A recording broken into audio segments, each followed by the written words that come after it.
The Fallen Odyssey, a parallel universe fantasy novel.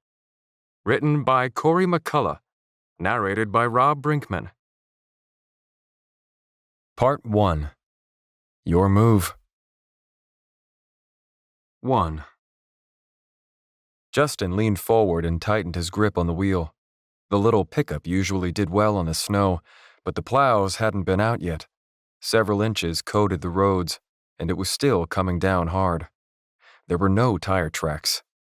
Even the tracks Justin had left 15 minutes ago driving down Allegheny Hill were already filled in. But he hadn't been thinking about the conditions of the road when he'd left the house. All he'd been thinking about was going somewhere, anywhere, to get the hell away from his dad. Justin flicked the wipers to the highest setting as he felt his phone vibrate in his pocket again. Probably Dad asking where he was. "Justin, you colossal idiot," he thought. "You shouldn't be on the road right now." "Lighten up," another part of him responded. "It'll be fine. You'll make it home. You're a good driver. You've got this." "Sure," he whispered. "Everything will be all right." He hated when he had to tell himself that. He was halfway up the hill when a gust of wind buffeted the pickup and sent loose snow swirling in updrafts, creating a whiteout in front of the windshield. He felt the uncomfortable lightness of his tires losing traction, and as the truck's back end fishtailed, the whiteout cleared long enough for him to see that he had drifted over the center line. He was in the opposite lane, sliding toward a van parked on the side of the street. Holding his breath, Justin steered into the skid. The tires found purchase on some tightly packed snow, giving him just enough control to ease back toward the center of the road. He passed the van with about a foot to spare between it and the truck's grill, and he reached the top of the hill. He pulled into the driveway of the small, white house, one of the few in sight without Christmas lights hanging from the gutters. He parked in front of the attached garage and let out a long, deep breath he hadn't realized he'd been holding. "See? Told you everything would be all right," he whispered in the cold stillness of the truck. But he'd gotten lucky that time, and he knew it. He pulled out his phone. The message, to his surprise, hadn't been from Dad after all. It was from Kate. "Hey, Merry Christmas. Missing you today. Missing you too," he typed, then deleted it. "Merry Christmas," he typed, then deleted that too. His thumbs hovered over the screen. Without sending a reply, he slid the phone back into his pocket. He got out of the truck just as a slate-gray SUV rolled up the street, its tires producing hollow crunching sounds in the snow as it passed the Holmes mailbox and pulled in next door. The rear doors slid open, and 2 boys and 2 girls, ages 3 to 12, jumped out and chased each other into the house, carrying toys, clothes, books, and other Christmas plunder. The youngest of the 4 children, a small girl, brought up the rear of the procession, carrying 2 stuffed Curious Georges and a baby doll while she sang in a tiny voice, "Let it know, let it know, let it know." Cecilia Emerson exited the front passenger door, snuck up behind her singing daughter and scooped her up in her arms. The girl squealed and laughed, and they finished the chorus together on their way into the house. Jeff Emerson stepped out of the driver's side door. He wore no coat, only a long-sleeved buttoned-up shirt and a stocking cap. He had walked to the rear of the SUV and opened the trunk before he noticed Justin standing in the next driveway. He smiled broadly as he called out in a deep voice, "Well, Merry Christmas, Mr. Holmes." Justin's tongue turned to sandpaper. Suddenly he couldn't get the image out of his head. Jeff driving with the kids singing in the back, getting through the whiteout on the hill just in time to see Justin's pickup turned sideways in the road. Too late for Jeff to stop. "Merry Christmas," Justin finally managed. Jeff tromped through the snow and leaned against the chest-high picket fence that separated their properties. Snow stuck in his neatly trimmed black beard. "What the heck you doing here?" he said. "I thought you and your dad were visiting your grandpa today. You're not letting some slippy roads stop you." Jeff was Justin's current science teacher, and his family had lived next door for as long as Justin could remember. Mr. Emerson was a favorite among students at the high school, due mostly for his ripe-for-parody manner of speech. Like many locals, Jeff didn't wash the car. He washed it. And the roads didn't get slippery, they got slippy. His heavy Pittsburghese vernacular resulted in quotable classroom expressions like, "You kids, quit jagging around," and "I'm telling you, yin's gotta know this stuff." Everyone's favorite, "Time's up, pencils down," had attained almost catchphrase-level status among Justin's classmates. "For once, we're the ones staying home," Justin said. "Grandpa and Uncle Paul are coming over here for dinner. That means I have some shoveling to do, though." Jeff looked Justin up and down. "You ever gonna stop growing? What are you up to now, 6'4"? 6'5". "Jeez," said Jeff. "No wonder the basketball team stinks so bad without you." "Yeah, I watched the first few games," said Justin. He decided to leave it at that. Jeff was not the only one to lament Justin's departure from the team. He'd been the leading scorer last year, and there was not one class photo all the way back to kindergarten when he hadn't been the tallest in the grade. He wasn't good tall, unfortunately, but awkward tall. He'd hit 6'5" by 14 years old, and then, mercifully, stopped. He was almost 18 now, and over the past few years, he had bumped his head against so many different things in so many different ways that he developed a sort of sixth sense about it. He tended to walk permanently slouched. It was the best defense. "Want any help clearing the driveway?" asked Jeff. "I can handle it," said Justin. "That's not what I asked," Jeff said. "Why don't you tell your dad to get his lazy ass out here and do it himself?" "He doesn't work on holidays," said Justin. "Government worker, huh?" Jeff said with a smile. "We'll be stopping by sometime this evening, probably, if that's all right. We'll call first. Wouldn't want to be those neighbors." "Dad has a couple of gifts for the kids, I think," said Justin. Jeff looked away. He hesitated, then took off his hat and ran a hand through his black hair before blurting out, "How's your dad doing? Really doing, I mean." "Fine," said Justin. He said it the way he always did, quick and a little higher pitched than normal. "He's fine." "I know he is," said Jeff. "But I hope. What about you?" "Hey, a lot of people out here are worse off than us, right?" said Justin. "Okay," said Jeff. "Well, good enough, Justin. I guess we'll see yins tonight." He started back toward his driveway and held one hand up in a wave, calling over his shoulder, "Try to stay warm." Jeff grabbed some boxes from the trunk of the SUV and walked to the house. Christmas music floated across the lawn when he opened the door. When it closed behind him, all was silent again. 2. "Dad?" Justin called as he stepped through the front door, trying, as usual, not to look at the coat rack. "Living room." Justin left his boots on and walked to the living room, which was also the dining room, depending on the time of day. Benjamin Holmes sat at the table. His glasses were perched at the end of his rather large nose, and he turned to look at Justin not through the glasses but over them. There was a chip in the left lens that had been there so long, Justin doubted Ben even noticed it anymore. "She'll be seaworthy by dinner," Ben said, showing off the hollow piece of plastic in his hands. The hull of the model ship Justin had given him as a Christmas gift that morning. Justin looked at it and made an acknowledging sort of noise in his throat that was not quite a confirmation, not quite a sigh. It came out as a dull, non-committal, Ben craned his neck to look through his glasses and used a tiny brush to apply some glue to the crow's nest. He looked so stupid doing that. Why didn't he just push his glasses up so he could see through them like a normal person? "I'm thinking of calling her the Maine," he said. "Remember the Maine." "Not really," said Justin. "It wasn't a question," Ben said. "Remember the Maine. The Spanish-American War. Don't they teach history anymore?" Justin looked around the table at the scattered bags of tiny plastic pieces and paints. "Where are the instructions?" Remember the Maine! To hell with Spain! Said Ben. It was a battle cry. The sinking of the Maine is what sparked the war. But to this day, nobody knows if Spain had anything to do with the Maine going down.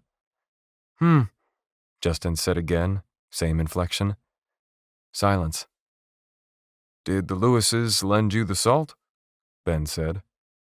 Justin looked away. He had almost forgotten the pretense he had invented to leave the house. It's Christmas, he said with a shrug. How could they say no? Good, said Ben. Wouldn't want Uncle Paul and Grandpa getting stuck in the driveway again. Maybe they should just stay home, said Justin. The plows haven't been out at all, and I think it's supposed to get worse. I doubt that'll stop them, said Ben. Uncle Paul said Grandpa really wanted to see you today. I guess I'd better clear the driveway then, said Justin.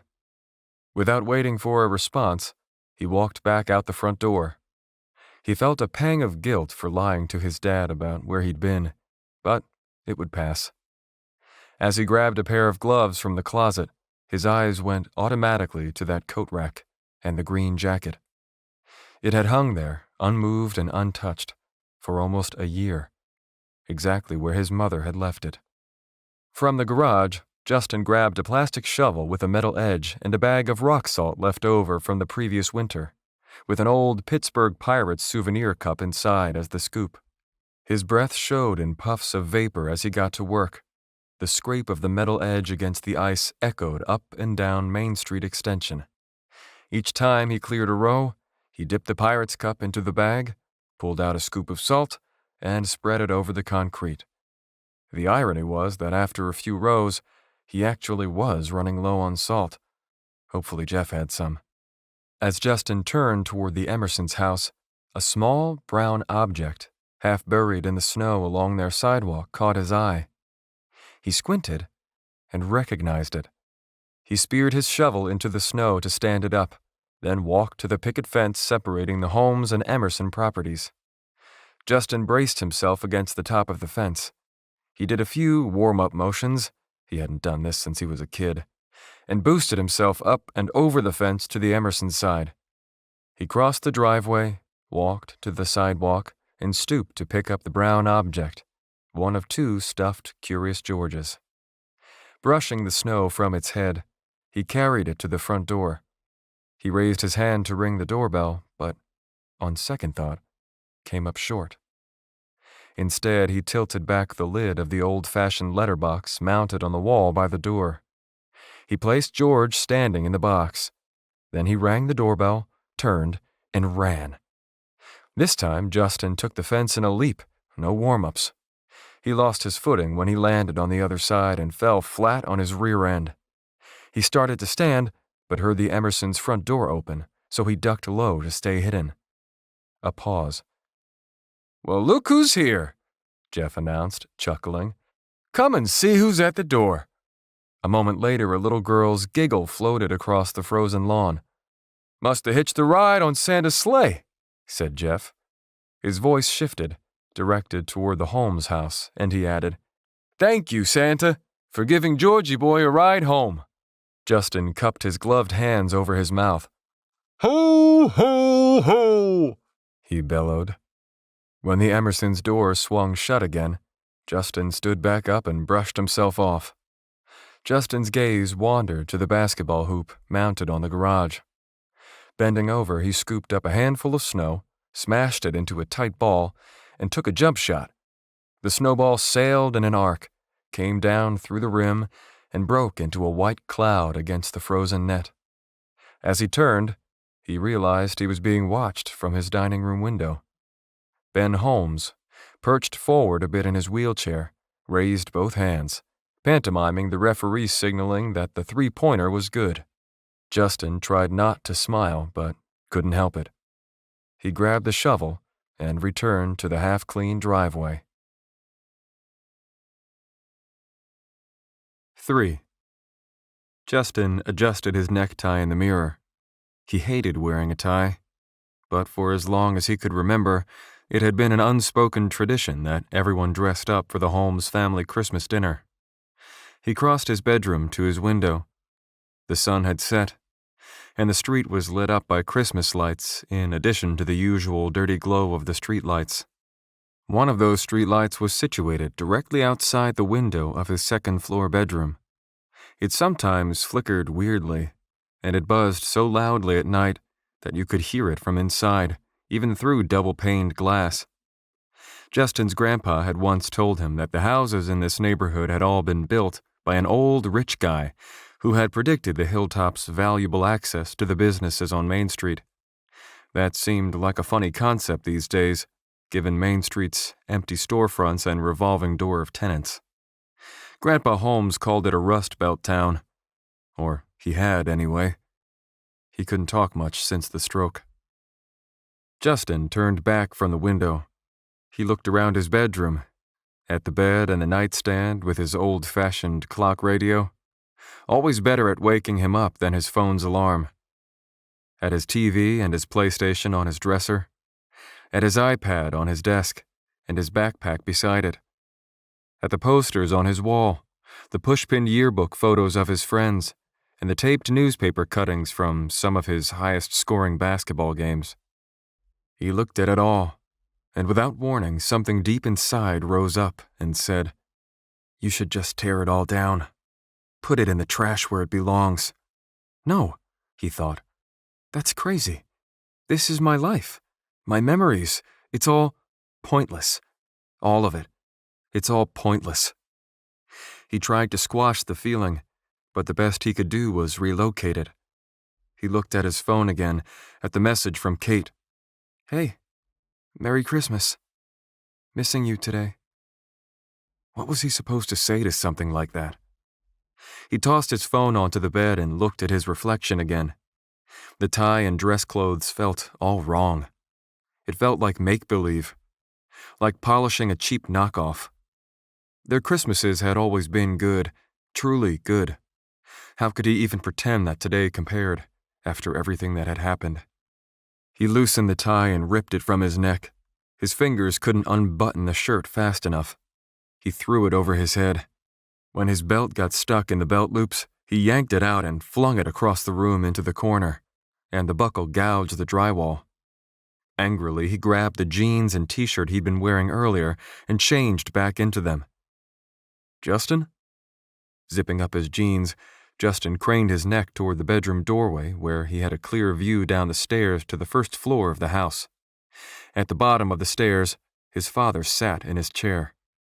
He wore a sweater vest and tie. His hair was perfect. "You all right?"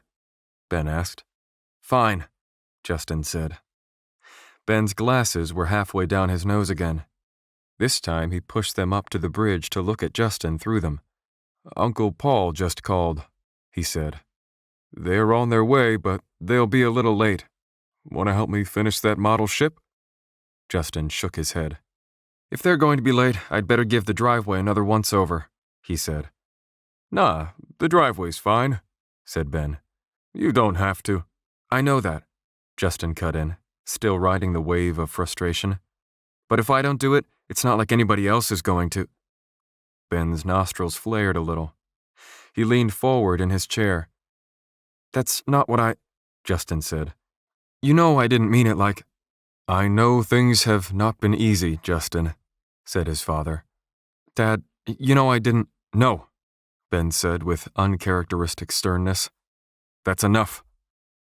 I know things are hard right now, so I've done my best to try to be understanding about the occasional slamming door. I've tried to keep my mouth shut about all these drives you take in the truck that you won't tell me about, because I know you need your space to deal with what happened in your own way. But you can't keep doing this. Dad, listen. You listen. If you're pissed at me about something, we can argue. We can have a fight. Stay here and we'll fight. If you need to yell at me, stay here and let's have a yelling match for God's sake. But you don't get to just storm out of the house and leave me here every time something makes you a little upset. Problems aren't solved like that. Running away won't work the way you think it will. You're not a child. Your actions have consequences. I know that. Justin snapped. It came out much louder than he'd meant it to, and Ben drew back a bit. Soberly, Justin realized a threshold had just been crossed. He had never yelled at his dad like that before, but instead of getting angry, Ben smirked a little. Good, Ben said evenly. Now we're getting somewhere. The oven timer went off in the kitchen, and Ben pivoted his wheelchair. Come downstairs when you're ready, he said. I'll be in the kitchen. I will listen to you yell at me for as long as you want.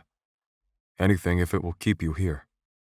Justin opened his mouth to say something, but he wasn't sure what to say as Ben used his hands to wheel himself back through the living room, which was currently the dining room. Then, Justin put his phone into his pocket and headed down the stairs. He hesitated. For a moment, he just stood there, looking down the hallway, listening to the clatter of pots and pans as his dad finished up dinner. Then he turned, and he walked toward the front door. Quietly, he pulled his boots on, wrenching hard on the laces to tie them and clenching his teeth, already angry at himself for his decision, and angry at his dad for always being right, and angry at Uncle Paul for being dumb enough to bring Grandpa over in this weather just because it was Christmas, angry at the whole world for reasons he couldn't decide on right now. He grabbed his coat and pulled it on. He gripped the doorknob, looking at his mother's green jacket on the coat rack for about the 1,000th time. He always tried not to look at it, but he always looked, and it made his stomach hurt every time. He balled his hands into fists.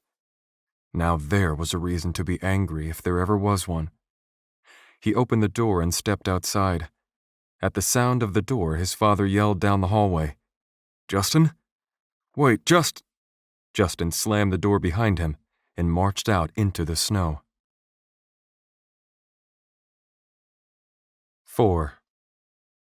Justin woke with a gasp of panic and sat straight up in bed. His heart was racing. His breath came in quivering, shallow inhales. He took a deep, slow breath, in through his nostrils and out through his mouth, to try to calm down from whatever had woken him with such a start. Must have been a nightmare, he thought with a sigh. The kind you don't remember. He had been having a lot of those recently.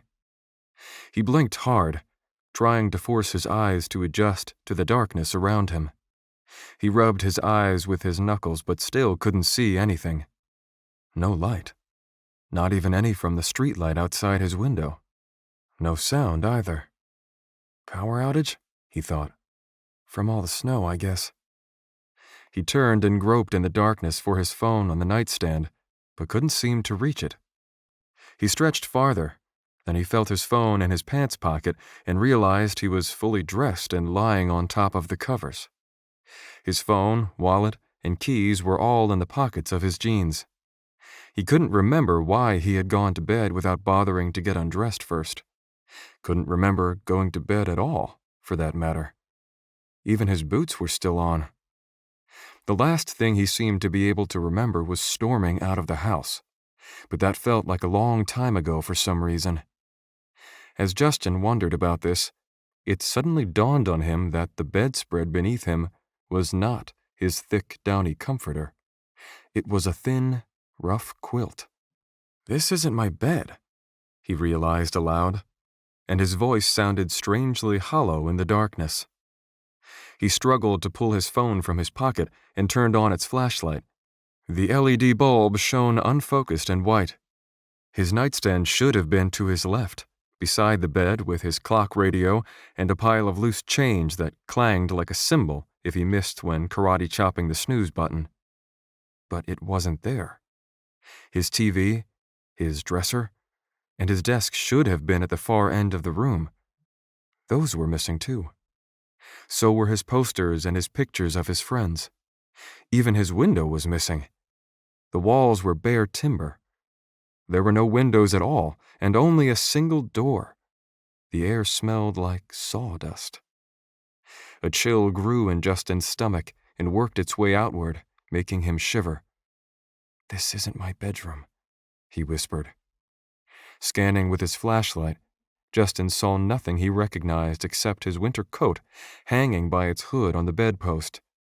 He wiped a trickle of sweat from his brow, and it occurred to him that the room was stiflingly hot.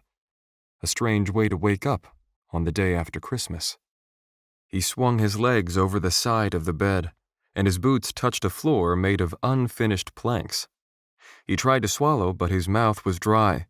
Grabbing his coat from the bedpost, he reached into the inner pocket and pulled out his asthma inhaler. He always kept it in his coat, just in case. Usually he only needed it during conditioning drills at basketball practice, but his breathing was currently rapid and painful, so he took a quick, medicated puff. "Calm down," he told himself. "This is not the time to freak out. Everything will be all right. Everything will be all right." He really, really hated when he had to tell himself that. The bed and the floor both creaked as he stood. Using his phone as a lantern, he crossed the room toward the door. "What happened last night?" he thought. "Can't remember anything." "I must be at a friend's house," he whispered. He looked at the timber walls and the bare floor. More like a shack, really. The bedroom door made hardly a sound as he pushed it open. The ceiling was unusually low, and he had to duck a little so as not to bump his head on the doorframe as he stepped out. He squinted. The room outside the bedroom was just as dark as inside. He raised his phone for a better look and saw a round wooden table, a set of big game antlers on the wall, and, at the far end of the room, a small, diamond-shaped window set in what appeared to be the front door.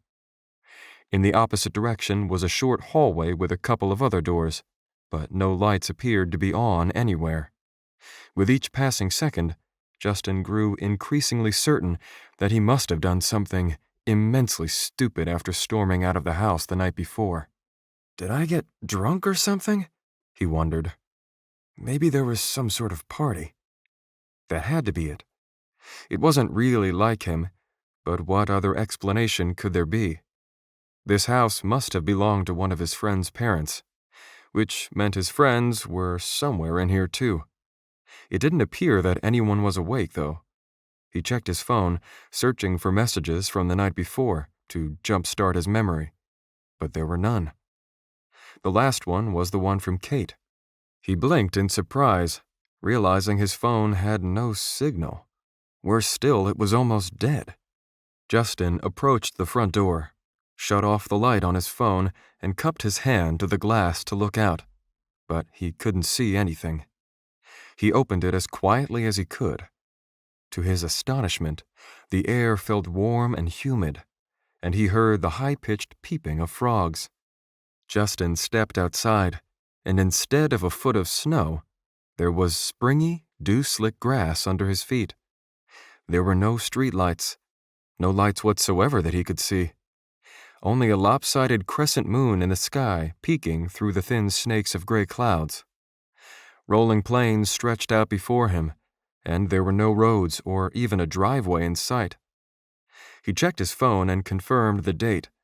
It was Wednesday, December 26. But it felt like it was 70 degrees out here. It was also uncommonly quiet. Even in his small town, day or night, you could always hear vehicle engines in the distance, or planes passing overhead, or the garbage truck, or somebody's pool pump, or an old lady's TV turned up too loud, or something. But out here, Justin could hear nothing but peeping frogs, the whistle of the breeze, and a sudden thud made Justin jump. He turned and realized a moment too late that the breeze had blown the house door shut behind him. He grabbed the knob and tried to turn it. It wouldn't budge. "Really?" said Justin. He jiggled the doorknob, tugged on it, but it was no good. He backed away from the house, hoping to see a side door somewhere, but the place was just a tiny hut, probably no bigger than 3 or 4 rooms. There were no other houses in view, and he still couldn't see a road anywhere. "Well, look on the bright side," he whispered. "At least you're not freezing. Couldn't ask for a nicer night to get locked out, really. A nice, warm, December night. Justin cleared his throat. He tried the door again. If there really had been a party here last night, the parents weren't likely to be home. But if they were, pounding on the door in the middle of the night would not go over well. Never mind that this did not look like any front door he had ever seen before, and there was no house number in sight. But that was too much to think about right now. He had almost decided to pound on the door in spite of his reservations when he looked up from his phone and saw something he hadn't noticed at first. At the top of a nearby hill, about 200 yards away, the black of night was broken by an orange flicker. Then he heard someone yelling. Justin shoved his phone back into his pocket and moved cautiously through some ankle-high grass. He reached the hill and moved up the incline to get a better look. The yelling, wherever it was getting louder. At the top of the hill, Justin looked down and saw what he thought at first was a massive bonfire. Then he noticed a group of men and women assembled in a line, passing buckets in a relay. They were tossing water into the raging flames, one small pail at a time. Within the flames, Justin saw the outline of 4 walls, a chimney, and a glowing front door. It was not a bonfire. It was someone's house. 5. Men and women rushed toward the fire, some joining the relay and others circling the building. A snapping sound erupted somewhere nearby, and Justin turned to see a wooden fence being pushed down by a herd of cattle, panicked by the flames. The animals broke free from their pasture and stampeded past the fire, casting larger-than-life shadows over the ground as they fled into the night. He heard rapid footsteps behind him, and a tall man in dark clothing suddenly materialized out of the shadows. The man raced past Justin and ran down the hill in long-legged strides. When he reached the site of the fire, he grabbed a member of the bucket relay by the collar and appeared to shake him for information. Then, he dropped the poor fellow and sprinted straight at the burning house. He lowered his shoulder and broke through the front door, disappearing into a wall of fire. Men and women shouted in horror at the sight. A few people tried to follow after the tall man, but came up short of the door, shielding their faces. Justin watched from a distance, feeling his blood pulsating through his head like bass notes through a subwoofer. "Justin!" someone yelled. Justin turned. An elderly man was shuffling toward him. He had a long, thick white beard and wore black robes like a monk. He approached Justin and grabbed his shoulder in a bony grip. "Where is he?" the old man said in alarm. "The guy who just ran past?" said Justin. He went into the building." Justin trailed off, pulling away from the old man's hand. "How do you know my—" But the old man was already hustling down the hill toward the fire. Justin followed. As they neared the house, the sweat on Justin's forehead turned searing hot, and he wondered how the people with the buckets could stand to be so close to the fire.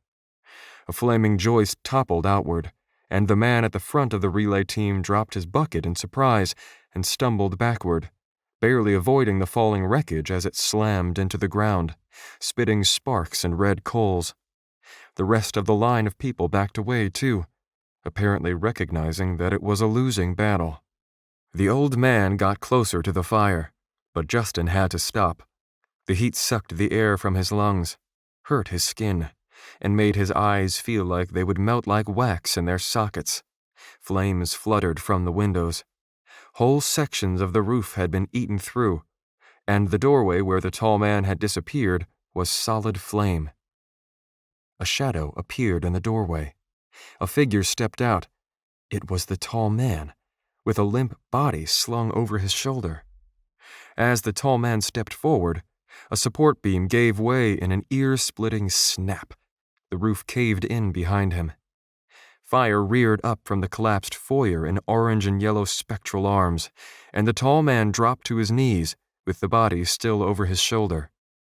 Rescuers rushed forward and bludgeoned the flames riding his back as he laid the body on the ground, a young man in scorched clothing. The young man lay unmoving for a few frightening seconds. Then his chest convulsed. He hacked out smoke, blinking rapidly.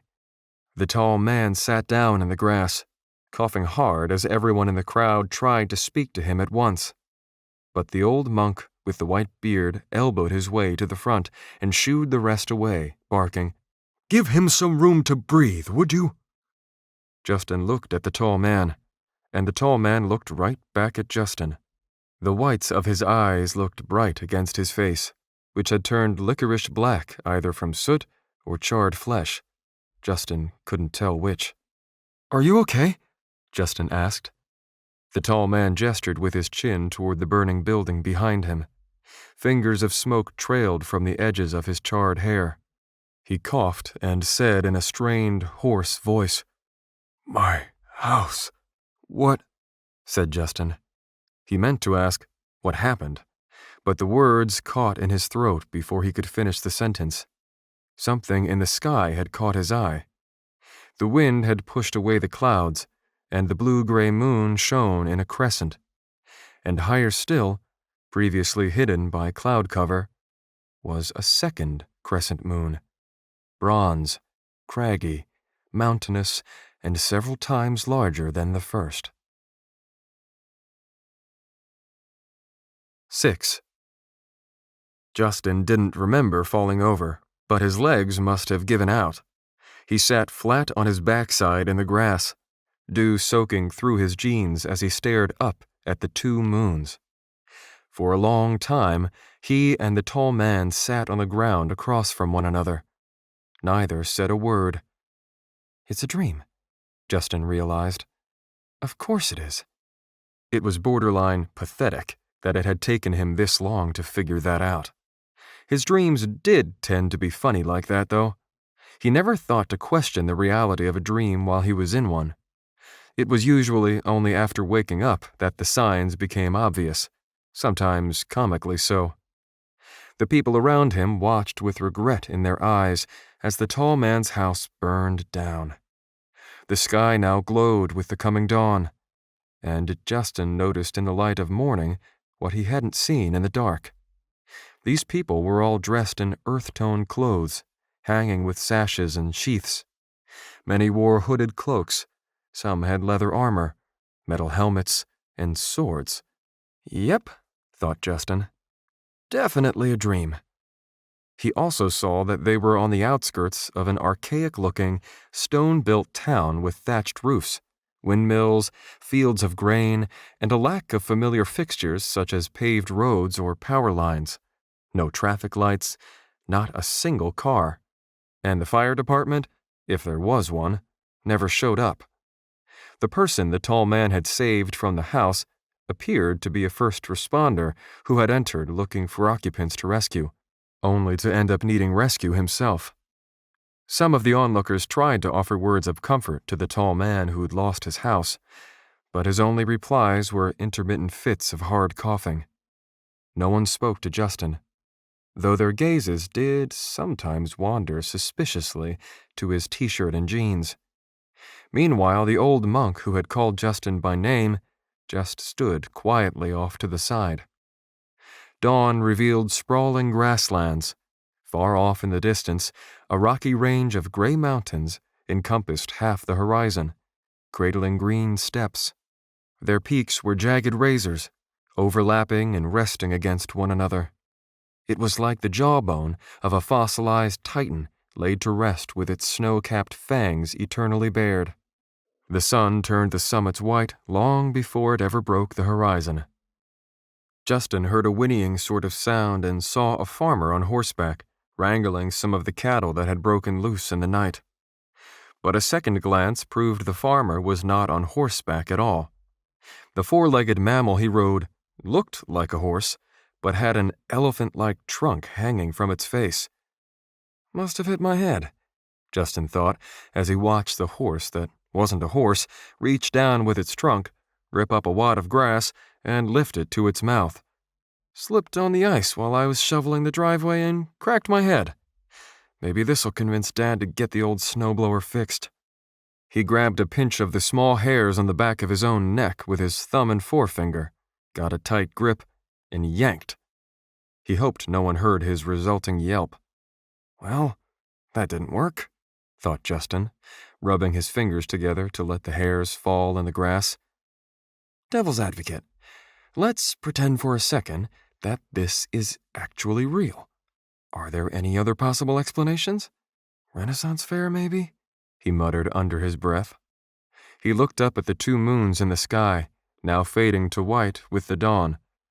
If so, they really went all out for it, he said, grinning.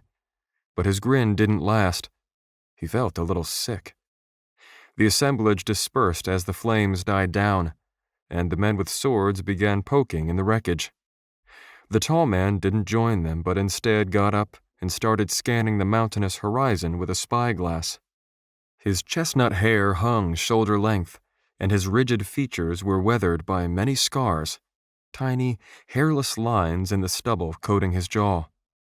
Only now did Justin gain a true appreciation for the man's stature. He was lean with corded muscle and must have stood 7 feet tall, which made this one of the rare instances when Justin wasn't the tallest person present. Justin looked over his shoulder, back up the hill he had come from, but he couldn't see the hut from here. He started to walk away, but the old bearded monk turned and fixed his gaze sternly on him, raising one bushy eyebrow as if to ask where he thought he was going. So Justin decided to wait a minute longer. The tall man lowered the spyglass. He approached the monk and grumbled something in a foreign language. His voice was rough from the smoke. Then he walked away. Justin walked hesitantly to the old man. Sorry to bother you, Father," said Justin. "But did everyone make it out of the house? No one was hurt, or—" The expression on the monk's whiskered face in response to Justin's words was one of such severe disapproval that Justin thought the old man was either about to scold him or smack him. "Young man, I am no father," the monk said in an accent that was hard to place. "Oh, sorry," said Justin. "I guess priests are the ones you're supposed to call father. What do I call you? Brother?" "Zechariah," said the old man. "Oh," said Justin. "Follow me," said Zechariah. "We've little time to pack." "Follow you where? Wait, did you just say pack?" said Justin. "Pack for what?" "We have an errand to run." Justin opened his mouth to respond, but the old man named Zechariah was already walking away. He hustled up the hill after him. In the daylight, the empty plains were not so empty. Livestock in the pastures surrounding the town included black-furred bison, long-horned red cattle, and more of those elephant-trunked horses. In small pens beside farmhouses, flightless, ring-necked birds pecked the ground and squawked as children gathered eggs. "I suppose summer had to end sometime," said Zechariah wistfully as they passed an ox-hitched plow tilling a field. "Huh?" said Justin. "When the Gravelands farmers start planting the last of the late-season seeds and preparing other pasturages to fallow, it means autumn is upon us." "Gravelands?" said Justin, but Zechariah offered no explanation. At the top of the hill, Justin saw that the grasslands stretched out like an ocean in every direction. The town, it seemed, was an island in the middle, and he still didn't see any roads. He took out his phone to check for signal again, but the screen was black. He tried to turn it on. Nothing happened. Dead. His hand trembled a bit as he slipped the phone back into his pocket. It hadn't occurred to him to turn it off. "It's okay," he thought. "It'll be okay. You'll see. Everything will be all right. It is just a dream," he reminded himself. "Hmm?" said the old man ahead of him without turning around. "Nothing," said Justin. "Just a—" He paused, feeling dizzy. His chest jumped with his heartbeat. He sucked in a deep breath, but it wasn't enough. He blinked rapidly and tried to take another breath, but it felt like his lungs were empty. He thought of his inhaler, still in that strange bedroom in his coat pocket, just as his legs turned to rubber. Dream," he gasped. His vision had already gone black by the time he felt his body hit the ground. "Justin?" he heard the old man say. "Justin!" 7. Justin's eyes snapped open. He sat up in bed, breathing heavily and clutching his chest in the dark. "See?" he thought. "A dream. I knew it was all just a—" He looked around the room. He lay on top of a quilted bedspread with his clothes and shoes still on. This time, an old-fashioned oil lantern in the corner glowed brightly, illuminating the glaring lack of decor. "Ah, hell," said Justin. He stood from the bed, checking his pockets. His keys, wallet, and phone were still there. His winter coat was no longer hanging from the bedpost, though. Instead, there was some sort of gray garment or blanket. He crossed the room, paused to shake away some lingering dizziness, and opened the door. In the adjoining room, sunlight streaming through the diamond-shaped pane in the front door revealed further oddities. No wallpaper, no carpet, no appliances, and no electrical outlets. Not far from the antlers on the wall was a pendulum clock, bearing symbols he did not recognize.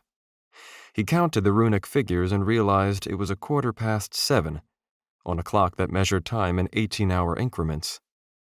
He turned at the sound of footsteps. The old monk named Zechariah emerged from around a corner and did a double-take upon seeing Justin. "Oh, good. You're up," he said with a diplomatic smile. He wore pale gray robes now instead of black ones. "You're about my size. Put these on, won't you? Quickly, please." And he tossed something at Justin. Justin barely got his hands up in time to catch it. "What are you—" he started to ask, but Zechariah turned back down the hallway. Justin unfolded the bundle in his hands. It was a pair of tan woolen pants, a brown shirt, a linen undershirt, and a brown jacket as coarse as burlap. Zechariah returned with an ancient-looking book in one hand and a pair of boots in the other. The only furniture in the room was a small, round table with only one chair. He dropped the book on the table with a thud. He traced its parchment with a finger, his beard bobbing up and down as he mouthed the words. "So," said Justin, "this is your house? What a bright lad you are," Zechariah said without looking up. Whether the remark was supposed to be condescending or sarcastic, Justin couldn't tell, but it was certainly one of the two. It was hard to catch the subtleties in the old man's lilting accent. His voice reminded Justin of a church song, pleasant on the surface, but with an underlying vigor that seemed poised to erupt any second. "A heavy lad, too." The old man stretched his spine with an audible pop. "Next time, please pass out a little closer to the house, won't you? Oh, and this fell out of your coat." With a flourish, Zechariah pulled Justin's inhaler from one of the sleeves of his robes and held it toward him upside down. Cautiously, Justin took it. "Thanks," Justin said, putting it in his pocket. I play on the basketball team. Or I used to, anyway. I have exercise-induced bronchoconstriction." The old man looked at him strangely. "Asthma," said Justin.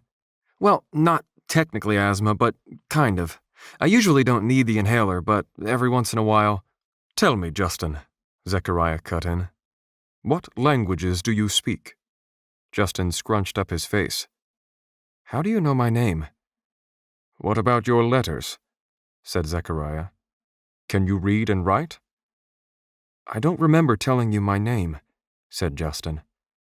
"Do I know you from somewhere? Or did you— You didn't, go through my wallet or anything, did you?" Zechariah ignored this and turned the book in his hands around to face Justin. "What does it say here?" he asked. Justin leaned forward and opened his mouth to read, only to realize that, like the clock on the wall, the letters of whatever language this book was written in were foreign to him. Just lines upon lines of unfamiliar symbols. "What is this?" he said. Zechariah made an appraising sort of noise in his throat, then shoved the boots at Justin. "Go on, then. Get dressed." "In this?" said Justin. He held up the shirt. It had laces instead of buttons, no pockets or collar, and was as brown as a turd. I'll look like a jackass in this." "You look like a jackass now," said Zechariah. He pointed at the bedroom door. "Try the gray cloak I left in there, too. With a little luck, you may pass for almost normal. Now hurry. We must get moving." He closed the book and abruptly left the room again, muttering, "If I just had some more time." "Get moving where, exactly?" Justin called, but got no reply. He grumbled as he balled up the clothes and went back into the bedroom. The gray fabric draped over the bedpost turned out to be a cloak, though he had little idea of what to do with it. He dug his keys and wallet out of his jeans and sat them beside his inhaler on the bed. Hoping against logic for a miraculous recovery, he tried to power on his phone. The screen stayed black. He tossed his phone onto the bed. This wasn't funny anymore. He grabbed the new clothes and changed, if only to distract himself. There was no mirror to confirm it, but he must have looked ridiculous. His comfortable jeans were exchanged for rigid trousers that rubbed roughly against his skin. His nicely broken-in winter boots were replaced with stiff, unpadded boots half a size too large. Instead of the linen shirt, he decided to keep his t-shirt, over which went the brown lace-up shirt. Over that went a brown jacket with forearm-length sleeves, buttoned up the front. And over it all went the gray hooded cloak, which fastened by way of a brooch at the neck. By the time he had figured all this out, Zechariah was pounding on the door. "I'm coming," Justin said. He slid his belongings into the pockets of his new jacket. Giving his jeans and boots one last look, he left the bedroom to find Zechariah standing in front of 10 books stacked high on the table. Several packs were slung over his shoulders, but despite his haste, he was still taking the time to read.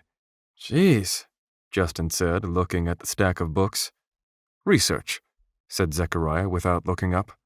"A pity I can take so few, but I wouldn't want you to hurt yourself."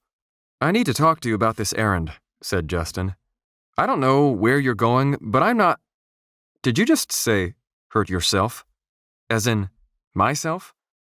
Zechariah stared at him, looking almost hurt by the remark. "You mean you would force a frail old man to carry such a load? Well, there's a good lad." For being so frail, Zechariah didn't seem to have any trouble loading the hardcover monsters 3 and 4 at a time into a sturdy satchel. "What sort of research?" But Justin slapped his forehead in mid-thought. "Research? What am I saying? Forget that. You need to tell me right now what the hell's going on. I'm not going anywhere with you. Not until I know who you are and how I got here." The old man shot Justin a look that made him feel very small. For the second time, he thought he might be scolded or struck for his callousness. It also occurred to him that he had momentarily forgotten that this was a dream. Usually by this point in a dream he would have woken up. Either that, or any logical sequence of events would have come to a grinding halt, and Dream Justin would have looked down and suddenly realized he wasn't wearing any pants. Justin looked down. His new pants were still on, and they looked ugly as sin. "I am a scholar and a scribe named Zechariah," the old man answered. "And what the hell is going on is that a man's house burned down last night, just after something very valuable was stolen from it. That fire was no accident. The culprits were covering their tracks. But don't blame yourself for Alan's misfortune. I'm sure you'll make it up to him in time." 8. Justin made a face. "Don't blame myself? For the fire? Okay. Done. Why would I blame myself for the fire?" Zechariah squinted at Justin sourly. "Because," he said slowly, "if Alan hadn't been here with me last night trying to decide what to do with you, this all might have been avoided." "He was here?" said Justin. "Of course he was here," said Zechariah. "We were downstairs in the cellar when you ran off. I won't even ask what you were hoping to achieve with that stunt. That is the least of my questions for you, young man. I wasn't overly surprised when Arland brought you to my doorstep, but by now he is probably wishing he'd left you to the buzzards." Wait, said Justin. You're saying that the guy whose house burned down, Holland, he brought me here? Zechariah closed his book deliberately. He looked Justin up and down and seemed to consider him for a moment. Finally, he asked, "What is your name?" "Justin Holmes," said Justin. "You really don't know what is happening," said Zechariah. Justin's cheek twitched in annoyance. "No, I do not." "You don't seem like a simpleton." Justin sucked his teeth. "High praise. So, it's been real nice, but it doesn't look like you have a phone here, and I kind of need to find someone who does." He shook his head, realizing he was forgetting again that this was a dream. "Anyway, thanks for the clothes, I guess. I'll, return them the very first chance I get." Justin turned and started for the front door. "A young lady is in trouble, Justin," Zechariah said loudly. "I told you, that fire was no accident. Someone, an individual or a group of people, I'm not sure, burned down Arlen's home and stole something valuable. A person who was secretly living with him under his protection. She was hiding from some bad people, and last night, evidently, they found her. She wasn't in the home when Arlen entered last night searching for her, and thankfully no bodies were found in the wreckage. That means they took her, and I do not know what they want with her." "You're saying this happened while Arlen was here?" said Justin. "While we were all here, yes," said Zechariah. "Arlen brought you here late last night. He said he found you lying alone out on the gravelands. You were unconscious, so we put you in the bedroom and went down to the cellar to get a drink and decide what to do with you. When we came back up, you were gone, and when we went out to search for you, we saw the fire. Arlen knew at once what had happened. He entered the home to search for the young lady, but all he found was a hapless town guard. This morning he spotted a group of riders on Steedback heading north. He suspects they are the kidnappers, and he plans to leave at once to follow them. He could be killed if he goes alone, so I convinced him to wait for us. But we have to hurry because he'll leave without us, just the same if we keep him waiting. And each agonizing moment I take to spell this all out in terms you can understand puts us at an increasing disadvantage. So I suggest we stop talking about it and move our feet." "So you want me to hunt down kidnappers with you?" said Justin. "Arlen needs our help," said Zechariah. "More importantly, that young lady needs our help. I'm sure you have plenty of your own pressing personal matters to attend to. So do I. But sometimes a man must forget himself. And if it is within our power to assist someone in need, don't you think we owe them as much?" Justin hesitated. "Not really. I mean, call the police, right? Or the Knights or something, whatever you people have here." Without warning, Zechariah slammed the satchel of books down violently on the table. It shook the room, producing a rattle of crockery from the kitchen cupboards and making Justin flinch. "Fine," Zechariah said with an edge to his voice. "Then get out of my bloody way."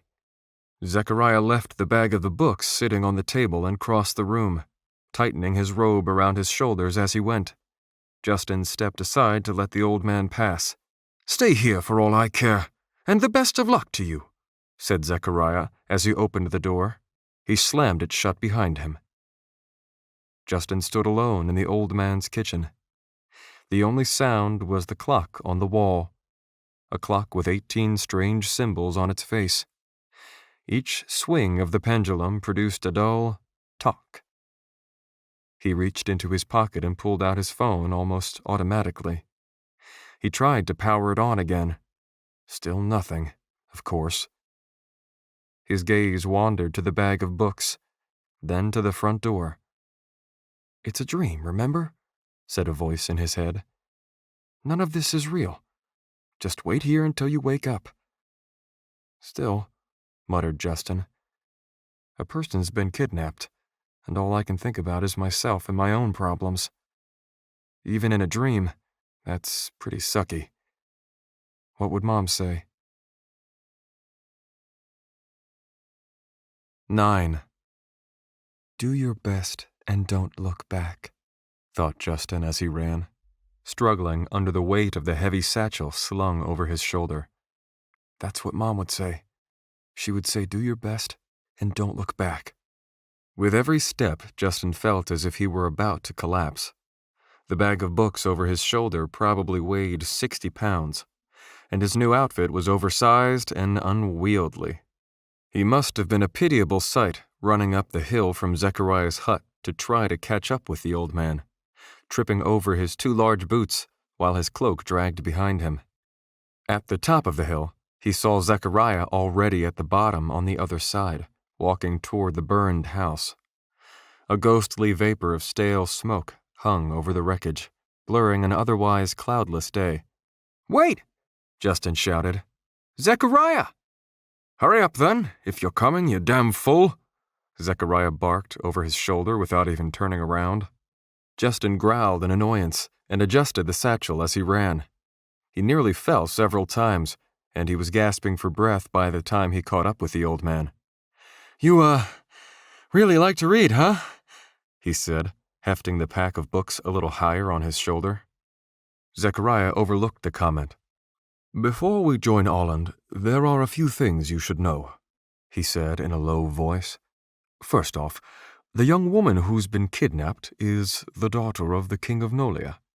"The king?" Justin said. "Of this place?" "No," said Zechariah. "This town is called Dean.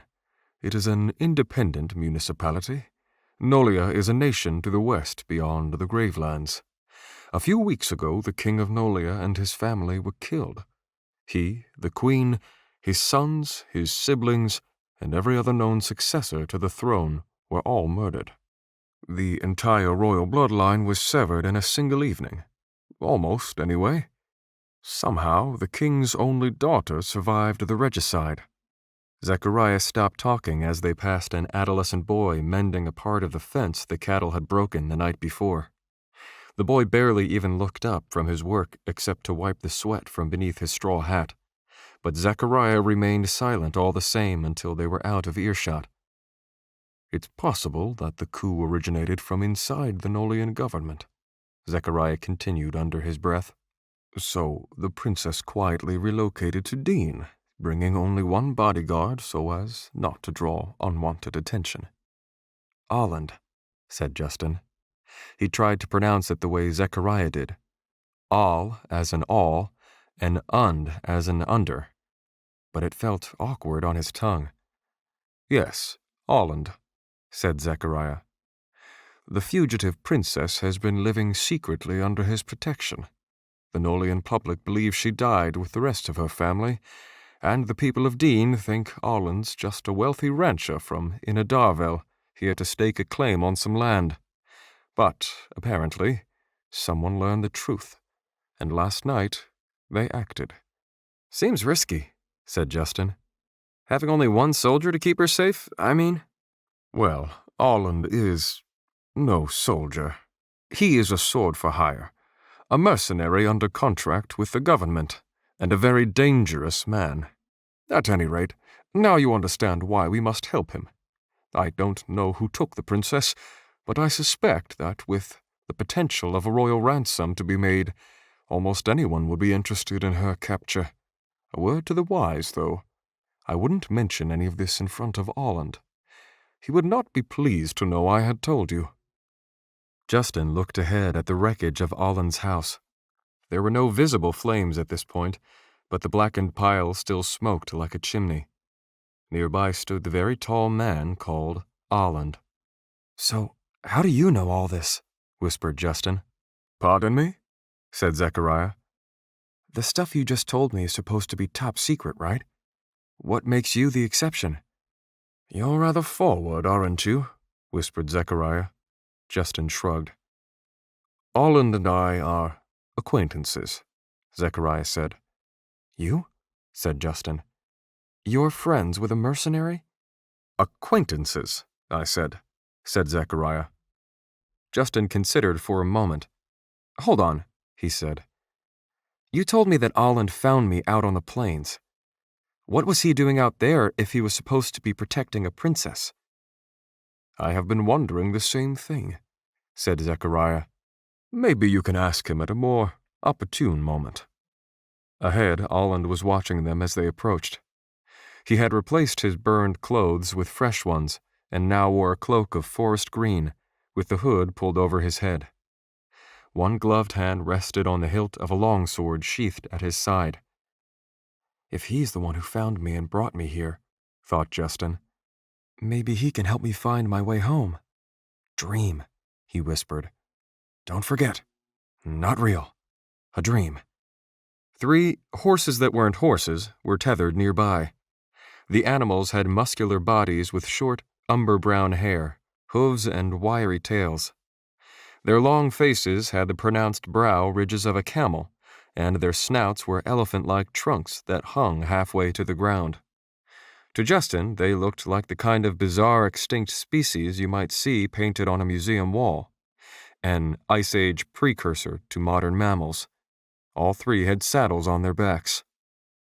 Olland said something to Zechariah in words Justin couldn't understand. His voice was deep and sounded painfully hoarse from the smoke inhalation. As Zechariah rattled off a reply, Justin took pleasure in dropping the heavy pack to the ground beside him. He glared at it as he massaged his aching shoulder. It hadn't occurred to him until now to wonder why the old man needed books for a search and rescue mission. When the men's conversation appeared to be over, Justin stepped forward. Olland? He said. Olland looked at him. Justin hesitated. So, I don't really know what's happening right now, said Justin. But Zechariah told me about what happened last night, and I guess that's sort of the reason you weren't here when whatever happened, so if I screwed things up for you and made what happened, happen, then I wanted to say, I really didn't mean for anything like this to occur, and I'm really— Olland turned and walked away. Sorry, Justin finished a moment later, now speaking to no one. Olland approached one of the 3 not horses, pulled himself up and into the saddle, and growled a few words at Zechariah. Then he gave a command, and his mount reared. Its hooves beat the ground as he rode off onto the grassland in the direction of the mountains. He did not look back. Justin looked at Zechariah. What did he say? He told us not to follow him, said Zechariah, unless we wish to die today. Is that advice or a threat? Said Justin. Zechariah didn't answer. It doesn't really seem like he wants our help, said Justin. Read between the lines, young man, Zechariah said as he slung his packs over one of the not horses. He took the time to saddle these steeds for us, didn't he? Besides, I never said he wanted our help. I said he needed it. The 3rd animal seemed to be watching Justin, and Justin wondered what kind of teeth were under its elephant-like trunk. Imitating Zechariah, he placed the satchel of books over the animal's back. He must have done something wrong, though, because it shifted its weight and let out an annoyed half-whinny, half-trumpet sound that made Justin jump. What are these things? Justin said. Zechariah cleared his throat and moved to assist. This, he said, placing a hand on the animal's neck, is a steed. They offer riding. To get on, put your foot into the stirrup here, grab the pommel here, pull up, and swing your leg over to the other stirrup. Okay, said Justin, but I don't know how to ride. They are smarter than they look, said Zechariah impatiently. Yours will follow mine. All you have to do is not fall off. Justin gave the animal another look, then grabbed the saddle and tried to do as Zechariah had instructed. He did a few warm-up motions, as if preparing to jump Jeff Emerson's fence, and hopped up. His stomach made it into the saddle, but the rest of him was stuck hanging there. He tried to work his body like a lever, but only managed to wobble obscenely. The steed huffed and stomped its hooves in irritation. When Justin attempted to swing his leg over, his oversized boot got caught, and he promptly lost his grip, dropped like a stone, and hit the ground, producing a thoroughly undignified oomph. The old man and the animals looked down at Justin. Even the steed seemed embarrassed for him. He stood, brushing himself off. "Foot got caught," Justin said, "and I couldn't— well, it's trickier than it looks." He tried again. This time he almost made it, but had to give up when things went awry. The steed shuffled anxiously. On the third try, Justin made it into the saddle. He shot Zechariah a proud smile. The old man did not congratulate him, though. He just bunched up his robes in one hand and hopped onto his steed with disgusting ease. Zechariah tugged at his steed's reins, and the animal started moving. He clucked his tongue and Justin's steed followed. Justin's body seized up with the movement, fighting gravity that seemed to tug at him first from one side, then the other. It reminded him of the first time he'd tried to balance on a skateboard. He seemed to be using all the wrong muscles. The steed's walk sped to a canter, and as the canter became a run, Justin gave up on sitting straight and just grabbed the edges of the saddle with white knuckles, leaned against the animal's neck, and hoped for the best. His rear end bounced so hard against the saddle that it rattled his teeth. He was wondering if it was too late to jump off and run back to the house when he looked forward and saw something he hadn't noticed before. Hanging from Zechariah's side, previously hidden under his robes, was a scabbard holding the bronze hilt of a sword. 10. They had been riding for what felt like hours when Olland finally let them stop to rest. When the steed came to a halt, Justin tried to lift his leg over its back to get out of the saddle, but discovered too late that it was cramped into position, and he shrieked some choice words as he fell off. He landed on his back with a thud, half buried in the high grass. He didn't bother trying to get up. Olland had led them across the grasslands in winding, zigzagging, illogical routes, which had not been easy on an inexperienced rider. Justin had wondered why Olland didn't just ride straight. Eventually, he had realized that Olland was intentionally avoiding high ground, cutting between hilltops and sticking to the low country whenever possible, to avoid being seen. Their rest stop was in the shadow of an old stone tower, whose top half had collapsed untold years ago, and now lay beside its foundation like a fallen tree.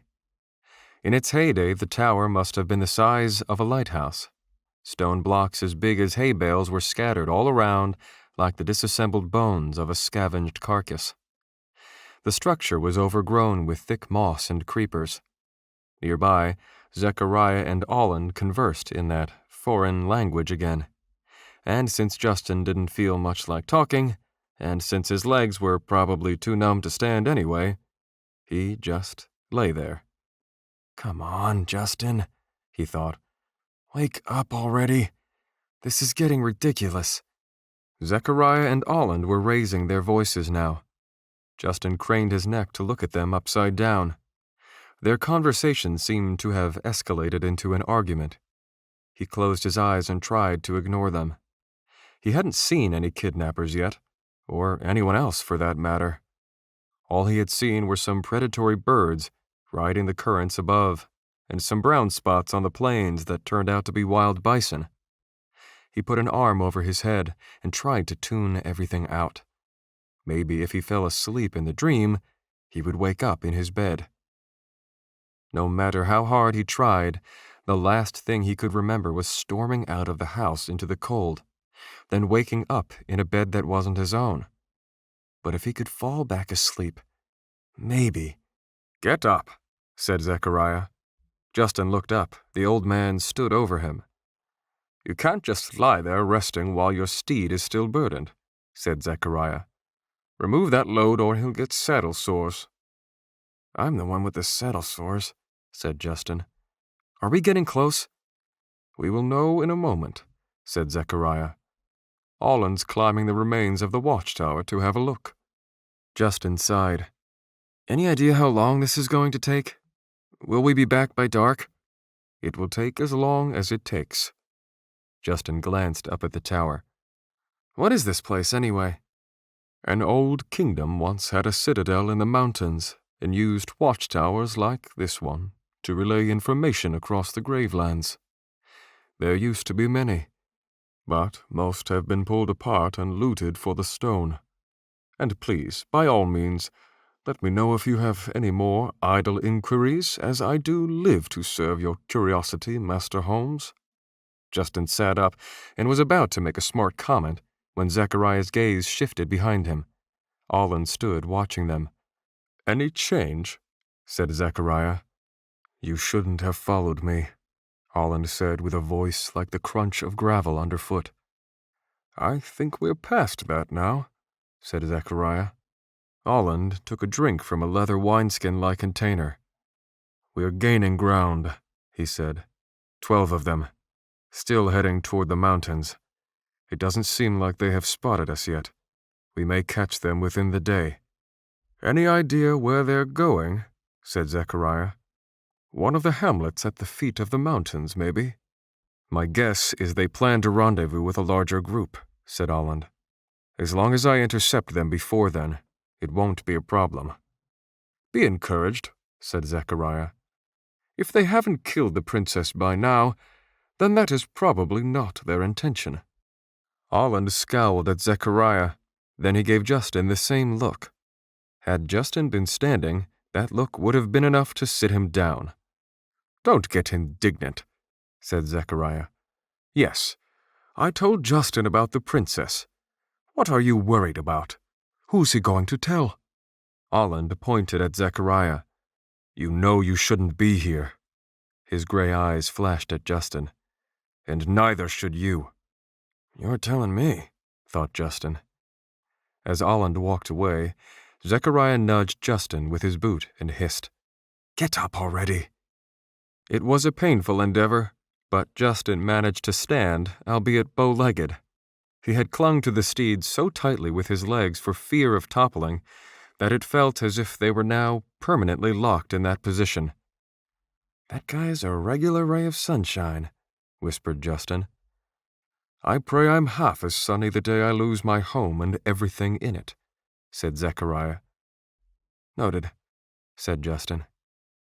He raised his arms over his head to stretch and looked back over the plains in the direction they had come. It was unnerving, more unnerving than he might have expected. To realize that the hilltop town called Dean was no longer visible. "It's not a town, though," he reminded himself. "Because it's not real, remember? None of this is real." It also unnerved him how increasingly difficult it was becoming to convince himself of that. "So, what's going to happen when we find these guys?" said Justin. Zechariah, rifling through his saddlebag with his back to Justin, answered, "We take back Princess Anavion, of course." "Uh-huh. And I don't suspect they will part with her willingly." "Uh-huh." Zechariah turned around and presented an object to Justin. It was a sword. Justin hesitated at first, but then held out his hands, and Zechariah balanced the object on his palms. It was a short sword, about the length of Justin's arm, currently sheathed in a leather scabbard, with a knobbly handle made of polished black wood. "Do you know how to use one?" asked Zechariah. "Absolutely not," said Justin. Zechariah took the weapon back. He bent down and tied the scabbard to Justin's lower right leg. "If you need it," he said, "you can draw it easily on steedback. And if you're standing, you just stoop a bit to draw it. Let me see it a moment." Justin gripped the black handle and pulled. The scabbard stayed where it was, on his leg, and the weapon slid out in his fist. For some stupid reason, he expected the steel to ring as it was drawn, but there was only a dull sliding sound. Zechariah took the weapon and ran his hand along one edge of the blade. It should have cut him, but when he presented his palm, there wasn't a mark. "This is the dull side," he said. He flipped it over. "This is not. Very important to remember which is which. A dirk has only one cutting edge, like a knife. See how the tip is sharply pointed? It's meant for thrusting and stabbing, not for slashing. Hold it like this for defense." Zechariah held it pointed forward, wrist bent. It isn't a strong blade and it has no crossguard, so blocking should be a last resort. But if you have no choice, do this." Zechariah held the handle with both hands, the left cupping the right, and planted his feet as if bracing for impact. "When attacking, use quick thrusts only. Never swing it wide like a sword, and never fully extend your arm, or else you leave yourself open." Zechariah stabbed at the air in a blur of lightning-quick jabs. "A dirk is for self-defense," he said. "It's meant to disable and discourage your foe. However, a well-placed cut to the throat." His wrist spun with a slash at the air. "Or a careful stab." He threw his body forward, leading with the blade's tip. "Can kill a man. Both options bring you quite close to your target, however, which I would not recommend. The most important thing to remember is that a dead person can still kill you. Even a perfect lethal strike never kills instantly. It can take minutes or hours, and a man in his death throes can kill you just as easily as a healthy one. Sometimes far more easily. After all, what has he got to lose?" Zechariah held the weapon by the dull edge of the blade, with the handle presented to Justin, and added, "Not a very thorough lesson, but it will have to do for now." Thanks," Justin said numbly. He took the dirk and replaced it in the scabbard at his calf, just trying not to cut himself. "If all else fails," said Zechariah, "just treat it like normal old fisticuffs. There's more at stake, but the same rules apply." "Okay," said Justin. He decided not to bring up the fact that he had never been in a single fistfight in his life. He couldn't even remember a time when he'd felt enough aggression toward another person to merit physical action, except for maybe playing some extra-tight defense in a few basketball games against players who had ticked him off. But he'd never fought anybody before. The idea of fighting to the death, today, made him pucker. "Maybe you're already dead," said a voice in his head. "Maybe this isn't a dream after all. Maybe you died, and this is some kind of purgatory, and—" He shut his eyes hard and shook his head. "No, don't think like that. It's only a dream. A really long dream, but a dream all the same. And anyway, when you die in a dream, you always wake up in bed. Pretty soon, my alarm will go off, it will be the day after Christmas, and I'll still have almost a whole week before I have to go back to school. So, really, there's nothing to worry about. Nothing at all." He frowned, thinking about how he'd left the house, choosing to run off instead of talking with his dad.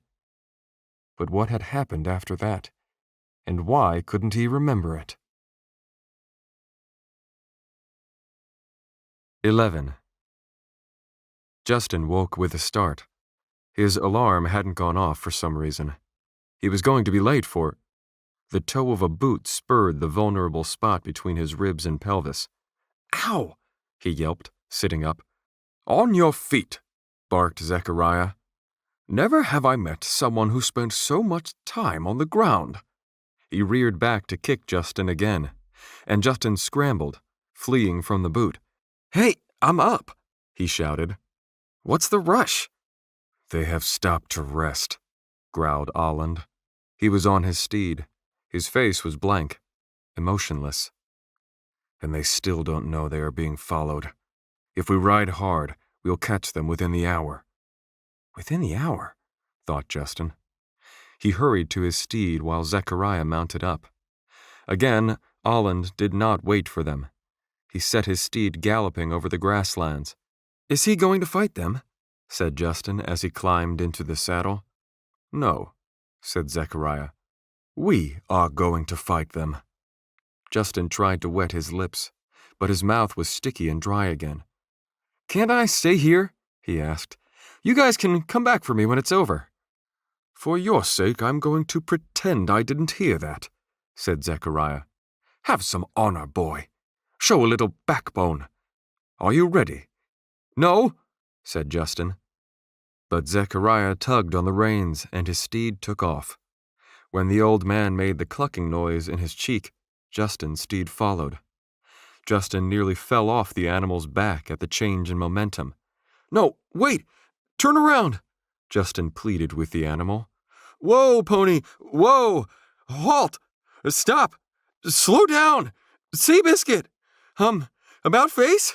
Please?" He looked over the side of the steed and considered abandoning ship, but they were already moving so fast that the ground whizzed beneath him like rushing water. He dared not jump. His heart was in his throat, beating nearly as quickly as the steed's hooves. His mind replayed Zechariah's little stabbing motions with the dirk, his imagination adding blood spurts with every thrust. "It's just a dream," he told himself. "Wake up!" It seemed only minutes had passed when they rode over a small rise, and Justin gasped at the sight of the enemy camp, less than 500 yards away. Suddenly, battle was no longer an idea, it was a reality. Men scrambled for their weapons and rushed to their steeds at the sight of Alden's approach. He was halfway there before any of them managed to get on steed back. At the far side of the camp, a woman was pushed onto the back of a steed, and its rider took off with her. The rest mounted up and charged at Alden with blades drawn. The tall mercenary drew his longsword, and a moment later, Justin heard his bellowing war cry. Alden never slowed.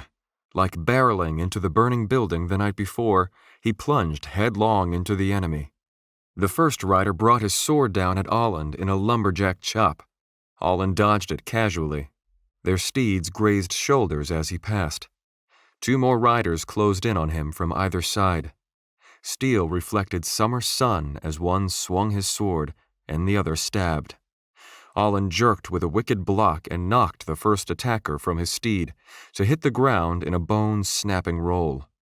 Before the second enemy blade could land, Alden slashed him across the chest. The rider dropped his weapon and slouched in the saddle. The rider carrying the woman hazarded a look back, and Alden's hand whipped forward. A hunting knife pinwheeled through the air and found its mark with a thump in the soft tissue between the rider's neck and shoulder. His body tensed, and he tumbled from the saddle, leaving the woman alone on the steed. Justin couldn't breathe. He was so close now that he could see the riders' faces, the colors of their eyes, the plaque on their teeth, the tangles in their beards, the blood spilling from the man Alden had slashed with his sword. Half of the remaining riders pursued Alden. The other half faced Zechariah and Justin. Some wore faces contorted with fury.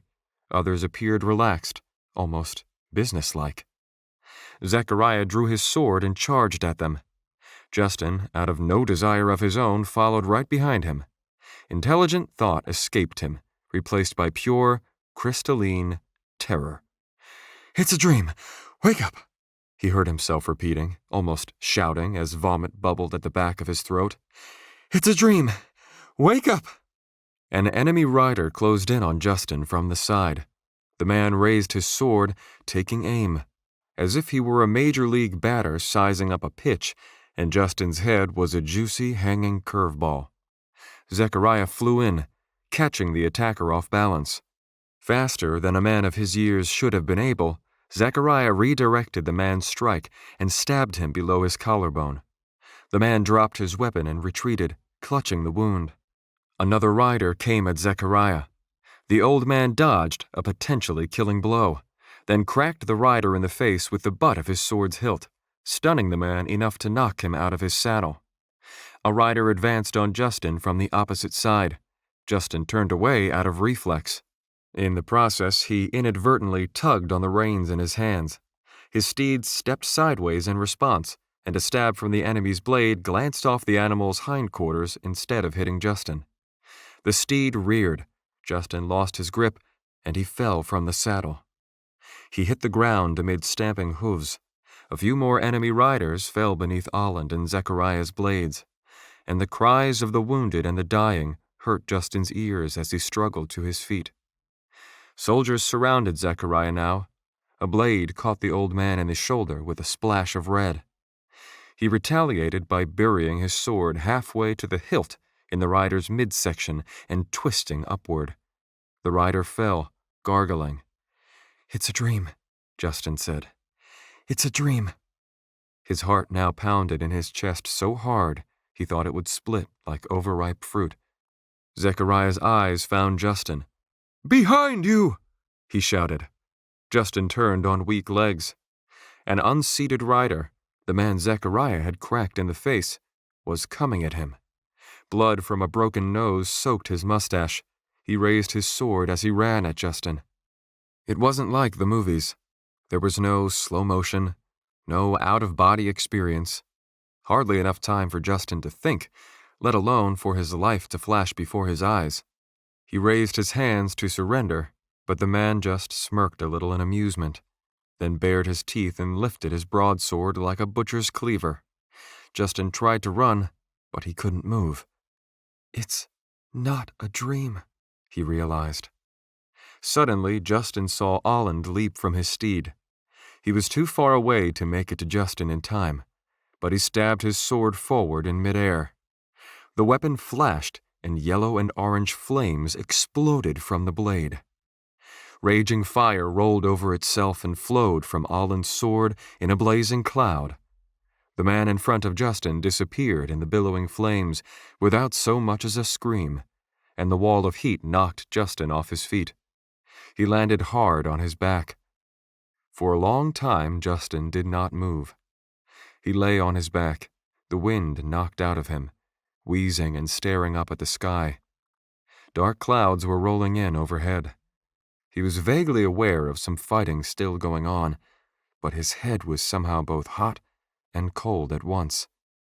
His senses somehow heightened and dulled at the same time, and his body an empty, quivering husk. The ringing of steel gradually ceased. The clomping of hooves faded. There were a few more painful, wet yells, but soon the voices were silenced forever. Zechariah approached and stood over Justin. There was a rip in his robes at the shoulder, and his sleeve was soaked reddish-black. He offered Justin a hand. Justin did not take it. He sat up on his own, refusing to look at the old man. Zechariah walked away. There were tears on Justin's face that he didn't remember crying. Riderless steeds milled about, munching the grass. A dead man was still slumped in the saddle of one of them. Bodies littered the ground. For some reason, all Justin could think about was how fast it had all been. So brief. A few short minutes was all it had taken for these people, brought from birth along decades spanning lifelong journeys, to die. The napalm-like cloud of fire that Justin had almost dismissed as an illusion had apparently been real. Ash still floated in the air, and a sharp, pungent aroma stung his nostrils. The earth was scorched black. Smoke rose in ribbons from the grass. He tried not to look, but he couldn't avoid seeing the body. It was half intact.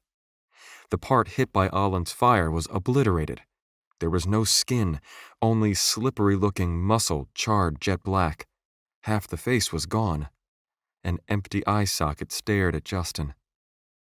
Justin leaned away and emptied his stomach into the grass. His body trembled as he retched. When it was over, he closed his eyes, trying to shut everything out. Never had life seemed so cold. Never had he felt so alone, so lost.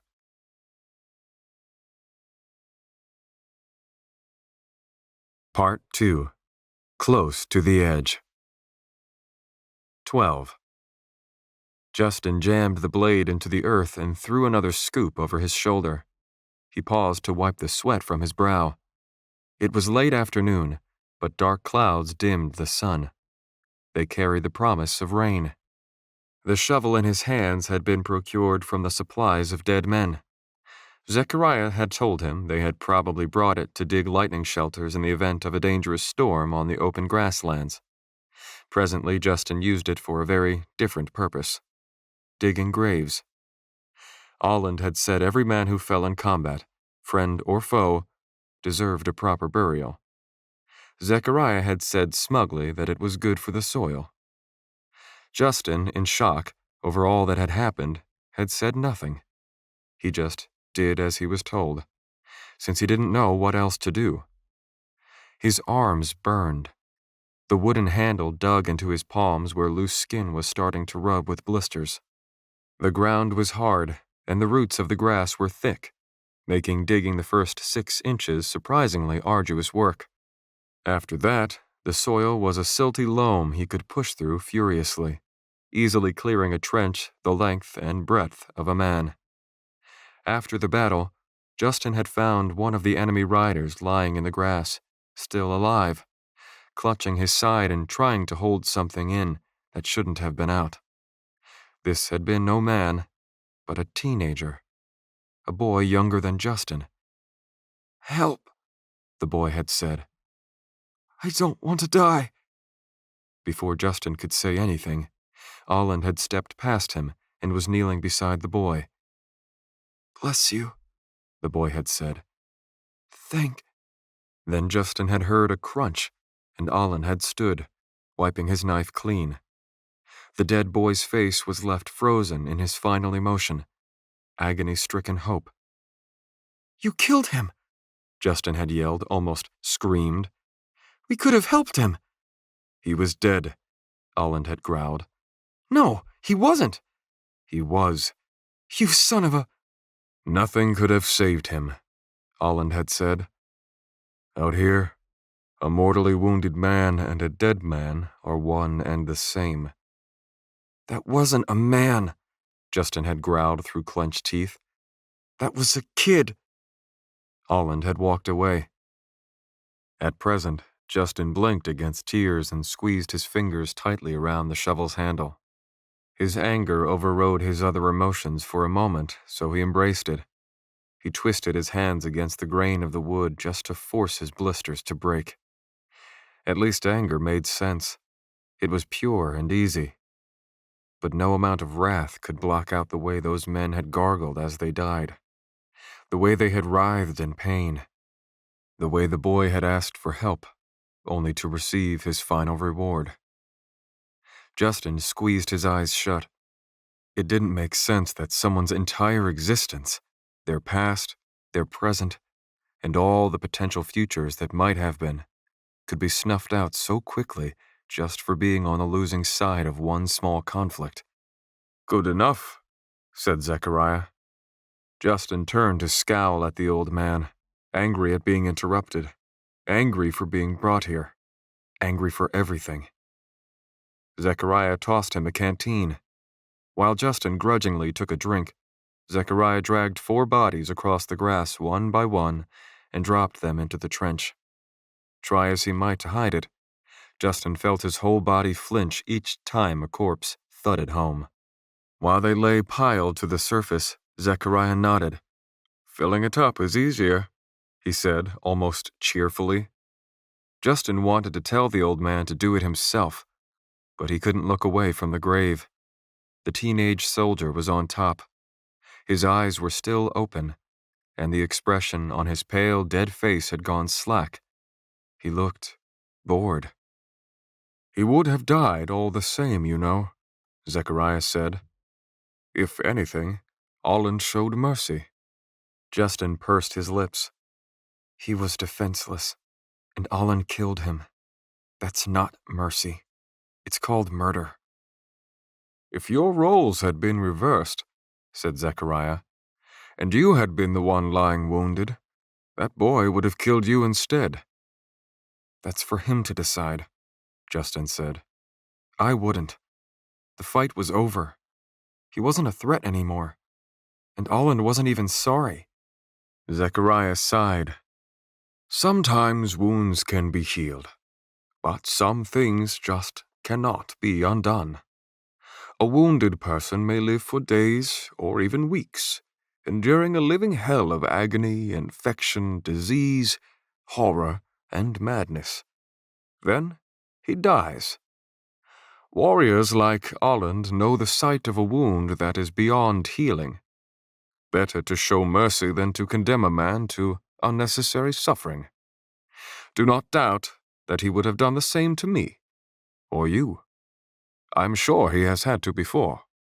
Justin's voice was a mutter. "That's terrible." That's war, said Zechariah.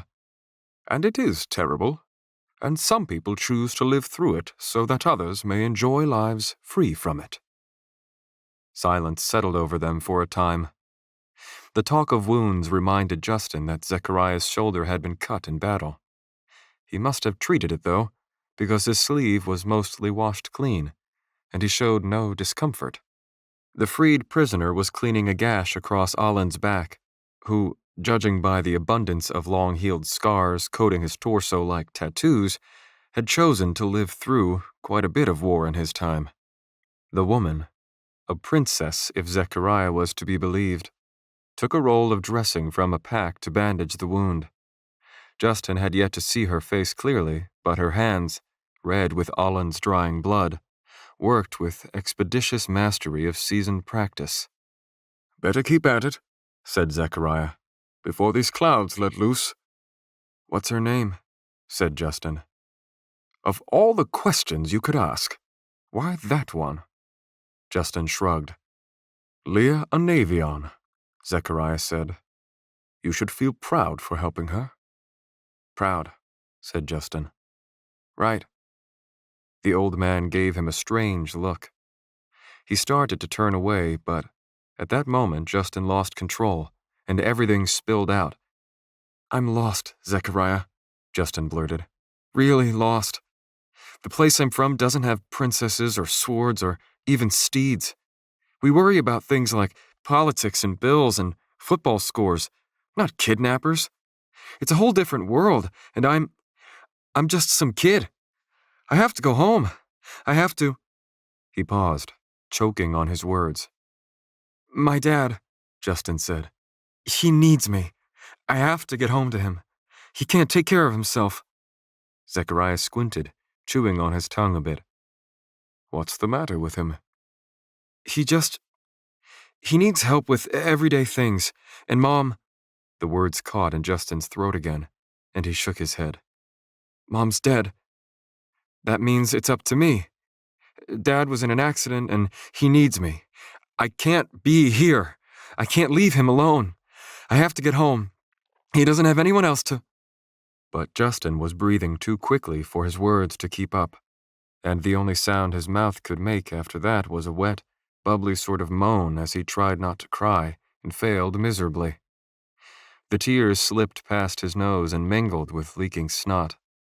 He wanted to wipe his face, but to do so would have been to acknowledge, and therefore admit that he was crying. So he just looked at the ground and let it dribble. It's all right, Justin, he heard Zechariah say softly. Why don't you take a break? We'll finish digging after dinner. You'll feel better with a full stomach. Come on. Zechariah walked away, but Justin didn't follow. He took his phone out of his pocket. With a sense of detachment, he realized he must have landed on it when he'd fallen off his steed. It was smashed. Justin tossed it. He didn't even bother watching to see where it landed in the tall grass. 13. Justin tried not to look at the faces as the earth showered over them. They had already been dead for hours, he knew, but there was a terrible finality about covering them with dirt. The last corpse was the man Alan had killed with fire. With a final scoop of dirt, the half-missing face was covered, but Justin knew the image would never again be far from his thoughts. He pounded the blunt end of his shovel against the mound, and finally, his work complete, let out a long sigh. Zechariah approached. The princess was off with the animals, bandaging the spot where Justin's steed had been cut during battle. Alan sat, sharpening his sword by the fire, where a pot bubbled. Have you noticed the change in temperature? Asked Zechariah. Justin looked up at the gray clouds. Colder, he said. Probably because it's going to rain. I believe you're right about the rain, said Zechariah. But the reason it's colder is that we're in the cradle of the mountains. The warm west winds are blocked. The ancient Elenians called these mountains Thusimeroi, which translates, the mountains that shift. Long ago there was a kingdom in the shifting mountains, and its people had a legend about these grasslands. It is an epic poem that takes days to recite in its entirety. The story goes that the world was once controlled by two powerful empires. One ruled the east, and one ruled the west. Border skirmishes broke out between the two, leading to full-scale war. There are many heroes and heroines in the tale, many great deeds of valor on the war front.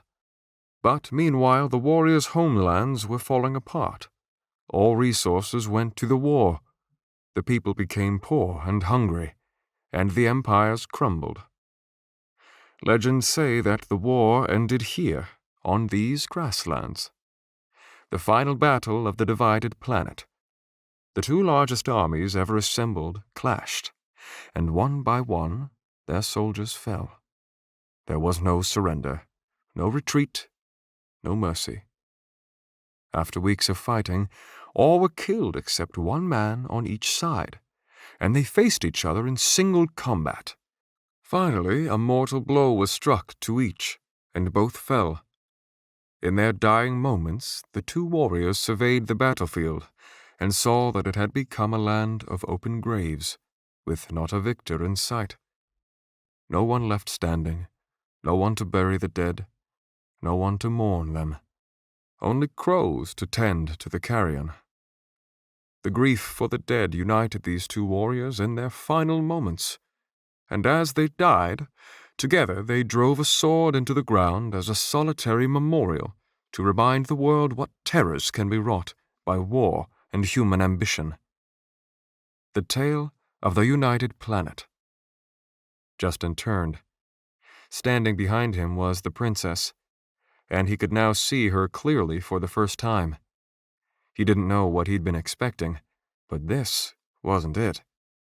She looked only a few years older than him, with green eyes and messy, straight black hair worn tied back. The word princess evoked in his mind images of a tall, fair-skinned lady with striking features, probably in a flowing dress, maybe on a white pony, or wearing a funny pointed hat, at least. But this woman was not tall. She had a small build and stood at least 12 inches shorter than Justin. Instead of a flowing dress, she wore dirty traveling clothes similar to Alan's. And instead of fair skin, her skin was several shades darker than Justin's. Alan's dried blood was still nestled in the knuckle lines on her hands and caked beneath her short nails. Her face was dirty, and her features were not striking, but plain. "I haven't heard that story since I was a little girl," she said. "Bards used to recite it during festivals." "Why is it called the Tale of the United Planet?" said Justin. "With their armies destroyed and all power lost," continued Zechariah, "the two great empires fell into chaos. Famine and disease ravaged their cities. Barbarians destroyed their citadels, and their lands splintered into squabbling cities and states.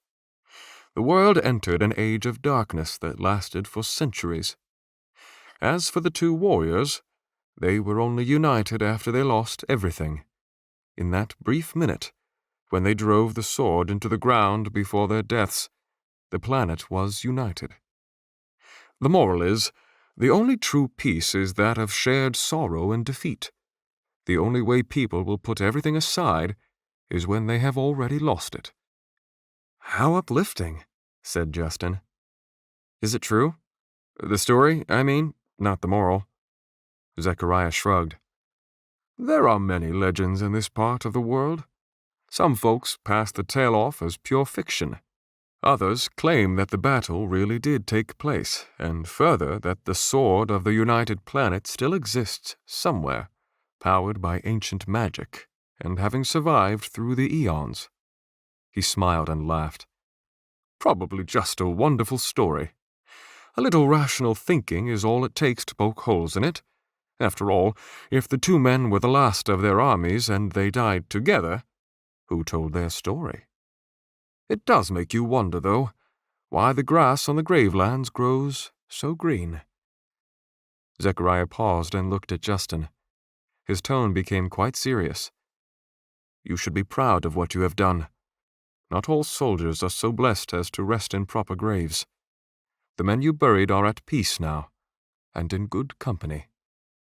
Justin looked at the mounds. He would never have admitted it, but it actually did make him feel a little better. "Pardon my manners, my lady," said Zechariah. "I am called Zechariah, a humble scholar and scribe." "And a storyteller," she said. Her speech, unlike Zechariah and Allen's, had little accent to Justin's ears. "Please, just call me Leah." She looked up at Justin expectantly. Justin hesitated. He had never been very comfortable with his stature. In a weird way, people of below-average height sometimes intimidated him, especially girls. Looking down on them made him feel like a lanky, goofy giant, like Lenny from Of Mice and Men. This rather small woman was no exception. It felt so wrong, in fact, to be looking down on royalty that he bowed a little just to try to even the playing field, but it probably looked as awkward as it felt.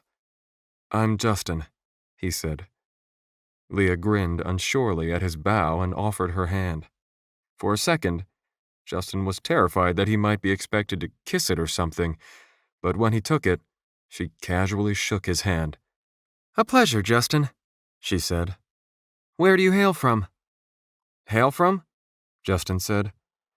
"Why, the county of Venango in the modest Commonwealth of Pennsylvania."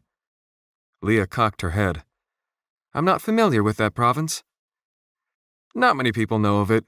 Are you all right? They didn't hurt you or anything." "They did nothing to harm me," she said. Her smile became a sad, forced one, and Justin suspected he had just said something wrong. "I think dinner is about ready," said Zechariah. Leah nodded and went to the fire. Zechariah started after her, but Justin grabbed him by the sleeve. "Wait," he said. "I have to know. How did Olin do that with the fire?" "Never seen someone cook a stew before," said Zechariah. "His sword. He shot fire from it." "Maybe that's better explained some other time, Master Holmes. At the moment, I'm so hungry I could eat a dineth." Zechariah turned and strode off. Justin sighed. It was not the first time Zechariah had called him Master Holmes. He got the impression it was not meant to be flattering. He flexed his raw hands, grimacing at the tender pink flesh where flaps of skin hung from his dirt-encrusted blisters, and walked to the fire. Olland eyed him as he approached. Zechariah had warned him that Olland was a dangerous man. It seemed he hadn't been exaggerating. 14. Justin was in desperate need of a bathroom. It was an unexpected dilemma. If there had been any cover, a tree, some shrubbery, he would have just removed himself from the group, walked around the other side, and done the deed. But they were in the middle of a flat stretch of open grasslands, where there was no such cover to hide his shame. Had he been among males only, he might have simply turned his back and answered nature's call. But now, a lady was with them, a lady he had only just met. Even that embarrassment might have been dismissible, had the lady in question not happened to be royalty. "I need a crash course in wilderness social graces," he thought, shifting in his cross-legged position on the ground. Taking a leak in front of a princess might be one you don't come back from. The sun had gone down, and with the moon and stars clouded, the only light came from the campfire. The stew was a salted broth of sliced potatoes, dried meat, and what Justin assumed were carrots, until he bit into one. The broth was bland, the potatoes were crunchy, the meat was tough and gamey, and the unknown, carrot-like vegetables were sour. On any other day, it would have been the worst meal of his life. Today, it was the best. He ate 4 bowls and drank a whole canteen of water, which had only made his bathroom situation more dire. As the sun set, Justin found that a full stomach did wonders to mend his sores and his spirits. It also made him sleepy. "I understand, Olland," Zechariah said, picking his teeth, "that you managed to question one of the kidnappers before he died." Mention of the afternoon's altercation brought Justin's dinner to the top of his throat. He managed, through willpower alone, to keep it there, but couldn't hold back the belch that came with it. He covered his mouth and stared at the ground, afraid to see if the princess had noticed. On the other side of the fire, Olland added a stick to the flames. Without looking at Zechariah, he said, "I did." A long pause followed. "They did not look like independent agents," Zechariah pressed. "They looked more like soldiers, uniformed but without insignias or heraldry." Olland remained silent. Justin looked at Leah sitting beside Olland. Her face was pale, her lips drawn into a tight line. Zechariah opened his mouth to continue, but he was cut off. "I will not discuss the agenda of dead men tonight," said Olland. "Not when we are scarcely out of earshot of their graves." "Just when I thought I would sleep," said Justin as he peered over his shoulder at the mounds not far from where the steeds were tied. "If you will excuse me," said Leah as she stood. "I am exhausted." "My lady," said Zechariah, nodding. Leah removed herself from the fireside, unrolled a stuffed mat, and lay down. "The rain may hold off until morning," said Zechariah. "There is no we," said Olland. "Your part in this is over. Tomorrow the lady and I return to Dean. You two can do as you like, separately." There was no passion in his voice. It was simply a statement. He did not wait for a response. He left the fireside and made his bed. Justin watched the tall mercenary lay down. He was having a hard time remembering why it had been so important to follow him out here. When Justin had made the decision to follow Zechariah, he had still been operating under the assumption that he was dreaming and would wake up at any moment. That no longer seemed likely to happen any time soon. Zechariah had said the venture was an errand to help Olland, but the idea that this mercenary needed anyone's help seemed laughable now, given what Justin had seen him do with that sword. "Zechariah," said Justin, louder than he meant to. He lowered his voice to a whisper. "How did he do that thing with his sword? The fire." 15. "You really are lost, aren't you?" said Zechariah. "What, you didn't believe me?" said Justin. Zechariah waved his hand dismissively. "It's nothing personal. The only way to know the truth is to entertain doubt. Tell me about your father. You said he couldn't take care of himself." Justin smirked. "You're very good at avoiding questions." Zechariah snorted a small laugh. "Forgive me. You asked about the fire. Yes. Well," he cleared his throat. "What do you think it was?" Justin shrugged. "Magic?" "Magic," Zechariah laughed. "Magic is just a word people use for things they either do not understand or are incapable of doing themselves, outside the realm of what they consider possible. I suppose you could be forgiven for thinking Aurum is magic." "Aurum?" said Justin, trying to pronounce it the way Zechariah had. "Aurum. What is that?" A sprinkling rain had begun to fall and hiss in the fire. Zechariah pulled up the hood of his cloak. After a few tries, Justin got his up too.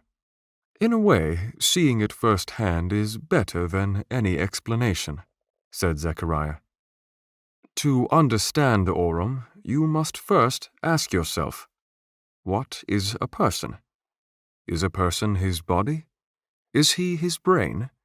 Is he his bones, blood, muscles, and organs? The answer, of course, is no.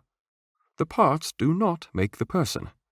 The person is what drives the parts. Some call it the consciousness or the mind. Others call it the spirit or the soul. Either way, it's what makes a human an individual, and it exists in a not-so-easily defined state. But you can make fire with it? Patience, young man. Similarly, the physical world is built of measurable parts: rocks, soils, plants, animals, air, and a billion parts within those parts. Through it all flows aurum, the essence of life. It is nowhere and everywhere at once, individual to everything. Apart from them, yet connecting them all. The spark in us, the human spirit, is made of aurum, and there is a bit of it in everyone, though the amount differs from person to person for reasons we don't quite understand. A stronger spirit means greater potential for aurum power, and the opposite is true also. Justin hoped his face didn't betray his thoughts. His mother had taught him that you didn't have to agree with people's beliefs, but that you should always be polite to them, especially to the crazy ones. We are all born with a spark already in us, Zechariah went on. As we grow, live, learn, and love, our spirits flower and bloom, and the power grows stronger. While a person's body reaches its zenith after adolescence and then deteriorates over time, a person's spirit can grow stronger throughout his or her entire life. Or it can fade. As we stray from our principles, make compromises, become embittered by woes, and lose sight of goodness and wonder, the power of the spirit can shrivel, die, and be lost forever. Aurum, Justin, is the measure of a person's inner strength, their will, their faith, their compassion. If a person can tune into his own aurum, he can learn to listen to the aurum around him and feel it. But aurum is still more than that. It is an energy source. If one can learn to use it, it can do powerful things. Like make fire. Aurum does not take physical form spontaneously, however. There must be a conduit. One must channel aurum through minerals called ore stones. What you saw Olin do today was release an active form of aurum energy through ore stones forged in the blade of his sword. He fed his spirit power through the stones, and his aurum took the form of fire. So, why didn't any of the soldiers today shoot fire back? Said Justin. Aurum ability is a rare gift, said Zechariah. Few people have the spirit strong enough to manifest its energy. Far fewer have the discipline to sharpen and hone the talent. The form that aurum takes depends on two aspects, the wielder and the stone. Some people have great aurum power, others have none. Different types of ore stones can unlock different potential powers. As for the wielder, it varies from person to person, just as any talent will. Some aurum ability comes with training, but a great part of it is natural as eyesight or hearing. Even properly trained, I could never produce fire from Olin's sword. If someone else could, their manifestation might be some variation, or more likely nothing at all. It is a great mystery. Even those who can use aurum may never come to realize their potential. The chance of a wielder finding a stone compatible with his or her spirit is slim. What about you? Asked Justin. The power I wield is a far cry from what you saw Olin do today. As opposed to willing a large amount of energy through the conduit all at once, I am constantly feeding a small amount of aurum through my stone, and it gives me a constant result. Which is, among other things, enhanced physical prowess, heightened strength and reflexes, and longevity. Longevity? Like you'll live longer than somebody else your age? Yes. How old are you? Always so forward. Let me put it this way. I was already at an age most men never reach when I mastered an orestone ability that made me feel like a young man again. Since then, I haven't aged a day for the last 12 centuries. Justin realized an instant too late that his mouth had fallen open, He hastily clamped it shut. "Give or take a few years," Zechariah added. "Are you?" Justin said. A slow smile crept across Zechariah's face. The twinkle in his eye reminded Justin of the look his grandfather used to get when he was telling a tall tale. "Oh, I get it," said Justin. "Very funny. Mess with the new guy. I see." "What? You don't believe me?" Zechariah said, a look of feigned insult on his face. "Why, of all the—" "Right, sure," Justin said flatly. Zechariah chuckled. The rain was falling harder, and Justin, more than ready for bed now, got up and rummaged through the supplies. "Bad news," he said. "Looks like there's only one more sleeping mat." "You take it," Zechariah said.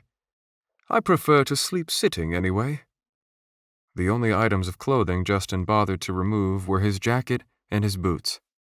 He sat the boots upside down to keep the rain from getting in, and laid out the straw-stuffed sleeping mat on the grass. It was hardly comfortable, but it was better than the ground.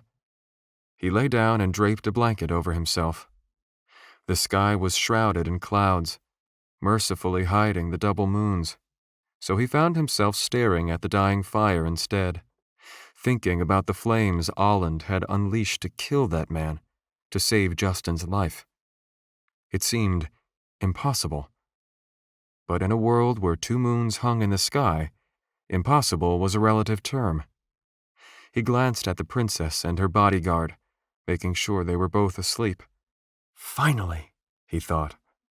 He scrambled from the mat and tiptoed barefoot over the wet grass, away from camp. He stopped some distance from the steeds, pulled down the bulky trousers to conduct biology's demands, and sighed in relief. "I better not be dreaming," he whispered. "'Cause if I am, I just pissed the bed. At 17 years old."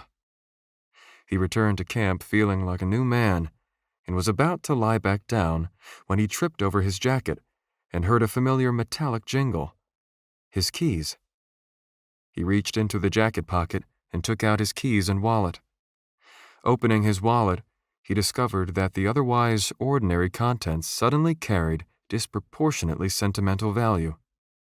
The precious artifacts included a bank card, $23 in tens and crumpled ones, some faded gas station receipts — he didn't know why he kept them — a coupon for 1 free coffee that had expired, not that it mattered, and, set behind a piece of transparent plastic, his driver's license. Justin lay down and looked at his license through the plastic. Pennsylvania driver's license, Justin C. Holmes. Organ donor. Sex, male. Class, C. Eyes, blue. Height, 6'4". Main Street Extension, Oil City, PA. He ran his thumb over the 16-year-old version of himself in the photo. His hair had been long back then, and it had flopped against his forehead when he ran. Part of the logo on his Pittsburgh Panthers t-shirt was visible at the bottom, and there was a dumb, crooked smile on his face. He had just gotten his license, after all. As Justin wiggled the license free, something fell out from behind it. He picked it up. It was Kate's yearbook photo. He thought he had thrown it away. Her brown hair was pulled back, her smile was casual, and her cheeks were dimpled. She was tall and athletic, but while Justin's starting spot on the varsity team was owed mostly to his stature, her place on the girls' team was justified by her raw talent and hard work. Over the course of the 10 months they'd dated, they had played one-on-one after school several times a week. She rarely missed from the top of the key. He wondered what time it was back on Earth. The girls' team sometimes had tournament games on the days after Christmas, but he wasn't sure if there were any scheduled for this year.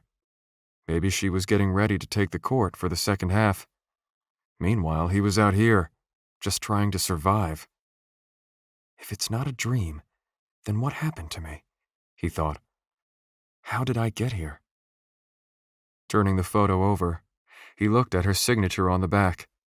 Katie, with a heart over the I. Despite an effort to remain friends, they hadn't really spoken since before Thanksgiving, well over a month ago. It had been even longer since he'd played one-on-one with her, or with anyone for that matter. On the very same day he had broken up with her, he'd also quit the basketball team. It had made for one heck of a Friday. He would never forget the guilt he felt that day, knowing that he was the source of Kate's tears.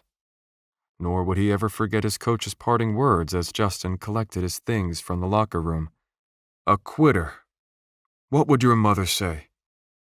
Justin put his license back in the plastic sleeve, slid Kate's picture behind it, and put the wallet and keys in his jacket pocket. "I got here somehow, so there must be a way back," thought Justin. "I've got to get Olin talking. If I can figure out where he found me, I can go back there, with or without help, and maybe find some answers." He rolled over to see Zechariah sitting cross-legged with arms drawn into his cloak and head tucked to his chest. He looked like a big bird nestled up for warmth. The bag of books lay beside him. Look at that. He didn't even open a single stupid book. It was Justin's last thought before he fell asleep. 16. Justin went from dead asleep to wide awake in about half a second. He had rolled over in his sleep, and the cover of the blanket had fallen off, allowing the rain to hit him full in the face like a garden hose. He wiped himself off in surprise. The light sprinkle was now a downpour, and distant thunder rumbled. It was morning, but he could hardly tell through the darkness of the clouds. He was about to get up when he heard a pair of hushed, frantic voices. He turned his stiff neck. Leah was still sleeping with blankets pulled over her head, but Zechariah and Olin stood near the doused fire. Both had their hoods up, hiding their faces, and both spoke rapidly. Mid-sentence, as he said something emphatic in a foreign language, Zechariah's arm flung up to point a finger at Justin. "They're talking about me," realized Justin. He had resolved to continue faking sleep to see where this heated exchange led when Leah stirred. Olin and Zechariah noticed and quickly separated. By the time she got up, they were making a convincing show of ignoring each other while packing up camp, as if their conversation had never happened. Justin stood and groaned. His thighs were so sore from riding that he regretted getting up. His hands were bubbled with blisters, and there was a sharp pain in his back from falling off his steed yesterday, multiple times. All he wanted to do was lie back down, but the ground was so uncomfortable that sleeping on it any longer would have only made things worse. Even putting on his boots was painful. Zechariah marched over to him. "Something has come up," he said. Justin was about to ask what he meant when he heard Olin telling Leah, "We cannot go back to Dean, my lady." "Because of the house?" she asked. "Surely we can find somewhere else to stay until we move on. Perhaps Zechariah wouldn't mind if we—" "It's a bit more serious than that," Olin said. "Zechariah and I woke in the night. Both of us felt a dark presence." Leah hesitated. "Where?"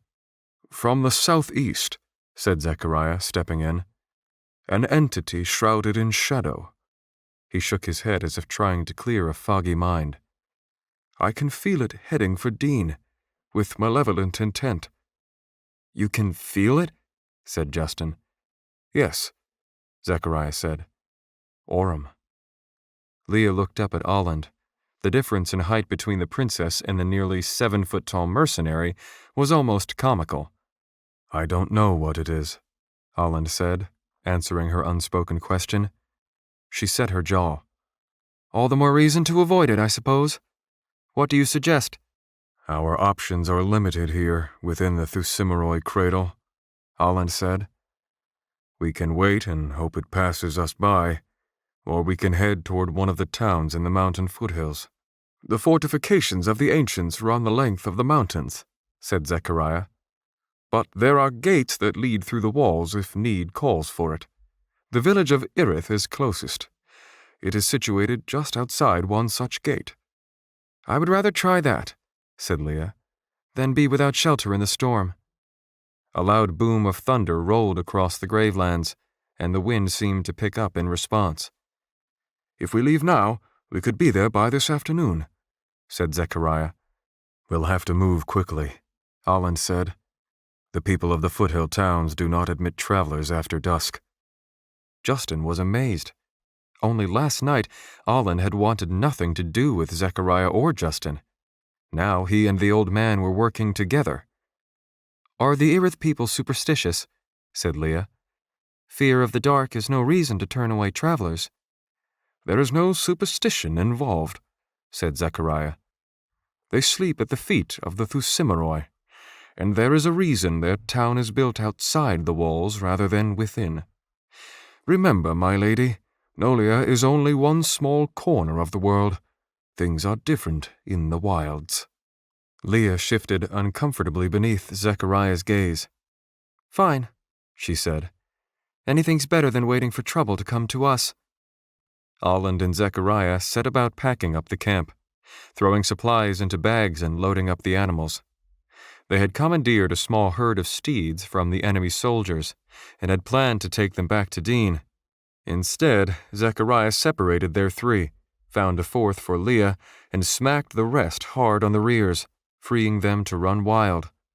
Justin, meanwhile, tried to figure out how to refit his sleeping mat into the bag he'd taken it from. "Justin." He turned. Olland looked down at him. He held a broadsword with a 3-foot blade in a reddish-brown wooden sheath. The hilt was encased in a metal basket, a sphere of protective steel forged to cover the wielder's hand. Olland pulled the sword from its sheath a bit, just enough to show Justin some blackened patches on its otherwise shining steel blade. Scorch marks. "The sword that almost killed me," thought Justin. Olland held it out to him. "I don't," said Justin. "I don't want to fight anybody." "But you will have to," Olland said. Reluctantly, Justin took it. It was so surprisingly heavy that he nearly dropped it when Olland let go. The mercenary strode off without waiting for a response. Justin slipped his hand under the basket hilt and gripped the handhold. He pulled the blade out a bit and looked again at the black stains on the blade like oil and water. The last man to wield this sword had tried to kill him with it. It made Justin sick to think what had happened to that man, just so he could survive. "What makes me any different from him?" Justin thought, staring at the blade. "Why am I here and he's not? Chance? Luck?" He had to believe it was more than that. More than a flip of a coin or a roll of the dice. This time he had lived, but for that to happen, for the scales to tip in his favor, the man who'd carried the sword had to die. That made life a gift, bought and paid for. Silently, Justin promised never to forget that. Never to forget the soldiers in those graves he'd dug, or the man who had burned in Olland's fire, or the boy who had begged for help as he lay dying. All so that Justin could keep living a while longer. "Ah!" said Zechariah. Justin jumped. He hadn't heard the old man's approach. "The dirk I gave you will still come in handy, no doubt, but this is much more practical. Allow me." Zechariah eased the sword from Justin's grip and kneeled beside him. "Is this your good hand? Okay, then, you put it on the opposite side so you can reach naturally across your body to draw it, like so." He attached the sheath to Justin's belt on his left side. "There you are. Like the dirk, it's got a single cutting edge, so when slashing— Oh, never mind, I'll explain later." Zechariah departed to finish packing, leaving Justin alone in the rain. The sword hung heavy at his side, interfering with his center of gravity. He looked down at the metal-woven basket hilt on one side and the dirk's knobby handle on the other. Days ago, the thought of carrying a sword and a knife might have sounded exciting. Now they just made him feel dirty. Out of the corner of his eye, he saw a bright flash. Half a minute later, the rumble of thunder reached his ears. He tightened the hood over his head. When everything was packed, with nothing left but a circle of charcoal where their fire had been, the 4 travelers mounted their steeds. Justin grimaced as the pains of yesterday rubbed against the saddle. Aland looked at Leah. She nodded, and Aland rode forward. Leah and Zechariah did likewise, and Justin's steed obediently followed. It didn't take long before Justin was cold, wet, and miserable. As their pace quickened, the rain came at Justin from above and in front. It found ways to splash into his face and run down the front of his shirt.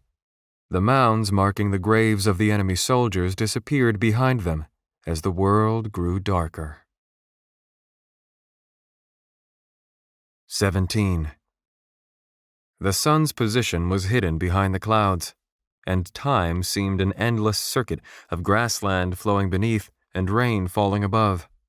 The only change came from behind, as the ocean of black clouds drew ever nearer. Never had Justin faced such a storm out of doors.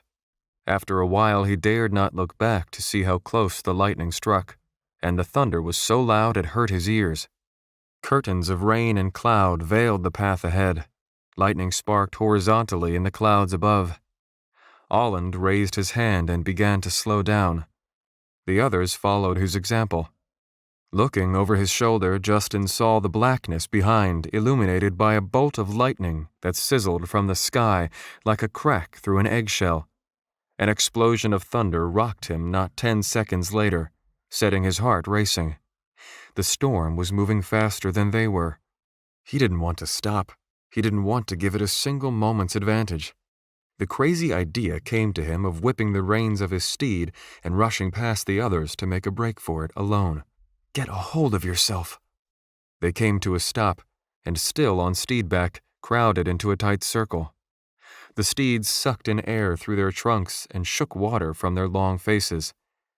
"Erith is close," said Zechariah, "but we will not be safe there." "We won't?" Justin blurted. "What do you mean?" "The gate is our only chance," Aland said, ignoring Justin. "It's the only pass for 100 miles in either direction, right?" "Right." "What's going on?" Leah said, yelling to be heard over the storm. In her barely disguised fear, it came out closer to a demand than a question. "They are following us, my lady," Aland said. "They?" Leah said. "The dark presence," said Zechariah. "They're coming this direction. They use the storm as cover." Justin swallowed hard as thunder crashed like a timpani. "Erith," Leah said. "They will have a town guard. If we alert them to the danger—" "No militia could hold back the things hunting us," said Aland. "We must reach the mountain gate and shut ourselves off from them. My lady, I swore to protect you with my life. This is our only choice." At the word hunting, a shiver ran up Justin's spine that had nothing to do with the cold or the rain. After a moment's consideration, Leah nodded. Aland looked at Zechariah and said something in that strange language. Then he yelled and slapped his steed. The animal started galloping. The rest followed, this time with Justin and Leah in the middle and Zechariah at the rear. Justin held tightly to the reins, trying to keep his hands from shaking. He had seen these men kill without mercy. He had seen Aland charge into a burning building. He had seen Zechariah get cut by an enemy blade without making a sound. Together, they were a force to be reckoned with. Yesterday's massacre of a dozen enemy soldiers could attest to that. What could make these two retreat? Justin could hardly see anything. The rain fell in stinging sheets. The sound of thunder exploded at almost the same instant as the lightning flashes now, shaking the ground beneath him, making him flinch and wonder each time if the next would be his last. It was all he could do to keep an eye on the shadowy figures of Leah and Aland ahead of him. If he looked over his shoulder, Zechariah close behind. Justin's fear was steadily transforming into something more. A cold sickness in the pit of his stomach. It felt like doom, unnatural, ethereal, hanging in the air. "Am I feeling it?" he thought. "The dark presence?" A shout from behind brought Justin's attention around. "Faster!" came Zechariah's voice on the wind. "They're right behind! The rest of his words were cut off by the snap boom of electrical impact as lightning struck, and the world around the old man became momentarily illuminated.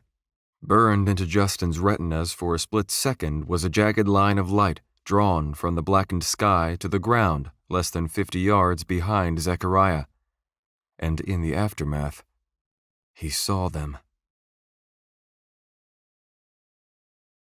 18. Now that he knew where to look, they were visible through the storm. If not for Zechariah's urgency, Justin might have passed off the sight as an anomaly, a mirage, or an optical illusion. The darkness behind Zechariah was caving in on itself. Light fell inward as if caught in a vortex, and at the center of that vortex were huge figures. Something shot from the heart of it. A dark ball of energy sizzled over Zechariah's head as fast as a javelin. The projectile missed Zechariah and flew past Justin. A rushing, sucking noise filled the air. The driving rain fell in a parabolic pattern to meet the dark, globular thing, as if drawn in by superior artificial gravity. The projectile hit the ground at Alan's flank and exploded upon impact in an inferno of concentrated night. Darkness expanded outward and upward in a blooming spheroid of energy. Veins of indigo electricity crackled and sizzled around its edges, and all light seemed to warp inward, as if the world were being viewed through a concave lens, a terrestrial black hole. Thankfully, Justin's steed had the presence of mind to swerve around the explosion's sputtering aftermath. Even through the pouring rain, Justin could smell ozone and charred earth. The blast zone was a blackened, smoking crater. He looked over his shoulder and regretted it. Now, not far behind Zechariah, their hunters had gained form and substance. 4 were visible through the haze. Dark, humanoid figures twice the height of a man, and as wide at the shoulders as Justin was tall. They rode strange, giant mounts. Details were dulled by the rain and darkness, but Justin saw the monster in front raise its arm above its head. Another ball of darkness appeared within its bony hand. "Watch out!" Justin screamed. The monster brought its arm down. Zechariah veered his steed sideways as the projectile flew toward him. The ground where he had been an instant before erupted in blackness and sizzling effervescence. Everything it touched was engulfed. Zechariah's cloak billowed from the blast. His steed tossed its head in fear. Peripheral movement caught Justin's eye. Turning, he saw that Alan had dropped back and was riding beside him. Alan gestured forward at something, then dropped his steed still farther back. Ahead, Justin saw that Leah was leading the way toward what looked like a dead end. Rain battered vertical stone walls that must have been 500 feet high. They were trapped. But no. There, at the base of the wall, was the village. Wood and sod buildings sat clustered around a semicircle opening in the wall that looked no greater than a mouse hole against the enormity of the fortifications. The gate. Alan dropped back past Zechariah, closing the distance between him and the monstrous riders. Holding the reins with one hand, he drew his longsword and brandished it above his head. Flames erupted from the white-hot blade. A fireball leapt from his sword and rocketed toward the silhouettes of their pursuers. The flames hit true, a full impact shot to the frontmost of the riders. The fireball shattered into pieces. Its flames were doused. The creatures rode on, unscathed. The pulsating panic in Justin's stomach was creeping into his chest, holding him frozen in the saddle. He tried to focus on the gate ahead and the shape of Leah racing toward it on steedback, but the fear weighed on him like a physical ailment. The buildings of Irith became clearer. He saw windows alight from hearth fires within. A bolt of lightning hit the wall with a deafening explosion. Justin shut his eyes in fright. More explosions rang out behind him, but they weren't thunder. They were the sounds of powerful battle between Alan and the monsters. The hole in the wall grew larger, and finally they reached the gate, Leah disappeared within it. Justin followed, and the gate swallowed him up into darkness. After riding so long with rain falling heavily upon his back, the abrupt relief of cover was like a change in gravity. He was nearly thrown to the ground as his steed skidded to a halt beside Leah. It was more like a railroad tunnel than a gate, tall, wide, and at least 100 yards long. It was empty, save the frame of a large winch system made of metal gears, wood, and cables. Zechariah came racing through the curtain of water at the gate. Behind him, a few 100 yards past the town of Erith, battle raged in flaming flashes and spots of concentrated blackness. The old man leapt from his steed before it even came to a stop. He rushed to the winch and grabbed the enormous lever with both hands. His long, white beard was soaked and plastered against his chest, and his gritted teeth gave him a wild appearance. "Help me!" he shouted, pointing above their heads. Justin followed the gesture. The gears of the winch controlled a great coil of metal cables running to the tunnel ceiling, connected to a multiple pulley system suspending a massive block of stone above the entryway. A door. Leah and Justin dismounted and sprinted to Zechariah's side.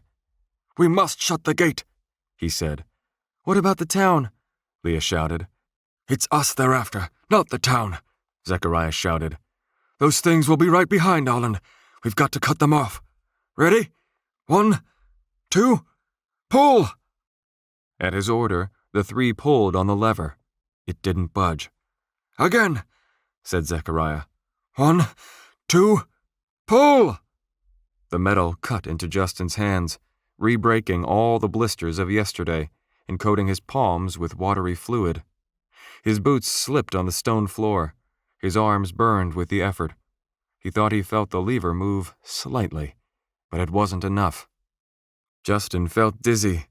The flashes of battle were drawing nearer, and the seizing panic had climbed up his spine and was clawing at the top of his throat. His insides felt frozen. It was like succumbing to hypothermia from the inside out.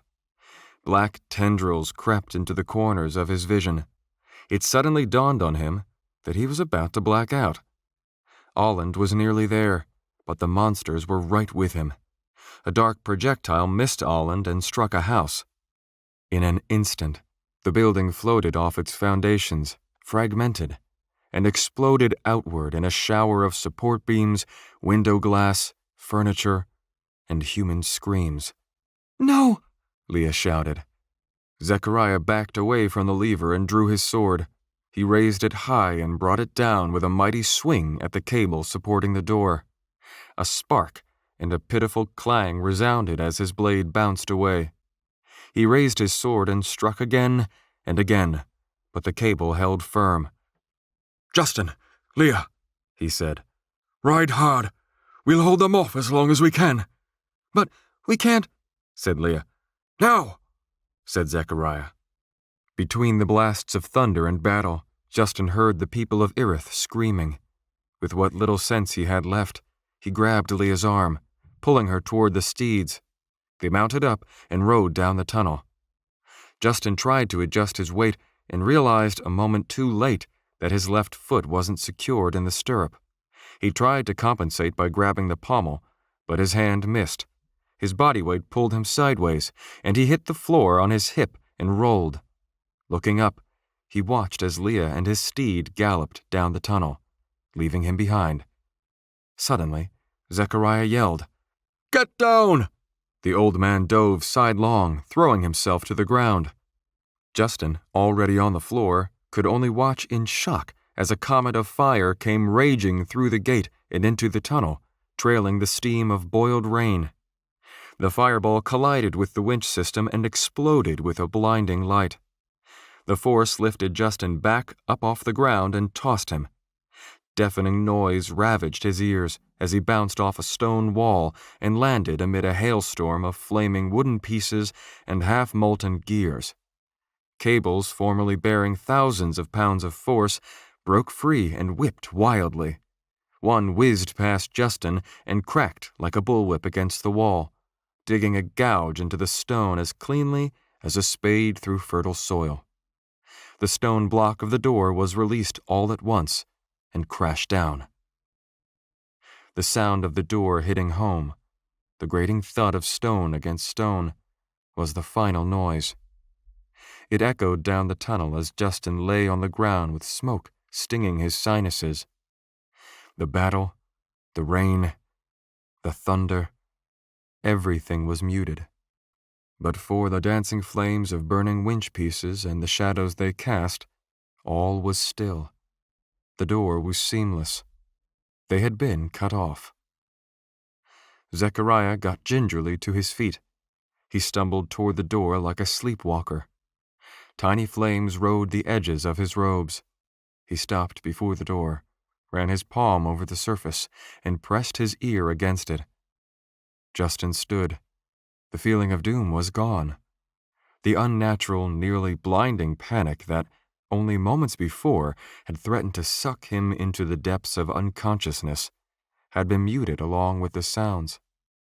Leah dismounted her steed and came sprinting back. She slowed to a jog as she passed Justin, and she stopped behind Zechariah. "Holland," was all she said. Whether it was a question or something else, Justin could not tell. Zechariah did not look at her. After what seemed like a long time, Zechariah pressed his palm flat against the stone, bowed his head, and began to utter words of another language. Leah drew her hands into fists and looked at the floor. Her shoulder twitched. The old man's prayer reverberated through the tunnel, producing mournful, ghostly harmonics. Justin did not know the words, but the meaning was clear. The danger was gone, and Holland with it. 19. Silently, Zechariah leaned several wooden and metal pieces against the door, piling them up into a crude memorial. One by one, he leaned the pieces against one another. Though the arrangement was random, its meaning was clear. "Holland was a Rue Honora," said Zechariah, and though his voice was but a whisper, the tunnel amplified his words to rich volumes. "We cannot lay his body to rest, but Rue Honora's tradition gives the utmost honor to heroes who die nobly in combat." He retrieved 2 sacks from the saddlebags of his steed and returned to the door. "Today, Holland sacrificed himself to save the lives of others, and there is no deed nobler than that.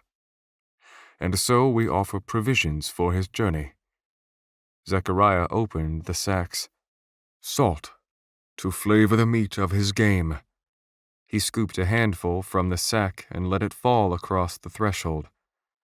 "And coin, to pay the ferryman for his journeys ahead." He opened the second sack and let the contents fall. Small metal pieces clanged and jingled against the tunnel floor. Silver coins and tiny bars of bronze. Zechariah dropped to one knee. "Farewell, Holland Sims, Rue Honora. May you find peace and fellowship among your ancestors." The 3 were silent for a moment. Justin waited until Zechariah stood back up to speak. "He," said Justin, "he did that on purpose, didn't he? He meant to shut the gate." Zechariah nodded. "Why?" Leah said. "He could have made it through." She cleared her throat. "Are you sure he—" "After the gate shut, I could no longer sense him," said Zechariah. "He sacrificed himself so that we might survive." "But all those people," Leah shouted, making Justin jump. "Out there in the village? What about all of them? That was not his sacrifice to make." "He swore to protect you," said Zechariah. "He did it the only way he could." "What about those things out there?" said Justin. Zechariah only looked at him. "Won't they get through?" Justin said, his voice cracking a little. "I mean, this door won't hold them for long. They blew up that house like it was nothing." Leah turned away. "These walls are stronger than the stone they're built with," said Zechariah. "They are unlikely to be broken, and even unlikelier to be scaled, and it's a 2-day ride to the next pass. We are safe, for the moment." "Don't get me wrong, that's reassuring," Justin said. "But shouldn't we still get out of here as quick as we can? Just in case?" "Justin," said Zechariah, "if they do break through, our steeds are too tired to get us far enough away in time, so there's no use worrying about it. I don't think they can break through. I can't make any promises beyond that." Justin didn't care for that answer, but he could think of nothing else to say except, "What were those things?" Zechariah seemed to consider a moment, then said, "I don't know." Justin shivered. Somehow it was the worst answer the old man could have given. Zechariah walked to Leah. He drew his sword. Laying it upon his outstretched palms, he kneeled before her. "A fighting man of Alan's caliber will never be replaced," he said, "but I humbly offer my services in his stead, for as long as Her Highness should have need of them." Zechariah had lowered his eyes in reverence, but he glanced up long enough to shoot a meaningful look at Justin. Justin hastily did his best to pantomime the ritual. He pulled his new sword from its sheath and held it out as he kneeled. "Stop," said Leah. "Stand up, both of you." Justin scrambled to his feet, feeling like he was in the middle of a botched marriage proposal or something. But somehow, a man like Zechariah could maintain an air of dignity, even on bended knee. He stood slowly, looking at Leah. "Thank you for everything you've done," said Leah. "I would probably still be a prisoner if not for you two. But you're not soldiers, and you aren't my subjects. I can't accept that kind of pledge." She paused. "I would, of course, appreciate your help, in an unofficial capacity, but no oaths or fealty to Her Highness or any of that nonsense. Just help. Please." Zechariah smiled. "As you wish." Leah looked at Justin. It took him a second to realize she was waiting for him to say something. He nodded and said, "Okay." Zechariah grabbed the steeds by the reins and led them down the tunnel, toward the semicircle of light that marked their exit point. Leah gave the gate door one last look, then followed. Justin lingered behind at the memorial. It seemed a sad thing for a man's life to be reduced to a salty pile of coins and garbage. He was a mercenary, so maybe the coins were fitting. But still, "That's twice you saved my life," he thought. "Wish I'd had the chance to repay you." What a strange concept. His life. What did it even mean anymore? What had it become? The worries and woes of earth, where his life did not hang in the balance at every moment, seemed petty and childish by comparison. "If I ever see home again," he thought, "I'll never take it for granted. I'll never take a bed, a warm meal, running water, safety, or peace of mind for granted ever again. I'll never take Dad for granted again either." Justin hung his head. Apathy and depression had him dragging his feet as he left Alan's memorial behind and followed Zechariah and Leah. Moments later, he stood at the end of the tunnel beside them. Rain and twilight blurred the country outside. A distant echo of thunder rolled. The storm was passing. "Were they goblins?" Leah asked. "No," Zechariah said. "These things were far too powerful to be goblins."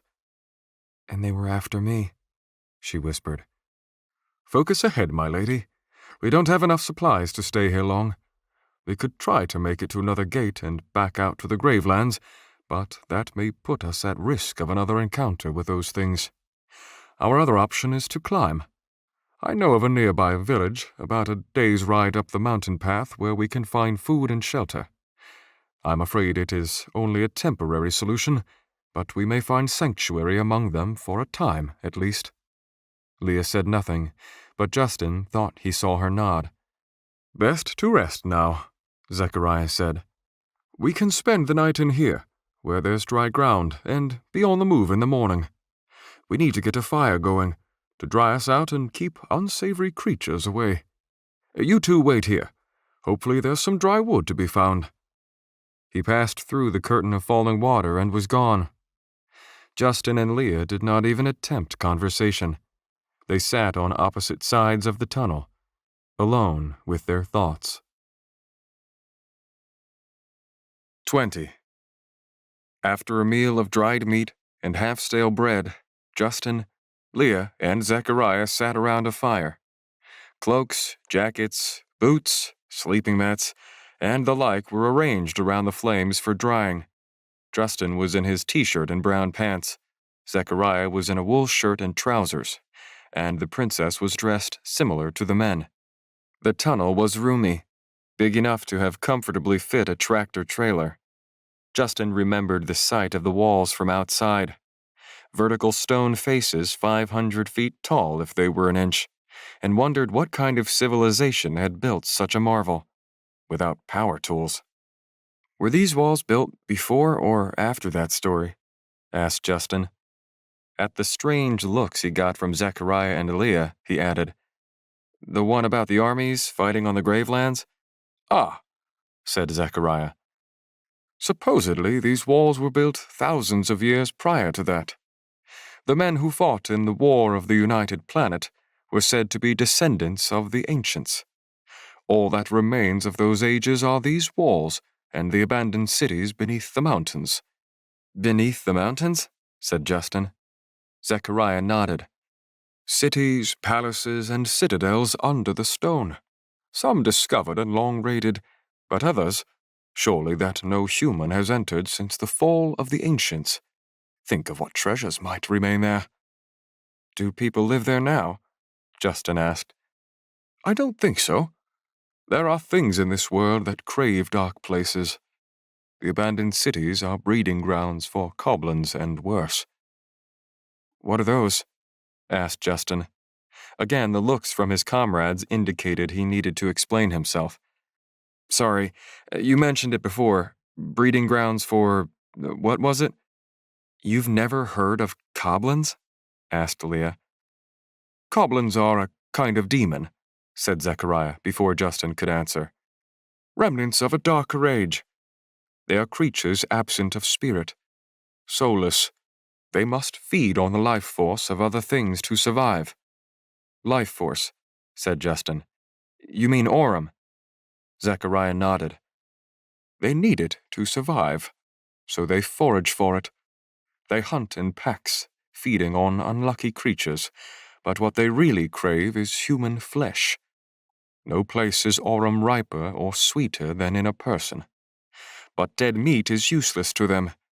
Since they can only gain nourishment from living Aurum, only living prey can sustain them." Zechariah looked at the ground, and though his thoughts turned inward as if he were reliving a memory, his voice sounded matter-of-fact, almost chipper. "To be killed by a goblin is to be fed upon while still alive. Since their prey must be living to provide nourishment, goblins will quickly tear a person open to feed on the still-living entrails before he or she can expire. Once the prey is dead, it provides no further nutrients, so the corpse is abandoned. The aftermath of a goblin raid is as gruesome a sight as you may ever see. Bodies torn open, hollowed out for as long as the victim could cling to life. The rest stays to rot, a mutilated, festering heap for carrion beasts and maggots." Justin gulped, thankful that Zechariah had waited until after dinner to share this. "There are goblins in the border woods north of Nolia," said Leah. "Soldiers are sometimes sent to hunt them, and the heads are brought back as trophies, but I've never heard them described so eloquently." "You've really never heard of them, Justin?" Justin shook his head. "You know the language of Nolia and speak like a Westerner," said Leah, "but you seem little versed in the knowledge of the country." "Little versed?" thought Justin. "Sister, you could fill a book with the things I don't know. Heck, make it a whole sack of books." "What do goblins look like?" Justin asked, eager to change the subject. I want to know when to start running if I see one." "Start running?" Leah said. "You certainly didn't run today. I thought you were right beside me, but the next thing I knew, I turned and realized you weren't on your steed. I couldn't believe you had gone back with Zechariah to face those things." Justin blushed a little. She clearly hadn't seen the full version of the event. "It, felt like I almost didn't have a choice in the matter," he said. "Goblins are humanoid," said Zechariah. "About the size of a child, with arms nearly twice as long as their legs. They knuckle walk and lope about, hairless with tough, pitch-black hide, beady eyes, fangs, and long claws. They despise the sun, which makes the underground caverns ideal. That, and the black aurum." Leah leaned forward. "You've said that twice now. I am a graduate of the Service Academy, and we were taught that black aurum was only folklore." "Only folklore?" said Zechariah. "My dear, just because something is folklore doesn't make it untrue. If you traveled the old roads or delved into the forest where axe has never cut, you would find that much folklore and legend is based strongly in reality. As for black aurum, it is a phenomenon not easily described. The proper word for it is daemon. Daemon is evil. But I would clarify this. The word is not quite right. Saying that something is evil generally implies that it possesses evil qualities. Daemon is evil incarnate, the heart of darkness." "We were taught," said Leah, "that daemon was the imaginary tool of sorcerers and necromancers, like witchcraft and magic spells. You speak of it like it's a living thing." "Daemon is the equal and exact opposite of aurum, and it is anything but imaginary. There are places in the world that are thick with daemon, places that give you the feeling of evil, right down to your bones, as if something were trying to turn your blood to stone and suck the life out of you. It smells like death and sickness.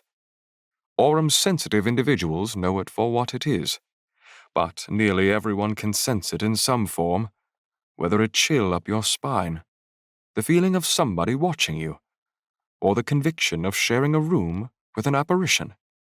These sensations are not baseless. Few sensations ever are." Justin stared at the ground, thinking about their flight through the gate. He remembered the fear, the feeling of his heart racing and his blood turning cold, the way his vision had started to falter, as if he were about to black out. "Those monsters," said Justin. "Were they daemon?" The word came out clumsily, but he tried to pronounce it the way Zechariah had. Daemon. Zechariah nodded without breaking eye contact. "Very perceptive, Justin.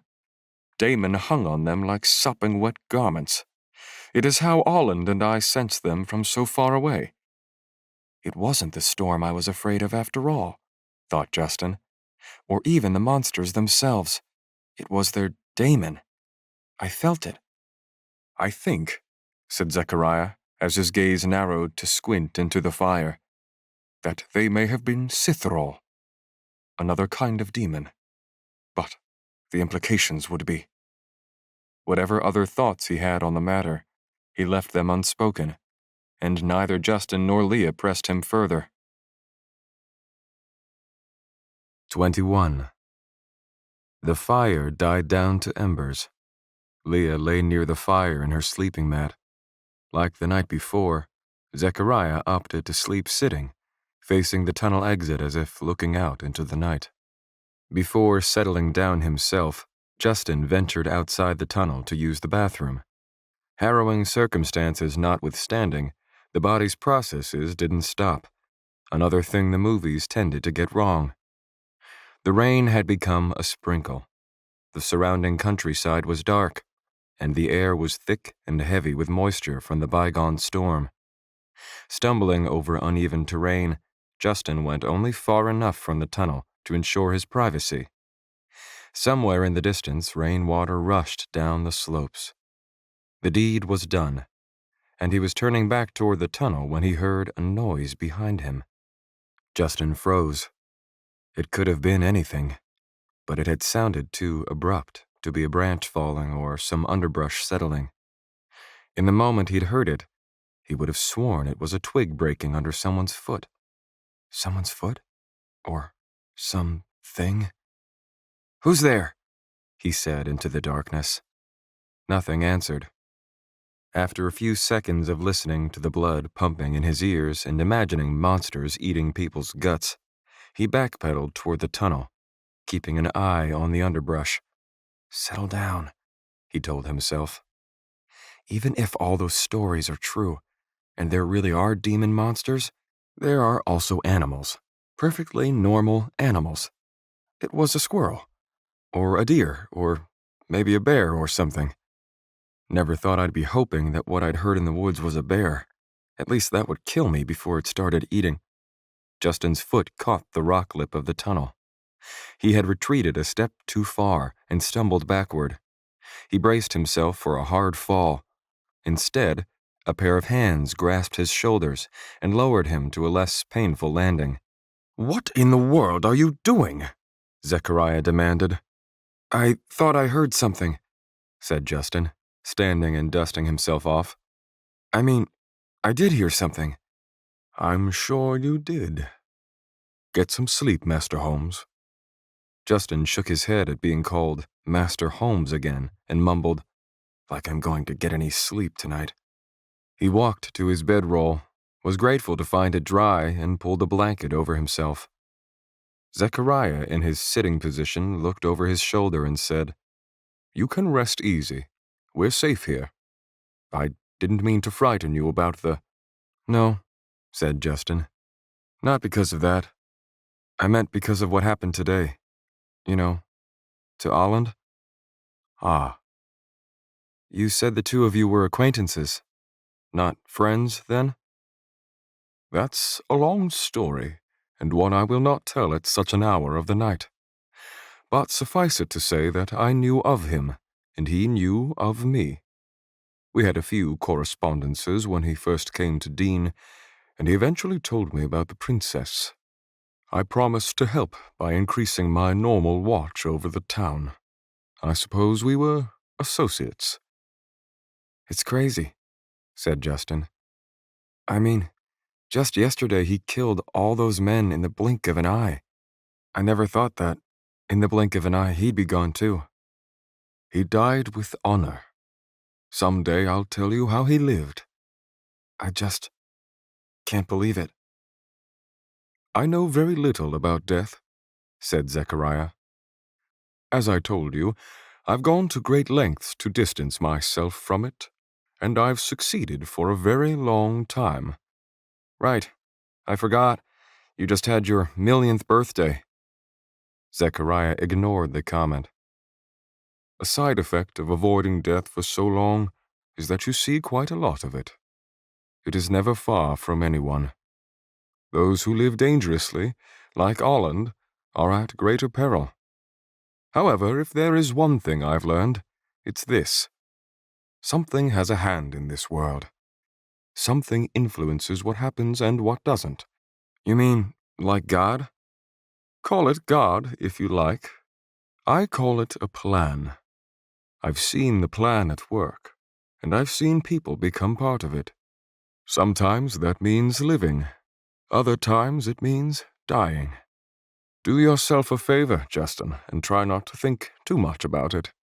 Lives are decided quickly, yes, and in ways we can't understand. Sometimes in ways that seem unfair, illogical, or cruel. But everything happens for a reason." Justin made a face. He couldn't count the number of times people had told him that after the accident. In the hospital, at the funeral, everywhere. People always said it in this saintly, all-knowing sort of voice, like it was supposed to comfort you. But the truth was, it was exactly the kind of BS a person could say with impunity, because no words could refute it or prove it. By the time Justin's mother was in the ground, those words, "everything happens for a reason," and the closely related, "it's all part of a plan," meant less than nothing to him.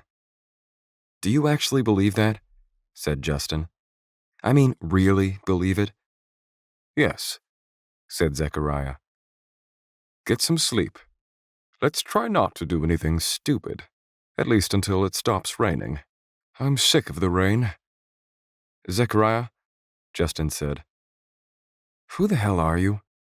The old man made a surprised noise in his throat. Seriously, said Justin. And don't say a scholar and a scribe, or I swear— That's one too many questions for today, said Zechariah. Go to bed. And the old man turned his back to him. 22. A cold breeze woke Justin.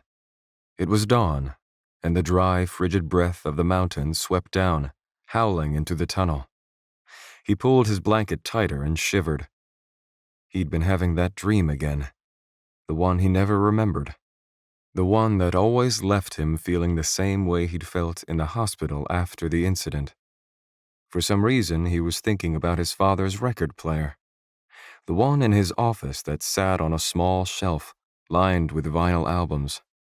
A few years ago, Justin's mother had given Benjamin that record player, along with a high-quality surround sound system for his birthday, so he could play his old record collection. That collection was a curiosity to Justin. He didn't know what he'd expected his father's music to sound like. Maybe like those cheesy hair metal songs that played on the classic rock radio station. He did have some of that, but most of Ben's records were, to put it lightly, just weird. He had a love for the progressive rock acts of the 1970s, albums with intricate, otherworldly covers and 10-plus minute-long songs about things like magic, mythology, science fiction, and trees.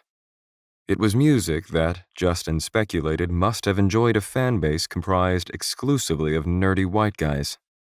Nerdy white guys who had grown up to become nerdy white dads. More like granddads, really. Most of the music was from before Ben's time. But for some reason, he loved the stuff. And most dads listened to their music on earbuds. Not on high-quality sound systems that could be heard from halfway up the street as the school bus made the turn onto Main Street Extension. Through prolonged exposure, Justin had gained an appreciation for the musicianship, when it wasn't overly self-indulgent. But he still didn't quite get the appeal. One of those long, intricate songs from Ben's collection was stuck firmly in Justin's head now as he looked up at the jagged peaks outside the stone tunnel. The mountains reached up into a sky that was as clear blue as a tropical sea. The lower slopes looked as if they were overgrown with moss, but it wasn't moss. It was miles upon miles of unbroken evergreen forest trekking up the mountainsides. He sat up. The breeze coaxed spirals of smoke from the campfire's coals. An old man sat in front of it with his head tucked down and his hood drawn over his face. Nearby, a young woman lay sleeping. Zechariah's hooded head shifted to face Justin. "Don't you ever sleep?" Justin said. "No." The answer caught Justin off guard. "No?" "No, I do not sleep. An additional benefit of my aura mobilities. Longevity, heightened senses, quick reflexes, and energy. Lots of energy. Pent-up energy that does not need to be replenished on a regular basis through sleep." "You're not joking, are you?" said Justin. "Hmm?" said Zechariah. "You really think you're hundreds of years old?" Zechariah pulled his hood back. "Think it? Yes. In the same way that I think water flows downhill. I normally keep the not sleeping part to myself, though. So you just fake it every night?" "The look on your face is exactly why I don't tell people. It makes them uncomfortable." He closed a book in his lap that Justin hadn't noticed until now. Maybe he had been reading them after all. "You're up early. I'd planned on letting the two of you get a little extra sleep this morning, considering the circumstances." "I had a dream," said Justin. "Ah, dreams," said Zechariah. "Now there is something I miss about being mortal." Justin felt a shiver run down his spine. Zechariah seemed to bounce from one extreme to the other. One moment, wise and capable. The next, senile, if not straight up bonkers. It was rather worrying to think that Justin and Leah's lives rested in his arthritic and possibly demented hands. A thought occurred to Justin, and he stood and picked up a burned twig that had escaped the fire. He crouched beside Zechariah and swiped at the tunnel floor, clearing it until it was a bare stone surface. With the twig held like a pencil, Justin began to draw. The charred end of the stick left black lines as he outlined shapes from memory. The continents took crude form under his hand, the amorphous blob of Asia, the puzzle piece-looking coast of Africa, Europe's jagged edges, Australia, and the others. For reason of familiarity, North America was the most accurate reproduction. When the map was complete, it was little better than a child's rendering. Justin had never been much of an artist. He estimated about where the state of Pennsylvania would be, in the eastern corner of his home continent, and drew a tiny X. "Home," he said. He held the twig out to Zechariah. "So where are we now?" For a long time, Zechariah would not take it. He just stroked his beard and studied the map. Finally, he lowered his hand as if to point at something, flattened his palm against the stone, and erased Justin's lines. He rubbed them out until his hands were black with soot, and the stone was a blank canvas again. There was a lump in Justin's throat as Zechariah took the twig. He held it like a paintbrush, and with intricate strokes and gentle curves, he began to draw a map of his own. Moments later, Justin was studying a new charcoal drawing on the ground. By comparison, its detail made his amateurish sketch of Earth look like the kind of randomly squiggled borders you'd find in the front pages of a fantasy novel. Its closely packed continents, to his dismay, bore not even a passing resemblance to any place he recognized. Zechariah made a graceful X at the center of a small continent in the western half of his map, separated from the surrounding landforms by narrow seas and bordered to the north by a series of islands. "Here," he answered. Justin stared at it. "There's more to the world than this, of course," Zechariah said, almost apologetically. "This is just the inhabited human world. The ancients named it the Oikumene. Beyond it are unknown wildlands populated by barbarians, demons, cyclopses, and other forms of humans." He pointed to his X. "The continent we are on is called Athasia. The country of Nolia, where the princess is from, would be on the—" Zechariah trailed off. Justin had been perched on his heels, but now he fell flat on his butt. His face was white. He swallowed hard against the taste of bile. I said Justin. "I think I need to sit down for a while." Zechariah chewed on his tongue a moment, then said, "Fair enough." "I'm starting to think I've gone certifiably nuts," said Justin. "Maybe I'm locked up somewhere right now, bouncing off rubber walls, and this is all in my head." "And that would make me a figment of your imagination?" said Zechariah. "Maybe."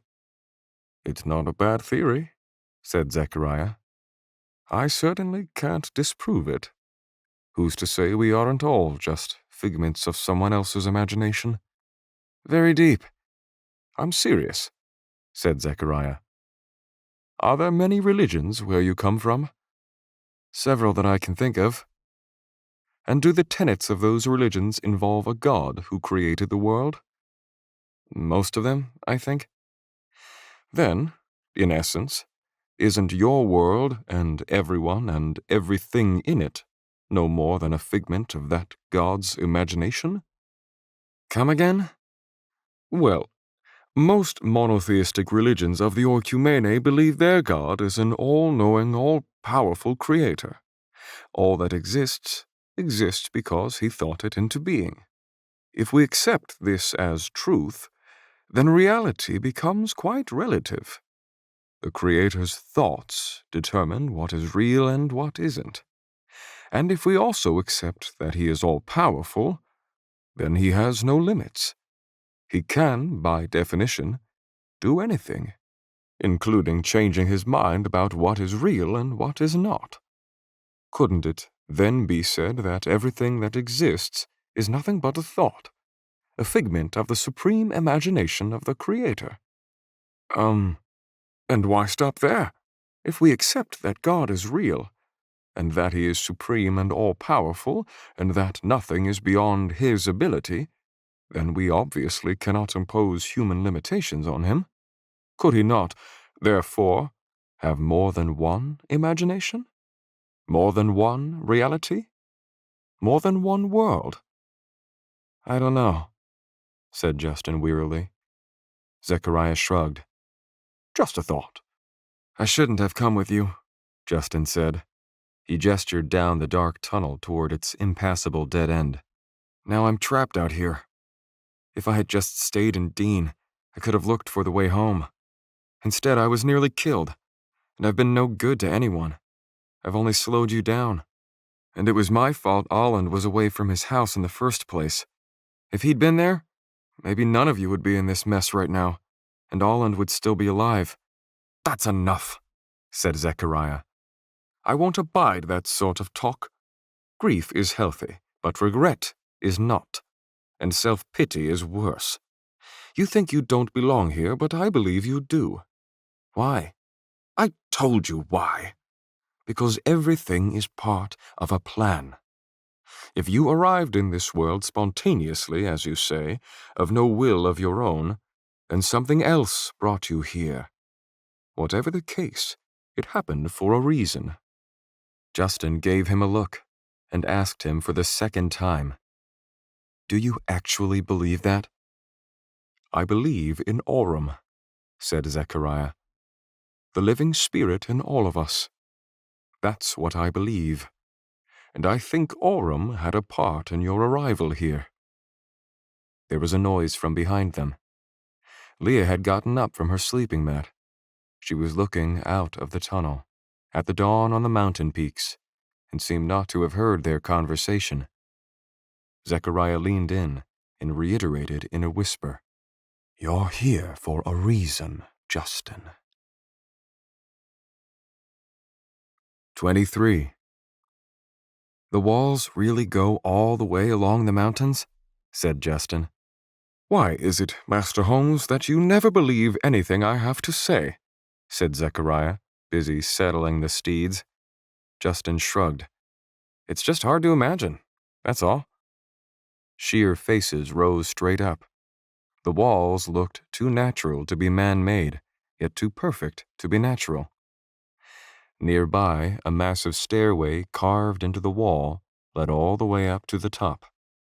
But it had been worn so smooth by the hand of time that the steps were just a rutty stone slop without handholds of any kind. Justin wouldn't have braved such a climb for all the money in this world, or any other. Besides, he didn't want to see what had become of the village of Erith on the other side. As impressive as the man-made wonders were, the mountains outshone them. It had been too dark to see anything during the storm, but today, dawn broke with sapphire skies brushed with white. Traveling through the walls was like entering another realm. It was a vast, monumental landscape of ridges, valleys, hillocks, peaks, cliffs, and escarpments. Evergreen forests, thick bands of the greenest green, enveloped the hilltops. Morning fog wafted across ridge lines and whirled down into deep, pitted hollows. To Justin, it evoked a kind of geomorphic mystery. Every valley could hide a village, every wooded slope a sanctuary of otherworldly creatures, every ridge a ruined fortress of the ancients. Above those foothills loomed masses of gray stone.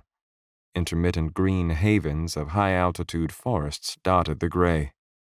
Sunlight glimmered from a waterfall emerging from a rocky canyon. visible many hundreds of feet above. Farther up, the world was locked in everlasting winter, with glaciers and moraines taking the place of forests, and ice encasing the jagged summits. These elements were repeated, similar yet unique, as far as the eye could see. Justin tightened his cloak against the chill in the air. A well-worn path, starting at the tunnel, led up into the mountains. It wended its way out of the rocky valley and soon became shrouded by pine boughs in a nook between ridges. Justin thought a person could probably wander in that wilderness for a lifetime and never see the same tree twice. And they were going into it. Everything happens for a reason, huh, Zechariah? He thought. That's good. Tell me another one. The shutting of that door could be problematic for Nolia, Leah said, looking back at the tunnel. Traders and Nolian patrols sometimes use these gates on their travels. Can't somebody bust a hole through it or something? Justin said. Not an easy task, said Zechariah. As I said yesterday, these walls are stronger than the stone they're built with. The fortifications are protected by the magic of the ancients. Magic? Said Justin. I thought you said magic was just what people called things they didn't understand. My definition holds true, said Zechariah. The engineering knowledge was lost long ago. Somehow Aurum protects the walls, and when the gates are closed, they are said to be impenetrable.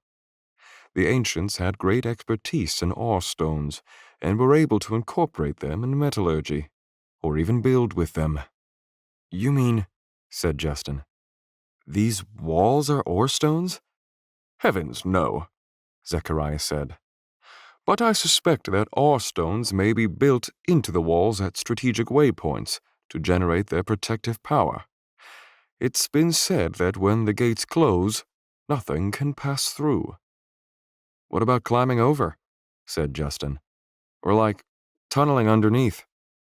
Zechariah shot him an irritated look. Unless you have in your pockets the equipment for 3 people to scale and descend a 500-foot wall, or you boast the tenure of a seasoned miner, then it does not much matter, does it? Justin frowned. I mean, other people. People who need to use the gate. Zechariah grunted. It's likelier that travelers will circumnavigate to the next nearest gate, several days out of the way. The people of Earth will have to... But Zechariah looked away in mid-sentence. The silence that followed chilled Justin more than the mountain breeze, as he thought back to the house in Erith being destroyed. The panic. The screams. Zechariah wore a strange face. Leah was studying the ground. Justin wondered if they were thinking the same thing he was. Were there any people of Erith left? And it's our fault, thought Justin. We brought that evil right to their doorstep. The old man cleared his throat. Local herding tribes also depend heavily on this gate. They spend the summer months in the mountain valleys and winter on the gravelands. We'll have to inform them of the mishap when we arrive. When we arrive, said Leah. That's the village I mentioned, said Zechariah. They'll provide us with shelter. We can barter for supplies, and the food is always good. A pained smile across Leah's face. Clearly she had not known the details of Zechariah's chosen destination. Justin felt sorry for her. Sleeping on the ground and begging for a meal may not have been royal treatment, but she was making an admirable go of it. 24. Justin had never ridden a horse in his life. Not long ago, he would have laughed at the idea. Now, here he was, astride a prehistoric beast halfway between a camel and elephant, and riding it like some sort of alien cowboy. Ever since the name had popped into his frantic pleadings the day before, he had begun referring to his furry new friend as Seabiscuit. Zechariah had taken a few minutes to instruct him on how to control his steed, to press his legs inward against the animal's ribs to move forward, to apply pressure to either side of the reins to steer, and to pull back on the reins to stop. It was easier on the body, now that he'd learned to sit perched on his pelvis instead of on his rear, and to distribute his weight evenly to avoid bouncing up and down so much. But riding uphill, he soon learned, was a treacherous balancing act. He often pulled the reins when he didn't mean to, causing abrupt changes in direction, and his steed's hooves slipped on loose stones, sometimes causing the world to drop out from under him for a frightening second before the animal regained its footing. He would have almost preferred walking. It would have been easier on the nerves. Their road left the valley and entered the forest, where evergreens lent generous shade. Looking back down, Justin saw the top of the walls, a causeway 100 yards wide, snaking along the base of the mountains. He imagined military encampments on the tops of the walls, catapults, archers, soldiers sharpening their blades, blacksmiths forging arrowheads, and watchers standing guard against invaders. Having grown up in a small town surrounded by rural areas, Justin had spent many weekends of his youth outdoors, sometimes camping or fishing, but never in his life had he seen woods like this. The forest grew tall and thick, with stands of hemlock and pine bigger than any he had ever seen. 200-foot monsters were the standard, with canopies so thick as to nearly blot out the sun. Branches, leaves, and needles encompassed all experience. From science class, Justin knew that this must have been an old-growth forest, uncut, unlogged, and undisturbed by human hands. Trees never stopped growing, and they could live for a very long time when given the opportunity. On Earth, there were few places left where such opportunities existed. But here, this forest had been left to its own devices for countless hundreds of years, to thrive in its unspoiled natural form. A 400-year-old tree was a juvenile. The oldest ones, if they had existed in Justin's world, would have been around to witness the fall of the Roman Empire. Justin stopped to gaze in astonishment as they passed a giant, fallen hemlock blanketed in moss and spongy lichens. His entire childhood home would have fit within the diameter of its massive trunk. It was late morning when Zechariah dropped back to ride alongside Justin. "I want to show you something," he said. He reined his steed to a stop, and Justin did the same. The old man held out his hand. Resting on his palm was a semi-translucent rock. "You're clearly a skeptical young man," said Zechariah. "Bordering on cynical, if you ask me. So maybe you'll respond better to demonstrations than explanations." "What are you—" The stone in Zechariah's hand began to radiate a soft, blue glow. At first, it looked like a tiny flame, like a pilot light in the center of the stone, but soon the light enveloped the rock, burning as brightly as a welder's torch. Justin shielded his eyes. The swirling blue light reflected on the old man's face. "Is that one of those Aurum stone things?" Justin said. "This," said Zechariah, "is what the ancients called Ythrira, which means in the common tongue, keystone. Among Aurum users, it is better known as a gauge. Unlike most ore stones, gauges can be used by almost anyone with the gift. With a bit of spirit fed through it, the stone will light up. Aurum users sometimes use these instead of torches in dark places. But beyond that, gauges have been used for millennia to test and measure Aurum ability. If someone has the gift, these little tools are good for teaching them to channel their power, without any dangerous surprises." He held his hand out toward Justin, and just as quickly as it had appeared, the light was extinguished. It was a plain old rock again. "Try it," Zechariah said. "Me?" said Justin. "I can't do that." Zechariah was undeterred. He dropped the rock into Justin's palm. Without the blue light, it was a very unremarkable-looking thing, just a milky quartz-like pebble. "Try it," Zechariah said again. "How?" "Aurum is a process. You must reach deep down within yourself for the spark of the Spirit. You will feel peace and calm that surpasses understanding. Feel the rock, feel your spirit, and connect them. Impart yourself into the stone."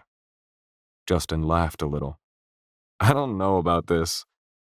"Knowing is most of the battle." Justin looked at the rock in his hand. He studied its features, every little crest and divot on its semi-translucent surface, and tried to picture it glowing the way it had for Zechariah.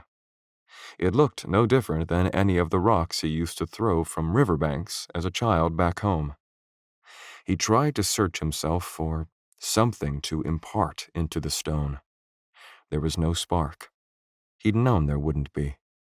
All he found deep within himself was that he was hungry, and he wondered how much longer it would be until lunch was imparted into him. He shut his eyes and tried to focus. He imagined the stone bright and brilliant, and he concentrated on that image. He peeked one eyelid open. The stone was dull and normal. "Did it do anything?" Justin said. Zechariah shook his head. "It comes with practice. We will try again some other time." Justin shrugged and handed the stone back. Leah was a good ways ahead of them by now, and Zechariah made a clucking noise in his cheek, commanding his steed to hurry, and suddenly Justin was on the ground. The wind was knocked out of him, and he was so dazed that he barely heard Seabiscuit's frightened whinny. For a moment, he thought he had fallen off. Then he realized somebody was on top of him, yelling, but he couldn't tell who it was or what they were saying. Everything sounded like it was underwater. Stars floated across his vision like drunken, gilded butterflies. The world tilted as he was hauled roughly to his feet. His arm was pinned behind his back, with his own hand mashed painfully between his shoulder blades. Something was being pressed under his chin. As his vision righted itself, he saw Zechariah and Leah a few yards away. Leah sat on steedback, looking alarmed. Zechariah had dismounted, and he stood stock still, face as hard as steel. A gruff voice spoke so close to Justin's ear that it hurt. "A slip of the wrist, and he's dead." The torque on his arm increased, and Justin grunted in pain. He was being pulled away from the others, heels dragging in the dirt of the mountain path. "Not a step closer," said the man who held him. The stubble of the assailant's cheek scraped against his face. "Throw down your sword, old man." "Of course," said Zechariah. "But think this through a minute." "Do I look like a man to be reasoned with?" shouted the voice, making Justin's ears ring. "Care to see how unreasonable I am?"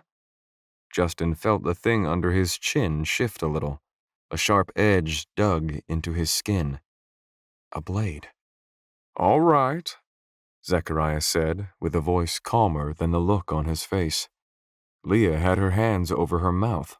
Her face was pale. Zechariah reached under his robes and undid his belt. His sheathed sword hit the ground with a thud. "What do you want?" Zechariah said. "Money? We have little of—" "No money," the man said. "Just the girl." Part 3. Time and Man Alone. 25. "We can all get out of this alive," said Zechariah. "Clearly you two know what you want, but I'm sure we can work out some sort of—" "Shut up!" Zechariah's hand was under his robe, and his face was scrunched up in a weird expression. Justin could feel his every heartbeat as his blood pumped against the blade at his throat. 20 minutes ago, he had been looking down at the ancient's walls. 5 minutes ago, he'd been admiring the forest. 1 minute ago, he'd been trying to make a stone glow. And now, he was trying not to crap his pants.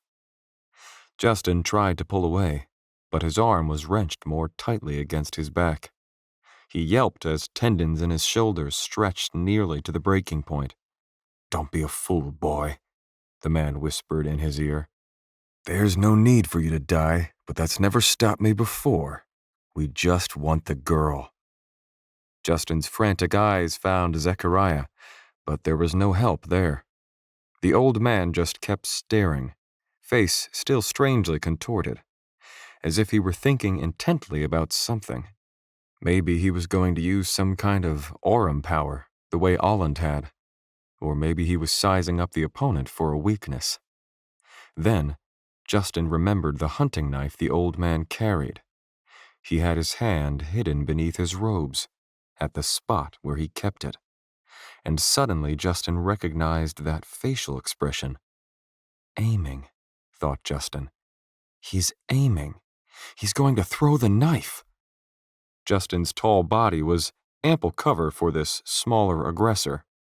The only target would have been the man's face, inches from Justin's own, a wildly minuscule margin for error. "We don't negotiate with kidnappers," said the man holding Justin. "Let her go, you old billy goat. I'll take the steeds and your weapons, too." Justin's heart skipped a beat. "Let her go," he started to say. Before he could finish, the knife tightened against his throat, and coherent thought was wrung from his head like dishwater from a rag. "Last warning," the attacker shouted in Justin's ear. "Keep your mouth shut, and I might keep your throat shut." "Oloris?" said Leah. "Is that you?" "Yes, my lady," the man said. "Do not be afraid." "Wait," Leah said. "Oloris, stop! Let him go!" "What?" the attacker said. That was when Zechariah acted. His arm shot forth from his robes, and sunlight glinted against a rotating object as it was flung from his hand, straight at Justin and his captor. Justin heard Leah yell. He braced himself for the impact of the knife. In a blur of motion, a second man jumped in front of them. Justin heard a gong-like clang and saw Zechariah's knife hit the ground. Then, another blur as the figure spun toward the unarmed Zechariah. He held a machete-like blade in his hand, raised high and ready to strike. "Stop!" screamed Leah, throwing herself in front of Zechariah. The second figure, a long-haired man clad in armor, halted in his tracks and slowly lowered his weapon. Justin now realized why Zechariah's knife had done him no damage. Strapped to this man's back was a huge metal shield. He had thrown himself back first into the path of the projectile to block it. "These people aren't kidnappers," Leah said. "They are my friends." "Friends?" said the man holding Justin. "But, Your Highness—" "Friends, Oloris," she said. "Allies. Put away your weapons and let him go." Justin hit the ground again. He rolled sideways, looking toward Zechariah. The old man stood still, leaned slightly toward his sword belt. Justin nearly jumped out of his skin when he felt hands on him again. But this time, they meant no harm. It was the second man, the one with the long hair. He had sheathed his sword and was wordlessly helping Justin to his feet. His dark hair was bound by a piece of cloth tied around his forehead. Despite having put away his weapon, his calculating gaze bounced suspiciously from Justin to Zechariah. The other one was an older man, stocky, with short, reddish-blonde hair. Little scars marred his face, and an orange bristle of facial hair covered his rounded chin. He was currently sliding his knife into a scabbard at his belt. Moments ago, that knife had been at Justin's throat. Both men wore leather armor dotted with metal plates. They wore no helmets, but strapped to their backs were kite-shaped shields of blackened steel. Their short swords were shaped like machetes with crossguards. "Friends," the red-haired man said. "We assumed— My apologies." "Leah," said Zechariah, "you know these men?" Yes, said Leah. They are Nolian soldiers. I am Lieutenant Aloris Antony of the High Nolian Guard, said the red-haired man. And this is Sergeant Hook Bard. He gestured to his partner, and the dark-haired man bowed without a word. I am Zechariah, Zechariah said, eyes still sharp, body still tense. You've already met my young friend, Justin Holmes, on more intimate terms. Oloris's face flushed, almost as red as his hair. Oloris, said Leah, what are you doing here? Oloris saluted. Your Highness, Sergeant Bard and I have been here for several days, waiting to rescue you. Rescue me? Leah repeated with an edge to her voice. The same way I was rescued from Dean? Abducted in the night? That, said Oloris Antony, is what we meant to rescue you from, Princess Anavion. For a long time, no one spoke. It was Zechariah who finally broke the silence. Well then, he said, if you've been here so long, you must be well supplied. Run and fetch us some food, and if you've any tea, make it strong. Oloris sneered at Zechariah. Sergeant Bard, he said, find something to eat for the princess, and some hay for this billy goat. The younger dark-haired soldier turned and strode into the woods. The kite-shaped shield on his back covered him from knee to neck. A few twigs snapped underfoot as he went, and Justin couldn't help but think about the noise he had heard in the woods the night before, so close to their camp. Leah, said Zechariah, are you certain these men can be trusted? Oloris glared. I was about to ask the same thing. Leah looked from one to the other. I'm not certain of anything anymore. 26. Minutes later, the five of them sat under a large pine. Day-old rainwater dripped from needle and branch. Fog rolled through the evergreens, or perhaps it was a cloud. After all the climbing, it certainly seemed to Justin as if they were high enough to be in the clouds. Justin eyed the soldiers. The dark-haired one hadn't brought any tea, or hay, only a bag of supplies. Some dried, salted meat for Leah, which she hadn't touched, and a pair of barb-tipped spears longer than the soldiers were tall. And Justin had noticed something else. They were dressed an awful lot like the soldiers he'd buried. I'm very sorry that you were abducted, my lady, said Oloris. I had hoped that the guardian, Sir Olland, would have been able to protect you. Olland is dead, Leah snapped. Oloris's eyes widened. He exhaled wearily through his nostrils and closed his eyes. I mourn his loss. But how did you escape? What about the men who kidnapped you? They are in the ground, said Zechariah. We saw to that. Oloris's shoulders slumped. Then I mourn the loss of my countrymen as well, misguided though they were. Justin was trying to follow their conversation, but he found himself distracted. He was rubbing his neck, touching his Adam's apple with his fingers. The knife had not done any physical damage, but he kept checking anyway. Another close shave, so to speak, he thought. Does everybody in this world nearly get murdered on a daily basis? Or is it just me? Your countrymen, said Zechariah, nodding. As I thought. Yes, said Leah. The soldiers who kidnapped me wore no markings that would identify king or country, but I recognized many of them. I even remembered some of their surnames. They were Nolian soldiers, my own people. They broke into Alan's home in the night, claiming they had come to save me. When I questioned this, they took me by force and set fire to Alan's home.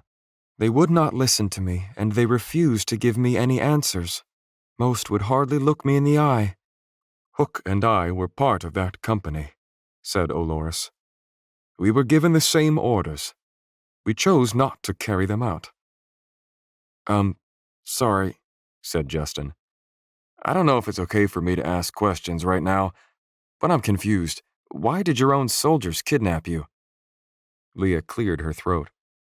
"When the royal family of Nolia, my family, was murdered, I survived thanks to soldiers of the High Guard like Olores and Hook.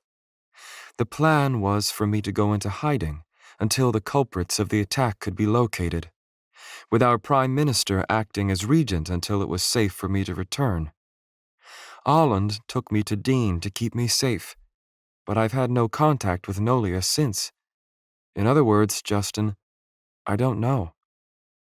"Enlighten us, Lieutenant of the High Guard," Zechariah said. Olores frowned. "The High Guard is disbanded," he said, "by order of Prime Minister Asher." "Disbanded?" Leah said. Olores and Hook exchanged a look. "My lady," said Olores, "it's far worse than you think. The government allowed the people to believe you perished.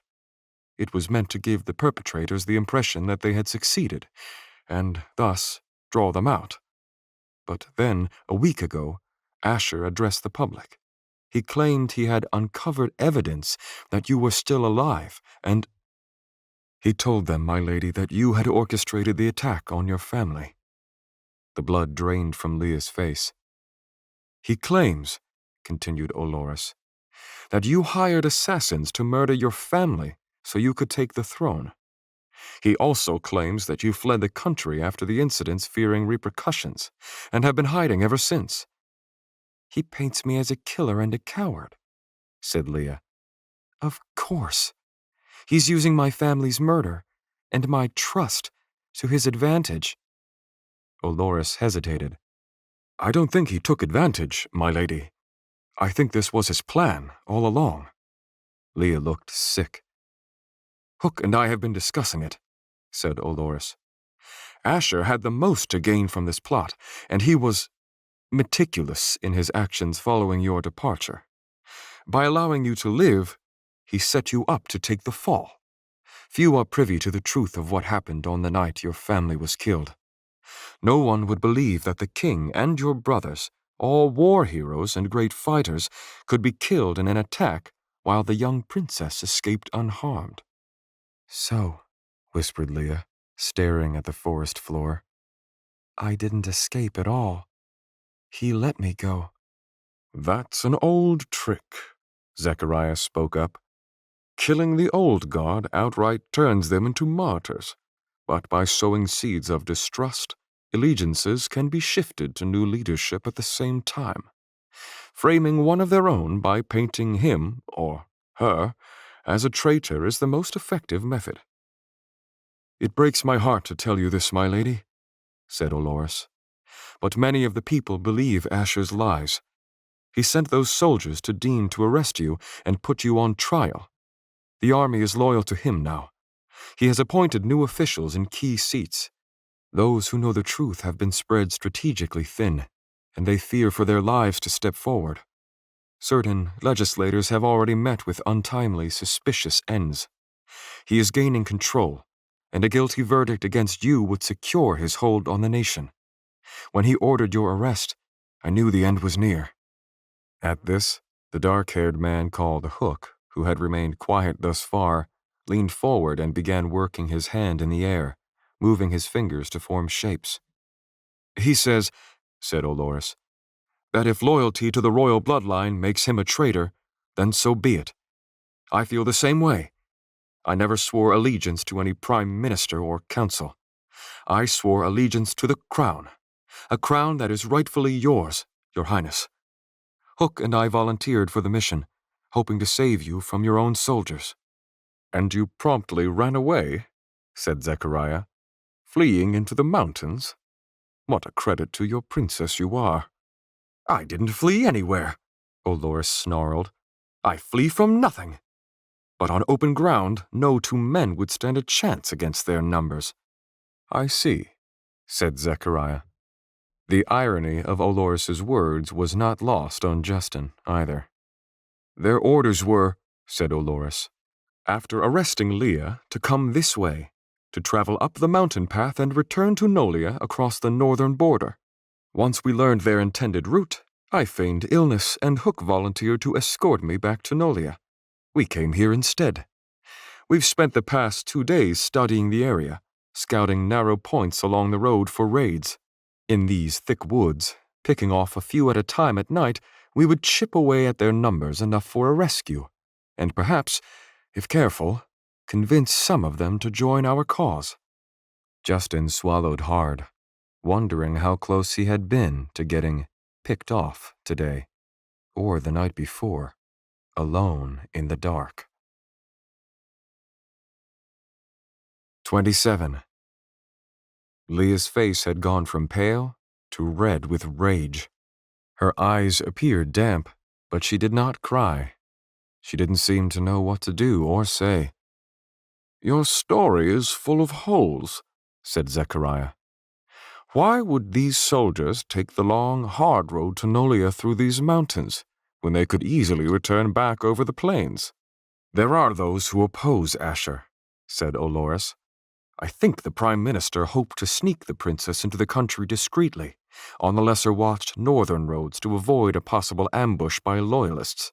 And as for my story, if I'm lying, let me be struck dead.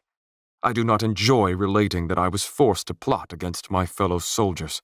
Some of them learned battle under my own tutelage. A nephew of mine was among them. A recruit. Hardly a man."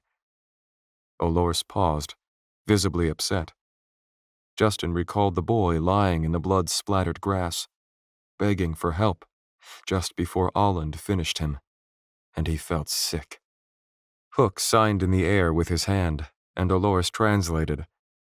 "Hook hopes the deeds of our countrymen prior to this disaster will outshine the orders that led them to their ends," said Olores.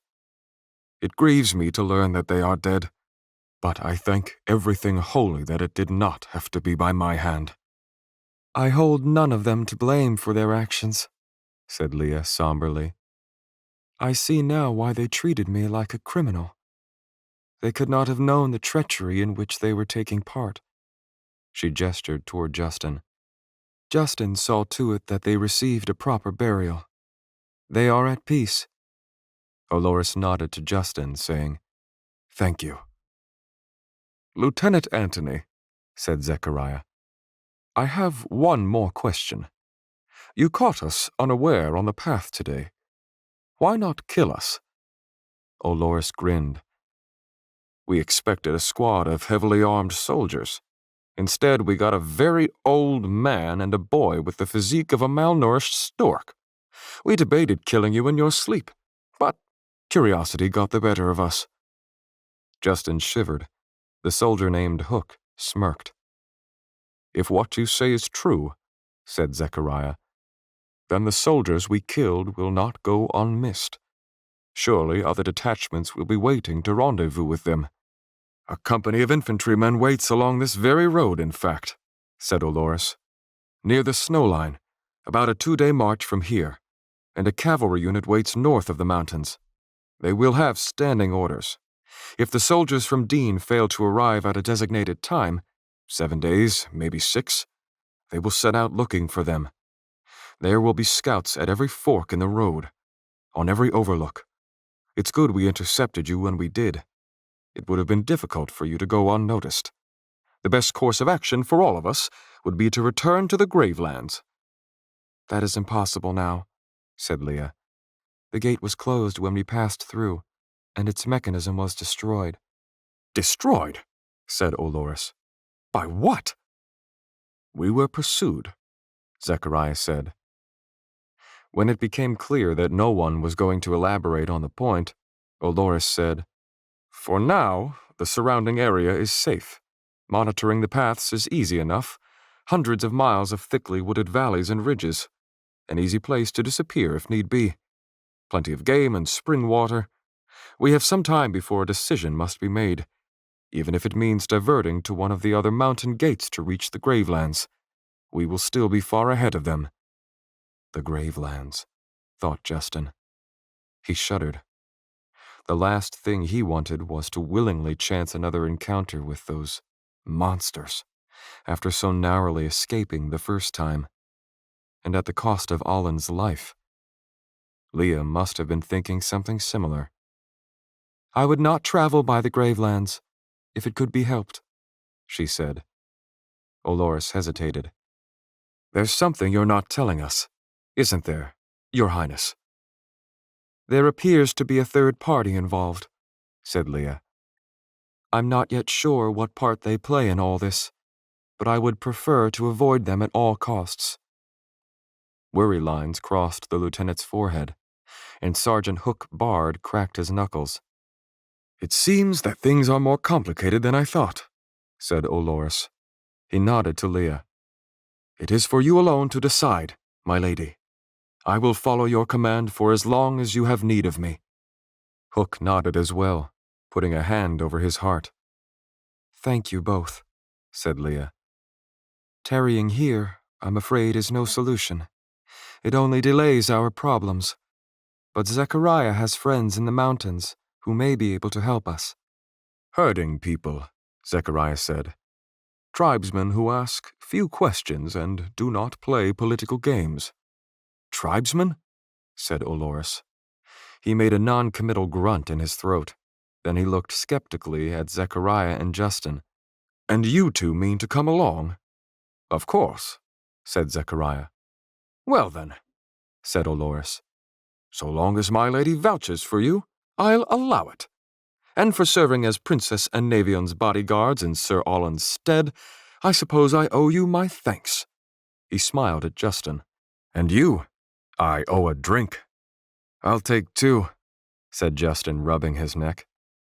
Olores's mouth split open with a laugh that echoed through the trees.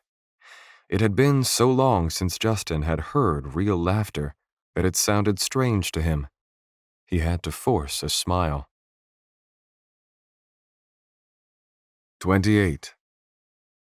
By midday, Justin realized he had been correct about the fog. It wasn't fog. They were walking among the clouds. He wiped his brow. It was not sweat that beaded on his forehead, but misty vapor. The moisture of the cloudy forest clung to his face, hair, and clothes.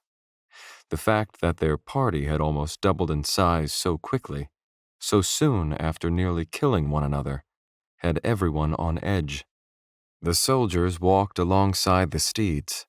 They lugged heavy gear and had large metal shields and tall spears strapped to their backs. But they still hustled at an even pace with the steeds and showed little sign of fatigue.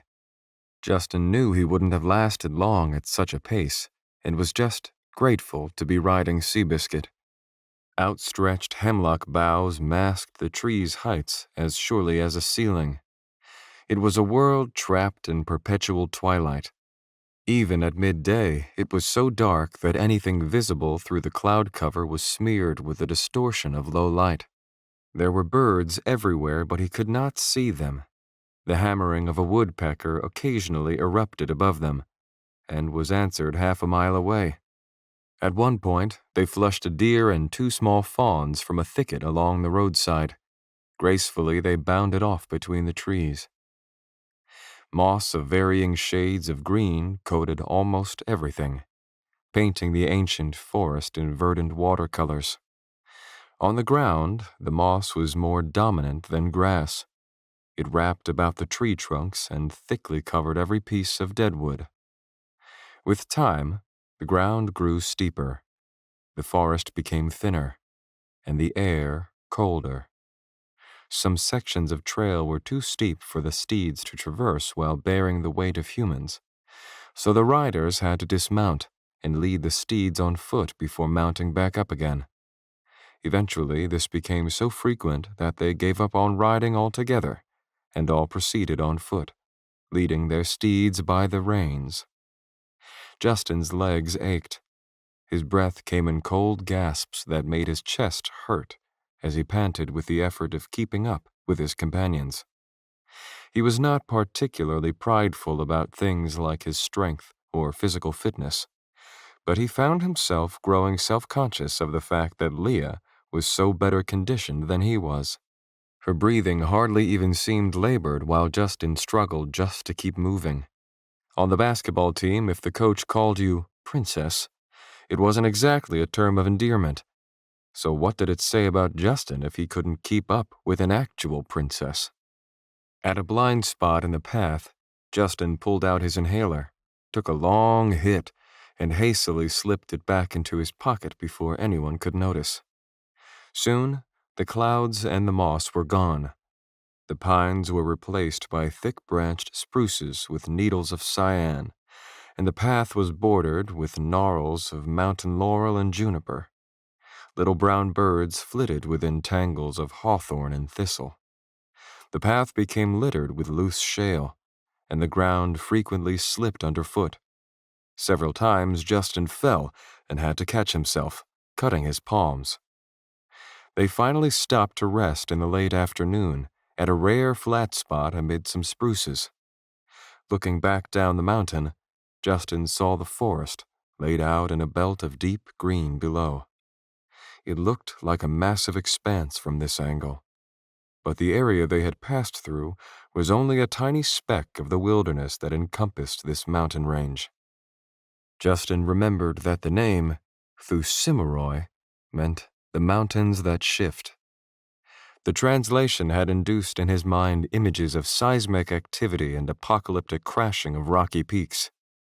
Now Justin saw another reason they might have been given such a name. The way the landscape changed between rising and falling ridge lines and valleys. It would be easy to get lost in the treacherous topography. The path they traveled now had been fleshed out over the eons, but without a well-worn road, traversing the mountains would have probably meant never traveling the same route twice, in which case it might seem as if the mountains had physically shifted since one last attempted their summits. When the reprieve was over, they were off again, climbing upward through bushy, rocky terrain as twilight began to fall. Zechariah had said he hoped to reach the village before nightfall, but that was not going to happen. The group found a suitable spot and settled down to make camp, and the steeds were let loose to graze among the nearby thistles. Leah built a fire with some brush and a flint, while Olores and Hook chopped wood. Justin sat down to rest his legs while Zechariah disappeared into the bushes. He returned carrying 2 hardy sticks as thick as a man's arm. "That's not much firewood," commented Justin. Unceremoniously, one of the sticks was pitched into Justin's lap, and he flinched at how close it came to his most tender spot. "These were the straightest I could find," said Zechariah. "They will do."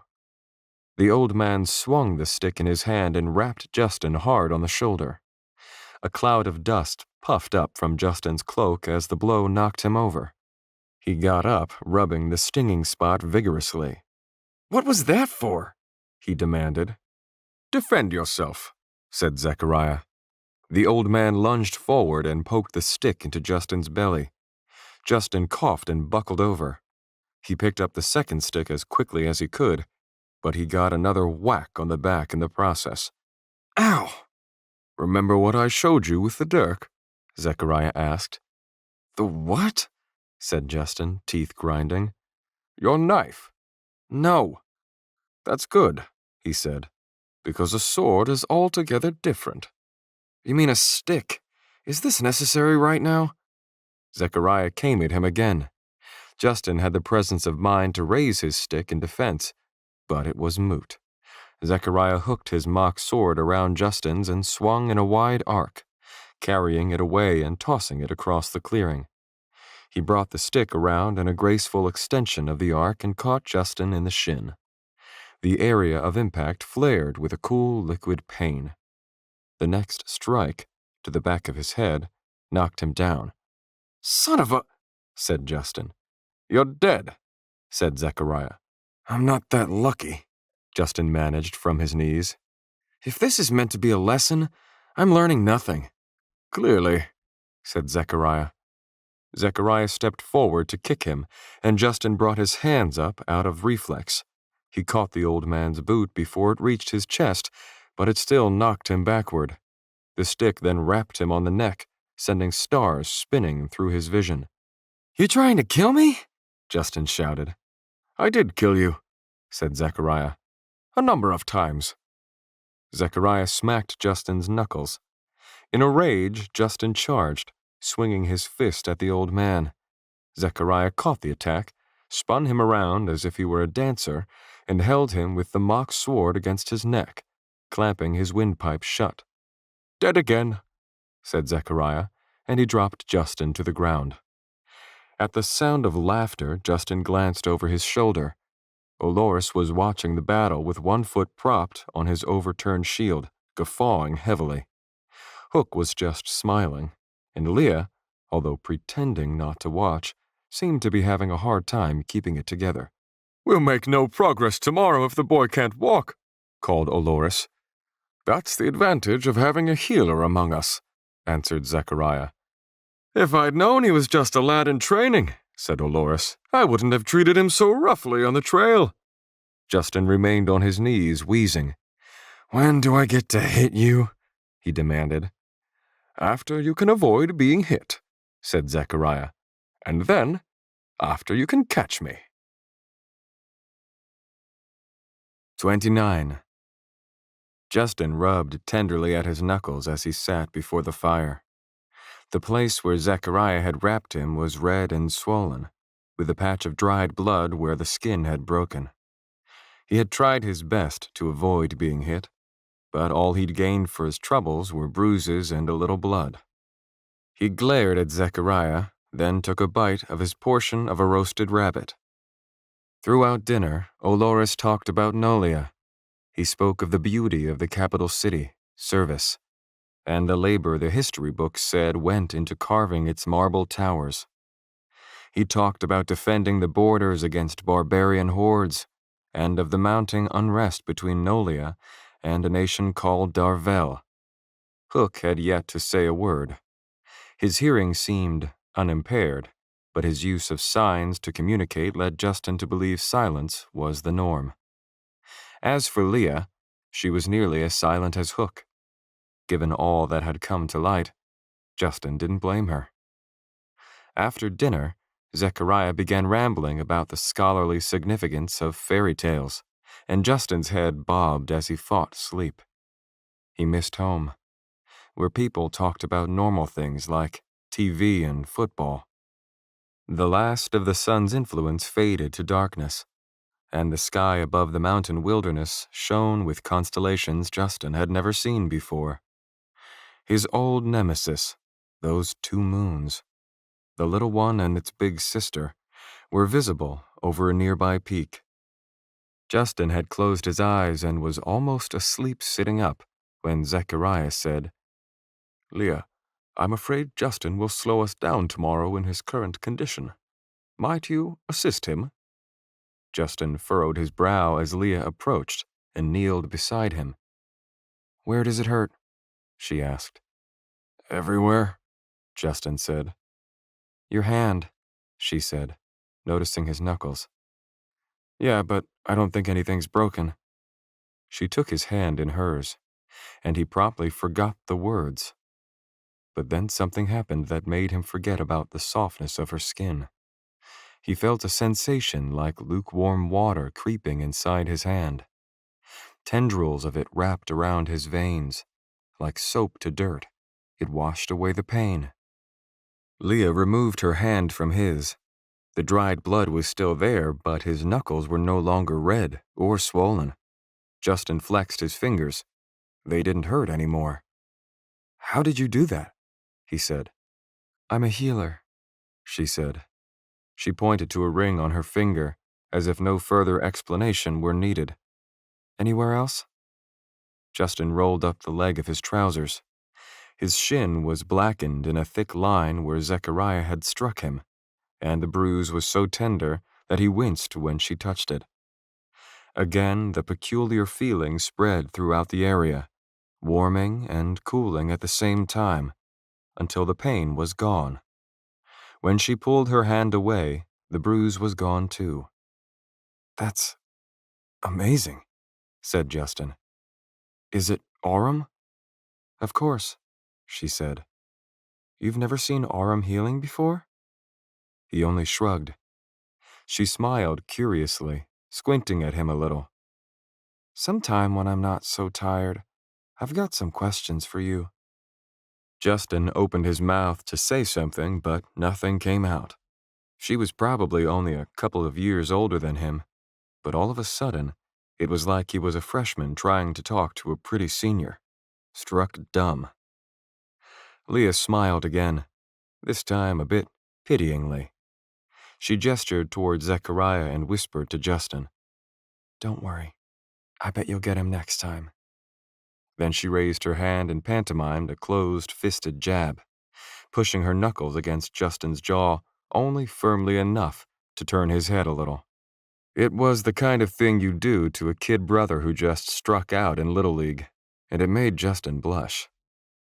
She stood and began spreading out her sleeping mat a few yards away from the men. Olores, Zechariah, and Hook stopped what they were doing and likewise began to prepare for the night. Despite her mild manner, she had a way about her that demanded respect. When she was tired, it meant it was time for bed, for everyone. Justin fished his wallet from his jacket pocket. He wanted to see Kate's face again, as a reminder of life back home. He lay down in his sleeping mat and started to open his wallet to pull out the photo, but found himself distracted by the constellations hanging in space, high above. The stars burned so much more clearly up here in the thin mountain air. They tugged at something inside him, making him feel somehow more and less than himself, all at once. He fell asleep with the unopened wallet still in his hand. 30. Justin woke from dreamless sleep before dawn, chilled to the bone. The sun, when it finally cracked over the tip of the nearby peaks, did little to warm the air, and as the party set out, he pulled his clothing as tight around him as he could to shield himself from the elements. The path traveled in switchbacks and strange curves, sometimes climbing sharply, and other times leveling off into grassy pastures bordered by stands of pines and firs. Wildlife flourished among the flowering mountain brush. Little birds, pheasants, and rabbits fled as the humans crossed their pastures. Once topping a rise, they came upon a beast the likes of which Justin had never seen before. It was a huge, elk-like deer, 7 feet tall at the shoulders and covered in red fur with white speckles across the back. Atop its head was a set of shovel-shaped antlers like a moose, so large that a full-grown steed could have sat in them. It was a wonder the creature could even stand. It looked at them, then galloped into the trees. The average elephant would have weighed more, but this animal stood just as tall, maybe a little taller. "What was that thing?" Justin blurted. "An irelk," said Olores. "Quite the spread on it, eh?" "That was, probably the biggest animal I've ever seen," Justin said. "Biggest you've ever seen?" Olores put his lips together and blew a raspberry. "You must be joking. Why, I've seen cave lions bigger than that." Justin blinked. "Lions? Bigger than that?" "Sure," said Olores. "But those are tiny compared to a dynath. Giant, tusked beasts with skin-like armor. Or an ape. The people of Endenholm call it the elephant bird. Stands 12 feet tall and will eat a grown man when it can get one." "Apes do not eat humans," Zechariah scoffed. "Though, I did see one pick off a young ox once. Besides, that's nothing compared to the Indrico." "The what?" Olores said. "Indricos make irelk look like house cats," said Zechariah. "Medium-sized ones measure 16 feet at the shoulders, with long necks and legs like trees. Some people call them land whales. The Cyclopes herd them like cattle." "Cyclopes?" Olores said. "You can't be serious, old man. You don't really believe those things exist, do you?" "I believe what I have seen with my own eyes," said Zechariah.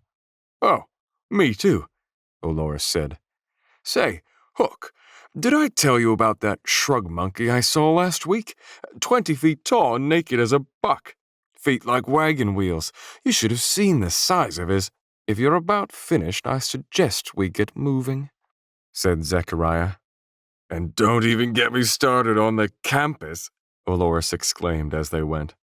People say they're just a legend, but who wouldn't believe in a giant scorpion with the head of a woman and the tail of a dragon that lures men underground with their songs to eat them? If anyone's interested, Zechariah mumbled, there's no such thing as a 20-foot shrug monkey. They don't grow an inch over 10. 31. The green meadows between ridges ended, and the terrain turned into stony ground and thorny vegetation. Shaggy gray goats with horns like helmets walked among the shrubbery, munching on bark wherever thorns did not protect. The temperature had dropped so precipitously that it aggravated Justin's lungs, and he was forced to take repeated doses of his inhaler when the others weren't looking. The canister felt light. The aerosol was almost out.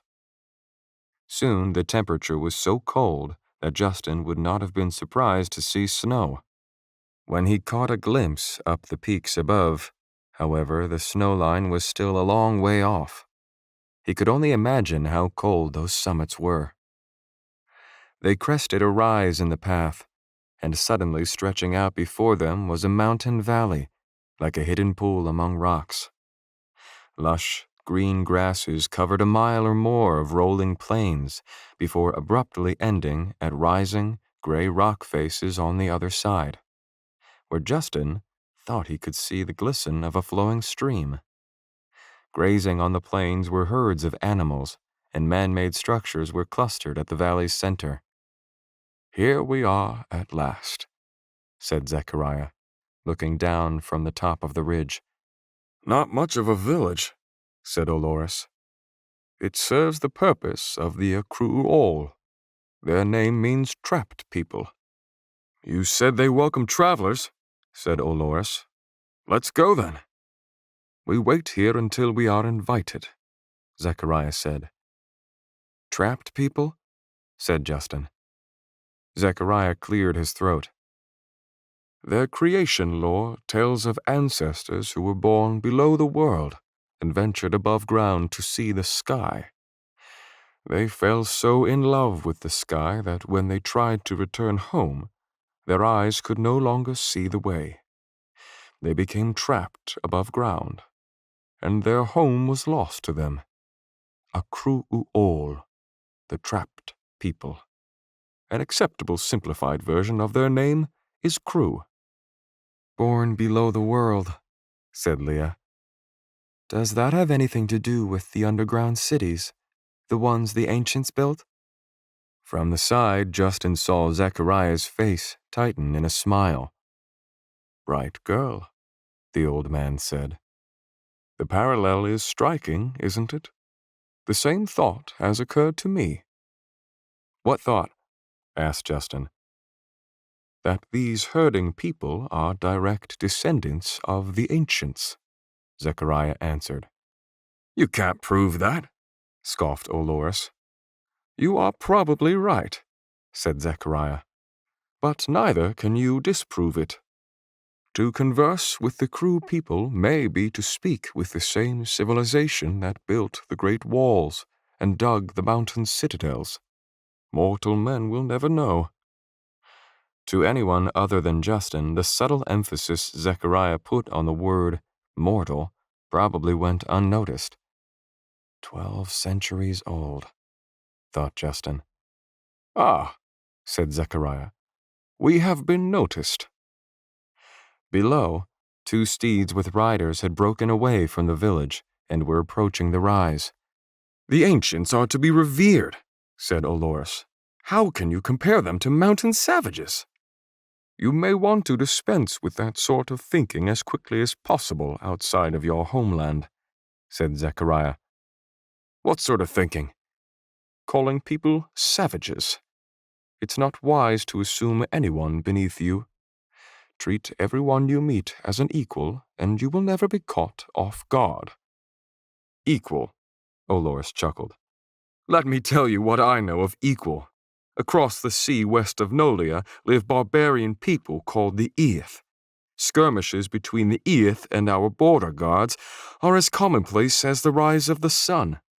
They cross the sea in their double-sailed darboats and attack our ports just for the sport of it. I have personally seen the desecrated corpses of Nolian soldiers, the eyes plucked from their heads to be taken away as trophies, or ears or noses or scalps. By their very nature, they are a violent and irreverent people." "No group of people is any different than you by nature," said Zechariah. "Customs may differ, but human beings are the same, able to fear, hate, and love, and instilled with moral law and the capacity to do good and evil. The Earth's concept of these things vary from your own, but that is because they are a very old civilization. They have lived on their ancestral lands in Otunmer much longer than your kingdom has existed. They have long memories, and their society has lived through circumstances most Nolians could not imagine. It has shaped them differently." "I would hardly call them a society," said Olores. "You mean to tell me you do not believe it indecent, nay, evil, to desecrate the body of a fallen soldier?" "For a Nolian, perhaps," said Zechariah. "But the Eith believe that when a person dies, their soul is freed to rejoin a collective consciousness that spans the world. The physical body, in that sense, is only a vessel, and a very unimportant thing. Taking someone's scalp, to them, would be like taking a hat to you.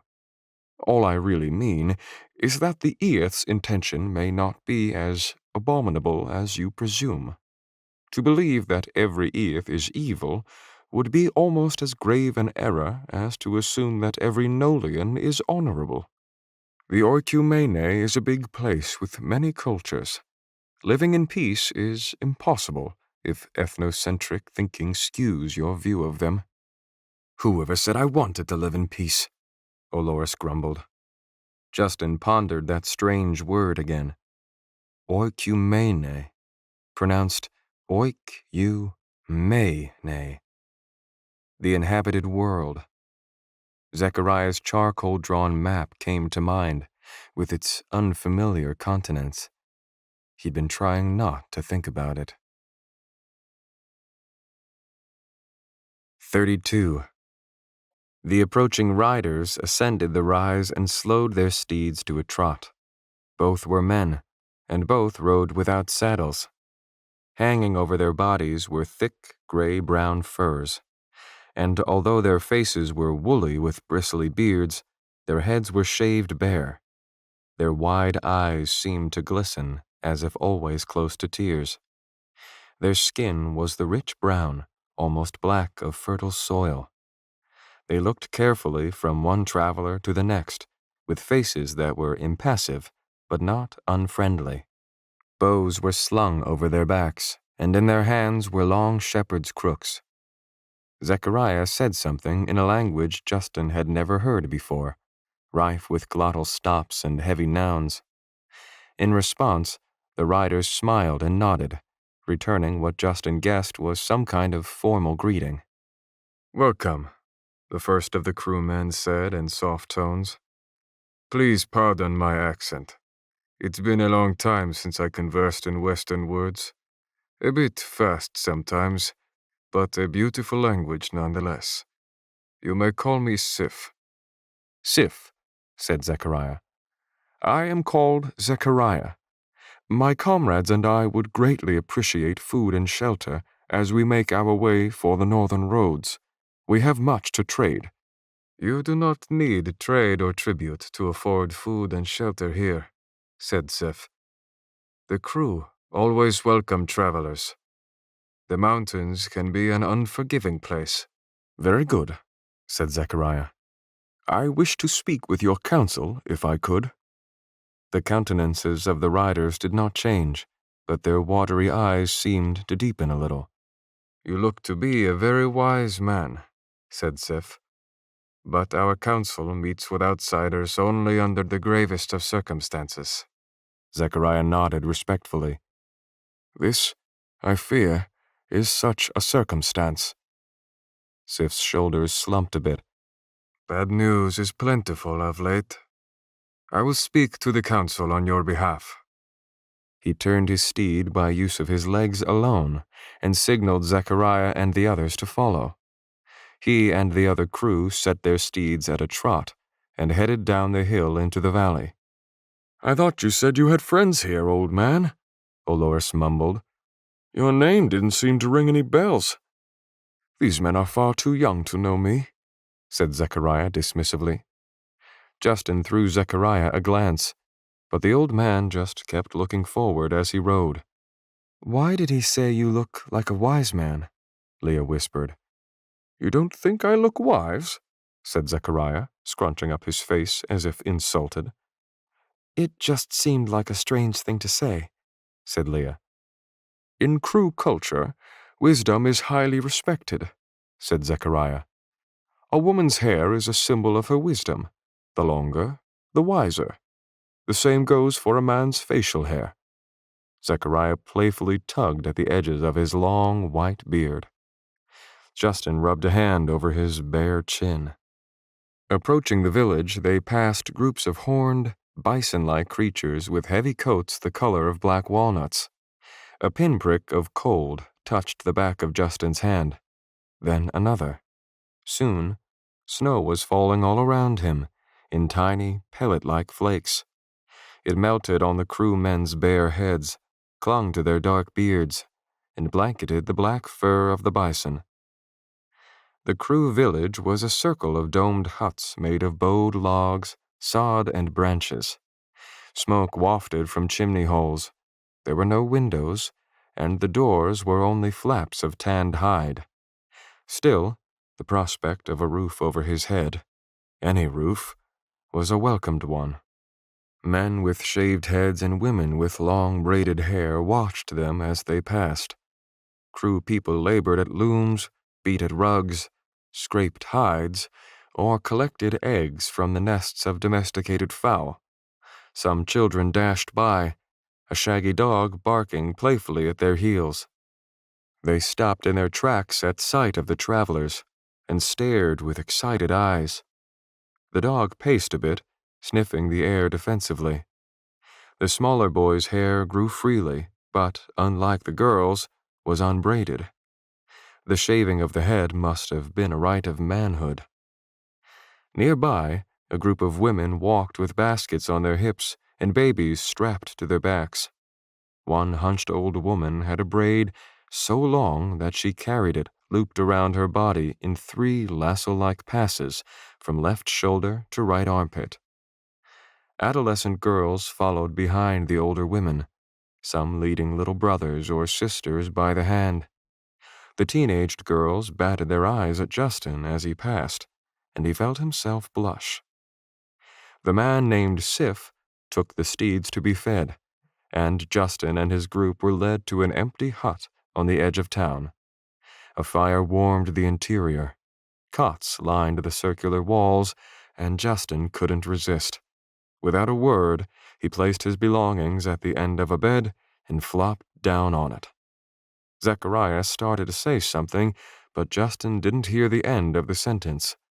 He sunk into the feather-stuffed mat and was asleep in seconds. 33.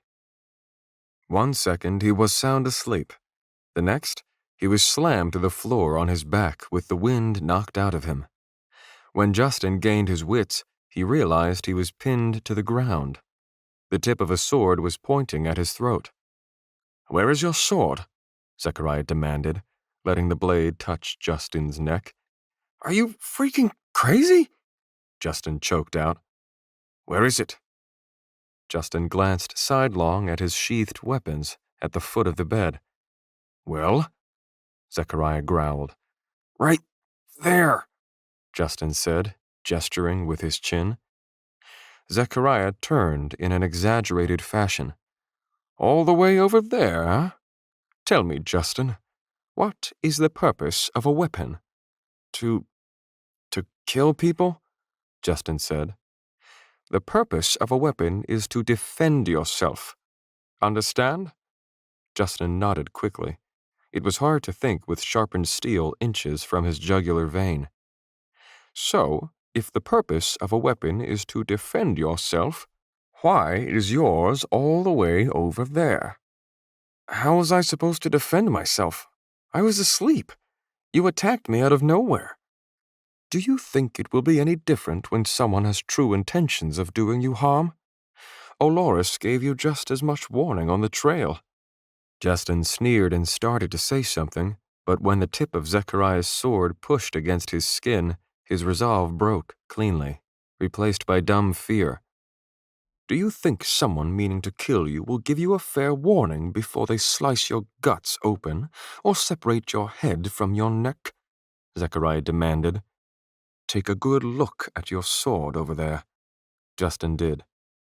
You put it at the foot of your bed. That's too far. I was sleeping. An enemy won't care if you're sleeping. The foot of your bed may as well be a mile away. You must be ready to defend yourself at all times.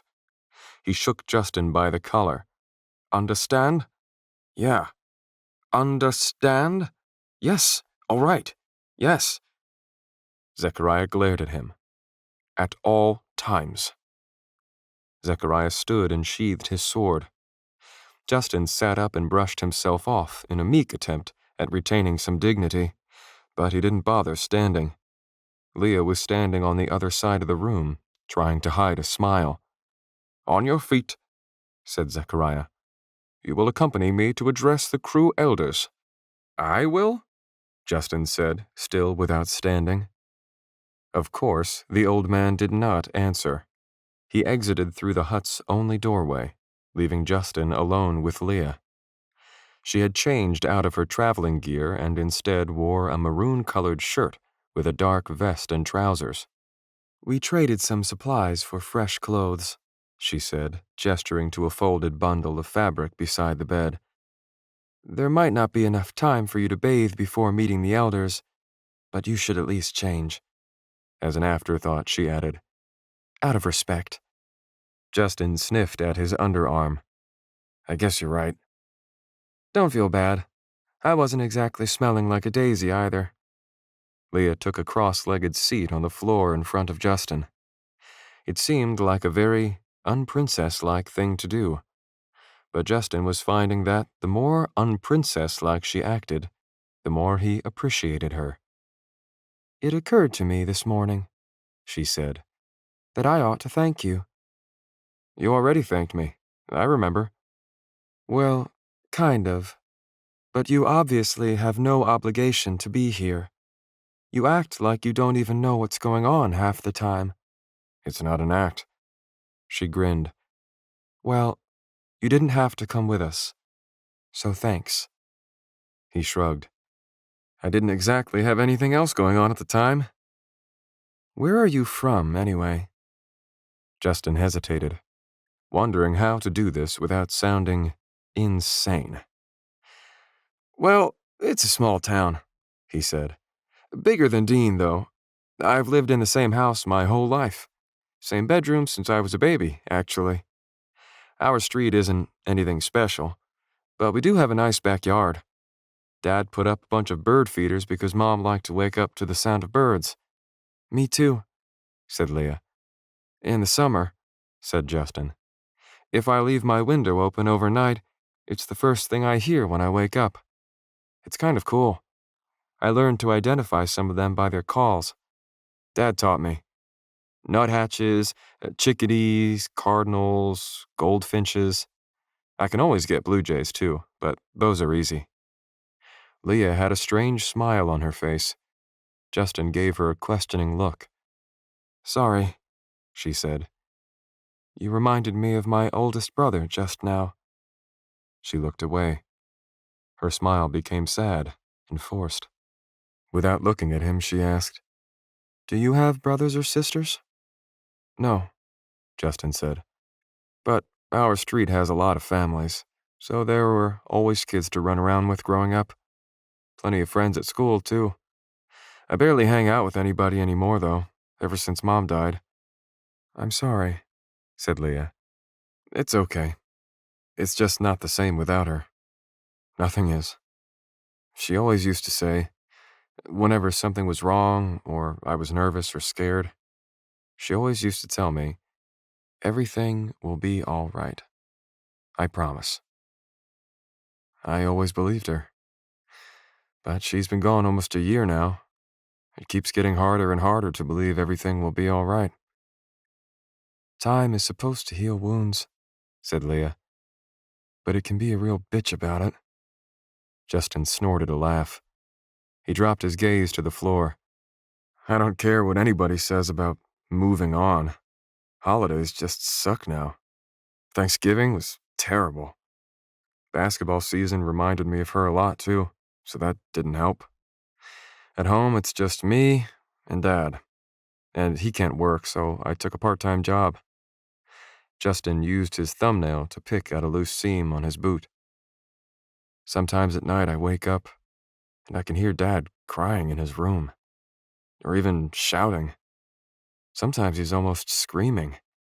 I wish he would, I don't know, take some medicine or something to help.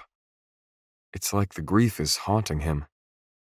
Mom was his best friend, and now, with me disappearing, it's gonna make things so much worse. He's probably worried sick right now, wondering where I am. Justin's words caught in his throat.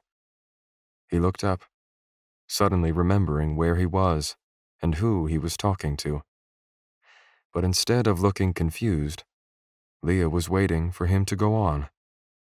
Anyhow, he said, clearing his throat, whining about it won't solve anything, will it? They sat quietly. Said Leah. I'm gonna change and... Sorry, were you going to say something? Said Justin, realizing he had inadvertently cut her off. No, she said, standing up. Go ahead. I need to go offer my services to the village anyway. Justin pushed himself up off the floor. Services? He said. I'm a healer, she said. Then, with the up and down cadence of recitation, she added dramatically, My duty is to the infirm. She chuckled a bit at herself, then crossed the hut and ducked under the rawhide flap of the doorway, without looking back.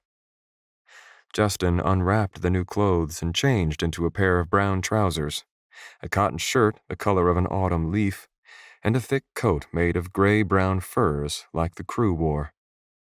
He wished a fresh pair of shoes had been part of the new wardrobe.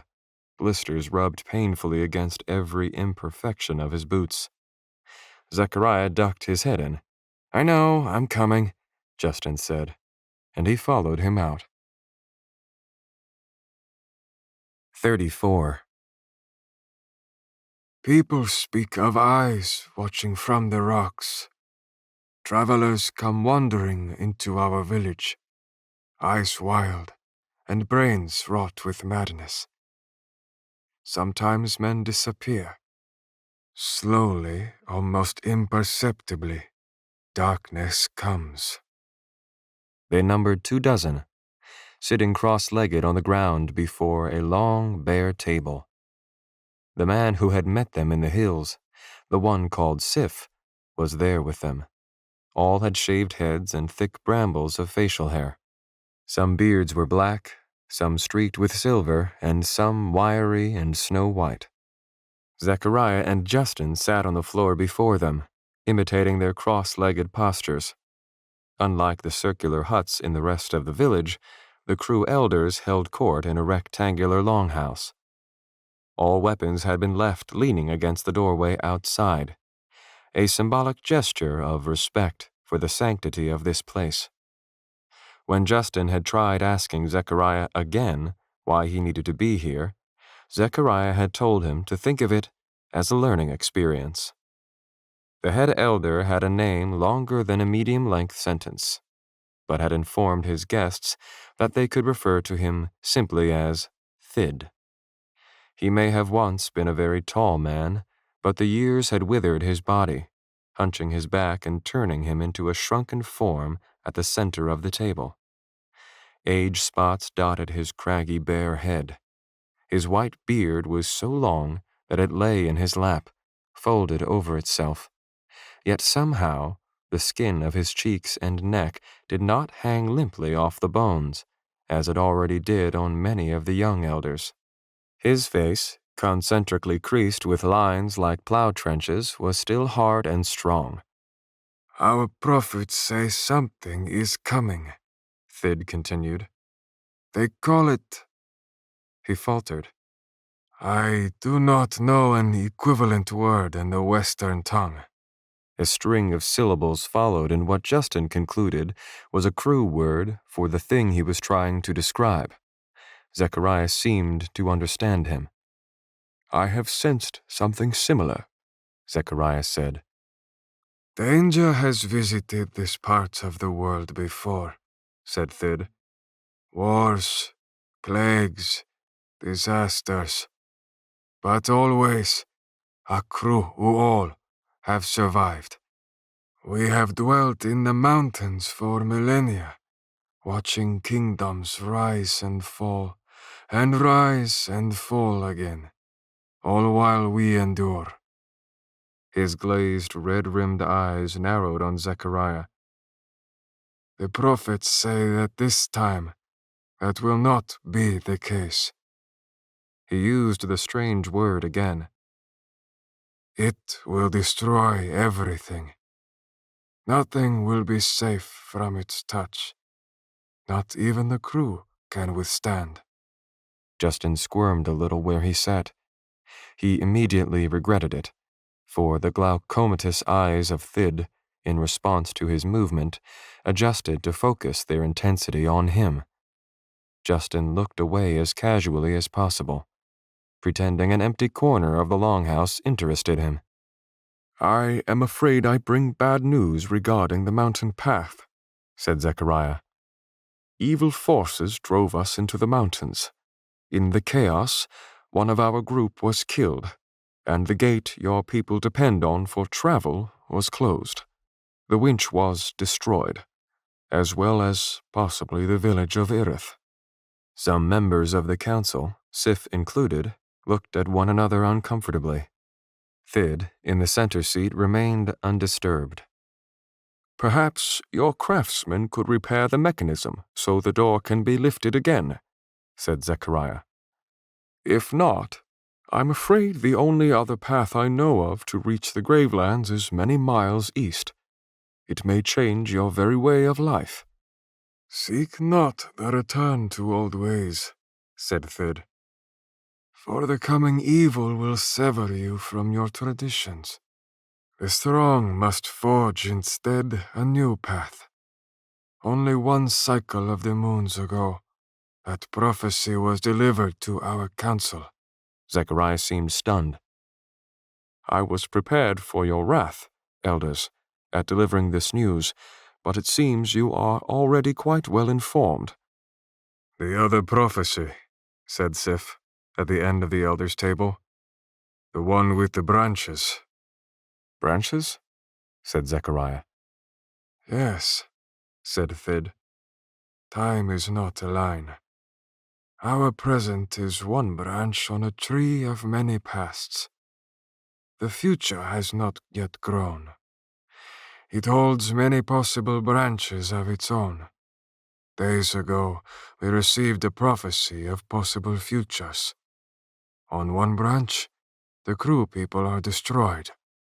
On another, the Kru go to war beneath the banner of a king, something we have never done in our long history. And on another branch, the Kru survive by returning home." "Home," said Zechariah. It was not a question, but more of an appraisal. "Home," Thid repeated. "An evil will pass over us and destroy all else, leaving only the trapped people to live on. Finally return to our home beneath the world. In all of these possible futures, the Kru must take a new path. because the old one has been shut. Thid let this sink in for a moment. You bring us news that the first part of the prophecy has been fulfilled. It would be foolhardy to be angry about events that fate foreordained before the beginning of time. Quite unexpectedly, Thid's eyes turned to Justin again, and this time their intensity was too much. He wanted to look away, but somehow found that he was entranced, or trapped, beneath that gaze. "What happens when there are branching futures?" said Zechariah. "Is there a way to influence the outcome?" Thid turned his attention back to Zechariah. That is the purpose of this Council of Elders. It is for us to decide what, if any, action should be taken, which branch we should pursue or prepare for. "I understand the gravity of interpreting and acting on prophecy," Zechariah said. "Once, I was a man of wealth and importance. I left that all behind when I devoted my life to the pursuit of a prophecy. I wish you wisdom in the pursuit of your own." And we yours, Thid responded. Justin stared at Zechariah. Days on the road had taught him next to nothing about this puzzling hermit, and now, here, in the span of a few sentences, the old man had revealed his life's pursuit to a group of strangers. "My companions and I thank you for your hospitality," said Zechariah. "We will not be long in your village. Dawn will see us on our way. We wish you good fortune in the coming winter." Thid nodded.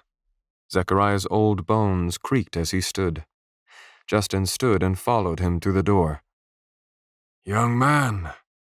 Justin froze mid-step. He turned and was again forced to look into Thid's eyes. Me? Said Justin. May your travels lead you safely home, Thid said. Justin swallowed hard. Home is, a complicated subject for me. Thid nodded as if he were familiar with it all. You are your central mountain, and with it, you are always home. But remember, the strong man forges new paths, carrying with him the peace of the knowledge that while he may plan his way, the Spirit guides his feet.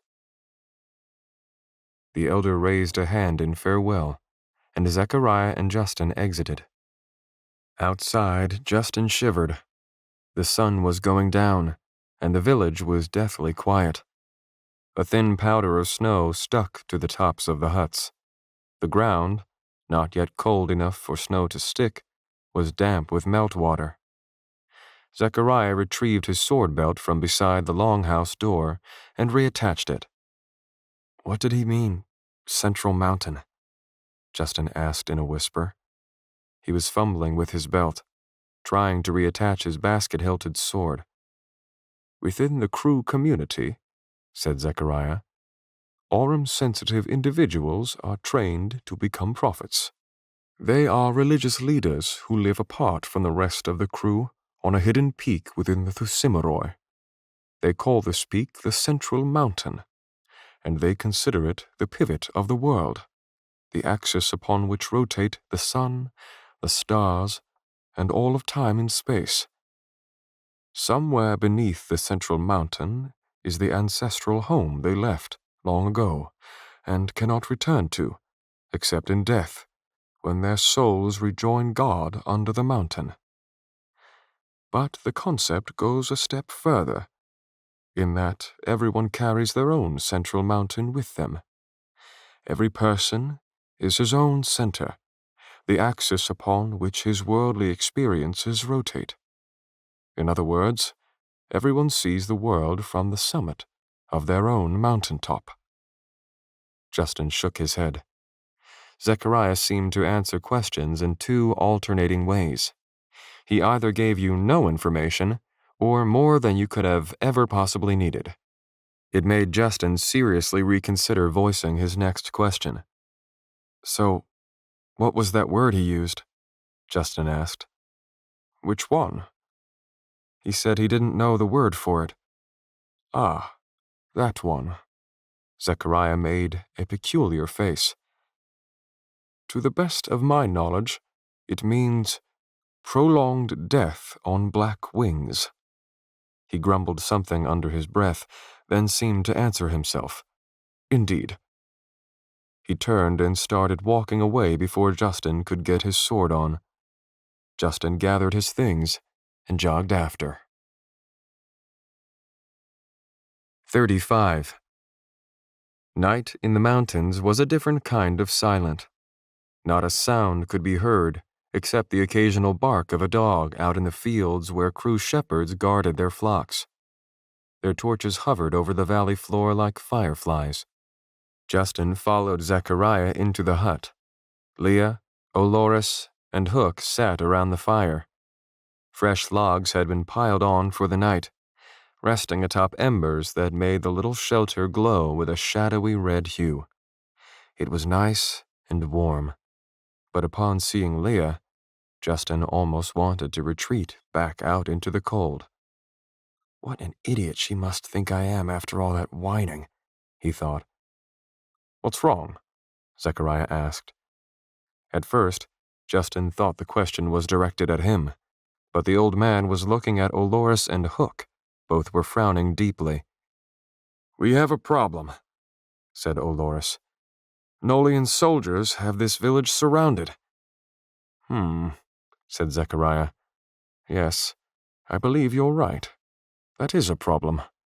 We were almost spotted just trying to scout ahead, said Olores. Do you think they saw us come into the valley? Justin said. It is almost beyond doubt that they did, said Olores. Now they're waiting for us to attempt to leave. Unless they attack the village by night, Zechariah said.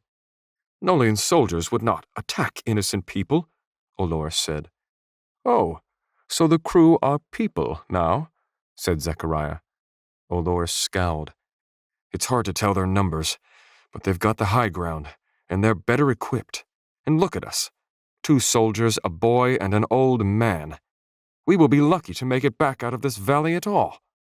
But they won't be expecting an attack. If we split up and rush them, we can create enough of a distraction for the princess to slip back down the path toward the Gravelands. I told you, Olores, said Leah. We cannot go back to the Gravelands.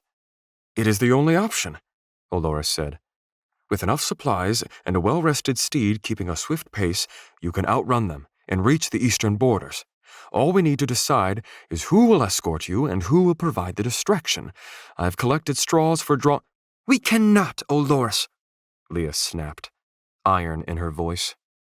Olores and Hook looked at her. Something chased us into the mountains, she said. Not a squad of soldiers, but something powerful enough to kill Alland Sims. Alland and I sensed them coming, said Zechariah. I felt the blackness of their daemon energies. I think they were demons. Olores made a face. Have you any idea how much Coblin blood has greased my blade? Not Coblins, Zechariah said. There are other kinds of demons, higher forms, capable of terrible power. But such things have not walked the oikoumene since before my birth. Hook's hands worked quickly, making shapes in the air. Did you actually see them? Olores translated. They were... Zechariah started to say, but Olores cut him off. Not you, he said. Justin, you tell me. What did you see? Well, Justin said, it was, kind of hard to see. We were in the middle of a storm. They were big and dark and riding on these big animals like really big shadows. Really big shadows? Olores turned on Zechariah. You risk the fate of my nation on fear of shadows. I sensed them, Zechariah said. You sensed them? Fortune-telling and nonsense. How dare you implement magic and superstition to decide the fates of others? You claim to serve the princess, but I see through your deception. Oldoris's voice rose. "It is clear to me that you have other ambitions. Though you seem hell-bent on keeping them secret, I wonder why. I have a coil of rope for conspirators like you, old man. I will see you hanged before I am manipulated for your hidden agendas." "Enough, Oldoris," Leah said. "This is getting us no closer to a solution." Oldoris spat on the floor near Zechariah's feet. Without a word, Zechariah turned and exited the hut, leaving the rest of them looking at the doorway. Justin looked back and forth from the door to the others, unsure of what to do. Finally, he ducked under the rawhide flap and hustled out into the night. "Zechariah!" Justin called. "Wait!" The snowfall was heavier now, and Justin had to squint to see him marching away from the hut. It was coming down so hard now that there was no time for it to melt, and the mountain valley was turning white. He caught up to Zechariah a few huts down. The old man turned briskly at Justin's approach. "We cannot risk another encounter with those things," he said. Snow landed in his bushy eyebrows and stuck in his long white beard like flies in a web. "I know, but," said Justin, "the High Demon, the Sithrall, as the ancients called it, is a creature no human can contest with. Sithrall wield daemon power of enormous magnitude. With my own eyes, I have seen a single Sithrall kill an entire—" Zechariah trailed off and turned away. Slowly it dawned on Justin what the old man had just said. "An entire what?" demanded Justin. "House," said Zechariah. "In Irith." "No," said Justin, shifting around to stand in front of Zechariah, forcing him to look him in the eye. "That's not what you were going to say." Zechariah leered at Justin. "You have seen them before," said Justin. "What happened to them not walking the Orcumene since before your birth? You were lying?"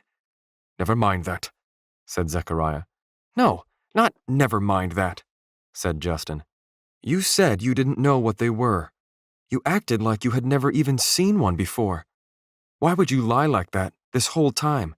"It doesn't matter," said Zechariah. "What matters is that they could kill you with a thought. If Leah and her soldiers decide to go south, we will not go with them." "But isn't there some way to circle wide around them, or—" "Wait, what? Not go with them? You're not actually thinking of letting them go, are you?" "You would rather follow them to be killed like a fool," said Zechariah. "No, but we can't split up," said Justin. "What if they get into trouble because we let them go? What if Leah gets hurt or killed?" "Then they should have heeded wiser counsel." Justin could hardly believe what he was hearing. "Aren't we supposed to be protecting her? Isn't that the point of all this? To save her and her country?" "No, Leah," scoffed Zechariah. "If they cannot protect their leaders, then perhaps they do not deserve them. Maybe the insurrectionists have got it right. Anyway, I do not have time to worry about political games." "Are you kidding me?" Justin said. "Aren't you the same person who told me that if we were able to help someone in need, we owed it to them?" "It was for your own protection. You needed a sense of purpose to motivate you." Justin's jaw clenched. He jabbed a finger at Zechariah. "I am sick of being lied to. And I won't let Oldoris and Hook take Leah back down the mountain. Those monsters are after her, and if she's caught, who knows what will happen to her?" "Nothing will happen to her." "You're lying again!" Justin was almost shouting now. Zechariah raised his voice in response. "I'm not lying, boy." "Yes, you are. Why the hell did I follow you out here in the first place? How could I have fallen for all your bull—" "That's enough. How could you allow her to take that sort of risk?" "I said that's enough." "How do you know those monsters won't kill her?" "Because they're not looking for her." For a moment, Zechariah and Justin stood silently as snow fell around them. The night was so quiet that Justin could hear individual flakes landing. Finally, Zechariah sucked in a long breath. He let it escape slowly and calmly through his nostrils as he said, more quietly than a whisper, "They are looking for you, Justin." 36. Justin stared at the old man. He tried to say something. His mouth moved, but no sound came out. "You, Justin," Zechariah said, deathly quiet. "You want to know what all this is about? Well, no more lies. It's about you." No, it's not, said Justin. "Yes, it is," said Zechariah. He sighed, as if resigning himself to some dirty task ahead. And Olland knew it too, though he wasn't as keen to believe it at first. He found you out on the Gravelands, miles from any town or landmark. I don't know what he was doing out there in the first place. I think Aurum may have called him to find you. "What are you talking about?" Justin said. "There was no sign of where you had come from," Zechariah continued. "No tracks. In Olland's own words, it was as if you had dropped out of the sky. He knew people would be looking for you, so he brought you to me." "Who would be looking for me?" said Justin. "After you ran off in the middle of the night," Zechariah said, "I knew I couldn't let you out of my sight, lest it happen again. However, I didn't want you to get the impression that you were being held against your will. Leah's kidnapping seemed as good a distraction as any, an excuse to keep you close. Olland didn't like the arrangement, but he tolerated it. It was supposed to be temporary. I had no idea we would end up coming this far." "Couldn't let me out of your sight?" said Justin, taking a step away. "Why would anyone be looking for me? I don't even know anybody in this world." Zechariah hesitated.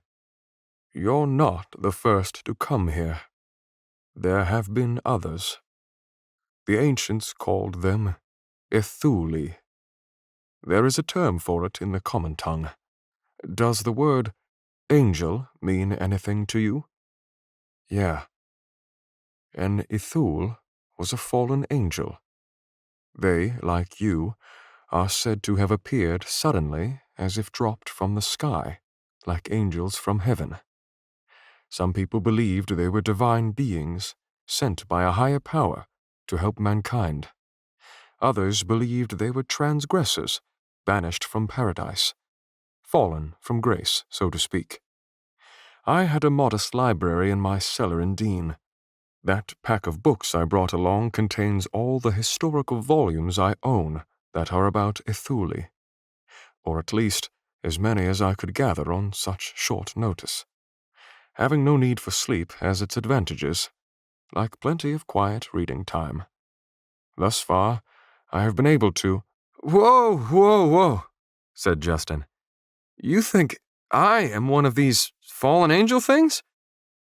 Justin's voice had gone up several octaves, and Zechariah waved a hand at him to lower the volume.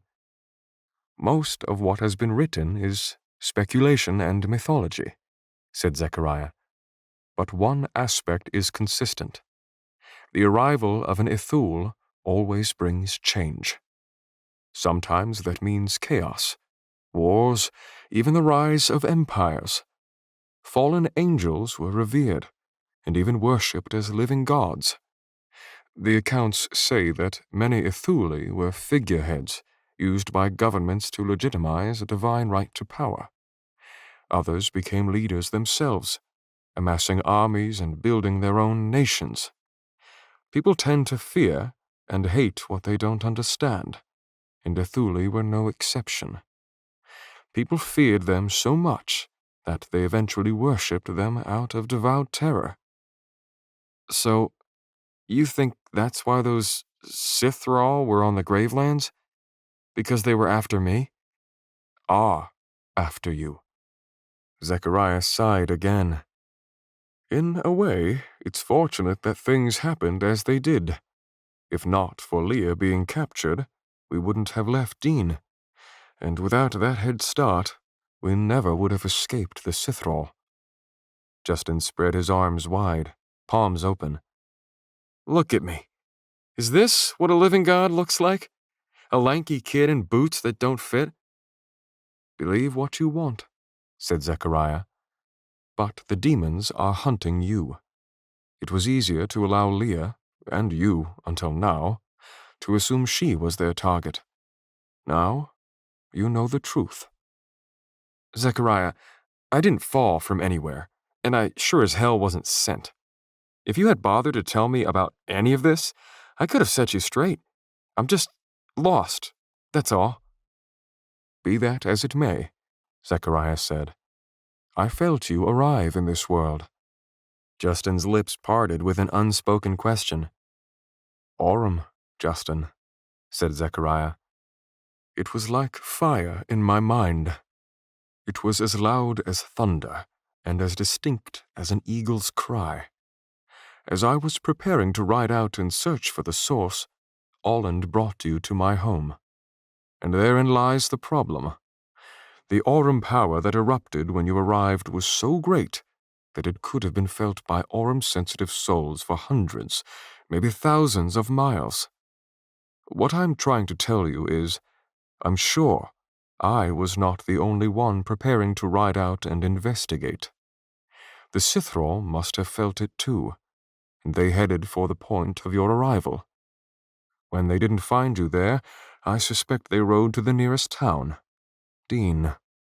By then, of course, we were gone, but they learned which direction we went. Somehow. Justin's hands were going numb. The blood in his extremities seemed to have been drawn inward to fuel his racing heart. He remembered the house in Erith, the way the strange energy had blown it apart, and he pictured the same thing happening 100 times over in Dean. If they went to Dean, said Justin, the people there might need our help. With the gate closed, it is at least a 2-week journey back to Dean, said Zechariah. But we would never make it that far. For almost a full minute, words escaped Justin. But finally, he spoke. 37. Me, he breathed. Zechariah looked at him. You believe me? No, said Justin. But I think you believe this crazy story. And if you do, others might too. If those monsters attacked us just because they thought I was someone I'm not, then Olland is dead because of me. And the town at the gate was attacked because of me. And it's my fault Leah's stranded here, instead of on her way home. And if those things hurt anybody in Dean, it's my— Now hold on, said Zechariah. You can't claim all the fault. Remember. Why? Said Justin. Why is this happening? Why am I here? It's like the Crew proverb goes, said Zechariah. A man can only view the world from the top of his own central mountain. I don't know why you are here, but I can observe the world around me. Fate has charged me with keeping you safe. I'm not yet sure what fate has in store for you. What if I reject my fate? Justin said. If you can resolve the argument of free will versus fate, said Zechariah, then you are a greater philosopher than I would have given you credit for. Rejecting your fate, or your responsibilities, or even your very life, is your choice.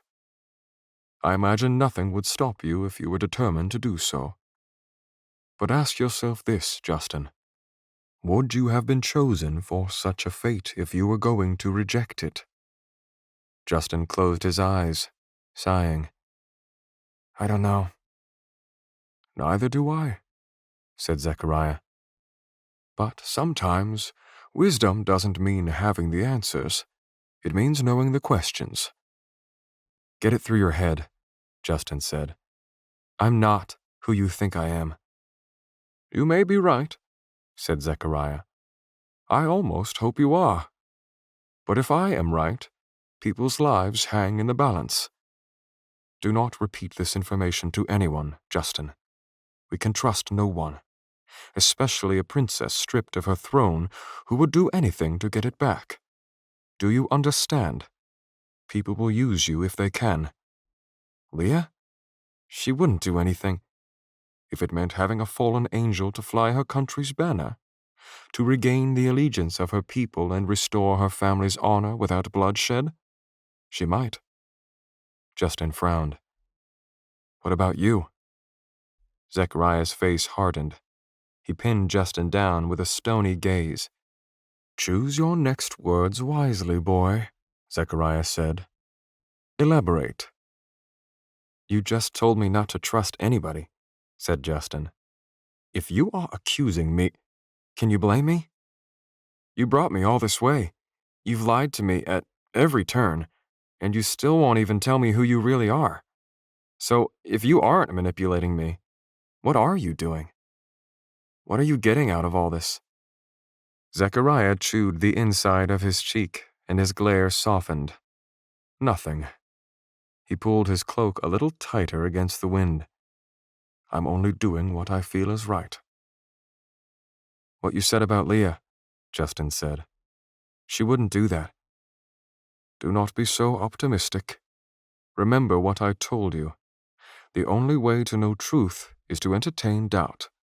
Doubt encourages attention. Attention breeds cunning. Cunning leads to insight, and insight leads to wisdom. Leads to paranoia, said Justin. Doubt someone, and you will be thrilled when they prove you wrong. Trust someone, and, well, that is a mistake you may not live to tell about. Whatever. I won't tell anybody, but I'm still not letting Leah go back down the mountain. Not letting Leah... Zechariah began, but finished with only an exasperated sigh. Those things killed Olland. I don't want the same thing to happen to Leah, or Olores, or Hook. And if you're willing to let them go, then you must have some other destination in mind. The lines of Zechariah's frown deepened, but he said nothing. Justin shook his head in disgust. Fine. Keep your secrets. Justin turned away and started back toward the hut. It would be better to let them go, Zechariah called. Justin turned back and said, Better for us, maybe, but not for them. Justin's hands were clenched into fists as he walked. New snow crunched underfoot. Every updraft of wind was a visible entity, with swirling flakes to mark its path. He felt misled, confused, and betrayed. But mostly he felt bitter. He ground his teeth. He wanted to hit something. With a frustrated growl, Justin dropped to his knees and pounded his fist against the ground. Then he pulled back and punched it again. It felt good, so he did it again. Snow plastered his fingers. He punched harder and harder. He stopped, realizing the snow had turned red. Blood was dripping from his hand. He had split the skin of his knuckles against a stone, but he couldn't feel the pain. For a long time he sat there, looking up at the sky, ignoring the drops of blood falling from his clenched fist.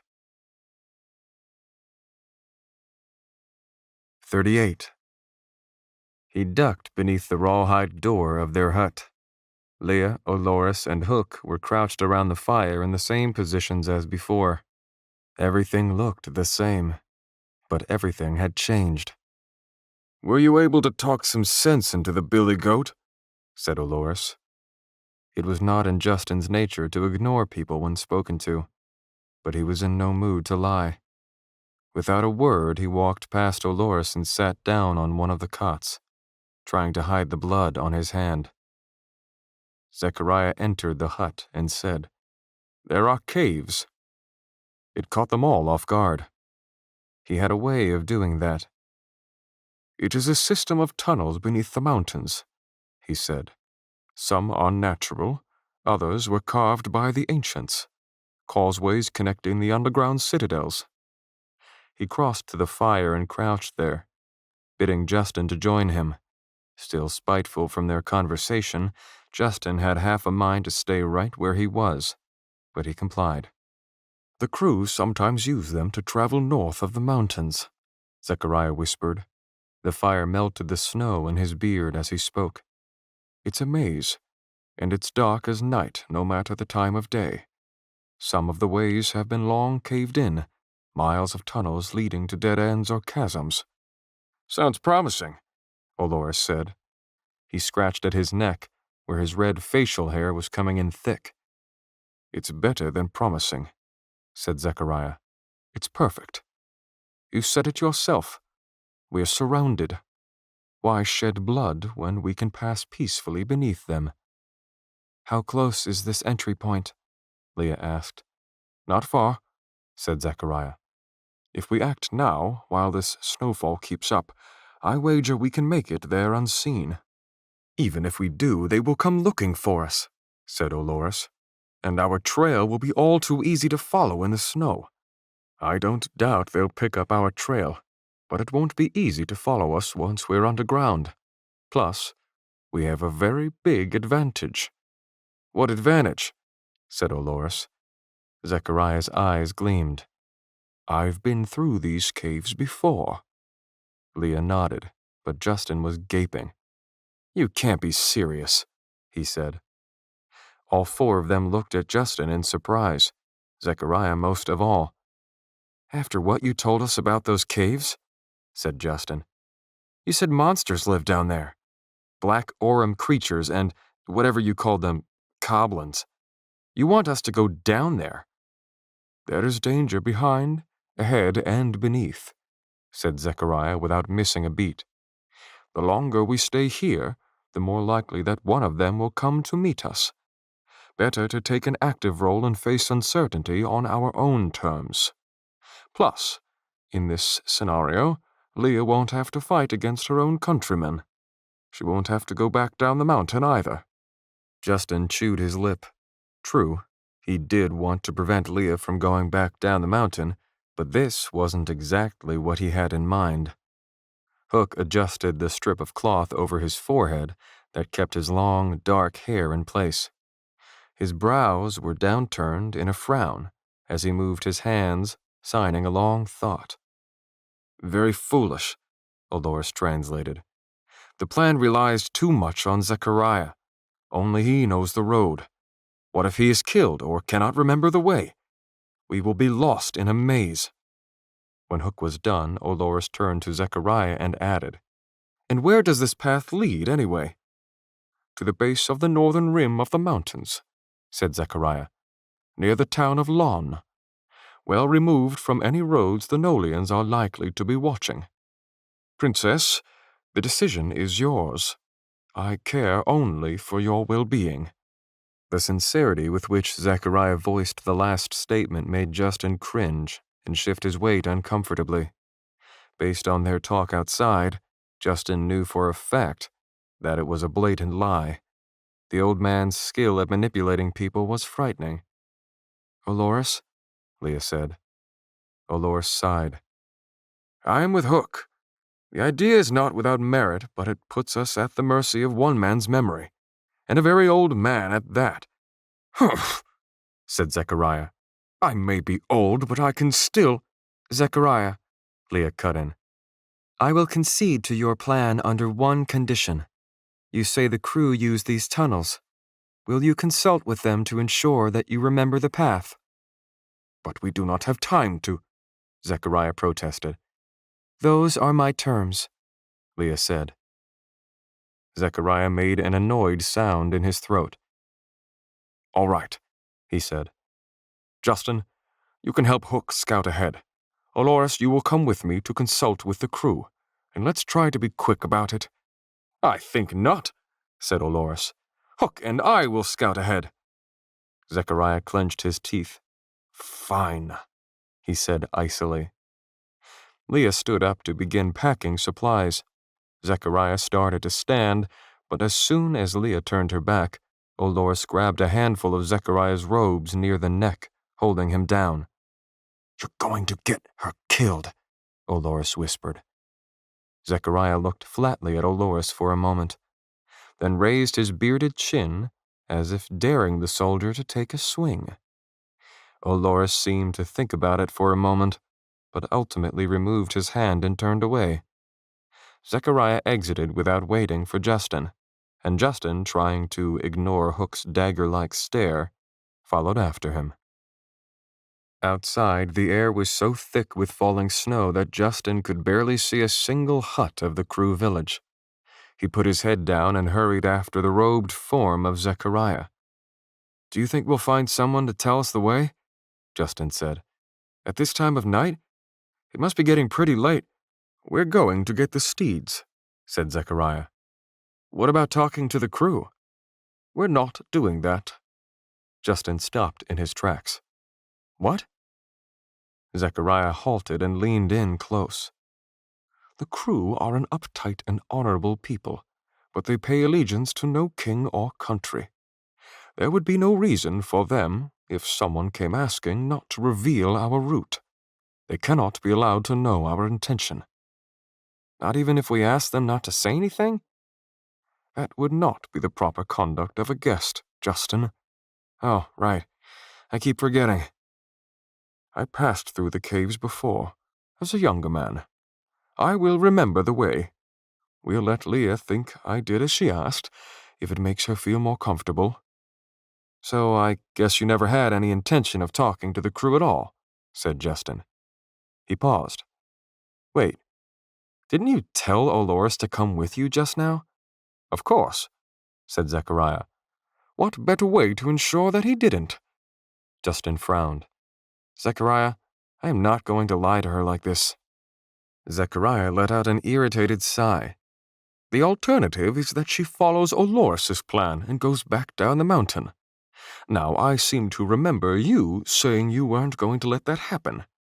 Justin, you are either going to let her go or you are going to lie to her. What will it be?" But you said it was a maze." "I remember the beginning of the maze and I remember the end. The middle will be the only hard part." "Newsflash, the middle of a maze is always the hard part."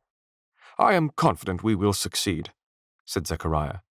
"If trouble befalls us, we simply retrace our steps back here, and we're in no worse shape than when we started. Now, keep your head down, unless you want a spear through your guts. If the Nolians in these hills are anything like Olores, I would not bet my life on their good judgment, or their patience." Justin rubbed his eyes. "I felt a whole lot better when I thought you knew what you were doing." 39. Justin glanced over his shoulder at Leah, Olores, and Hook as they walked. Seabiscuit and the other two steeds bearing loads of supplies were being led by a length of rope. Zechariah was in front, leading them along the edge of the crew village. Hook carried a bow, strung and ready, and Olores walked with his spear in hand. Justin shivered against the cold. It might have occurred to him to regret being pulled away from a warm bed, something he'd been so looking forward to.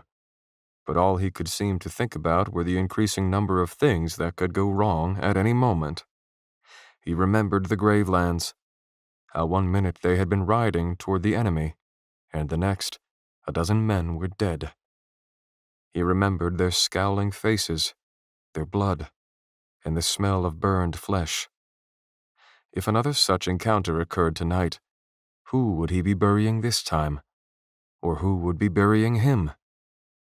The ground was sloped beneath their feet. The damp snow clung to the bottoms of their boots with every step upward, leaving a clear, narrow trail out of the valley. Olores was right. Come first light, their path wouldn't be hard to follow. Soon the terrain leveled out, and the ground became rock and dirt. He saw pine trees through the driving snow and realized they were headed into the forest again. They had gone only a short distance through the sparse trees when Zechariah stopped. "This is the place," he said quietly, facing a wall of thick undergrowth. "Do you realize the sort of trail we're going to leave by pushing through all that brush?" said Olores. Soon we will be on the bare rock of a cave floor, whispered Zechariah. Tracking us then will be no easy trick. Hopefully we will lose them. Hopefully? Olores said. Hopefully, Zechariah repeated. Zechariah pushed through the foliage. Branches broke and twigs snapped.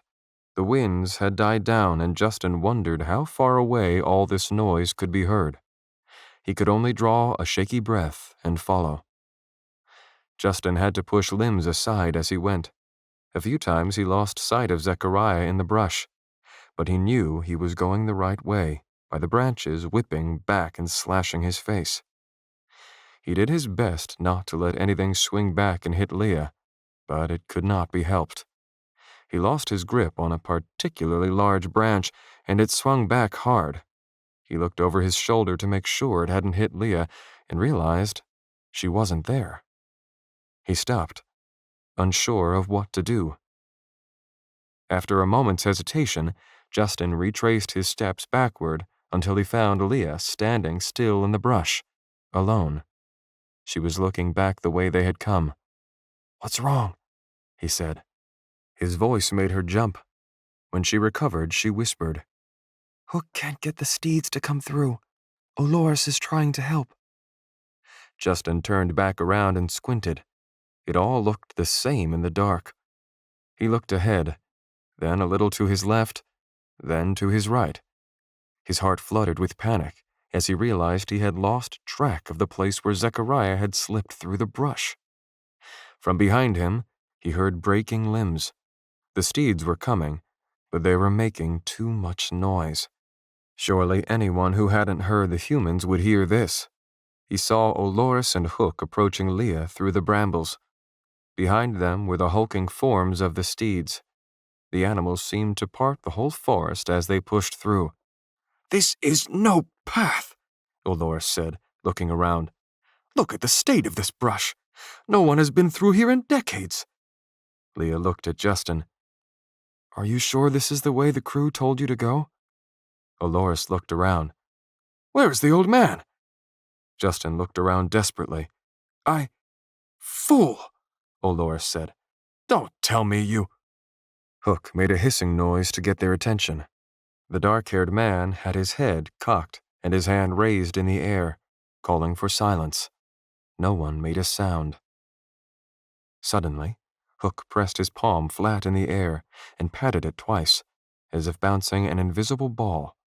This was a sign that needed no translation. "Get down." Leah lowered herself to the forest floor. Olores crouched with his spear held low. Hook dropped to one knee in front of the steeds, bow in hand. Justin got down on his hands and knees, trying to ignore the thorns digging into his exposed palms. Almost a minute later, he finally heard what Hook had been hearing from the start. Footsteps coming toward them. Slowly, silently, Hook drew an arrow from the quiver on his back and knocked it to the bowstring. Part 4. In That Quiet Earth. 40. Justin could feel his every heartbeat thudding against the forest floor. Someone was coming. He didn't know how many of them there were, but as they closed in, he could hear them talking in hushed tones. Justin hadn't noticed until now, but the snow had stopped falling. He looked at the steeds. They stood still and quiet. But one sound, one nervous clomp of a hoof, one swish of a tail. A noise broke the silence, a creaking strain. Turning, Justin saw that it was the sound of Hook drawing back his bowstring. The bow's limbs curved under the pressure, and the arrow's feathered fletching came to rest at the corner of Hook's lips. Between tree limbs of snow-powdered needles, Justin saw movement. The quick appearance of a hand, a shoulder, visible through an opening for a split second, a helmeted head, followed by another, and another. Less than 25 yards away and getting closer. Justin thought he heard the words, "them," "here," and "find."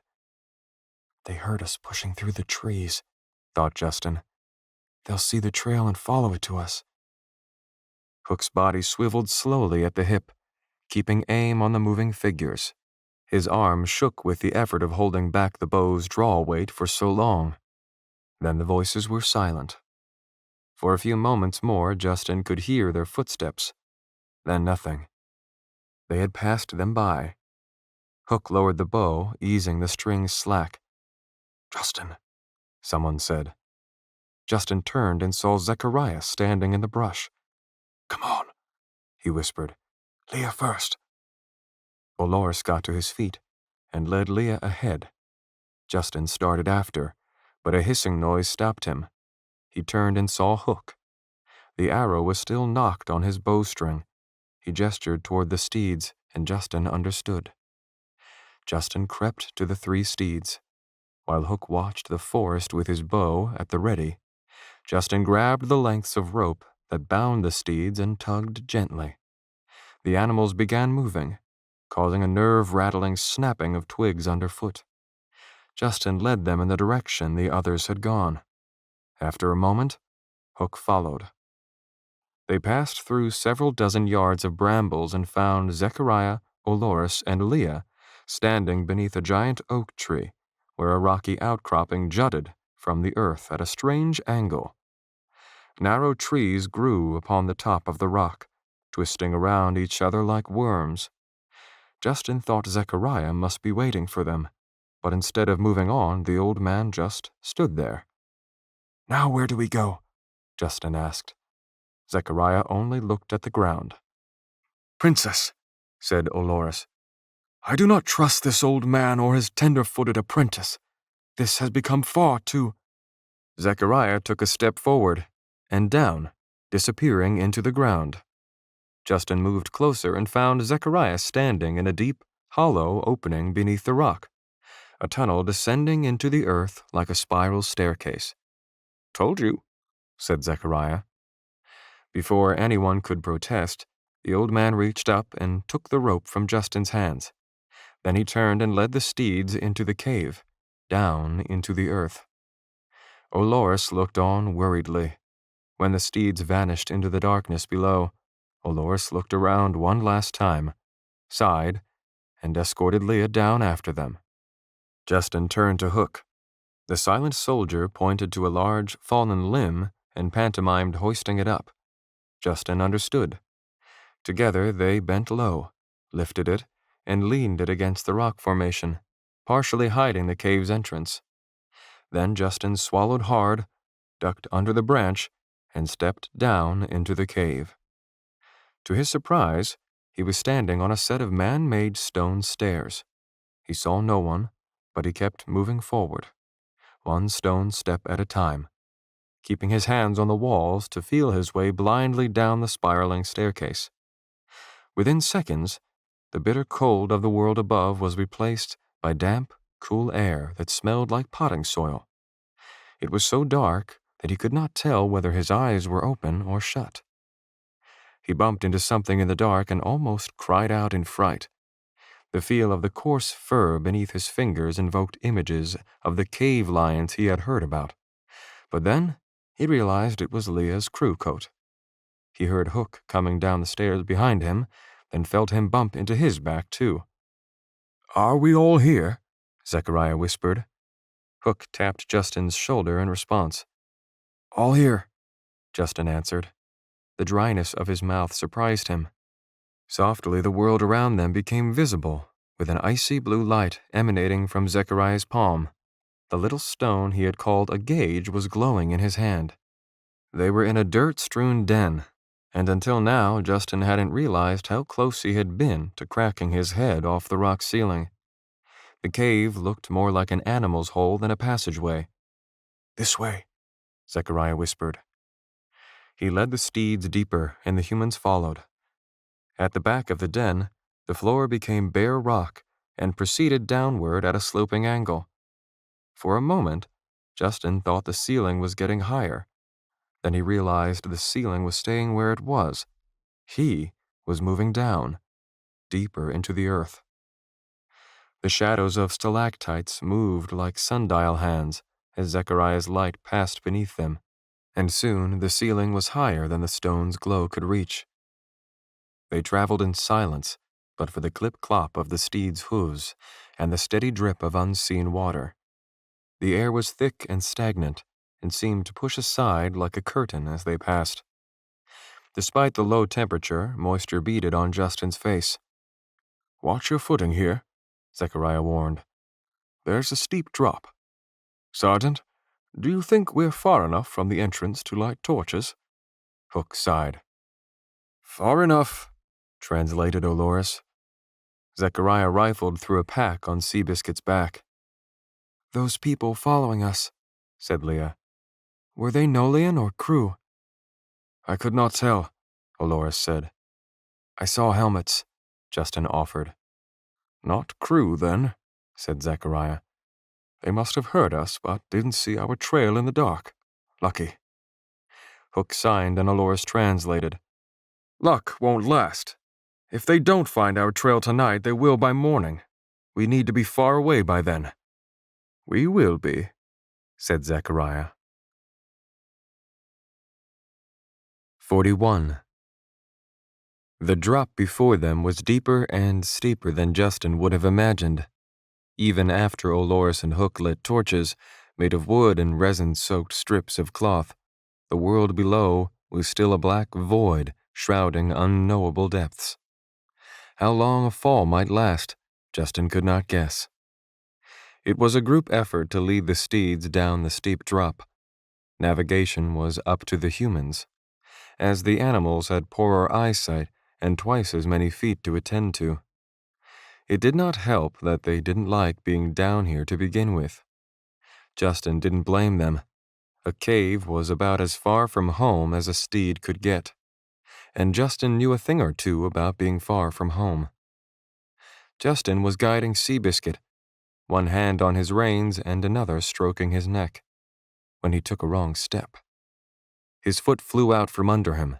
He lost his grip on Seabiscuit, and he tumbled forward over the precipice. Something latched onto his arm and held him suspended over the black abyss.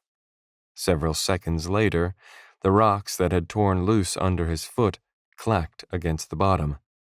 He looked up. Zechariah was clutching his forearm with one hand while holding his shining blue stone with the other. Justin planted his feet and pulled himself back up. "Thanks," he said, and the echo of his voice seemed to last for ages. Zechariah nodded, took the steed's reins, and continued down. Watching him go, Justin thought back to Zechariah's claims regarding his age. Surely it was just another lie. But Zechariah had also said he'd traveled through these caves as a younger man. He hadn't specified how young, or how long ago that was. Supposing he is really as old as he said, thought Justin. What if he didn't pass through 20 or 50 years ago? What if it was more like 900? The ground leveled, the ceiling descended, and they plunged into a winding tunnel. They marched in silence. An hour passed, and when Justin could stand it no more, he asked, "Anybody have a watch?" "Watch what?" said Leah. "A watch," said Justin. "You know, like a wristwatch." "Wrist?" Olores said. Hook looked at his hand. "A clock," Justin said. "I was asking the time." "The time?" Olores barked. "The boy wants to know what time it is." "If Master Holmes can see the sun," Zechariah replied, "I will be more than happy to tell him." Zechariah stopped and took an exaggerated look at the stone ceiling above. "I was just thinking," Justin said, not bothering to mask his annoyance, "that we're probably far enough away by now. Maybe we could stop and rest?" "There is a small cavern ahead suitable for making camp," said Zechariah. "Another hour, maybe. But if Master Holmes is so tired that he cannot go on—" "I'm fine," Justin said. "Good," said Zechariah, "because I've been looking forward to teaching you a thing or two with that sword." Justin cursed under his breath. Olores elbowed Hook and chuckled. As promised, they reached the cavern within the hour. The walls were spacious to either side and dotted with holes that made the rock look porous. Hook started a fire by striking flint over resin-soaked wood, and Zechariah extinguished his stone when the flames took over. They ate some salted meat, given to them by the crew, and shared bread and water with the steeds. Once Seabiscuit knew it was fair game, he would reach out with his trunk and snatch the bread from Justin's hand. Justin was the first done with his meal and took to exploring the corners of the cavern, touching low-hanging stalactites and peering into the holes in the walls, which were not just holes, but deep tunnels about a foot wide. He had never been in a cave before, but he had learned about them. His teacher and next-door neighbor Jeff Emerson had sparked in him an interest in geology. His class was supposed to visit Penn's Cave in the spring. Justin doubted he would ever be present for that field trip. In fact, he was beginning to wonder if he would see Jeff Emerson or anyone from his school ever again. Or Dad, he thought. He leaned against the cave wall and let his body slide down until he sat on the floor. None of this is right, he thought. If I've counted correctly, tomorrow will be my 6th day here. Almost a week. He picked at his fingernails. In the immediacy of traveling and running and nearly dying, he hardly had time to think. Zechariah's hand-drawn map had been a shock, but the old man had also proven to be a talented actor. Who knew how much of what he said was true? Justin was trying to stay alert, but didn't feel any closer to learning where he really was, or how he had gotten there. Still looking for the movie monster zipper, he thought. But here, the monsters are real. You, Justin, Zechariah had said. You want to know what all this is about? Well, no more lies. It's about you. No, it's not, thought Justin. Ready to try out that sword of yours? Called Zechariah from across the cavern. Justin looked at him, wondering if no was an option. Ready as I'll ever be, he said. He lowered his hand to the floor to push himself up, and was surprised to touch a piece of rough fabric. It seemed to be a knapsack of some kind, but the fire provided little light, and it was difficult to see. Zechariah, he said, standing, bring your light over here. I think I found something. As the old man approached, his gauge cast its blue glow into the corner, illuminating a knapsack, and a skeletal hand clutching it. Justin jumped backward, lost his footing, and hit the ground. Olores and Hook stood and drew their weapons. I don't think he will be giving us any trouble, said the old man, standing over the dull brown bones. Justin's eyes locked on a lopsided skull. It was a whole human skeleton. Tattered clothes hung from the body. Hardened cartilage and withered connecting tissue still held most of the bones together, but half of the fingers holding the pack were lying on the floor. Beside it lay a large, sheathed sword. This fellow has been here for some time, Zechariah said. Probably the last soul foolish enough to take this path, mumbled Olores. I don't see any injuries, said Zechariah, but something must have gone wrong. That's what you get for traveling alone. What makes you think he was alone? Justin asked. Because no one took his sword or satchel, said Zechariah. The old man bent down. He picked up the sword and wrenched the pack from the skeleton's hand, shifting the corpse a little in the process. Some of the bones broke and fell to the floor, spilling crumbs of dried marrow. Zechariah held the pack and the sheathed sword out to Justin. They're rightfully yours, he said. He can keep them, said Justin with a cringe. There might be money or something valuable, Zechariah insisted. Justin accepted them reluctantly. The sword was huge. It was nearly half again the length of the sword he already had, and so heavy he could barely lift it with one hand.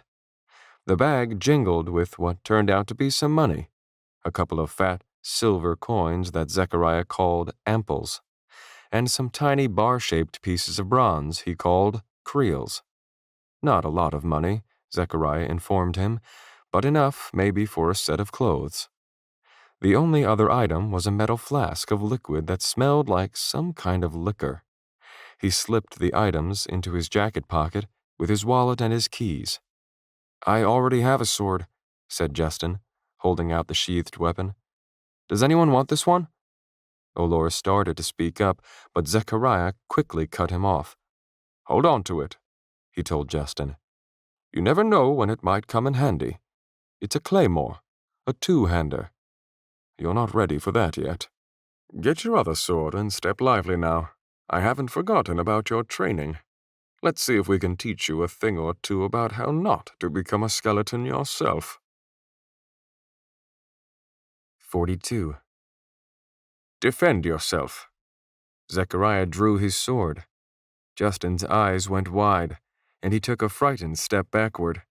He had removed his outer layers and wore only his trousers and earth t-shirt. "With real swords?" Justin said.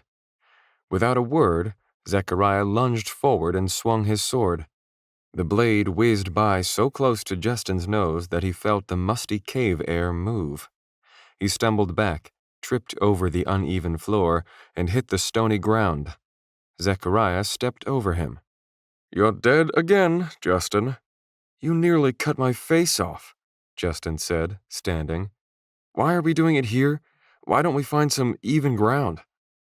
"When the need arises to defend yourself, you don't get to choose the circumstances," Zechariah said. "Uneven ground is a condition you'll have to deal with, and if you've trained on nothing but a flat surface, you are as good as dead. Now draw your sword." Justin grabbed the basket-hilted sword and yanked it from the sheath, revealing the scorch marks left by Alan's aurum fire.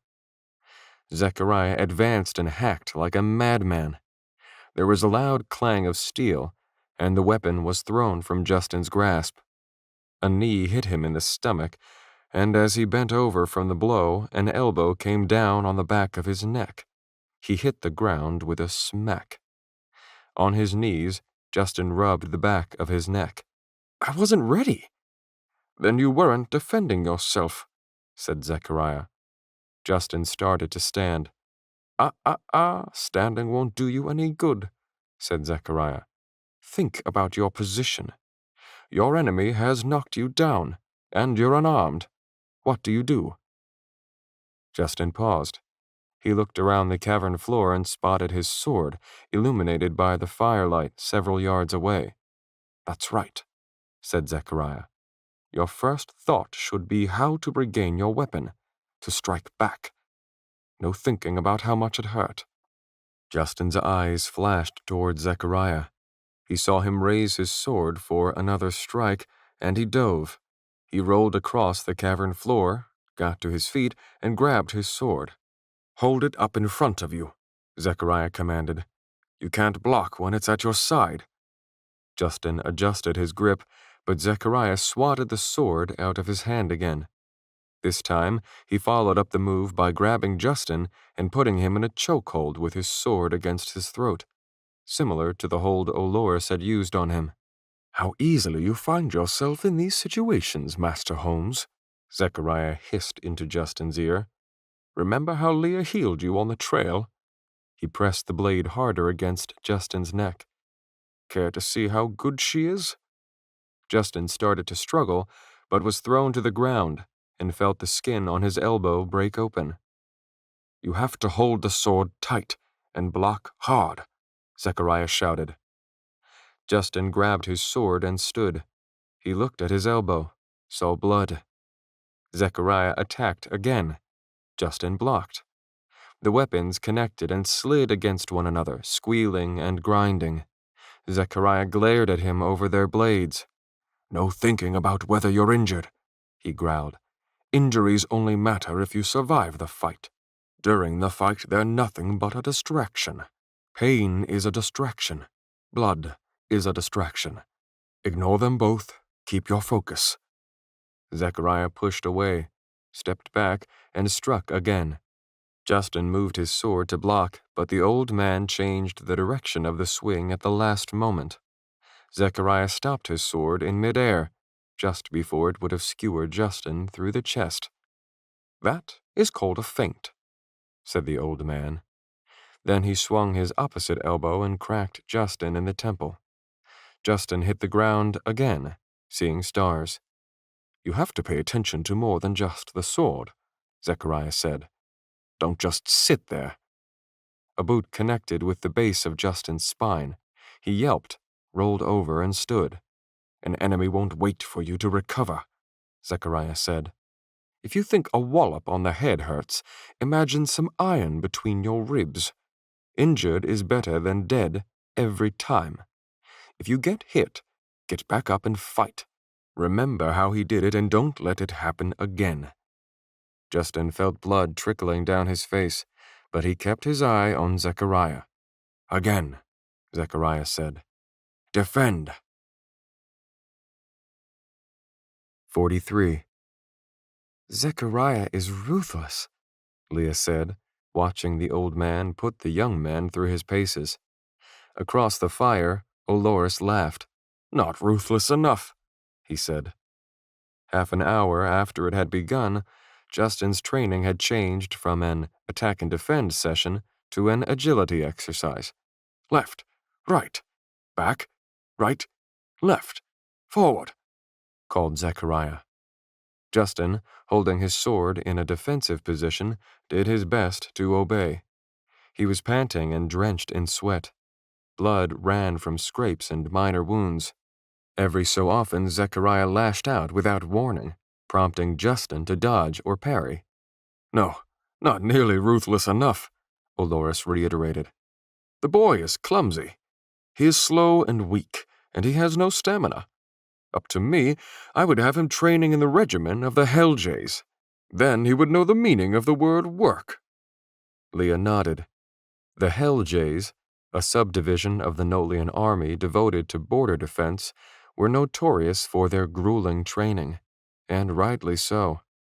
The Jays lived in open country and were expected to hold their own against the barbarians of the West, Coblin hordes, and anything else that threatened the sanctity of Nolian life. Leah had forgotten that Olores had been one of them before his advancement to the High Guard. She turned to Hook, who was tending the steeds. She couldn't remember what unit he had come from. A commotion drew her attention back around. Justin had been knocked off his feet again. "I don't understand it," she whispered. "The boy seems at least moderately intelligent, yet he can't defend himself, and he seems wholly ignorant. He couldn't even ride a steed when I first met him. Do you think he's a dullard?" "Touched in the head, certainly," said Olores. Unlike Leah, he made no effort to keep his voice down. He spat into the fire, and it crackled in the coals. "As for that old man, I tell you, he has other agendas. I can see it." "Olland trusted him," Leah said with a sigh. "I thought that was enough for me." The fact that she used the past tense was lost on neither of them. Leah spun the ring on her finger absent-mindedly, feeling the smoothly cut facets of the healer's ore stone set in the thick silver band. To say that Olland had trusted Zechariah was a bit liberal, of course. In truth, his opinion of the old man had been closer to indifference. "I just wonder who they really are," said Olores. "Upon our first meeting," Leah said, "Zechariah introduced himself as a scholar and a scribe. Justin introduced himself as, well, Justin. He told me where he was from, but it was no place I had ever heard of, and I can't remember it now. I thought he was some sort of apprentice to Zechariah. I judged him to be level-headed enough, albeit faint of heart, but now, after the way he talked in the Crew village," she thought, "his level-headedness seems up for debate."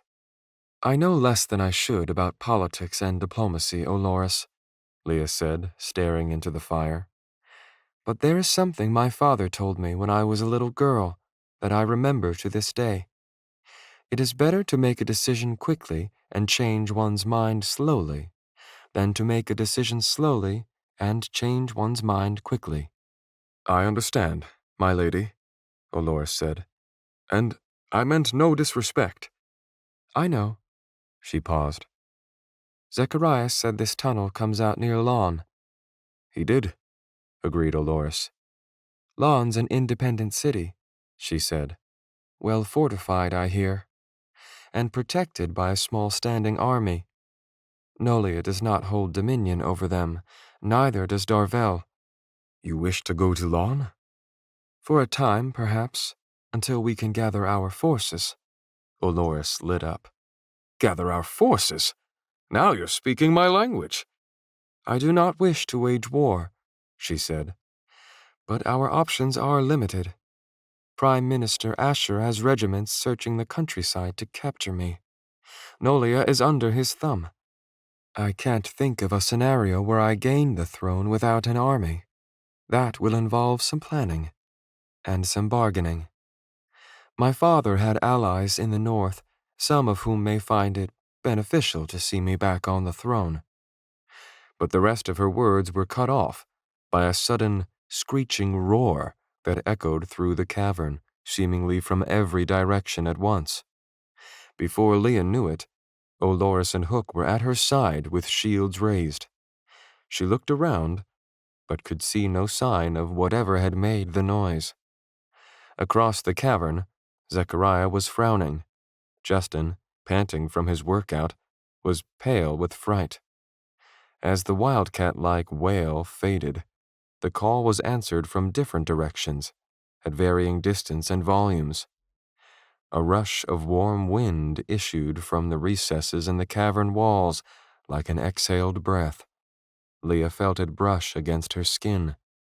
The steeds stamped their hooves and circled in fear. The warm air dissipated. The noises stopped, and the mountain underworld was silent once again. A bright light brought Leah's attention to the front of the cavern. Zechariah raised his shining stone above his head. The shadows hung strangely, blue in one direction from the stone and orange from the fire in the other. Suddenly, all those many foot-wide holes in the walls seemed less like cavern antechambers and more like burrows, she thought. Leave the fire burning, Zechariah said. Justin, Hook, gather the steeds. Dolores, do not leave her side. Dolores nodded. Hook and Justin saddled the steeds and loaded their supplies as Zechariah stared into the darkness ahead. Leah felt her chin quivering, and she clamped her teeth together to stop it.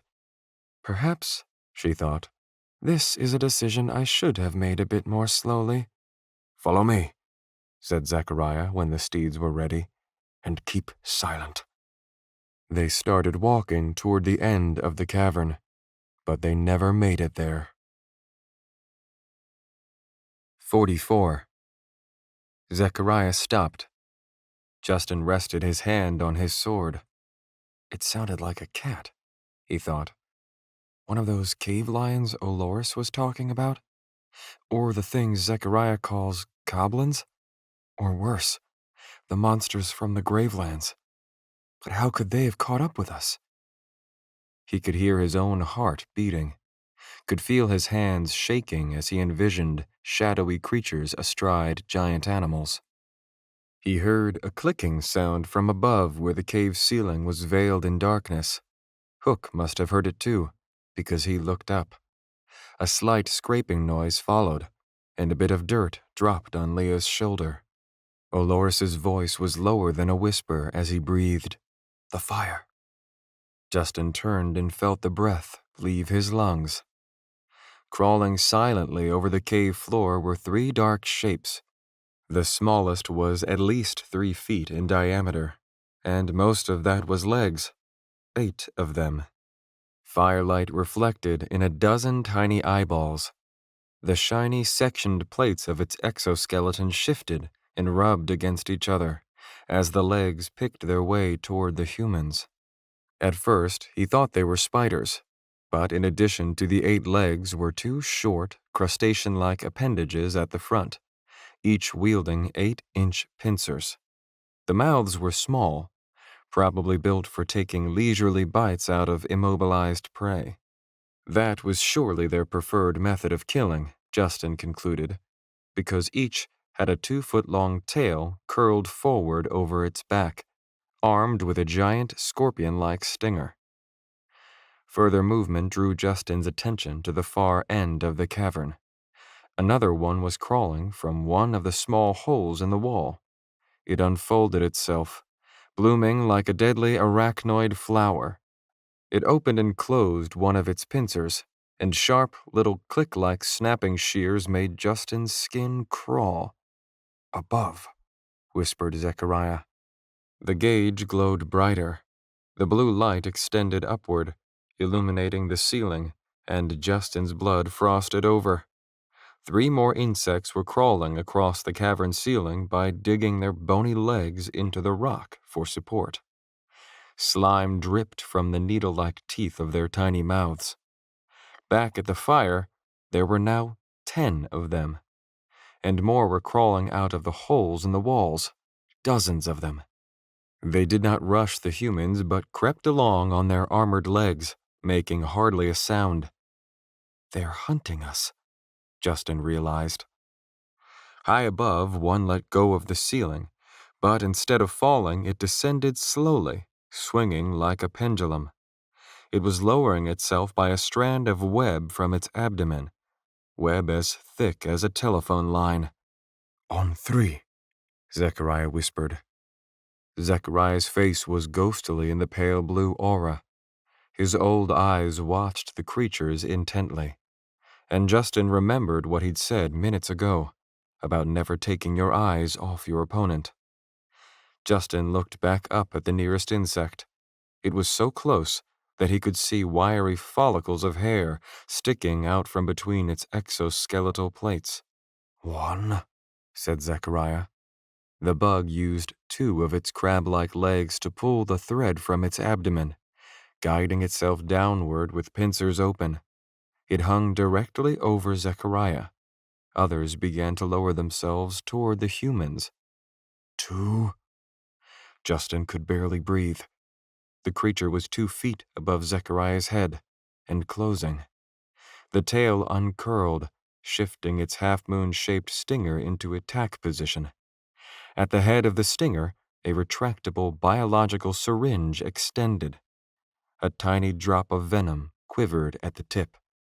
3! In a swirl of robes, the old man jumped, drew his sword, and sliced the creature in 2. Its halves fell to the floor, spraying gooey liquid and spilling soft matter from masses of spasming legs. With a flick of his wrist, Hook launched a knife into the air that buried itself into the face of another bug, which fell with a wildcat-like scream. Leah drew her sword, similar to the basket-hilted model at Justin's side, and Olores shouted eagerly as he pulled his spear and shield from his back. With shaking hands, Justin clumsily pulled his blade from its sheath. The initial shock over, the predators shifted tactics, abandoning stealth in favor of all-out assault. They dropped or leapt to the cavern floor and scurried on blade-like legs. One dropped directly for Olores, pincers and stinger primed to kill, but he drove his tall spear skyward with a roar. The blade pierced its underbelly, and the creature slid down the haft, where he promptly split it in 2 with the butt of his metal shield like a guillotine. Another pounced and sailed across the cavern, aimed at Leah, but Hook caught it with his shield, threw it to the floor, and drove his machete-like blade through its stomach. The steeds reared and wailed in terror. The agile spider scorpions slipped between the humans, separating them from one another. Olores and Hook used their shields to protect the princess as Zechariah pressed the attack, spinning to slice at the creatures on all sides. One jumped, and he hacked off 2 legs in midair, sending its maimed body spiraling. One charged at Justin. Its crabby legs skittered across the floor, and it lunged for him. He stumbled backward. In mid-fall, he gritted his teeth and maneuvered his sword with a quick upward slice. He hit the floor on his back.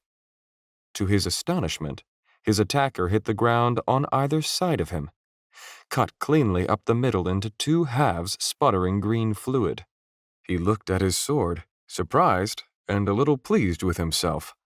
With recent lessons still fresh in his mind, he hurried to regain his footing.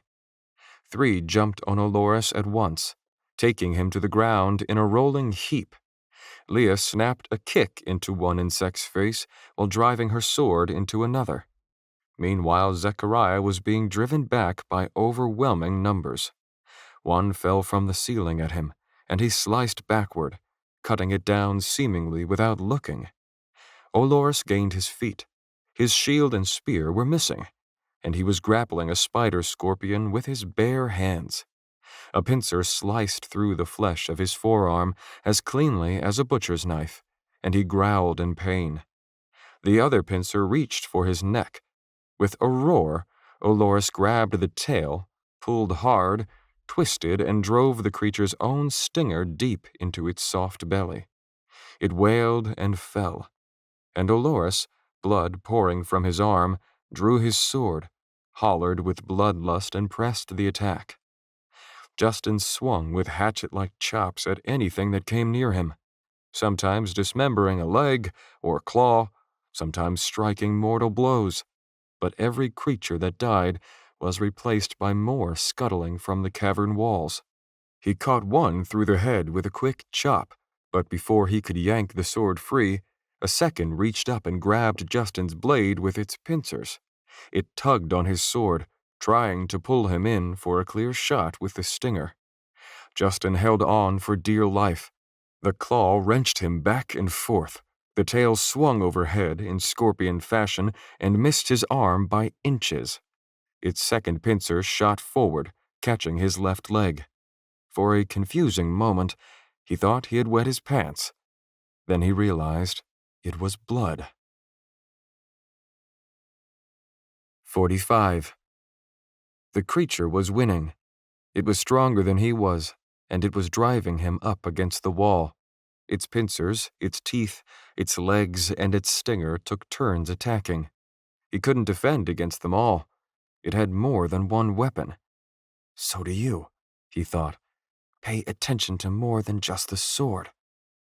All at once, he threw his weight forward. The momentum was enough to push the creature off balance, and that was all the time he needed. He let go of his sword, drew his dirk knife from the scabbard on his right leg, and sliced through the insect's arm. It fell back, spraying fluid from the stump where its claw had been. Justin pulled his sword from the severed arm on the ground. The pincers opened and closed without object. There came a horrible noise from behind him. He turned. The steeds had retreated to the exit of the cavern, but one broke free of its ties and ran toward the presumed safety of firelight. The spider-scorpions took their chance. They pounced on the animal and drove their stingers into its hide. "No!" Justin shouted. He cut through foes, trying to reach the steed, but it was too late. In seconds, spider-scorpions were all over it, stringing web across its back and pulling it farther and farther into the horde. The rest of the bugs retreated from the humans to join in. The steed vanished between a ball of swarming insects, and its muffled whinnies were replaced by snapping pincers, like an army of dressmakers all cutting at once. One by one, the bugs retreated into their holes, and the horde disappeared into the walls until none were left. The skittering of bony legs reverberated through the cave, taking with it a warm rush of displaced air. All that remained was the sound of the humans' heavy breathing. The only spider-scorpions left were dead, and there was no sign of the unlucky steed. Justin tried not to think about how many pieces it must have been disassembled into, to have been carried away through those small tunnels. His lip curled to realize how few spider-scorpion corpses were left, far fewer than had been killed. The horde must have taken the carcasses with them, perhaps as an appetizer to the main course. It was Zechariah who finally broke the silence. "Let's move," he said. Justin grabbed the reins of the remaining steeds, recognized Seabiscuit, and patted the animal's head in relief. The party started down the exit tunnel, watching the walls and ceilings as they went. The cavern fell away behind them until the firelight was no longer visible, and the only illumination was the blue glow of Zechariah's stone. Justin limped and trailed blood. The wound had happened so quickly, he'd hardly had time to appreciate it.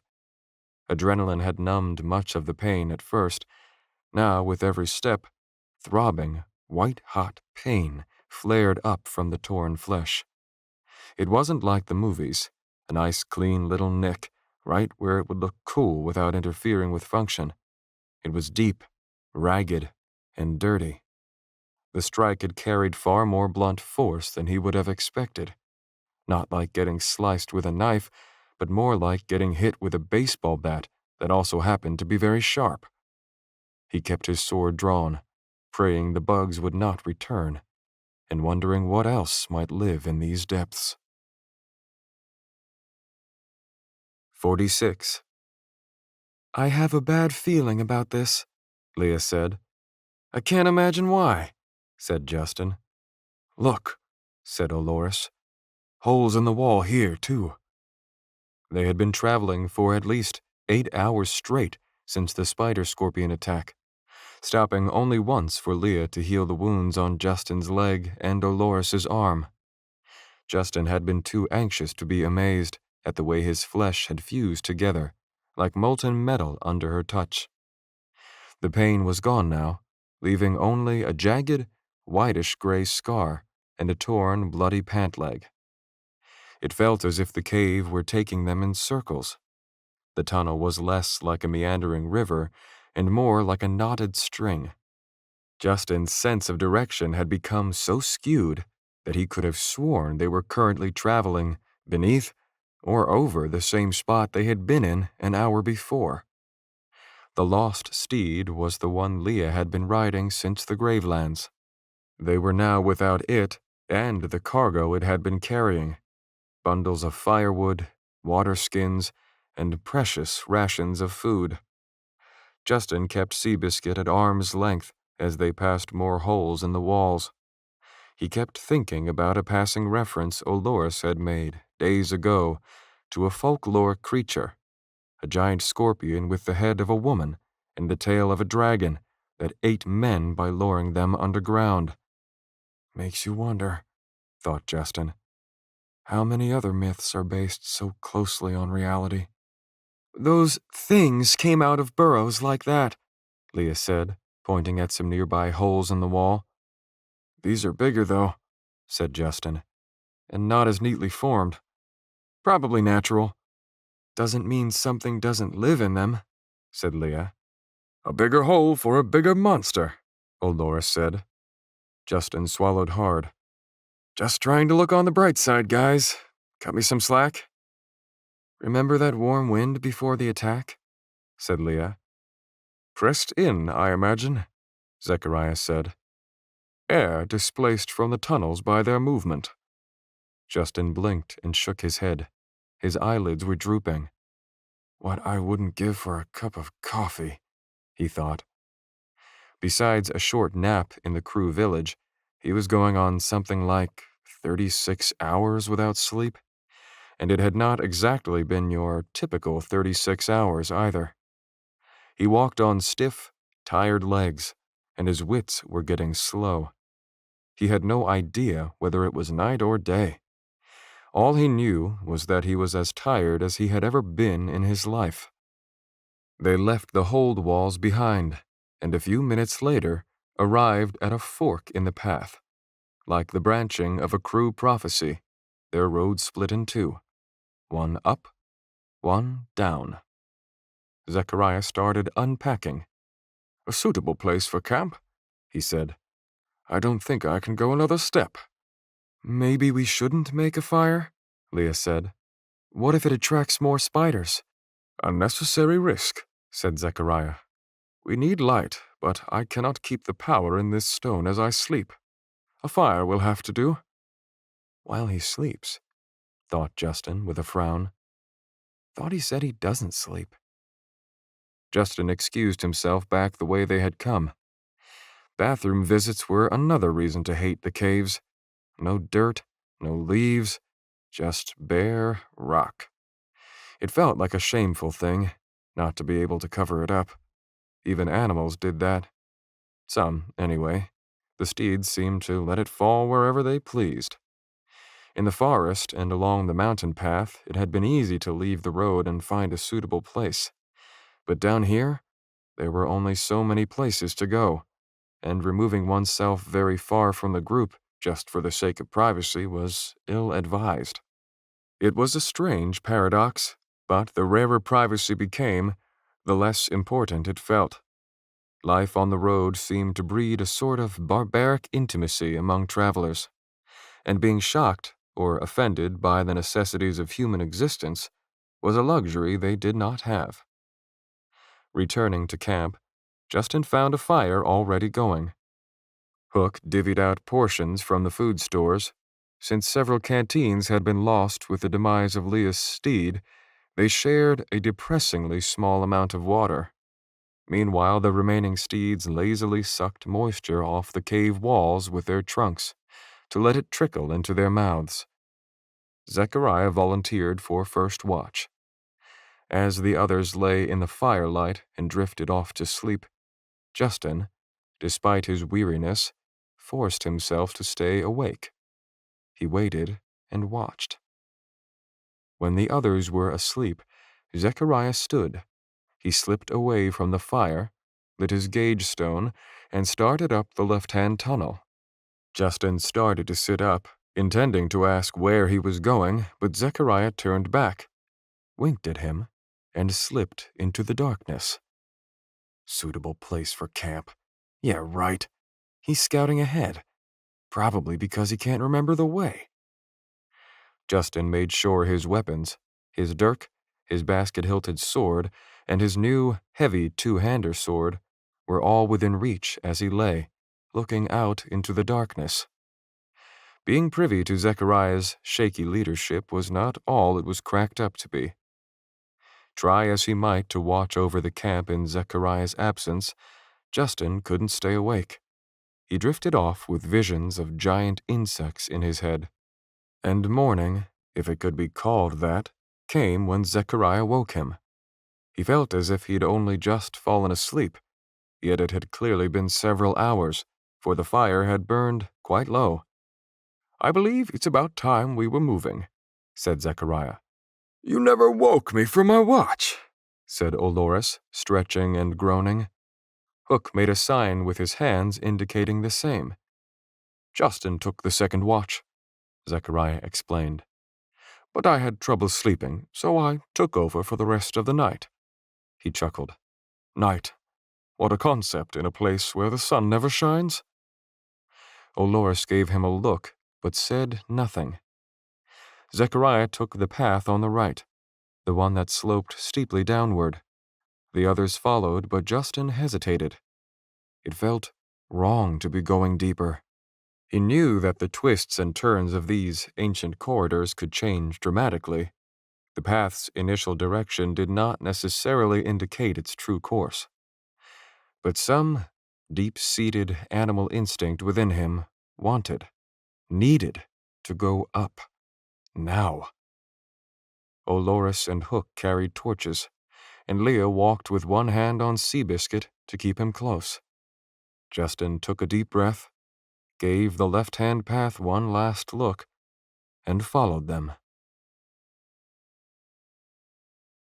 47. He had better know where he's going, thought Leah, watching the self-proclaimed scholar and scribe leading the way. They had made 4 more turns since the first crossroads, 3 at two-way forks and 1 at a 5-way intersection. She stifled a yawn. Traveling was tiring enough, but a healer's spirit energy needed time to recharge after use. She had gotten little rest since healing Olores's arm and Justin's leg. She felt like a hollow shell of herself. But the exhaustion was a burden she was willing to carry. Oloris's cut had been deep and would have become critical if untreated, and the blood loss from Justin's wound, a long, jagged cut from shin to knee, might have proven problematic. Healing was Leah's life's work, or it had been, back before everything became such a mess. She looked back at Justin at the rear of the procession. His pant leg was dark with dried blood. "I've never been hurt this badly," he had said, almost in wonder as she healed him. Strange boy, she thought. Not for the first time. At a sharp corner, Zechariah slowed to a halt. "Do you see that?" he said. He reduced the glow of his stone to nothing, yet Leah could see light ahead. "Daylight," Justin said. "No," Zechariah said. He brought the blue stone to full power and pressed on. The tunnel became a little brighter with every turn. The source always seemed to be just around the next corner. Soon, it carried a distinctive green hue and was so bright that Zechariah's stone was no longer needed. Finally, they turned a corner, and Leah drew in a sharp breath of dank cave air. Shining light emanated from minerals in the walls of a high-ceilinged cavern. Veins of brilliant green, like frozen lightning bolts, ran over every surface. It hung in the ceiling like a floating pool of emeralds. Entire stalactites were made of it. "Beautiful," she heard herself say. "What is it?" Justin said. "It is called a thriik," Zechariah said, "which means cat's eye. Theinrald is its common name. In darkness it glows, but in the sun's presence its light dies out. By day you wouldn't know it from any other rock on the ground, yet by night, or underground, it is better than torchlight. The ancients used it to light their underground citadels. As you can see, this place was once a mine." Now that Zechariah mentioned it, Leah did notice pieces of metal tools scattered throughout the cavern. Any wooden components had long rotted away, leaving the rusted buckets of wheelbarrows and the heads of shovels and pickaxes. She looked at Zechariah. He was smiling at her. "As good a place as any to take lunch," he said. "I should like to have a piece of this," said Oloris. He rushed to a stalagmite jutting out of the ground and broke off its tip. "Aha!" he cried. He dropped his torch, stamped it out, and held up the cone of green light. "A man need not be a sorcerer to use lightstones. Now Oloris Antony can see in the dark as well." As they ate, Leah found herself filled with a depression that was difficult to reconcile. She had always thought she was born for adventures, but now, with Nolia in true jeopardy, she found herself wishing only to go home. Maybe adventures weren't as fun as stories made them out to be. Or maybe she just wasn't as equipped for them as she had hoped. She didn't know which answer was worse. The cavern was so beautiful that she wanted to take some of it with her, like Oloris. But breaking off pieces of it just didn't seem right. She wanted it to remain as it was. "Maybe I'll have adventures again someday," she thought. "Good ones. And maybe, when the world is not so cruel and life is not so hard, I can return to this place and see it again." 48. Zechariah took point with his glowing blue gauge. Oloris held his plundered Athriik shard. Hook followed with a torch, and Leah walked alongside him. Justin, at the rear of the procession with the steeds, followed in their shadows. He tripped over a lip in the rocky floor and grumbled under his breath. "I was expecting a maze down here," said Leah, "but we've encountered few intersections." "Our chosen path," said Zechariah, "travels through probably 0.5% of the caves beneath the mountains. Elsewhere, navigation is not so favorable. Fortunately, I'm an experienced navigator. and it is equally fortunate that the crew were willing to remind me of the way." Hook moved his hands, and Olores translated. "Hook says you did a good job convincing us that the dangers were fewer beneath the ground than above. He is sure he would have preferred Nolian soldiers to venomous beasts." "Count yourself lucky we haven't encountered any goblins," said Zechariah. "And thank you, Sergeant Bard, for voicing your opinion." He did not put any noticeable emphasis on the word voicing, but his point was clear nonetheless. As inconsequential as the exchange may have seemed, it put Justin on edge. Olores and Hook had made it no secret that they distrusted Zechariah. Justin wondered what they would do if they knew what he knew, that Zechariah had never consulted with the crew regarding the way, and the only reason he knew which path to take was because he had scouted ahead while he was supposed to be guarding the camp. I wonder how far he went searching for the right path, thought Justin. Maybe all the way to the Green Cavern. Maybe that's how he knew it was the right way. Or maybe, and Justin hardly dared consider this possibility, Zechariah was masking a series of major guesses. It made Justin wonder how many guesses a dishonest, prideful man would be willing to take before admitting he didn't know the way. Would he gamble with their lives just to save face? To distract himself, Justin untied his new sword from Seabiscuit's saddlebags. In all the excitement, he had not gotten a proper look at it yet. The sheath was made of beautifully carved red wood. The pommel was inlaid with runic symbols, and the crossguard's arms sloped forward toward the blade, giving it a V shape rather than the traditional T shape of most swords. The handle was easily 10 inches long, meant to be held hand above hand, and the blade was 4 feet long and astoundingly heavy. He pulled it from the sheath to inspect the steel. Justin was so startled that he nearly dropped the sword. A bit of the double-edged dark steel blade was exposed, showing lines in the metal like veins. The veins glowed green. He didn't realize he had stopped walking until Olores, a dozen yards ahead, called back, "Everything all right?" The rest of the party turned to look at him. Justin stood silent and stupefied. "Justin?" Zechariah said. Justin replied by drawing the sword fully from its wooden sheath. The blade erupted with bright light. He held it aloft with both hands, bathing everything around him in an emerald glow. Leah gasped. The others looked on in stunned silence, Justin included. Running along the dark steel were veins of the same green light as in the cavern, winding about the steel like tiny glittering threads, pulsing like starlight. "Amazing," said Leah.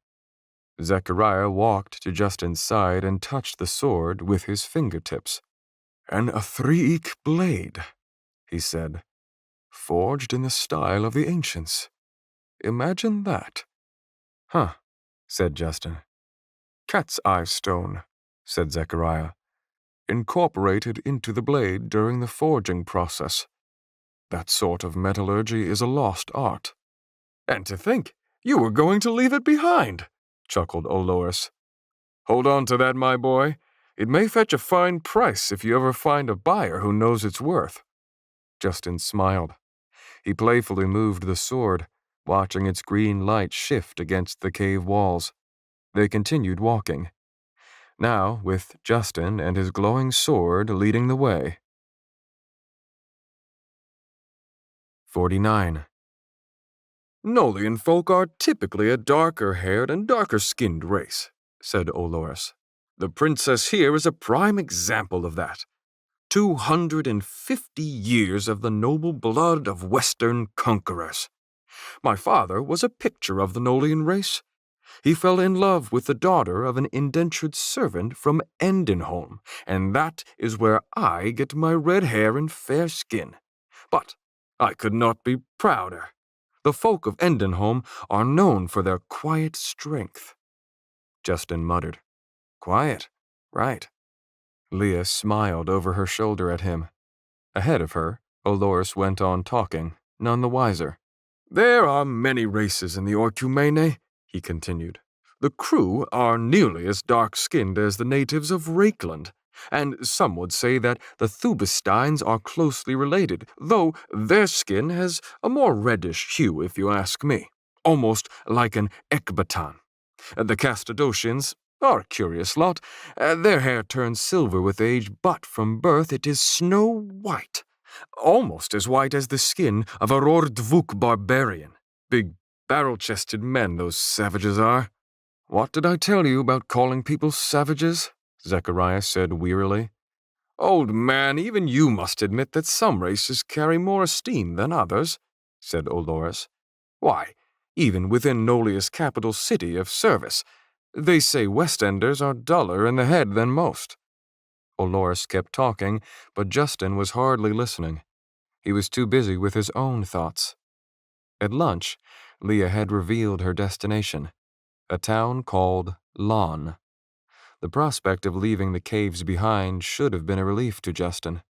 Instead, he found the thought of open country put him on edge. Those shadow monsters were looking for them out there. Or, if Zechariah was to be believed, looking for him. "You, Justin, you want to know what all of this is about? Well, no more lies. It's about you." Justin breathed out, slowly and shakily. His insides, from his esophagus all the way to his stomach, had a nasty habit of seizing up coldly whenever he thought of those words. "There!" Zechariah's voice startled Justin back to the present. "Do you hear that?" "Hear what?" said Olores. "I can't hear anything." "No one can hear anything over your mouth," said Zechariah. Justin strained his ears, but all he could hear was the same crypt-like silence and the occasional drip of water from the ceiling. Hook must have heard it, though, because he made a quick sign with his hand. "Running water?" Olores translated. "The Green Spring River has its origins in these caves," said Zechariah. "Our path follows it down into the foothills." They picked up the pace, reinvigorated by the prospect of escape. Soon, Justin could hear the water, too. It started as distant white noise and intensified into a loud rushing sound. An hour later, their tunnel turned a sharp corner and opened at the threshold of a cavern that reverberated with the sound. Here, visible by the light of their green and blue lanterns, was a spring that gushed right up from the depths of the rock, feeding an underground lake. A loud splash alerted Justin. He turned his heavy sword in the direction of the noise, and the green glow illuminated ripples near the shoreline. He wondered what terrible beast had birthed to cause the disturbance. Sea serpent? Aquatic dinosaur? Or some other unimaginable horror? But then he noticed a frog about the size of a man's fist sitting on the rocky banks. The green of Justin's sword reflected in its black, globular eyes. It hopped into the lake, creating a second splash and ripple, incommensurate with its diminutive size, and Justin sighed in relief.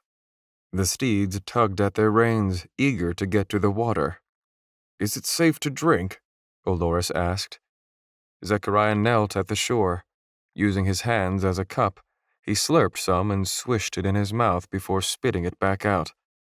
"For four-legged creatures, I would say so," he said, wiping water from his beard. "But not for us. The next few days would be unpleasant. Just make sure they don't wade in." Justin wondered uneasily what knowledge or experience warranted this warning. The steeds couldn't drink quickly enough. For days they had survived only on moisture from rocky walls. Now they gratefully snorted up trunkfuls of the lake water and poured it into their mouths. Soon, Zechariah located a narrow ditch where lake water spilled down a tunnel, and they left the cavern. The ditch grew in size as they followed its path. Adjoining tributaries joined it until it became a stream, and suddenly the cave did not seem so dark. Zechariah extinguished his blue stone, and Justin sheathed his sword. A dull sheen still glistened on the water. "Daylight," said Leah. Around the next corner, a patch of mushrooms grew on the cavern wall. Justin picked one to look at it, and Seabiscuit reached over with his trunk and thoughtlessly stole it as he passed, popping it into his mouth. They picked up their pace as the light became brighter. They spooked a swarm of tiny bats from the cave ceiling that flew off, squeaking in annoyance. Turning one final corner, they emerged into daylight, so bright that it was nearly blinding. Justin stepped out into soft blades of knee-high grass. The sun hurt his eyes wonderfully. A crisp wind caressed his face. "Justin!" hissed Zechariah. "Get down!" 50. Though Justin could hardly see in the light of day, he squinted in Zechariah's direction. The old man was crouched low in the grass. Behind him, Olores, Hook, and Leah were doing the same. "Back in the cave," Zechariah whispered. "Quickly!" "What's going on?" Justin said, looking around in bewilderment. Zechariah grabbed him by the arm and pulled him to the ground. Hook ushered the steeds back into the cave, and the humans followed. Zechariah dragged Justin along, tossed him in, and pushed him flat against the rock wall. Justin started to protest this treatment, but silenced himself at the look on Zechariah's face. "Something's coming," said Zechariah. "Not a sound. Now." All Justin could see of the world outside was a thin sliver between the rocks. "Is it them?" he wondered. The light shining through the crack was overwhelmingly bright, but Justin could make out some of the countryside. Visibility was clear for almost a mile. This place was neither a rocky pass nor a sprawling grassland. The river burst forth from the mountain and spilled down grassy uplands. Ahead, downhill, the river entered a forest of dogwood trees, wide-leafed maples and birches. While examining this scenery, Justin finally spotted what the old man had apparently already seen, or maybe sensed through the tenuous vibrations of Aurum. At the point where the Green Spring River entered the trees, about a quarter-mile away, a line of dark shrubbery appeared to be moving. Justin squinted and realized it was not shrubbery. It was a group of something, and they were on the move. People marching? Justin wondered. A herd of animals? Zechariah stepped forward and raised a spyglass to his eye. It was the same one Olin had used, what seemed like a lifetime ago, to search for Leah's kidnappers on the Gravelands. "What is it?" Justin whispered when he could take it no longer. Instead of answering, Zechariah lowered the spyglass and handed it to Justin. Justin leaned against the cave wall to steady himself and looked through the eyepiece. "What the?" Justin said. There must have been 100 of them, walking in a strange, unmeasured gait that was part bipedal locomotion and part ape-like knuckle-walking. They were long-limbed creatures the size of children, hairless like humans, but with black, leathery skin, and bodies lean and corded with muscle. Their hunched, deformed frames slunk along the ground. Short tails dragged behind. The faces were like exhumed corpses, black, mummified flesh stretched over misshapen skulls. Broken and jagged incisors hung from their upper lips. If they had any eyes to speak of, Justin couldn't see them from here. "Goblins," said Zechariah. Olores snatched the spyglass from Justin. "So many of them," Olores whispered. "I've never seen a pack larger than 10 or 15 at a time." "Usually they hunt only in small groups," said Zechariah. He paused and raised his hand, letting the sunlight play over his knuckles. "They also don't come out in the daylight." "Are you sure they're goblins?" Leah spoke up. "Certain," said Zechariah. Olores nodded his agreement. "Goblins. Justin remembered that word. Zechariah had described them as soulless creatures that fed on the living innards of prey to consume their spirit energy. Justin had hoped they were only myths, like goblins or trolls in his world. No such luck, apparently. "What in the blazes are they doing?" Olores said. "They're not fighting each other. They don't appear to be searching or tasting the air. Doesn't look like they're hunting at all. Just walking. Just marching," said Zechariah. "They are marching." "Impossible," Olores said. "Goblins do not march." "It appears these do," Zechariah said.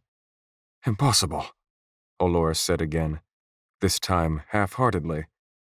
"Where did they come from?"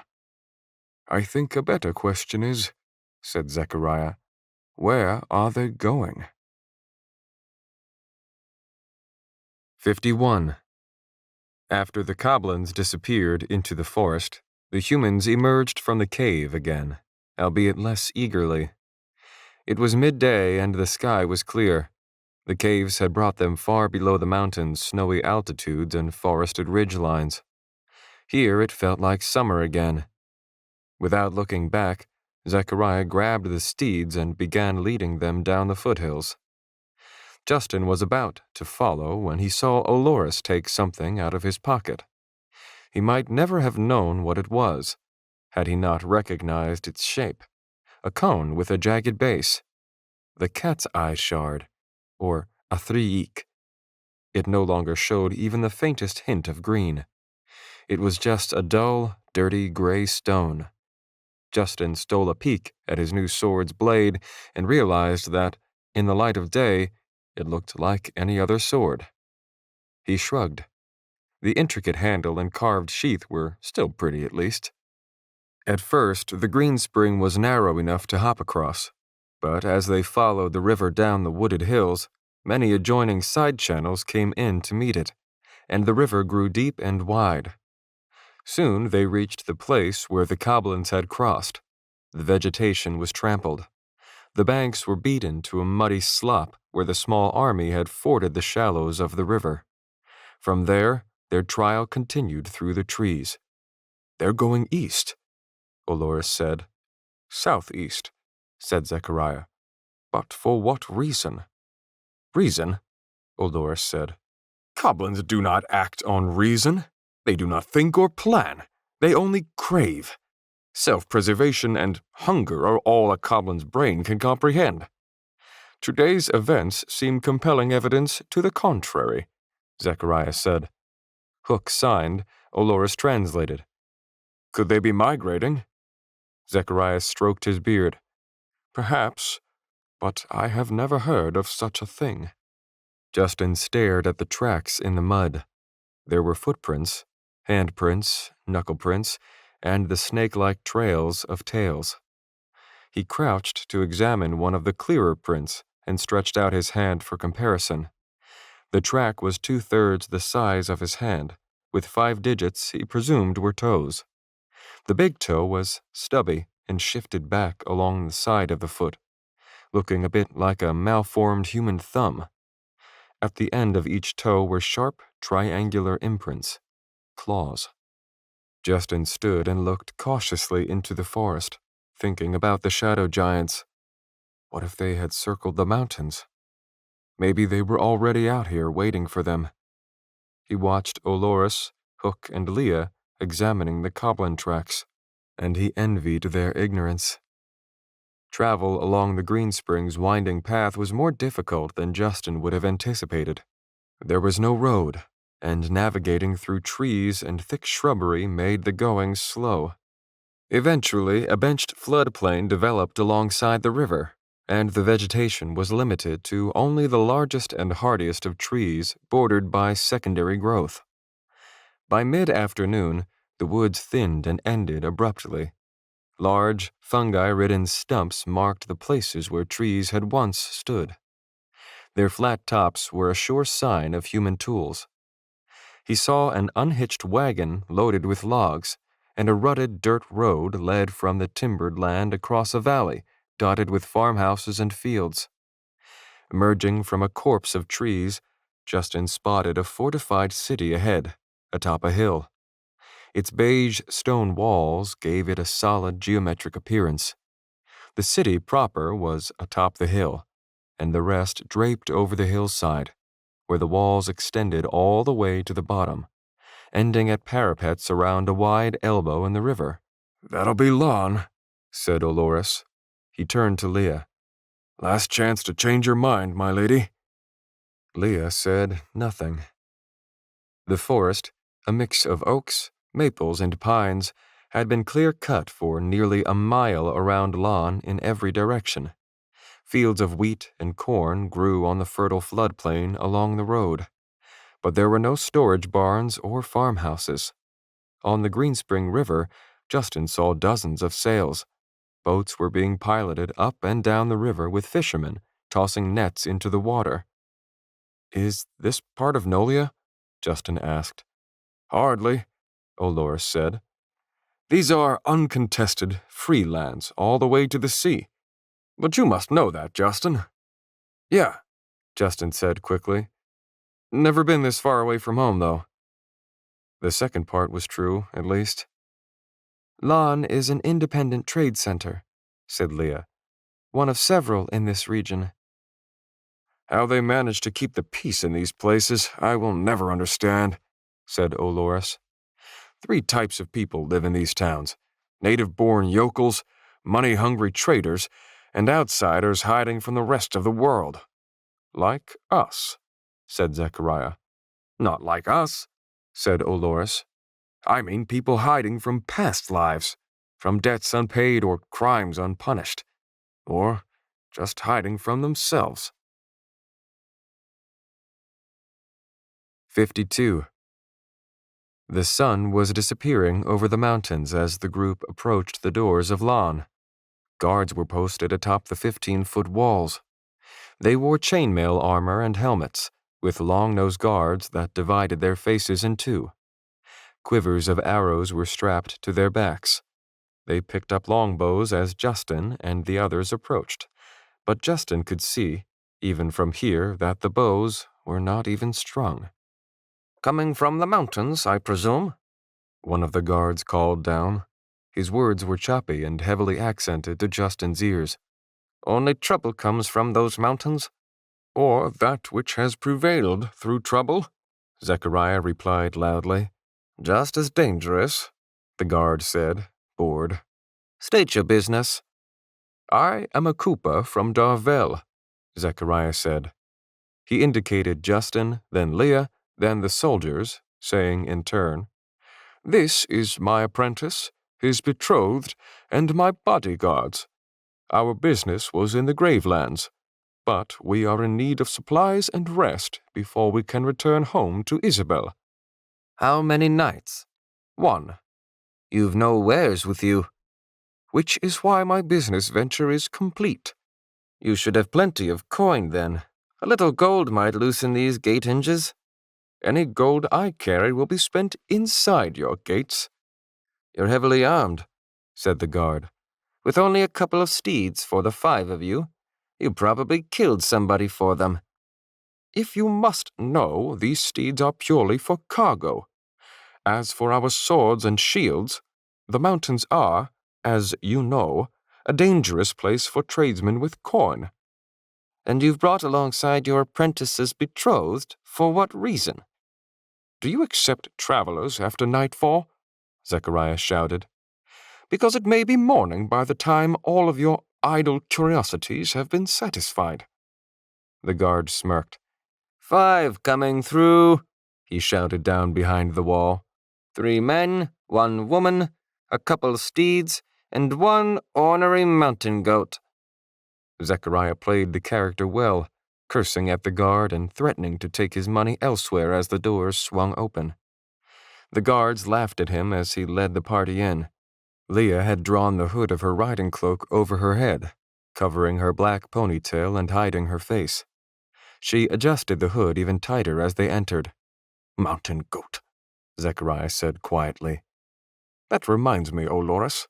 I seem to remember some unkind names being thrown around upon our first meeting." Billy Goat, I think it was. Zechariah clicked his tongue in his mouth thoughtfully. Olores seemed to blush a little.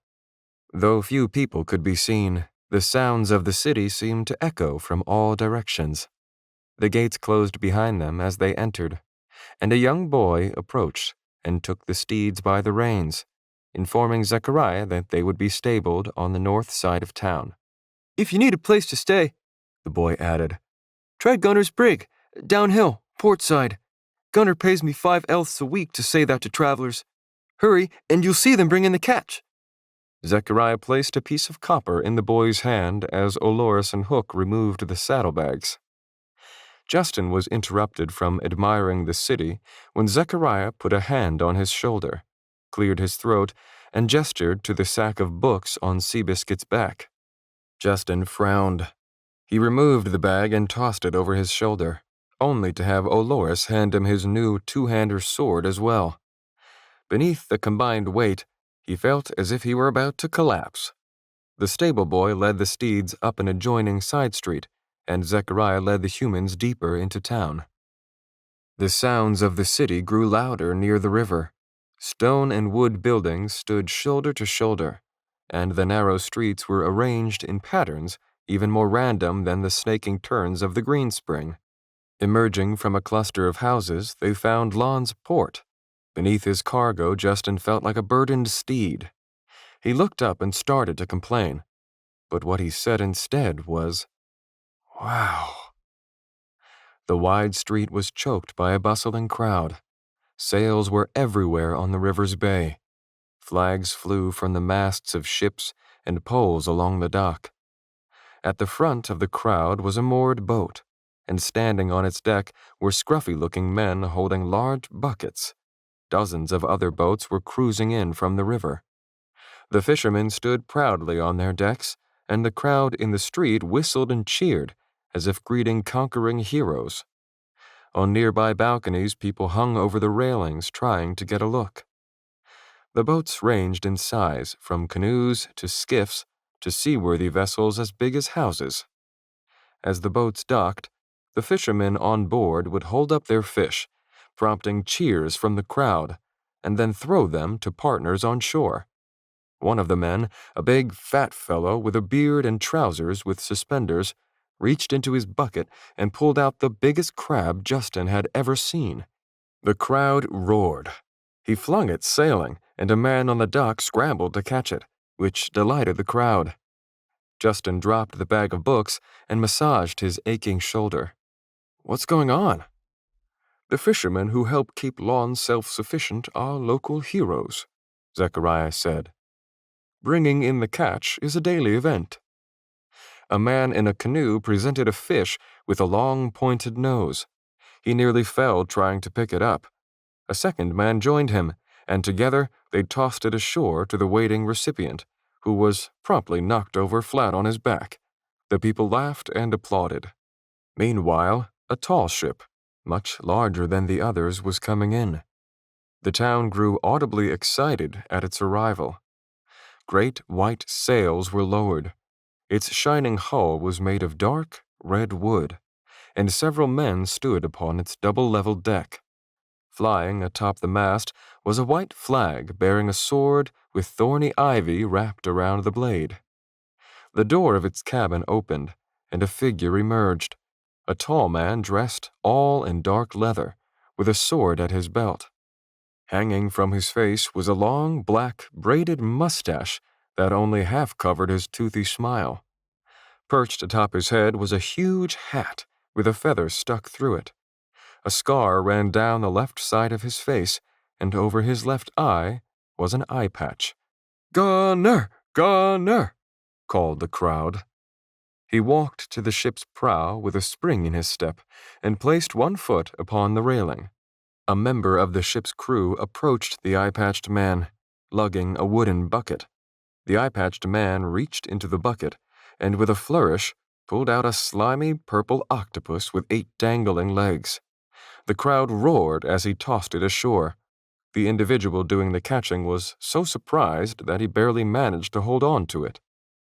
In response to the cheers, the eye-patched, mustached man removed his hat. Long curly locks of black hair tumbled out from under it. Beneath the hat, a small trout was sitting on his head. He reached up and removed it from his head, bowed grandly to the fish, as if granting it a royal pardon, and dropped it over the side of the ship into the water. The crowd laughed. The eye-patched man signaled to his crew, and they began turning cranks on the ship, hauling up nets that were filled to bursting with fish, crabs, and other aquatic animals. By now, Justin was grinning at the display, but when he turned to look at the others, his smile vanished. Olores had inched close to Leah. "What's wrong?" asked Justin. "We have a tail," Olores said under his breath. "At least one man, maybe more." "Just one," Zechariah answered without looking. "He is alone. I think he's been following us since the gates." "Somebody who recognized Leah?" Olores whispered. "Possibly," Zechariah said. "We could split up, see who he follows, and have the others swoop around behind," said Olores. "We can't afford the attention," said Zechariah. The eye-patched man was leaping off his ship to help haul in the catch, and the crowd was dispersing, leaving Justin and his friends exposed in the street. Olores growled impatiently. "We'd better get inside then. Draw them into close quarters." "I say again, he is alone," said Zechariah, "and we can't afford the attention. Let us wait until the situation presents itself." Olores hazarded a glance over his shoulder, and his eye widened. His voice was no longer a whisper as he said, "I think the situation is about to present itself right now." Justin turned and gasped. Something in a dark, hooded cloak, taller than the rest of the crowd, was coming straight toward them. "They're here," thought Justin. "They found us." Olores and Hook dropped the saddlebags and turned to face the advancing figure. Justin laid his two-hander sword on the ground with the sack of books and grabbed the handle of his basket-hilted sword. "After all this running in the darkness, it happens now," thought Justin. "In broad daylight, in front of all these people." The figure was only a few steps away when it raised its hands, human hands with empty palms, toward Olores and Hook. A sign of surrender. Sensing an ambush, Hook spun around, searching for other attackers. Olores's knuckles were white on the haft of his spear. The figure turned to look at Justin. Beneath its dark hood, Justin saw a high-bridged nose, a sharp jaw, and a scarred face as hard as a statue. Gray eyes piercing as daggers stared back at him. Justin's breath caught in his throat. "Holland?" Part 5. Aperçu. 53. Leah couldn't take her eyes off Holland as he led them through the tavern called Gunner's Brig. With dusk approaching, the enthusiastic crowd had moved inside for drinking and music. Smoke hung in the air. The walls were decorated with giant seashells, patched sails, nets, and old harpoons. On a makeshift stage, a trio of musicians played a quick-stepping jig. The entertainers consisted of a barmaid on a miniature harp, a round, gruff-looking flutist, and the same eye-patched man for whom the dock had erupted with applause just minutes before. He sat on a stool, madly plucking the strings of a dulcimer in his lap. Leah blinked, forcing herself to stop staring at Holland. Finding her lost bodyguard alive was like seeing a ghost. But is it him? She wondered. His clothes were new, and his beard had been trimmed. In the street, he had uttered only a quick, "Follow me," before leading them into the brig. Judging by the silence of her companions, they must have been just as thunderstruck as she was. As they passed a table of rough-looking men sharing a liquor bottle, she tugged her hood tighter over her face. Most Nolians wouldn't have recognized their own king, let alone his daughter. It was unlikely that anyone here, so far from home, would know who she was. Still, There was no way of telling how far Asher's rumors had spread, or how many prying eyes might be on the lookout for a fugitive princess. Half-drunken cheers filled the hall at the sweeping conclusion of the musician's song, while Aland led Leah and the others to a room on the tavern's second floor. Zechariah sat on the only bed and offered the other side to Leah. She gladly accepted and, for the first time in a long time, enjoyed the feel of a soft mattress beneath her. Aland shut the door. He, Justin, Hook, and Olores remained standing. Justin was the first to break the silence. His boldness continued to surprise her, even if it was born of ignorance. "Is it really you?" Justin said. "Yes," Aland said with a voice like the crunch of gravel. Leah smiled and thought, would the real Aland say anything more? "Sir Aland," said Olores, "it rejoices me to see you alive." "Likewise, Lieutenant Antony," said Aland. "And Sergeant Bard, I assume the two of you are deserters?" "Loyalists," Olores corrected, thrusting out his chin. Aland turned to Zechariah.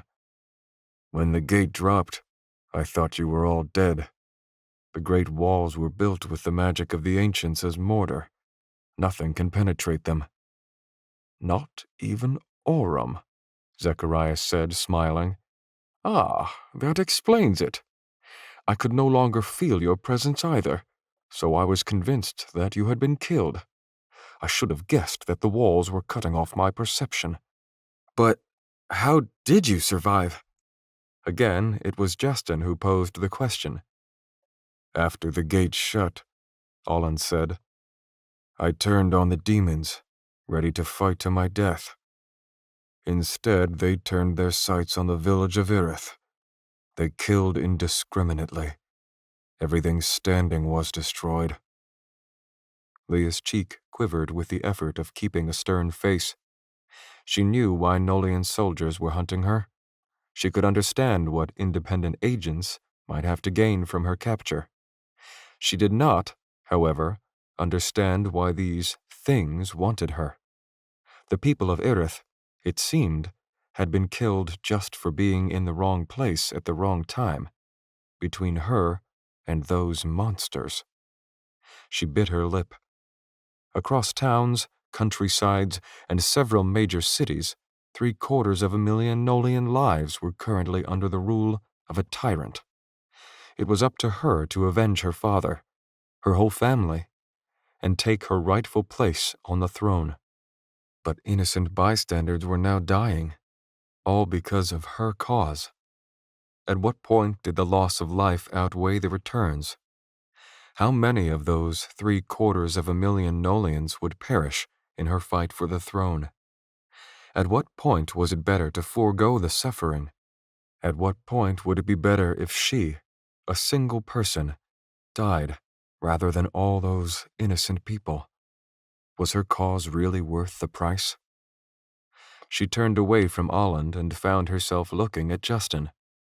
To her surprise, his face was pale, and his eyes were damp. She frowned. None of this was any fault of his. Was he really so affected by this story, disturbed to the point of tears?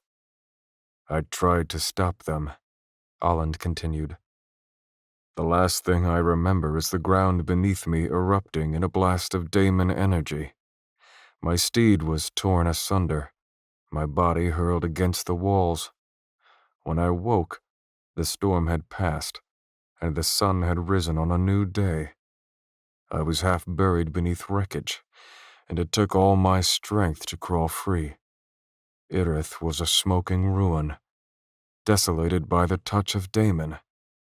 The demons were gone, but I could still sense them, far to the east, working their way around the mountains." "But that makes it true then," Olores said, looking at Zechariah. "What you told us about monsters on the Gravelands." "It was always true," Leah snapped. "I'll thank you not to doubt my word in the future." Olores's eyes met the floor as he bowed to her. Hook, too, looked sheepish. For their lack of trust in her, they probably deserved a harsher reprimand. But these men were soldiers. When it came to marching orders, they were accustomed to submitting to authority earned by experience and expertise, not inherited. She couldn't blame them for being skeptical. You say they traveled east, said Olores. Olland nodded. Yes, and fast. I do not know what physical limitations, if any, that these Sithral have. They may not require rest or sustenance in the same way humans do. Difficult to say how long it would take them to circle the mountains. But what about you? Justin asked. How did you manage to get here before any of us? It was a good question, and one Leah had been meaning to ask next. I was not the only survivor of Erith, answered Olland. I helped a family escape the wreckage of their home. They sought to travel north, to seek refuge with relatives along the coast. When I asked how they planned to attempt such a journey, the old matriarch of the family informed me of a route, a tunnel that led beneath the walls, beneath the very mountains, and emerged in the north. Seems there are many hidden passages in those mountains, Olores said.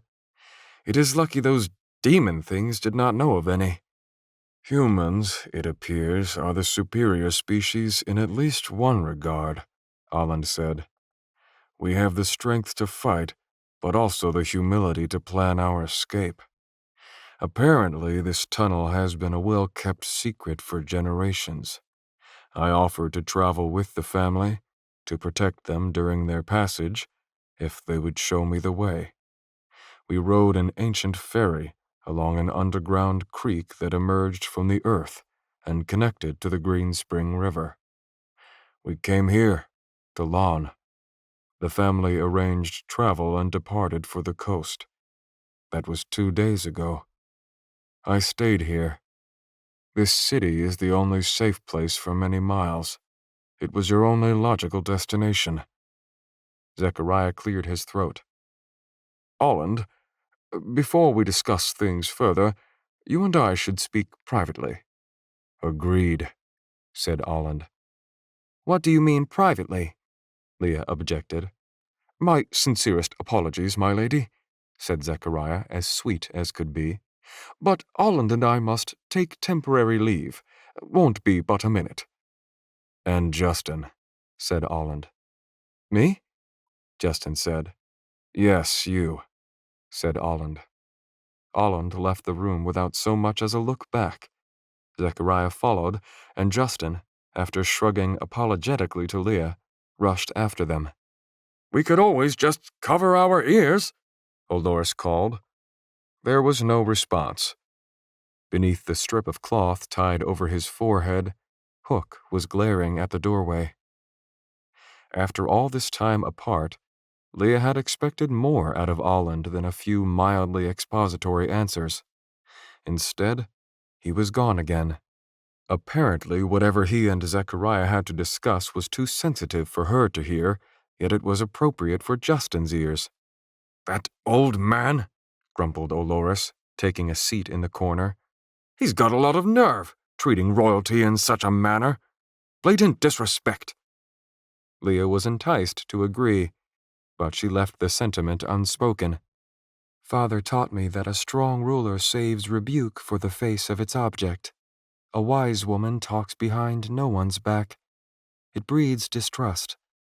And besides that, there is never a moment when every back is turned. Better to encourage unity than provoke strife. He is as eccentric as his beard is long, said Leah. But he has been a valuable ally so far. We should save hostility for the enemy. Olores thoughtfully ran his hand over the knife at his belt. I wonder if shortening that beard might shorten the attitude. Leah smirked.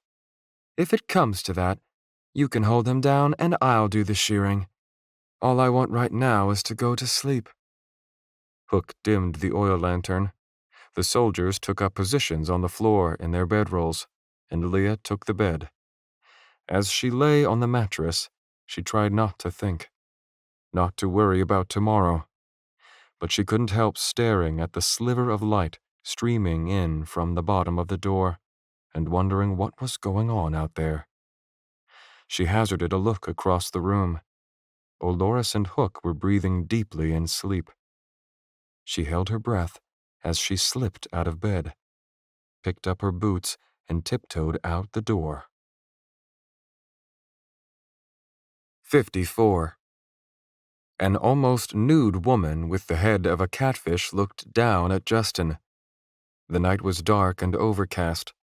The greenspring lapped against the pier supports, and lantern light from the city windows reflected in a glossy sheen on the water. 12-foot-tall anthropomorphic effigies of gods and goddesses stood guard along the docks. They were half woman and half fish, or half man and half turtle, or half child and half crab. Around their feet, or fins, were little stacks of bronze and silver pieces, bundles of flowers, and other offerings for the deities. Olland stood there, tall and silent, looking only slightly more human than the ligneous totems of the dock. Zechariah had his hands folded in the sleeves of his robes. Justin stood between them. Finally, Olland said, "He knows something." "He knows something," agreed Zechariah. "Zechariah told me those monsters weren't after Leah," said Justin. "That they're after me." Olland nodded. "Geez, not you too," Justin sighed. "Has everyone gone crazy?" "What do you remember about your arrival here?" Olland asked. Justin shrugged. "It's hard to tell. It was Christmas Day, but you probably don't know what that is. The last thing I remember is shoveling snow off the driveway. Then I woke up at Zechariah's house." "In your world, were you capable of using Aurum powers?" asked Olland. "Aurum doesn't exist in my world," said Justin. He looked back and forth between the two men. "Is something wrong?" "Things have recently come to light that require our attention," said Olland. "In another lifetime, I belonged to a band of knights called the Rue Honorath, the Order of the Guardians, defenders of the Oikumene. Years ago, I was excommunicated from their brotherhood. Upon my arrival in Laon 3 days ago, I encountered a figure from my past, a Rue Honora named Kalorn. Before he left to return to the home of the Guardians, he told me that there are reports of armies in the Far East. Hordes of refugees are fleeing west, and a legion of Coblins are migrating." "Migrating," Justin said. "That must be what we saw." Olland looked at Zechariah. "He speaks truly," said the old man. "Just south of here, we saw several hundred in broad daylight, moving as a unit, heading southeast." "Kalorn described similar phenomena," said Olland. "He claimed to have seen armies of Coblins marching in ranks. He tracked one such group for days, to a small village west of here. By the time he got there, the Coblins had attacked it and had moved on. He estimated 100 people dead, fed upon." Justin remembered Zechariah's description of a Coblin attack. Hollowed-out corpses, people being eaten while they were still alive. He closed his eyes and shivered.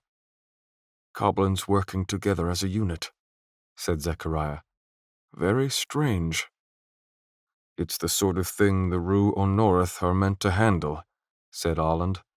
"But Kalorn informed me that the Guardians are dwindling. Strong warriors disappear without a trace, never to be seen or heard from again. For a long time, a distant darkness has been slowly looming in my soul. But now, it's closing in very quickly. In Kalorn's words, the light of righteousness is being doused by the rising tide, and soon it may drown us all. And there are other signs. Ask any lawnman and he'll tell you the rumors of the Black Fleet. 1,000 ships massing in the Raditian Sea north of Athasea. No one knows who they are or where they come from, and shadowy forces are roaming the countryside, searching. Olland let this last word hang in the air deliberately. Justin had been staring at the ground, but now looked up sharply. "You're not suggesting," said Justin. "You think they're looking for me?" 55.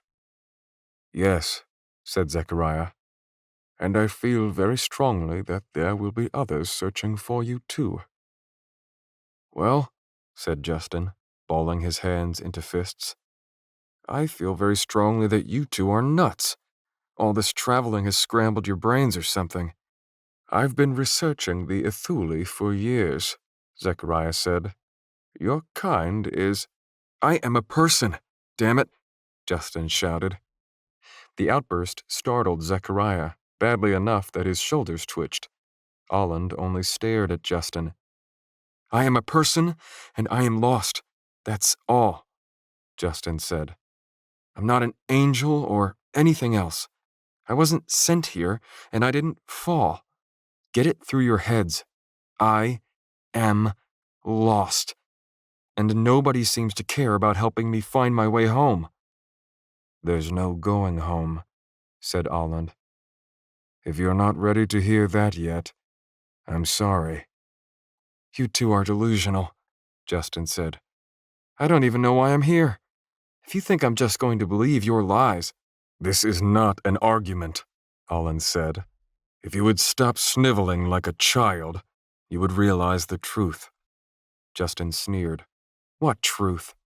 That it does not matter what you believe, said Olland. It doesn't even matter if you really are a fallen angel. What matters is what other people believe. I told you, Justin, said Zechariah. People have rallied around the Ithuli in the past. They were used as figureheads to legitimize divine right to power. The fallen angel is a symbol that inspires hope, worship, and domination. You have seen only a very small portion of the Athasea, which is only one small continent of the Orcumene, which is only a small part of the world. Athasea is mostly small kingdoms like Nolia, and independent towns like Dean and Lon. But in other parts of the world, there are vast nations ruled by powerful centralized governments. Some rule justly, others do not. Life in Athasea is generally peaceful and prosperous, in its own way. Elsewhere, life is not so kind. There are heavily populated urban centers full of downtrodden, impoverished people, desperate for something to believe in. Entire races of people are enslaved and awaiting hope. If word spread that a fallen angel had appeared, people would rally. Hope would become faith, and the meek would rise up. Regardless of the truth, if the common masses could be brought to believe, the fallen angel would become true. The symbol would become the divine. Justin squinted at him. "I knew it," he said. "You are trying to use me." Zechariah rolled his eyes. "No," Justin said. "Admit it. You just said if people could be brought to believe. That sounds like a goal, Zechariah. That's been your plan all along, hasn't it?" Justin took a step away from them. "This entire time, you've been trying to gain my trust so you could use me. That's why you keep lying to me and hiding the truth." He took another step away. "Well, I won't let you. The two of you can't make me—" In an instant, Justin was flat on his back with the wind knocked out of him.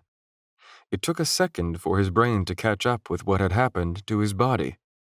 Olland had grabbed him by the neck of his shirt, tripped him with a quick instep of his foot, and slammed him down on the dock, on his back. Now the mercenary had Justin pinned to the ground with his fist. You would shut your mouth if you knew the foolishness of your words, Olland said. If you had any idea. Zechariah touched Allen's shoulder, interrupting him. "We have a visitor," he said. Justin managed to shift his gaze and spotted a cloaked figure on the dock not far away, half hidden in the shadows. It stepped forward, raised its hands, and drew back the hood. Leah's black hair fell free. She wore an expression like she'd just been slapped. Alland pulled Justin to his feet, but did not let go of his shirt. "Do not make enemies out of your allies, Justin Holmes," Alland snarled. He shoved Justin hard enough to knock him over, but Zechariah caught him by the shoulders. "You have enough enemies already," Alland added. Then he pulled his hood over his head, turned, and walked past Leah without a glance. Leah stepped forward. "I owe you an apology, my dear," said Zechariah. "I should not have kept you in the dark. As for Alland, his tenure as your bodyguard, I think, is over. In his heart, Alland is still a Rue Honora, a guardian of the Orcumene. His duty is to this world as a whole. He will honor that duty the way he feels is best." "What do you think that will be?" she asked. "To keep moving. We must protect Justin from the enemies we encountered on the Gravelands. We'll travel north, across the Raditian Sea." "Into Mathaean territory?" said Leah. "Briefly, yes. Our journeys lie on different paths now, Princess. But you still have 2 capable bodyguards to see you home." Justin bit his lower lip angrily. He wasn't thinking about future plans. All he could think about was how unfair everyone was being to him, and how disgusting it was, the way they talked about him as if he wasn't standing right there in front of them. He wanted to yell at them, but he couldn't think of anything good to say. The unarticulated frustration stewed in his gut. Leah was giving him a stupid look, almost like she was disappointed in him for something. Finally, he could take it no longer. "If you're going to say something, spit it out," Justin snapped at her. Leah blinked in surprise, then averted her eyes. Beneath the scrutiny of the wooden idols, Justin followed Zechariah and Leah back to the brig and up to their room. He lay on the floor, staring at the ceiling, too tired to think, too angry to sleep.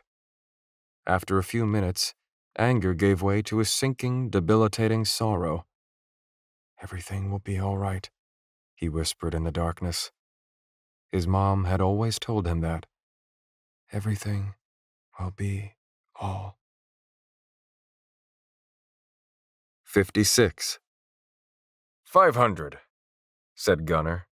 "That'll get you as far as Metellus." 500 creels? Alland replied. "Look at me. Where do you think I would carry that kind of gold?" "You don't want me to answer that, friend," said Gunnar. The 2 men faced each other across a desk in the back room of Gunnar's brig. The room seemed to be a sort of office, but so much junk lay scattered across the tabletop and floor that Alland found it hard to believe that work could be conducted here. The large feathered hat usually worn on Gunnar Eric Nimbus's head was currently on the desk, sitting on top of some of that junk. His hair, locks of flowing black curls, rested on his shoulders. A long, curved-stemmed pipe hung from the side of his mouth, unlit, and bobbed up and down when he spoke. His chin was clean-shaven, but his braided mustache nearly reached his chest. He watched Alland with a single eye. Where the other eye should have been, there was an eye patch over a long, jagged scar. Alland had met the man several days ago upon first arriving in Lon. He was the captain of a fishing vessel and the owner and operator of the brig. Alland had come to know him by reputation as a sort of local celebrity. Discerning folk spoke of him as a liar and a thief, but there was no one in Lon more experienced at navigating the Green Spring River, and certainly no one with a better boat than the Griffin. Alland remained silent. He knew he didn't need to say anything to progress the conversation. For a man like Gunnar, a man who enjoyed talking, silence would get under his skin more effectively than anything Olland could have said. And getting under someone's skin was always good leverage. Gunnar leaned back in his chair and brought his boots up onto the table, crushing beneath his heels an object that looked like it might have been a music box. He was undeterred by its destruction, however, and said, Look, I'm simply naming my price. I mean, we're not talking about a hop, skip, and a jump to Castadocia. A trip through the Dreckwood ain't my idea of a holiday. I've got other investments, other fish to fry. Literally. Our kitchen is dismally understaffed. I'm not paying 500, said Olland. Oh, that's right, said Gunnar, snapping his fingers. I forgot. There'll be an additional 10 creel convenience charge for your steeds. And I'll mention this now because I don't want you to be surprised later. I ask for at least 3 elfs a day for their hay and water, plus a small security deposit that will be returned providing their stalls have been thoroughly cleaned at the end of the— No steeds, said Olland. That's a shame, said Gunnar. Loyal companions they are. We do not have 500 creels, Olland said. Gunnar shrugged. Well, the weekly game is tonight. Table buy-in is 20 amples if you care to give luck a shot. I don't have time for this, said Olland, standing up. I'm sure I will have no trouble finding someone in the port quarter willing to sail for less than 200. The muscles in Gunnar's jaw tightened a bit, causing the unlit pipe in his teeth to shift. All right, he said. Sit back down. Olland remained standing.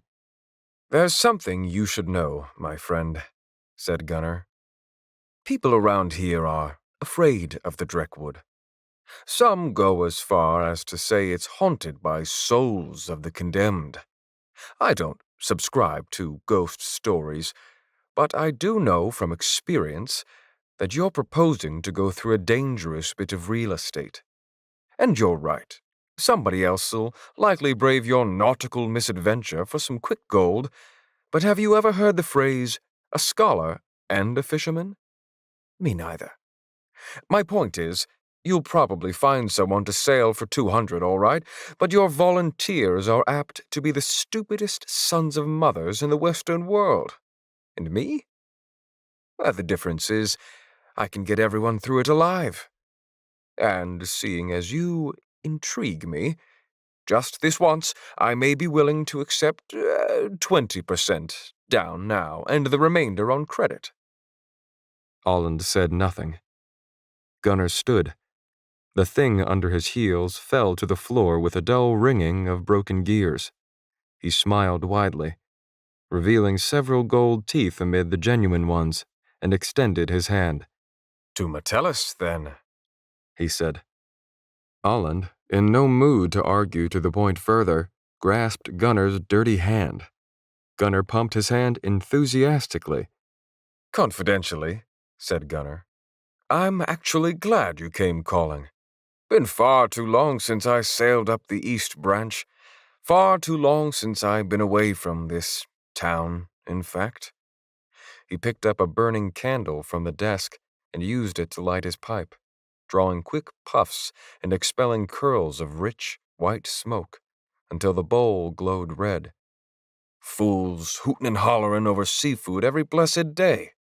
Sometimes this place makes me want to stick my head in a sack of suckerfish. He took a very long draw on the pipe, savored the smoke, and then let it out in twin trails from his nostrils. Well, my esteemed financier, when do we shove off? Can you sail by dark? Tonight? Gunnar removed the pipe from his mouth and scratched his forehead with the stem. 3/4 moons, water's high, I suppose providing no clouds roll in. Shouldn't be a problem. Then we leave at sundown. You don't fool around, friend. I like that. I'll prepare my crew and load the ship, and you can go get that down payment in order. Pleasure doing business. Without another word, Olland exited the back room and headed toward the main hall, where the others were waiting. Olland knew something wasn't quite right about the bargain he had just struck.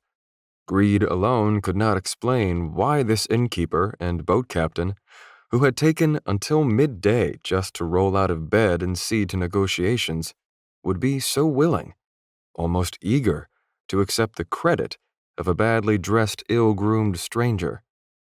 But no matter. If Gunner's game was robbing and murdering the passengers, he was in for a surprise. Olland could not stop thinking about his conversation with Kallorn days before. Maybe it had been the long years, or the severity of those years. But Kallorn had looked a century old. He had once been a picture of the noble strength of the Rue Honorath, the Order of the Guardians. Now, his yellow hair was thinning, and his beard, once gold like wheat in autumn, was dull like seared sandstone and streaked with gray. Most telling of all was his posture, hunched, as if perpetually at the mercy of some great burden. I have probably aged far less gracefully, Olland thought. Entering the main hall of Gunner's brig, he spotted Zechariah. A pity we cannot all have the powers of the undying, though the old man may come to regret living long enough to see these times. Olland knew of the darkness in the east, but he had not expected Kallorn's reports of armies, black fleets, and coblins on the move. Kallorn had been just as surprised to hear Olland's news of daemon-wielding monsters on the Gravelands. And all of it, thought Olland, coincides with the arrival of Justin Holmes. Olland was torn from his thoughts as Zechariah turned toward him. Anxiety was visible on his face. Leah and her soldiers were at a nearby table, drinking tea and looking none the wiser to whatever had the old man so concerned. Their sixth companion was nowhere to be seen. "Where is Justin?" Olland asked. "That's just it," said Zechariah. "I don't know." 57. The road north of Lawn left the valley and plunged into a forest of maples and paper birches. It had not taken long for Justin to lose sight of the Green Spring River upon this winding road. A mile or two later, the city of Lawn was shrouded by the forest behind him, and he was officially on his own, with no idea where he was going. But there's a road, thought Justin. All roads lead somewhere. Fortunately, he was not entirely alone. He had Seabiscuit. He had told the stable boy that a business deal required that he leave ahead of his master, and that Zechariah, still in town, would take care of the stable fee. Justin heard the quick trampling of hooves racing up the road behind him, and he knew what was coming. He made no effort to flee. He turned Seabiscuit around and waited. The sun reflected brightly off the surrounding birches' white trunks. A cloud of dust followed Olland's black steed. It came to a skidding halt before Justin and Seabiscuit, and for a few long moments, Justin could hardly see Olland or his panting steed through the cloud of kicked-up dust. When the dust did settle, Olland was staring at him. For a few moments, no one said a word. "You expect me to do the talking?" Justin finally said. "You're the one who left," said Olland. "I expect an explanation, a defense, anything but silence." Justin frowned. "Well, seeing as I've been causing so many inconveniences for you and Zechariah, I figured it might be in everyone's best interest if I just—" "Shut up," Olland said. "First you tell me to talk, then—" "Do you have a father?" demanded Olland. Justin's frown softened. "Yeah?" "What do you think he'd say if he saw you now? Running away from your problems? Acting more like a child than a man? Would he be proud of your petulance? Your lack of heart? Would he be proud to call you his son?" Justin's first instinct was to lash out, but his gaze shortly fell to looking at the dirt. Olland had called him a child, and he felt like one, a little kid caught disobeying. "I know things are hard right now," rang his father's words in his head. "But you can't keep doing this. Running away won't work the way you think it will. You're not a child. Your actions have consequences." Justin winced. It was the last conversation he'd had with his father, maybe the last he would ever have with him. "I'm sorry," he said, and he meant it. "My people, the Rue Honoreth, have a saying," said Olland. "Fear is a wolf, and the coward and the fool are its prey. What did you hope to accomplish out here?"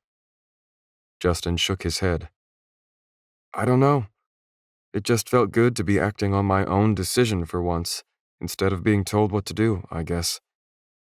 Ever since I got here, I've just felt helpless." Olland made a face. I know," said Justin. "It was a stupid thing to do.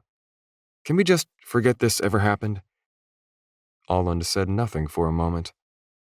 Then he said, "There is a second half to the saying. The righteous man is a lion. Wolves cannot harm him. Do not ask for forgiveness for your actions. Change them. Decide who you are. Then act like it." Justin nodded. "Okay." "Zechariah said you tried to use the gauge," said Olland. Yeah," said Justin. "But it didn't do anything." Olland fished through his pockets. "He asked me to bring it, so you could try again if I found you." Olland took out the tiny stone, and it transformed into a swirling torrent of color. It was not blue, as it had been when Zechariah had used it to light their way through the caves. Instead, it was an orange jewel, burning with a light so intense that Justin turned away and could still feel its heat from several yards away. But it wasn't physical heat. It soaked through him, warming him to his bones. Aurum, he thought. Olland let the stone fade back to its natural form, and the warm feeling in Justin subsided. "New initiates to the Rue Honoreth are accepted during childhood, sometimes at birth," said Olland. "They're brought up in the ways of the Guardians to become spirit warriors. We use gauges to determine who possesses the gift." He handed the stone to Justin. "I already tried," said Justin. "I can't." "Try again." "Aren't you going to tell me how?" "It doesn't work that way." "So, how does it work?" "That's what you have to learn." "Zechariah said something about a spark that I had to—" "But that didn't work, did it? So try something else." Justin studied the rock's features, rolled it around in his hand, and shut his eyes. He gripped the stone, thinking about the aurum heat he had felt, imagining the stone springing to life. He opened his eyes. It was still just a rock. "Keep it," said Olland. "Keep trying. Supposedly, Ithuli were strong in aurum power." "I'm not one of you, though," said Justin. "People in my world can't shoot fire." Olland shrugged. "Will you come back with me?" "Yeah," said Justin. Olland nodded. "We're sailing north along the Greenspring. If anyone asks, we're on our way to the coastal city of Metellus, but our true destination is an island northwest of Darcida. We're going to Esthien, home of the Guardians. You will be safe there." "Safe," said Justin.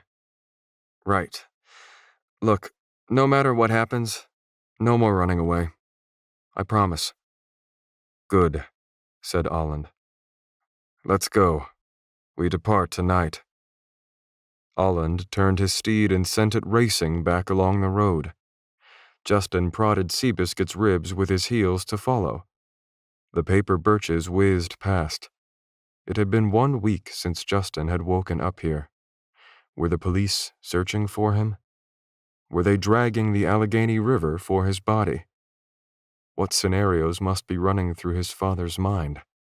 And could Ben Holmes survive the heartache of losing his son so soon after losing his wife?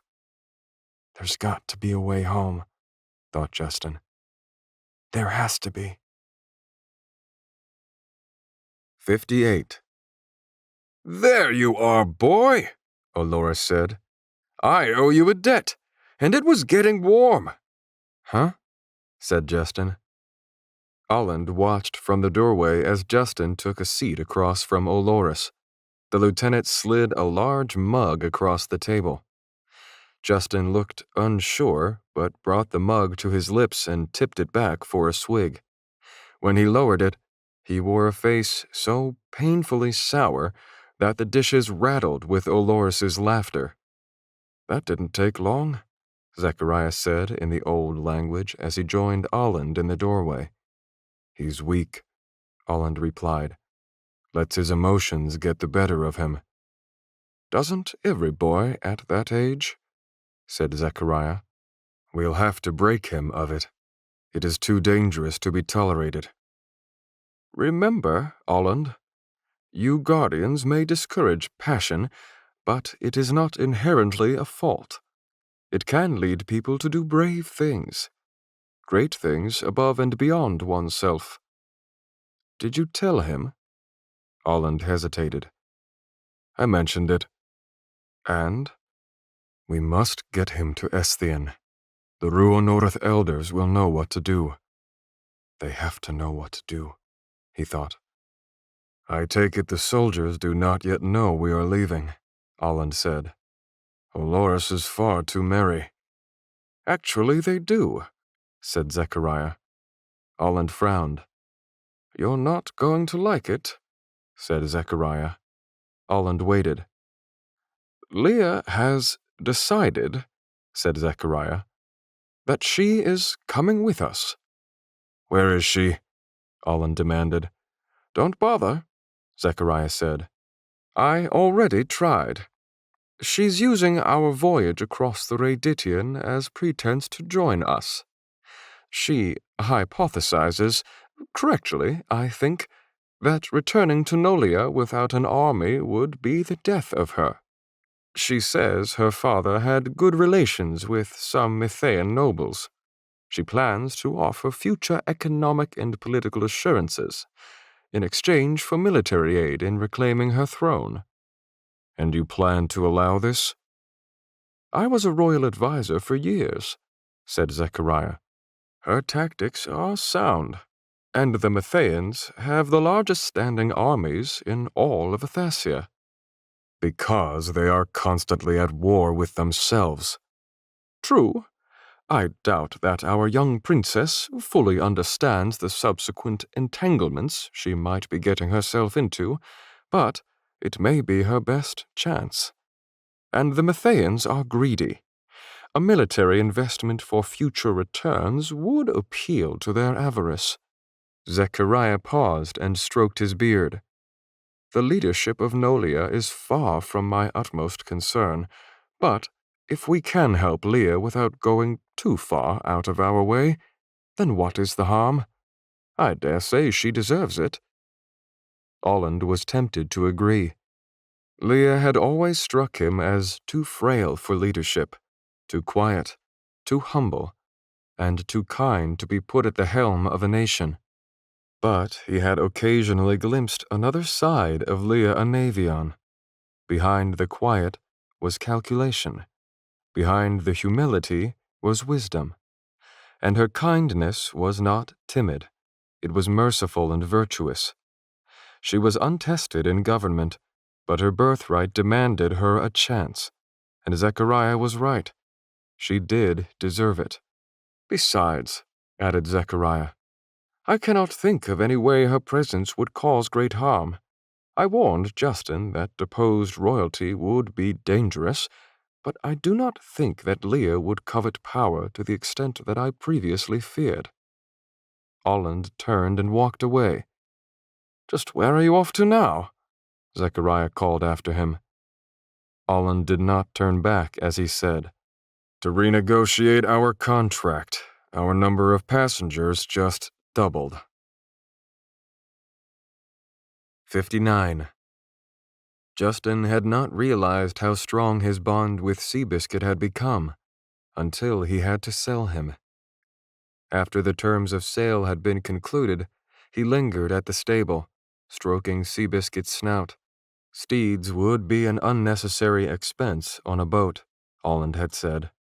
Since the group already owed Captain Gunner several hundred somethings, it was a form of money Justin had never heard of. The steeds were sold to the lawn stables. Coins were counted out by the stablemaster and given to Zechariah, and Seabiscuit's reins exchanged hands. "See ya, buddy," Justin whispered. "You've been a good steed, all the way back to the Gravelands, when I gave you such a hard time not knowing how to ride. You're the only one who hasn't given me grief about anything." "Come along, Justin," Zechariah said. Justin scratched Seabiscuit behind the ears one last time. "I hope somebody really nice buys you," he said. Halfway down the street, he paused to look back. Seabiscuit was watching him go. The sun was setting on a clear day over lawn. The two moons were in the three-quarter phase, the bigger one shining bronze and the smaller one almost blue. The distance between them seemed greater than before, and Justin wondered if it changed, depending on the cycle of their orbits around the planet, whatever planet this was.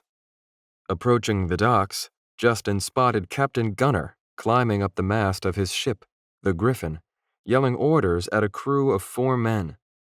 The Griffin was a beast of a ship, with a mast so tall and thick that it reminded Justin of the pines in the uncut forests of the shifting mountains. Flocks of white gulls and black crows circled, cawing at the sailors. Nearby, Olland, Leah, Oloris, and Hook stood around their supplies. Leah broke off from the group and met Justin and Zechariah. "May I speak to Justin privately?" she asked Zechariah. The old man nodded and continued down to the riverfront. "I hear you're coming with us," said Justin. He paused. "Why?" "With every transfer of power, there is bloodshed," she said. "I need an army. If that means making a deal with a foreign nation, so be it." "Do you need to come with us to do that?" said Justin. "It's mutually beneficial," said Leah. "Our combined efforts—" "You coming along isn't beneficial to anyone," Justin said. He said it louder than he'd meant to, and she winced in surprise. "Don't you remember those demon things on the Gravelands?" Justin said. "Remember what they did? You heard what Olland said. That town at the gate was completely destroyed, and it was all my fault. Everywhere I go, people end up dying. I wish this would all just end so nobody else would have to suffer anymore." An emotion flashed across Leah's face that Justin couldn't identify. She started to say something, but he cut her off. "Honestly, what would be beneficial," said Justin, "would be for you to get as far away from me as you can. The more people around me at risk, the greater the burden." Leah pursed her lips. "Are you finished?" Before Justin could answer, she said, "You think you're the only one who wants it all to end? The only one who thinks things would be better if she'd just never been born?" Too late, Justin realized his mistake. Leah kept going. "I remember the Gravelands too, Justin," she said. "I remember them as the place where I watched my own countrymen cut down, run through, beheaded, and burned alive. Men I knew. Men who had wives, sons, daughters, and parents waiting for them to return home. all dead. Because of me. And now I'm looking for an army to help me invade my own nation, to fight against Nolia's native sons. I think I'm doing the right thing, but sometimes I'm not sure. Olores and Hook say I am. They would follow me to the ends of the world, and that scares me. It puts a fear in me I can't describe. The only thing that gives me strength is knowing that Asher, the man who killed my family, commandeered my country, and sent so many people to their graves, must be stopped, and only I can do it. The youngest of my brothers was born unable to walk. Did you know that? And the prime minister of my country had him murdered in his sleep. That tyrant rules over my people. I can either leave them at his mercy, or I can attack my own home. She cleared her throat. I realize you're upset, Justin, but you'll pardon me if I don't pity you for your burden. I came over here to tell you that your secret's safe with me, and to apologize for being rude last night. Justin started to say something, but found himself looking at Leah's back as she briskly walked away. Well, Justin whispered to himself, at least one thing transcends worlds.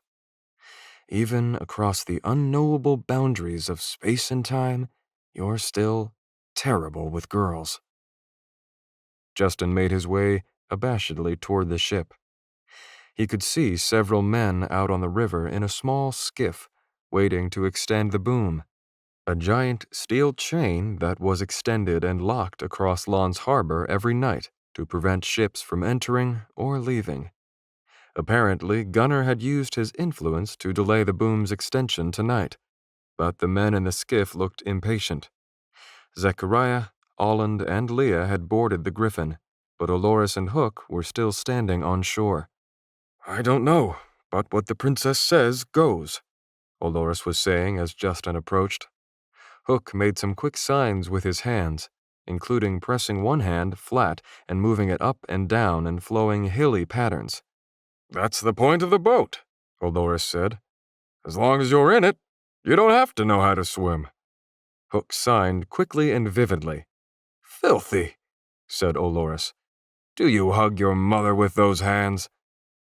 Justin stepped up the gangplank and tried not to panic at the way it bowed beneath his weight.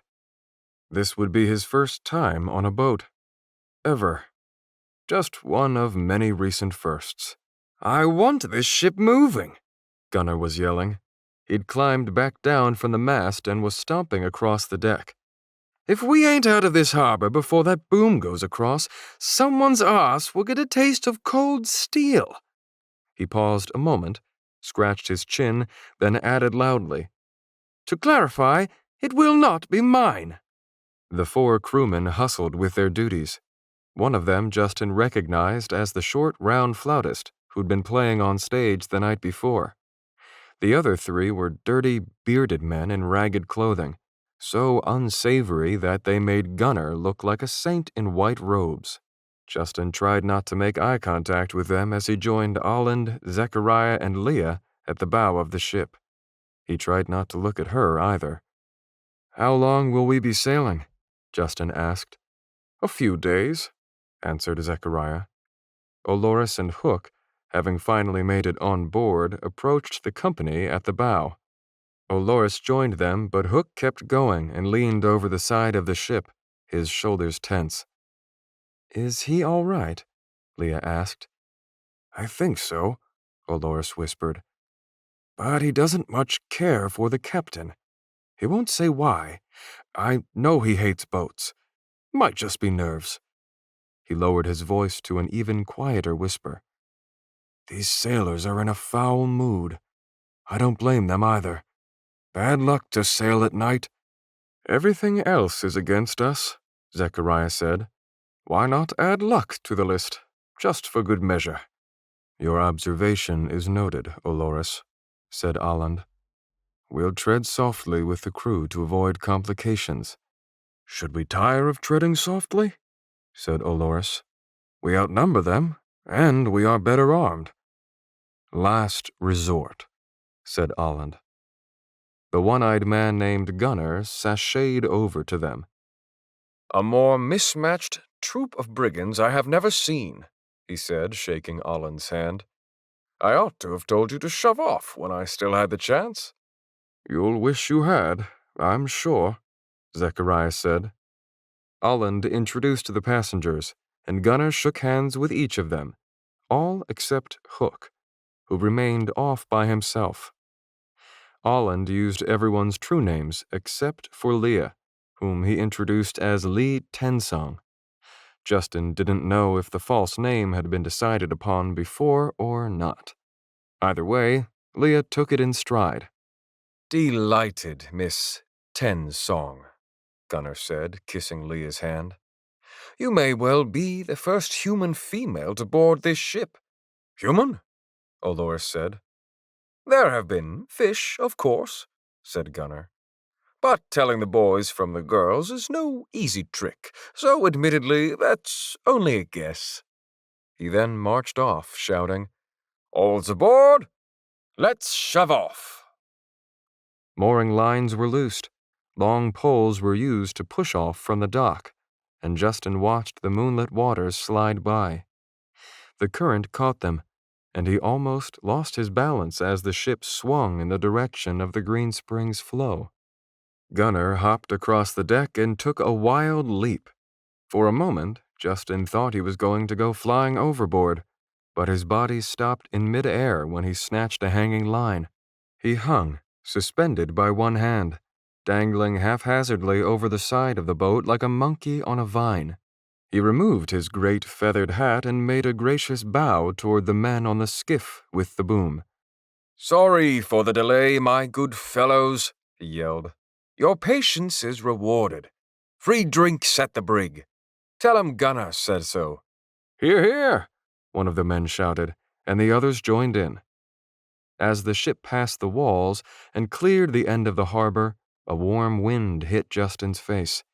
He closed his eyes, smelling the summer air. The river narrowed. The Griffin's speed increased. In the clear sky above, the bronze and blue beacons of the double moons lit the way, and ahead, along the shores of the Green Spring, yellow-green bulbs of fireflies danced in the white birch forest. 60. His father was driving. His mother was in the front passenger seat. Justin was in the back. Through streaming trails of rain, a green light shone above them. The wipers swiped the windshield with a dull thunk-thunk. There was no warning, except for Justin's mother, Claire Holmes, reaching up to grip the dashboard and saying, "Ben, watch!" A loud bang. Gravity changing direction. The car was rolling. The vehicle's interior seemed to shrink, folded in on itself like a metal accordion. On the second roll, there was a pop, and pieces of broken glass exploded from the window beside Justin. His body became a rag doll carried along by the momentum, and one of his flailing arms slammed against the frame of the broken window beside him. Glass punctured the skin and ground against bone. Midway through the third roll, while the car was upside down, Ben Holmes' body went through the windshield and disappeared.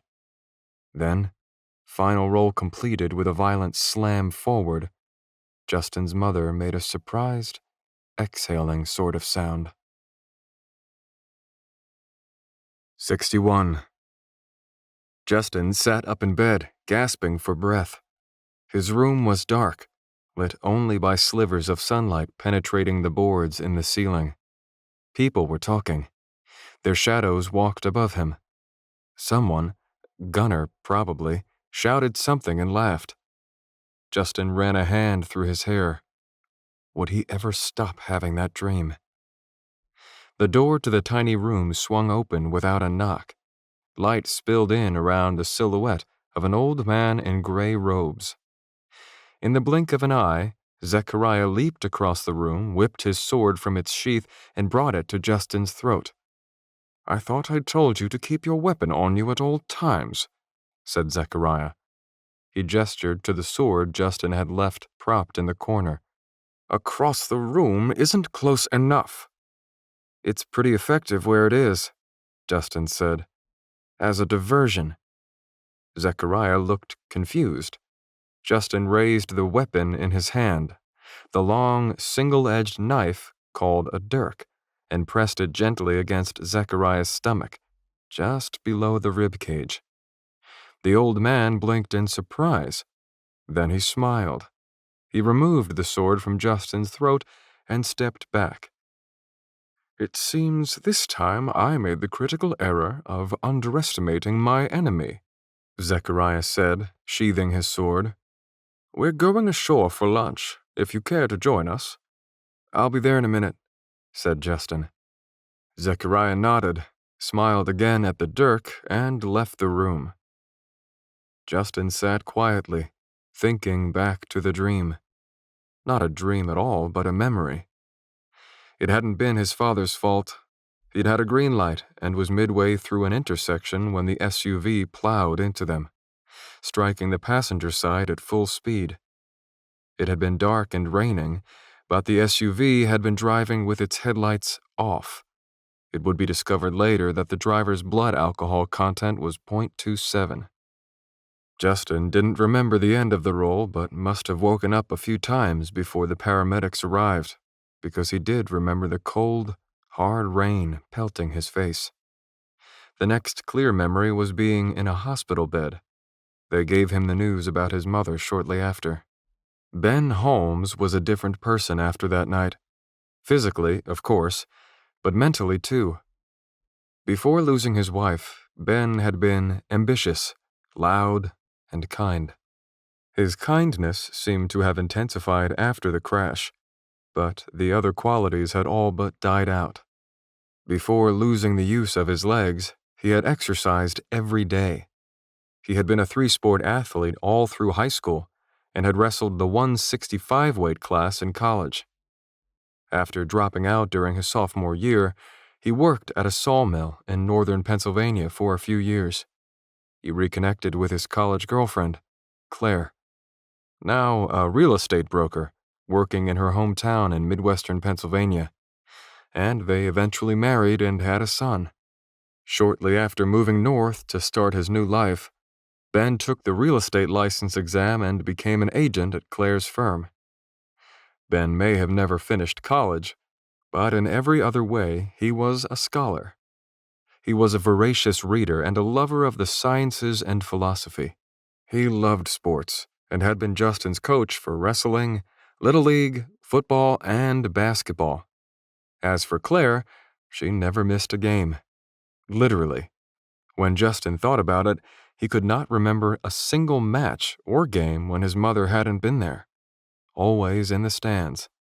Always cheering him on. Before every game, she would tell him, "Winning isn't everything. Remember to have fun. But win if you can, because it's more fun." As Justin got older and taller, basketball became his chief athletic endeavor and eventually the focus of his entire life. Basketball was everything. The painted square on the backboard above the garage became worn and faded from 10,000 practice layups and probably twice as many downtown buzzer beaters to score the winning 3 points in OT in his imagination. All those were to say nothing of the innumerable games of horse between Justin and Ben over the years, or pig when pressed for time. Justin had made the varsity team in 9th grade and was a starter the following year.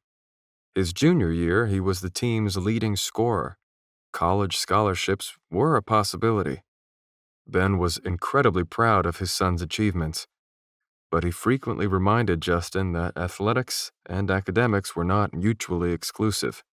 "Use your muscles on the court, but keep your head in your studies," he would say from the front door, calling Justin in from the driveway to do his homework.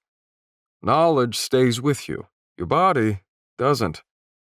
Looking back on it now, those words seemed brutally ironic. Everything changed after the accident. Justin's father was in a wheelchair, and his mother wouldn't watch from any stands ever again. By the beginning of his senior season, Justin felt like he had become a completely different person. All passion for athletics was gone. Competition seemed pointless. Winning seemed pointless. Everything seemed pointless. Friends and adults thought they were motivating him when they said things like, "Your mother loved to watch you play. She would want you to do your best." Or, "Think of your dad. He wants to see you shine now more than ever." Or, "You've got to give it your all, because she's watching from a different set of bleachers now." His least favorite was being told that this was all part of God's plan. Everyone always seemed to think that one was particularly comforting for some reason. But to Justin, it was like he was drowning, and instead of these people jumping in to help him, their solution was to tell him not to worry. It was all part of the plan, after all. A few practices into the season, he had quit the basketball team. Who cared about scholarships? He didn't want to go to college anyway. What was he supposed to do? Pack up and leave his father all alone? Sure, the Emersons were next door, and Uncle Paul and Grandpa came around when they could, but it wouldn't be the same. Justin would be gone, and his dad would be all alone in an empty house. "Don't worry about me," Ben had said once. "I'm tougher than I look, you know. All I want is what's best for you." Looking around the dark cabin room in the bowels of the Griffin, Justin sighed. For years, he'd worried about doing well enough in basketball and getting good enough grades to get into a good college. His mom had him looking at Ivy League schools, but all the practice, all the stress, all the work, it had all added up to nothing in the end. And despite Justin's best efforts, his father was alone anyway. He rolled out of bed and gathered up his things, throwing on his shirt and jacket. He attached the basket-hilted sword to his belt. The dirk was sheathed at his calf, and the newest addition to his armory was strapped to his back, the cat's eye sword. All this just for lunch, he thought, and somehow, knowing this place, it doesn't seem excessive. He stepped into the narrow hallway that ran below the ship's decks. A circular metal shield hung over the wall, and Justin stopped short at the sight of his reflection in its surface. It had been a long time since he'd seen himself. The boy looking back didn't look much like a boy at all. His face was leaner than it had ever been. His hair was getting long, and a bit of thin facial hair had sprouted around his mouth and chin. He pulled up his shirt sleeve. A pink, hairless scar ran from his forearm to his bicep, the place where his arm had come down on the line of broken glass framing the car window. He didn't remember how many stitches it had required, but it had been a lot. The midday sun momentarily blinded him as he emerged on deck. The Griffin was anchored along a sandy shoreline below a hillside covered in birch trees and cedars. The opposite side of the river was made up of wetlands, where the skeletal fingers of drowned, dead pines stood limbless and pallid. Zechariah, Olland, and Leah stood conversing on the beach. Olores and Hook were near the forest line, keeping to themselves. Farther down the beach, tossing gathered wood into a smoking fire, were the Griffin's crewmen. "Ahoy, lad," Gunner said, hip deep in the river with a fishing pole in his hand. His single eye looked up at Justin. "Get down here and catch your lunch." Justin descended the gangplank to shore. He paused along the riverbank, reached into his jacket and took out his wallet. His keys, he had recently noticed, were missing, and he suspected they had fallen from his pocket at some point, possibly during a wrestling match with a humongous insect. He wondered if someday someone traveling beneath the Thusimeroi Mountains would find them and wonder what magical ancient mechanism they had powered. His dad's pickup was pretty ancient, but magical? Not so much. Flipping open his wallet, Justin breathed a laugh at the goofy 16-year-old with the crooked smile in the photo on his driver's license. He started to search for Kate's photo but realized he didn't really care. He found himself wishing he carried pictures of his parents instead. He closed the leather wallet, put it back in his pocket, and took out the only other artifact that remained of his old life. He looked at his asthma inhaler and gave it an experimental shake. It probably had one, maybe two good hits left in it. With a shrug, he swung his arm over his head in a hook shot, giving the inhaler a toss. As the little piece of plastic sailed in a high rainbow arc above the river, Justin imagined it as an orange basketball. In his mind's eye, the scoreboard clock flashed to 0. The buzzer went off. The ball passed through the hoop just about as perfectly as any ball ever had. Teammates jumped in the air. The stands roared.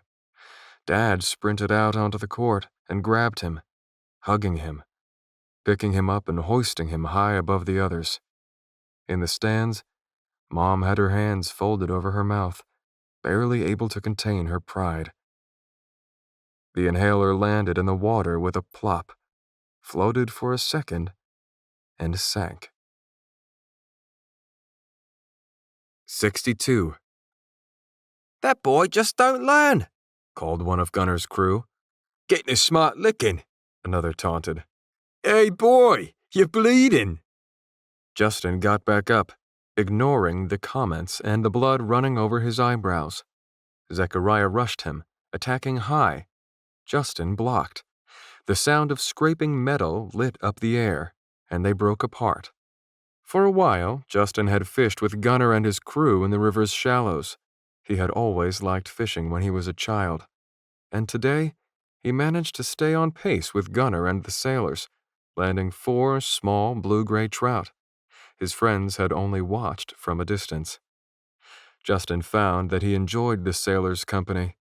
They passed the time by telling stories that seemed to consist entirely of 2 subjects, fish and water creatures that were not fish. Among other things, he had learned that an ichi was a giant slimy sea serpent that lived not in the sea but in the Green Spring River. At least, that was what the sailors seemed to think. He'd eaten lunch with the sailors instead of with his friends. They ate separately, though they did not seem to mind accepting the freshly caught fish that Gunner offered them. As soon as Justin finished his meal, however, Zechariah approached and told him it was time for more practice with his sword. Justin feinted left, then hacked to the right. Zechariah blocked easily with one hand and hit him over the head with a closed fist. Gunner and his crew laughed loudly. Justin was gaining confidence with his sword, but the better he got, the harder Zechariah was on him. Every error was penalized with a lump, much to the sailor's delight. He certainly hadn't expected to be the after-dinner entertainment, but, knowing the old man, the humiliation was probably an auxiliary lesson. Justin pretended to be injured from the blow, purposely leaving himself defenseless. There was nothing Zechariah enjoyed more than punishing a mistake. When Zechariah came at him, Justin sprang and stabbed with his blade. The surprise showed on Zechariah's face as he blocked the attack. He still managed to shoot his leg out, tripping Justin by the ankle and sending him rolling across the sand. Justin stood and adjusted his grip beneath the basket hilt, preparing to charge. "That'll do for now," Zechariah said. Justin knew better than to let his guard down. He didn't relax his stance until Zechariah turned away. Only then did he sheathe his sword and wipe the blood from his eyes. "Not bad," said Dolores as he and Hook stepped up beside him. The lieutenant looked appraisingly at the split skin near the crown of Justin's head.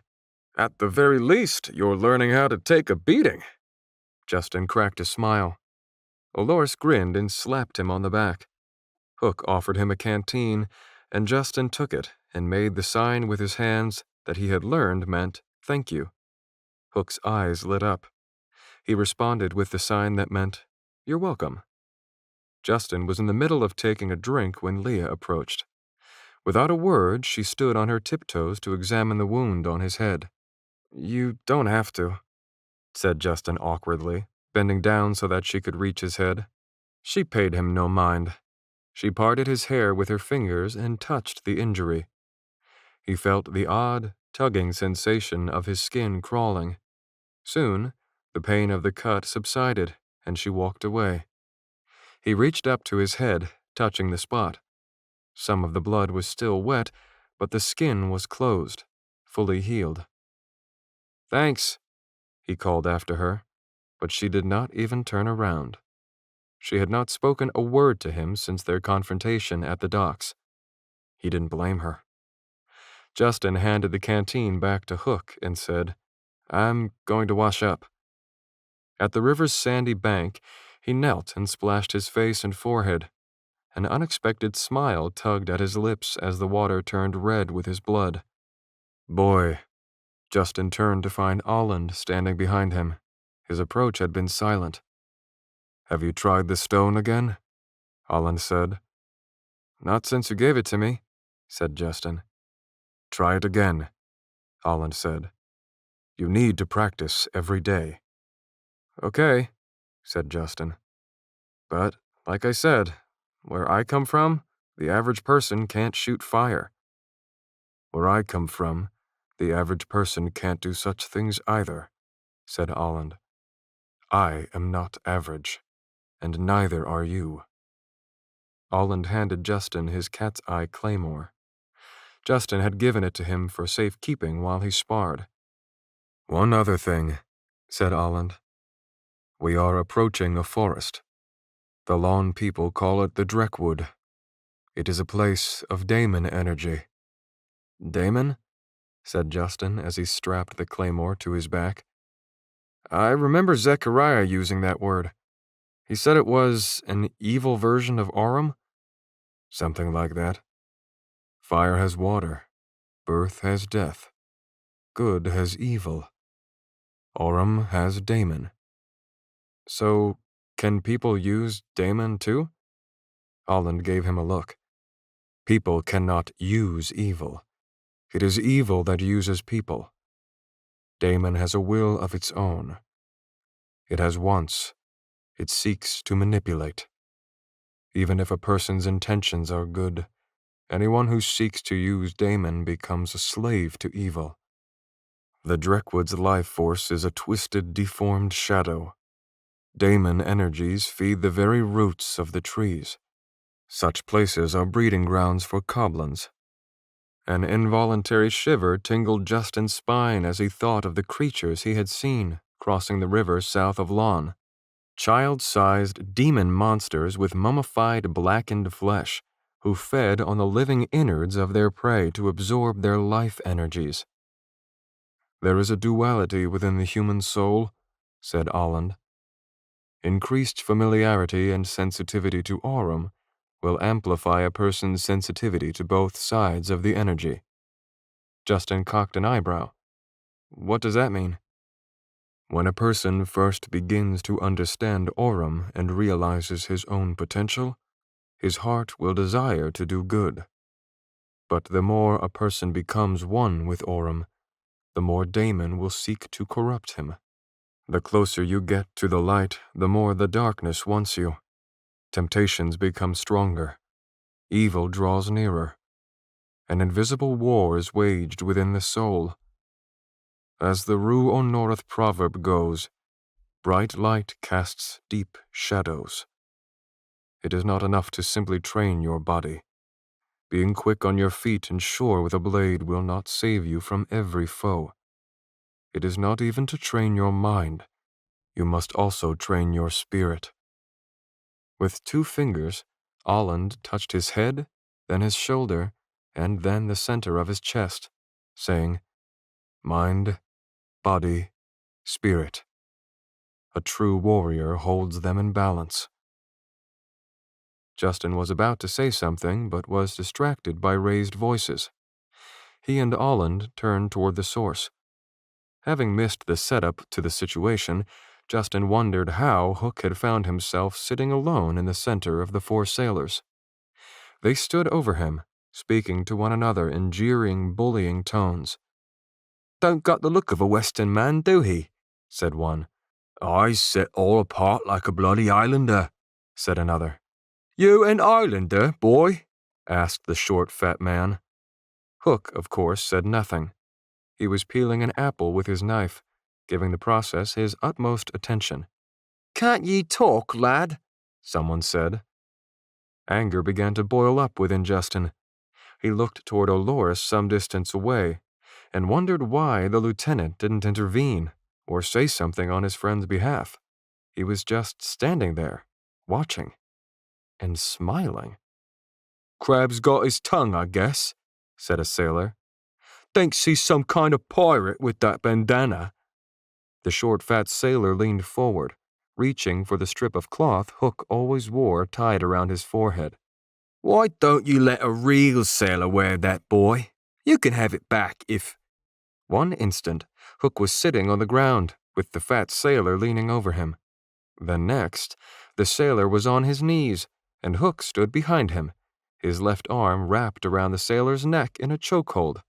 In one hand, Hook held his knife, the tip of the blade pressed against the sailor's chubby cheek just below his eyeball. In the other, he held the apple. What the sailor said. He tried to pull free, but Hook stepped into the back of his knee, pinning him to the ground and making him holler. Justin grabbed his sword, counting the number of steps it would take to put himself between the sailors and Leah. Allen's hand was on his sword's hilt, and smoke rose threateningly from the sheath. Zechariah's sword was already drawn and at the ready. Gunnar stood on the balls of his feet, trying to look everywhere at once. Suddenly, Olores started laughing. It started low and grew to a belly laugh. Then he bent over, slapping his knee. "Just what is so funny?" Gunnar demanded. Your first mate's not the first person to learn the hard way, Olores said. That you ought never to try to touch that piece of cloth on Hook's head. If you're lucky, he'll just kill you. Olores laughed even harder. But if he's feeling inventive, he'll make a right fool out of you first. I meant no, stammered the fat soldier. I didn't mean to. Ugh! His voice was abruptly cut off with a sickening wet crunch. The sailors gasped, and Justin braced himself for all-out war. Hook released his captive, and to Justin's surprise, the fat sailor stumbled forward and got unsurely to his feet, looking dumbfounded and amazed to be alive. Hook's half-peeled apple had been jammed into his open mouth, and there it was stuck, giving him the appearance of a wide-eyed roasted pig in a shirt and pants.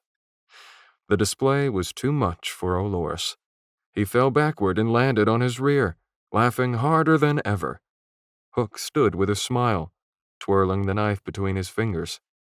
Gunnar puffed out a sigh that flapped his braided mustache. "Somebody get me something to calm me bleeding nerves. Where's the wineskin? A flask? Anything?" The fat sailor indignantly spat the apple into the sand. He looked down at it, reconsidered, then picked it back up and took a bite. 63. I'm afraid you've lost me again. Justin sighed. The object is to get the most points, and every time the ball goes in the basket, it's 2 points. Olores scratched his head. And it takes 10 people to do this? The Griffin floated down the greenspring. The sailors had brought out a table and a deck of cards, and Hook had accepted a challenge from one of the sailors, a stringy fellow named Vic. Justin, Olores, and 2 of the sailors stood together, watching the game. Justin had commented that he was better at athletic games than card games, and Olores said he was the same way. As a result, their conversation had regrettably devolved into a crash course on the rudiments of Justin's favorite sport. "There's a basket on each end of the court," Justin said. "One team of 5 is trying to score in one basket, and another team of 5 is trying to score in the other." It seems like it would go faster if they both used both baskets, said Olores. No, said Justin. Because while one team tries to put the ball in the basket, the other team has to try to stop them. And if they steal the ball, they can put it in their basket to get 2 points. Where is this peculiar contest waged? Olores asked. And for what purpose must the contenders be continuously slobbering? Dribbling just means if you have possession of the ball, you can only take a step if you keep bouncing it at all times. And you say grown men play this game? Said Olores. Justin decided to drop the subject. The green spring wound its way through woods teeming with wildlife. Many of the animals Justin recognized: woodpeckers, deer, squirrels. But for every one he knew, there were 3 he had never seen or heard of before. Upon mentioning this to Zechariah, the old man gladly took to describing them in greater detail than was really necessary. There were furry animals swimming in the water called lavalons, aquatic rodents with a poisonous bite. Along the shoreline, feasting on an unlucky crayfish, was a mammal that seemed to be half raccoon and half dog, which Zechariah called a magnut. But perhaps strangest of all had been when Justin had spotted movement amid the marshes on the eastern shore. To his astonishment, he realized it was a furry, hippo-like head sticking out of the water to nibble on reeds.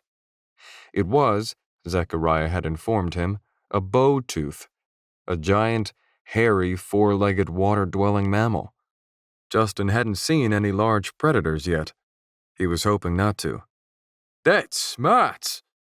The exclamation came from one of the spectators of the card game, in response to a move Hook had made, apparently sealing his victory. It was hard for Justin to tell, though. He couldn't read the numbers on the cards. "What's happened, Vic? You roll over?" asked one onlooker. His name was Boris, and his scraggly beard only partially hid a facial scar that had healed badly, fusing his lips together on one side and forcing him to talk out of the side of his mouth. Vic, the skinny sailor at the table, threw his cards down. "Just as well. If I don't lose now and again, I start to suspect myself of cheating." "Hey, boy!" Justin turned his attention to the short, fat member of the crew named Poole, the one Hook had thoroughly embarrassed hours before. "How you feel?" said Poole. "I bet you're one big bruise." "Huh?" "He don't even remember," Poole said, laughing. "Understand, gentlemen," Olores said, taking Vic's place at the table to play against Hook. "Once you take so many beatings, they start to blend together." "Oh, that," said Justin. "Old man whooped you something fierce," Vic said. "Why didn't you lie down?" asked Boris. Justin shrugged. "I've tried playing dead, but he just hits harder." The crew laughed, and Justin was glad to see that there was no lingering enmity among them. Hook and Poole's confrontation seemed to have been forgotten. Poole, perhaps being sufficiently put in his place, and Hook not one to hold a grudge. Such was the way among soldiers and sailors, Justin supposed, that squabbles and aggressions were as common as they were quickly forgotten. It had been a fight, nothing more. Justin remembered a time when he would have cowered from such violence, but having seen the gore and terror of real battle, a good, clean fight seemed not such a bad thing anymore. Justin's gaze wandered upward to where Gunner hung on the mast. The captain had a habit of swinging around the top of the ship, barking occasional orders to the helmsman, a little gent with white wispy hair named Samuel. "Steady as she goes," Gunner would say, or "Take her wide," or "Mind those rocks." Justin watched Gunner hanging from a rope by one hand and twirling his braided mustache as he surveyed the river ahead. Zechariah had told Justin never to trust a person implicitly, but to first entertain doubt so as to gain insight. At the time, it had sounded borderline sociopathic, but the old man had a point, and after Justin's discussion with Olland on the road north of Lawn, he had quietly resolved to think a little harder before he acted, and to learn as much about this place as possible. "Can I ask you guys something?"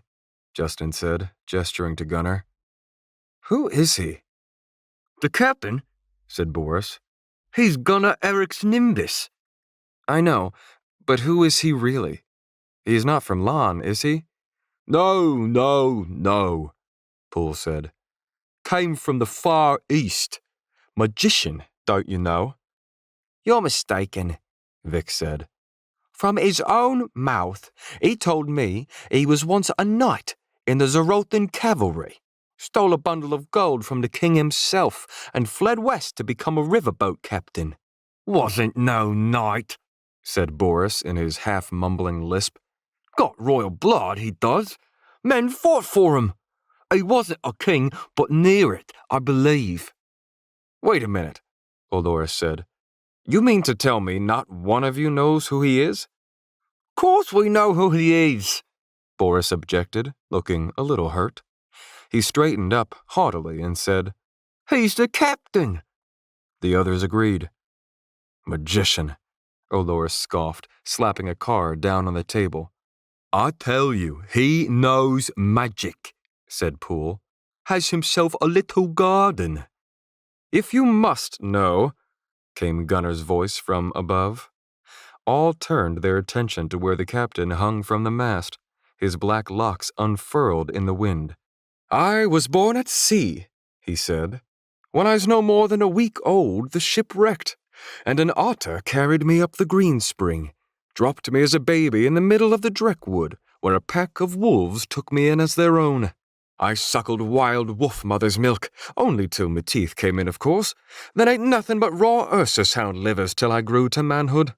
Built this ship with me bare hands out of Dreckwood trees, and spit shined a buxom hole every blessed morning. Been sailing the world ever since. He twirled one end of his mustache. 'Tis a rags to riches sort of story, you might say. For a few odd seconds, the only sound was the river water lapping against the ship's hull. Then Poole clutched his round belly and roared back in heavy guffaws. Vic and Boris joined in, and at the helm, wispy-haired Samuel shook with silent laughter. Raised by wolves, he says, Boris squeaked between chuckles. From the mast, a toothy grin spread across Gunnar's face. He removed his hat, threw his head to the sky, and howled high and long like a wolf. Ow! It was too much for Poole, who turned red, tears spilling down his chubby cheeks. Boris slapped Justin on the back and leaned on him for support. Put the kettle on, Mama, Gunnar screamed into the air. Your baby boy's coming home. Ow! The display was so distracting that Justin hardly noticed as the griffin took a fork in the river, toward a place where the trees grew thick, dark, and shadowed. At the bow of the ship, Olland and Zechariah were not laughing. Part 6. Peel the Paint. 64. Olland Sim's lip curled at the sight of the Dreckwood. Twin moons glowed overhead, and tiny licks of moonlight reflected off the lapping waters of the greenspring. Grass along the banks swayed in the night breeze, but ahead, the river disappeared into a tangled mass of darkness. The passage into the Dreckwood was so choked with trees that the greenspring seemed to enter the forest by way of a narrow, dark tunnel. The low groans of the griffin's wooden joints echoed over the river and bounced back from ancient, black trees. Black vines hung like disemboweled entrails, some so long that they floated on the water's surface. The gate of the underworld itself must be more inviting than this infernal portal, thought Olland. Common folk were right to fear this place. Olland could feel its presence crawling within him, sending shoots of darkness slithering into his soul. It put an ache in his head and a nausea in his stomach. But to bypass these woods would have added several days to their journey. Too much time. Every moment wasted was an advantage to the enemy. Olland and Zechariah had agreed that they would rather brave the Dreckwood than risk the evils pursuing them. A terrible thing, Zechariah whispered beside Olland. It is like an infectious boil, a blight upon nature. Damon craves that which it cannot have, Olland said. It hungers for the purest aurum most of all. That makes you and me the most susceptible. Leah's aurum has practical applications but is not overly powerful. Damon will ignore her, I think. Everyone else should be fine, but that won't save us from anything that chooses to make this place its home. Our captain seems oblivious to the danger. He is also a wielder of aurum. Him? Said Zechariah. That fisherman? Zechariah threw a glance over his shoulder at Gunnar on the wheel, steering the griffin toward the Dreckwood, swaying with the movements of the ship. The others, the sailors, Justin, Leah, Olores, and Hook, were sleeping below deck. Zechariah shook his head. I don't sense anything in him. I did not either, at first, said Olland. He hides it well. Why would he hide it? Asked Zechariah. A very good question, said Olland. Fair weather for a funeral, Gunnar suddenly called down from the helm. May as well have a batch of them, don't you think? The offhanded comment rubbed Zechariah the wrong way. He turned to face the captain, snapping. Do you have any idea what this place is? Have you really traveled through it before? It's a den of Damon, my elderly friend, said Gunnar. Nesting place for goblins, revenants, lost souls, and any other hocus-pocus the locals can dream up. And hell yes, I've traveled through here. It's a nice little pick-me-up any time the fish ain't biting. Here we go. The river narrowed, its pace quickened, and the griffin slipped into the gaping maw of the Dreckwood. The air thickened around Olland like congealing blood. Hanging vines dragged over the ship, leaving slimy trails across the decks. One brushed against Zechariah's robes and seemed to curl lovingly at the touch. Warped, tangled trees walled the river's banks. Arthritic fingers of branches intertwined with one another, forming a thick, unbroken ceiling over the griffin. If the river had been any higher, the main mast might have scraped the canopy. A baritone predatory howl echoed through the darkness. Hark! A homecoming, Gunnar said, cupping his ear. For little old me? Such dears! You're mad, said Zechariah. A small oil lamp hung at the helm, and Gunnar turned it to full brightness, illuminating the wild look in his lone eye. Gunnar Eric's Nimbus, they call me, he said. Though Mad was me mum's maiden name, rest her soul. Olland watched the banks. Worse things than wolves lived in these woods. Ursus hounds, hyenodons, goblins. Olland's attention was torn away from the banks at the patter of footfalls below deck. Up the stairs they came, and Leah burst from the doorway and ran to Zechariah. Something's wrong with Justin, she breathed. Zechariah looked sharply at Olland. Check him, Olland said. I'll keep watch. Leah and Zechariah hurried through the doorway and below deck. I've heard it said that those endowed with the magics can be sensitive to this place, Gunnar said, leaning casually on the wheel and cleaning his fingernails. Olland looked at him. Gunnar shrugged. Heard it said, is all. What would a fisherman know of such things? Just steer the damn ship, said Olland. Gunnar appeared unsurprised when Olland drew his sword, called on Aurum, and set its blade glowing red-hot. Olland used the burning blade to start lighting the lamps hanging on the griffin's railings. 65. Leah held her palm against Justin's forehead. He lay in his cot. His pale, cold skin was slick with sweat, and he breathed in shuddering, arrhythmic gasps. His eyelids quivered with rapid movement. She touched his chest. His heart was pounding. Olores and Hook stood, grim-faced, at the boy's bedside. In the doorway, Samuel, Boris, Vic, and Poole were huddled together, growing uneasier by the second. Justin's yelling had woken them all. He had been tossing and shouting as if caught in a nightmare. But try as they might, no one could seem to wake him. Leah gritted her teeth and extended her reach, feeding yet more Aurum through the ore-stone in the ring on her finger. With the power of the spirit, she reached inward, sifting through Justin's physiology. "He isn't injured," she said, "and I can't find any sickness or poison in him." Zechariah used a finger to pull open one of Justin's eyelids. As Zechariah leaned in to listen to his breath, a sick, wet moan escaped Justin's lips, followed by a string of gibberish, muttered in a voice that did not sound like his own. Hook placed a comforting hand on Leah's shoulder, but it only startled her. Justin turned toward Zechariah. His lips peeled back, and more nonsense syllables rose in his throat. Leah saw a flash of emotion across Zechariah's face. Recognition.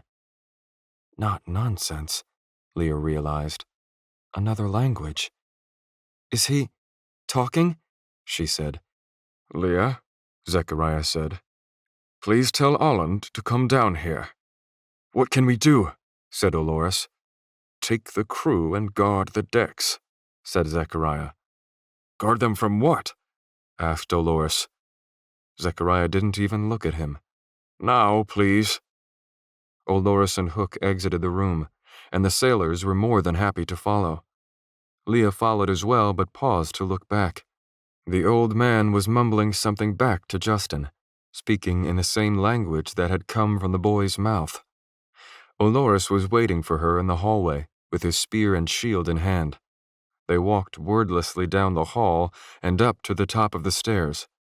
The Griffin's sailors stood, frozen in fear at the sight of the Dreckwood, blocking the way to the deck. Olores pushed them aside to clear a path. Olland stood near the prow, looking out over the river with his sword alight. "Olland," Leah said, jogging to him. "Zechariah needs you." Olland sheathed his sword. Smoke rising from the sheath stung Leah's nostrils. "Stay here with the soldiers," he said. Without waiting for a response, he crossed the ship in a few long-legged strides and ducked through the doorway below deck. An animal's call echoed in the distance, and an answering shriek resounded from the underbrush just a stone's throw from the Griffin.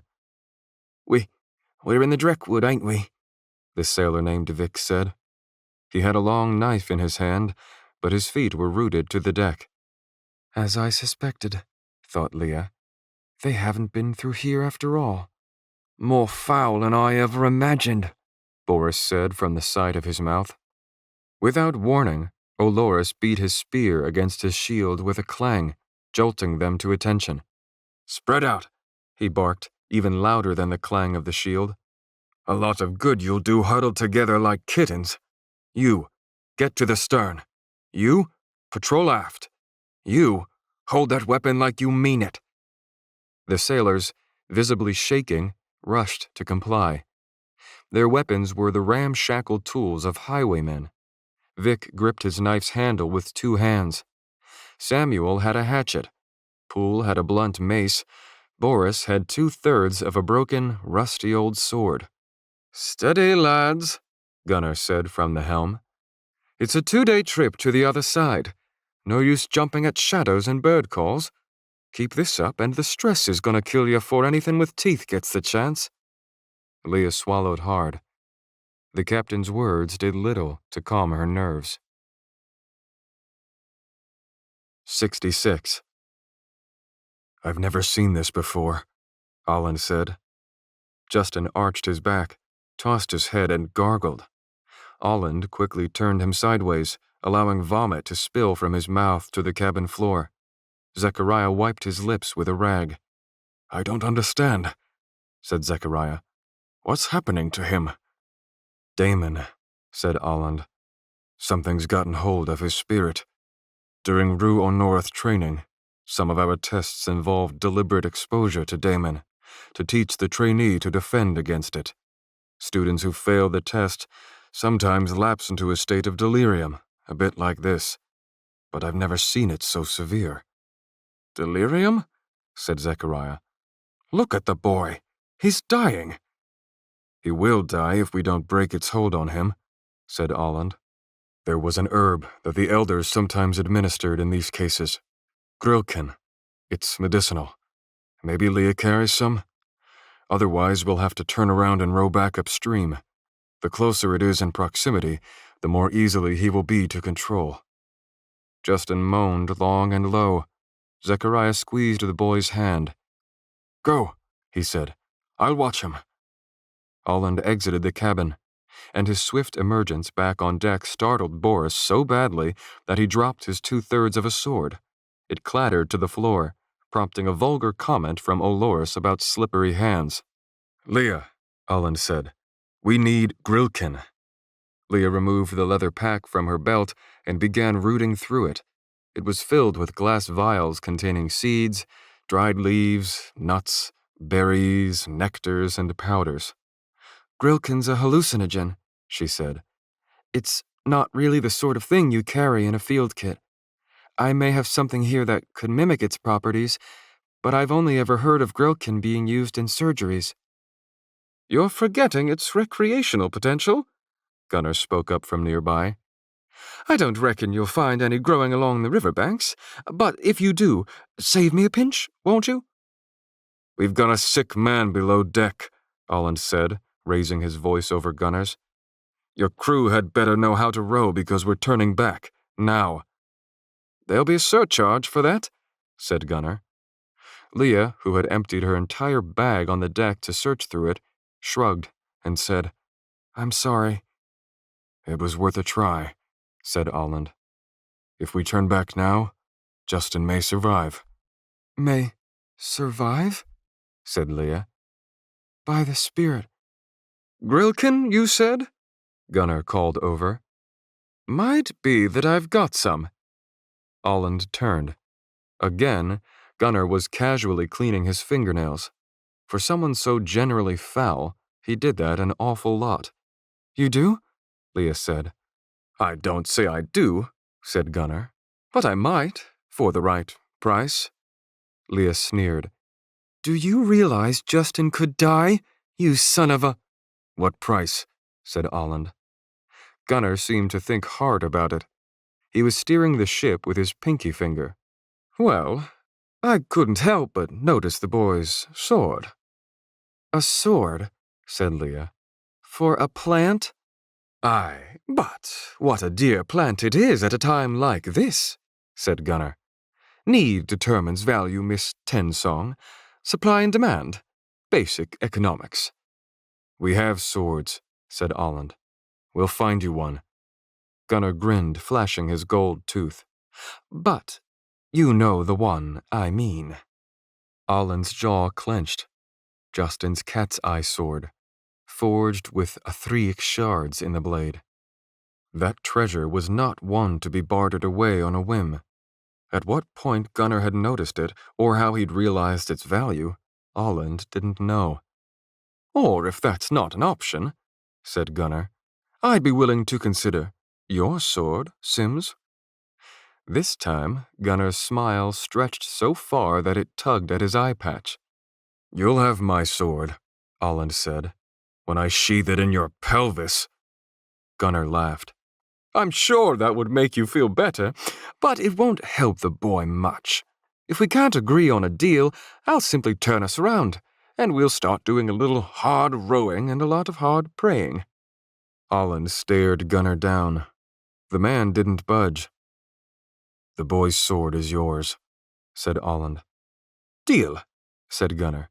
Vic, take the wheel, will you? With Vic at the helm, Gunnar sidled to Olland and extended his hand. When Olland refused to shake it, Gunnar said, Okay, a verbal contract then. Follow me to my garden.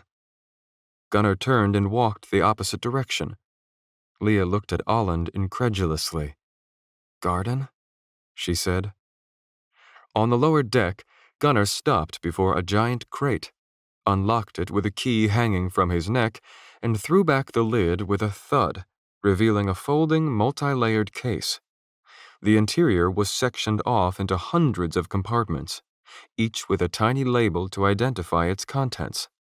Every last one of the compartments contained plant specimens in vials, like those in Leah's field kit. "This is no garden," said Leah. "You're a healer, aren't you?" Sometimes, I guess, Gunnar said. He ran his finger across the rows, muttering, Grilkin, Grilkin, Grilkin. Ah, here we are. He pulled out a vial and gave it a shake. It must have contained over 100 seeds. He undid the cork, carefully withdrew one seed, as tiny as the head of a pin, and presented it to Aland. There, Gunnar said. Grilkin. The seed is worthless, Aland said with a sneer. We need the plant, its leaves. Aland started to turn away, but Gunnar grabbed him by the shoulder. Aland's arm twitched, but he forced himself to resist the reflex to snap the captain's wrist. Patience is a virtue, said Gunnar, holding the seed in his calloused, scarred palm. Any good gardener knows that. He brought his opposite hand down over his palm. All good things come with time, he said, and just a little tender care. He removed his hand, and Leah gasped. The seed had split open. A stalk had grown up his finger. It circled his knuckle and ended at a blue flower wreathed in a tuft of leaves. There was no soil. Fine strands of roots spiderwebbed across his hand as if trying to anchor into his skin. 67. I want to go home, thought Justin as vomit bubbled at the top of his throat. High on the wall, a clock with symbols he did not recognize ticked out its heartbeats. He looked around the kitchen at the woodwork, the mounted antlers, the diamond-shaped window pane in the front door. He felt sick, and he was having a hard time remembering how he'd gotten here, wherever he was. I shouldn't be here, but where should I be? A boat, for some reason. He was thinking of a boat. A model ship. A door opened and out stepped an old man with a white beard, dressed in gray robes. Justin Holmes? He asked. On the first attempt, Justin's mouth was too dry to speak. He licked his lips, tried again, and managed to say, Yes. The old man smiled. I've been expecting you. I imagine you are confused and maybe even a bit scared right now. Don't worry. I can help. Justin faltered. He couldn't remember why he was here. He didn't even know this person. The old man seemed to sense his apprehension. You've been listening to deceivers, Justin Holmes, he said. They were trying to take you away, to a place where you would never see home again. But you can go home now. It was hard to remember, but Justin felt certain it had been a very long time since he had been home. But where? He said. There is a door, said the old man. I will take you to it, but it will require hard work, determination, and trust. Justin craned his neck, trying to look into the adjoining room where the old man had come from, but the door slammed violently shut, making him jump. He flinched in surprise. Had the old man even touched it? Come with me, the old man said, and all will be explained. The old man extended his hand. Justin stared at it. He couldn't remember the old man's name, but was too embarrassed to ask at this point.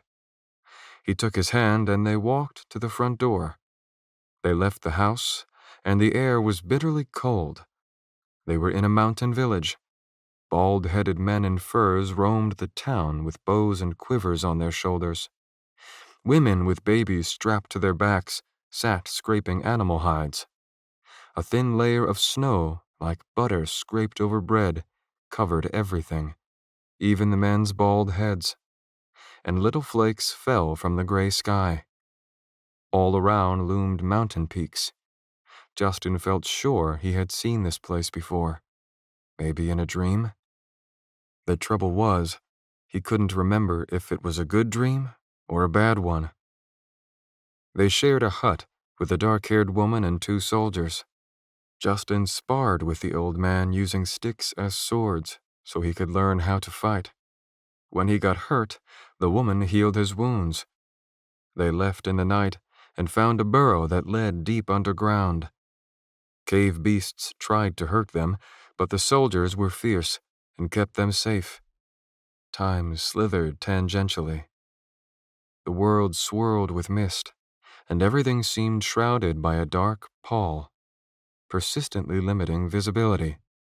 Justin inquired about this, and the old man answered, "Can you not tell that you are in a dream? This is only a dream world in which you have become trapped. The creations of this place want to keep you here, to use you for their own gain, to keep you from waking. This world is an illusion. That is why I will help you escape. But first, we must find the man with the crown." Justin went on to ask about this as well, but the old man would reveal nothing further on the subject. All he said was, "I told you this process would require trust."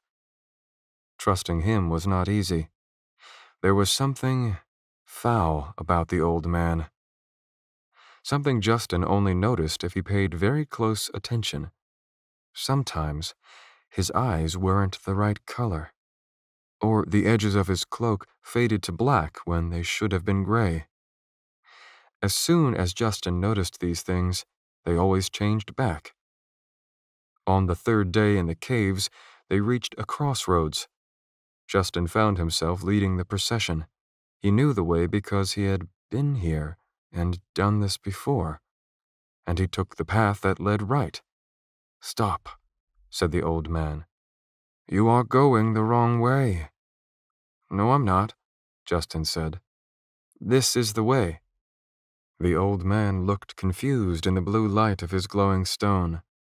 "You continually doubt me, even after I have seen you through all sorts of dangers and hardships. Don't you understand that this world is trying to trick you? Down that path is a cage you will be locked in forever. Come this way." Justin would not move. The path to the right did seem darker and more menacing, but he knew it was the correct way. "Justin is right," yelled the soldier with the red beard. "Why do you try to mislead us, old man?" The dark-haired woman drew her sword and said, "Justin, you will take the path to the right." The second soldier, the man with the strip of cloth tied over his forehead, threw his spear at the old man. It hit the old man in the leg, and he fell with red blood squirting from the wound. "Stop!" Justin yelled. The soldier with the strip of cloth jumped on the old man, but the old man threw him off and managed to stand. The bearded soldier and the dark-haired woman had murder in their eyes. They were coming for Justin. "I don't want to fight you," Justin pleaded as he drew his sword. "Please, don't." The dark-haired woman raised her sword to strike. Justin dropped his sword and put his hands up. He would rather die than fight a friend. He braced himself for the impact. The old man raised his hand. A bolt of purple electricity shot from his palm. It sizzled through the cave air, hit the woman in the hand, and sent her sword cartwheeling through the air. She clutched her hand and wailed in fury. The bearded soldier advanced on Justin, and the old man shot another bolt that picked the soldier up off the ground and slammed his back against the cave ceiling. "Run, Justin," yelled the old man, pointing down the left branch of the cave. The woman and the silent soldier pounced on the old man. With inhuman strength, they drove him to the ground, plunged their hands into his body, and tore through his flesh with their teeth. Through the screams, Justin thought he could hear the old man saying, "Run! Hurry!" Justin could hardly move, but he forced himself to do as the old man said. He sprinted up the left branch of the cave. 68. The stone floor turned into a staircase, and he raced up the steps without looking back. He could still hear the old man screaming when he reached the top of the stairs and arrived at a heavy door trimmed with gold. Justin threw the door open and shut it behind him. "Not everything is as it seems, is it?" Justin wheeled toward the voice. A man stood before him. He was dressed in ceremonial steel armor, colored scarlet and white, trimmed with glistening silver. The armor's shoulder plates were sharply upturned, and the arm guards as sharp as blades. The man's skin was fair. His light brown hair was short and perfectly in place. Atop his head was a crown. Not a big, pointed one, but a rather unassuming gold band that wreathed his brow like a thin halo. At the front, a trio of diamonds was set in the crown, the shape of a triangle. The man stood before a large globe on a stand. The room around him was brightly illuminated by windows looking out onto a blue sky, but Justin could not see any land. They must have been high above the ground. In a tower, perhaps. The man with the crown spun the globe ever so slightly. Even from across the room, Justin could tell that the spherical map was not a representation of Earth. Its landmasses were all wrong. "So," the man said. He tapped his finger against a spot on the globe. "Here is where you are." He was rather soft-spoken, and his voice was lightly accented. "Where?" said Justin, but quickly changed his question to, "Who are you?" "My name is Avagad," said the man in the crown. "I'm glad I was able to locate you before any harm could befall you, Justin. This world is a dangerous place." It was then that Justin noticed an altar at the far end of the room. Floating above the altar was a long rectangle, about the size of a full-length mirror, hanging in the air like a suspended pane of glass. Its surface swirled and bloomed like colorless sunspots, bubbling and overlapping in marbled shades of black. "What is that?" Justin said. "That," said the man with the crown, pointing at the floating pane, "is what you seek." "The way home?" Justin said. Avagad nodded. Sunlight from the windows caught the diamonds on his crown. "They misled you," he said. "They told you that people would try to deceive you to gain your friendship, and time and again, inexplicable danger presents itself. Danger they continually save you from. It is an act played out to gain your trust. What sort of friends would whisk you off into the wilderness instead of helping you? You wanted to go home, and instead, they took you farther from it." He placed one hand behind his back. With the other, he gestured toward Justin with an open palm. "They would try to use you for their own purposes, but I won't let that happen. They think you are an Ithul. The word means fallen angel, or angel cast out. But you and I know the truth." He crossed the room and stood beside Justin, barely a foot away from him. "You did not fall from anywhere, did you?" Avagad said. "Nor were you cast out. You simply found yourself in this place, and now you would like to simply find yourself home, wouldn't you?" With one hand, he pointed at the energy pane. The other he placed on Justin's shoulder. "Through there lies your salvation," he said. "There are many doors like this one leading to many faraway places. You stepped through one accidentally, it would seem. Fortunately, it is easily remedied." Justin eased away from Avagad's hand. "Why would you help me?" he asked. "You don't even know me." "I am a king, Justin," said Avogad. Upholding peace and order, helping the downtrodden. Those are the duties I accepted when this crown was placed on my head. I ask nothing of you in return, but the names of the people who deceived you. Their names? Justin said. So that I may prosecute them for their crimes, he said. Do not worry, I won't harm them. I believe in mercy for offenses born of ignorance. They are badly misguided, it's true, but we can help them, I hope. Justin hesitated, not on purpose, but because he was having the hardest time thinking. He said, I can't remember. My head's all foggy. Ah, well, Avogad said with a shrug. More important is your safety, I suppose. You are free to go. My greetings to your world. Avogad strode back to the globe and stood there, studying one of its landforms. Justin watched him a moment, then turned toward the altar. The energy pane was a two-dimensional vortex of swirling blackness.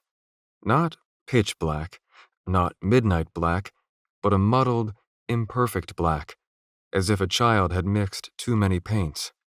The pane was as thin as a sheet of paper, yet through it, things appeared three-dimensional, like a window opening to the heart of raging storm clouds.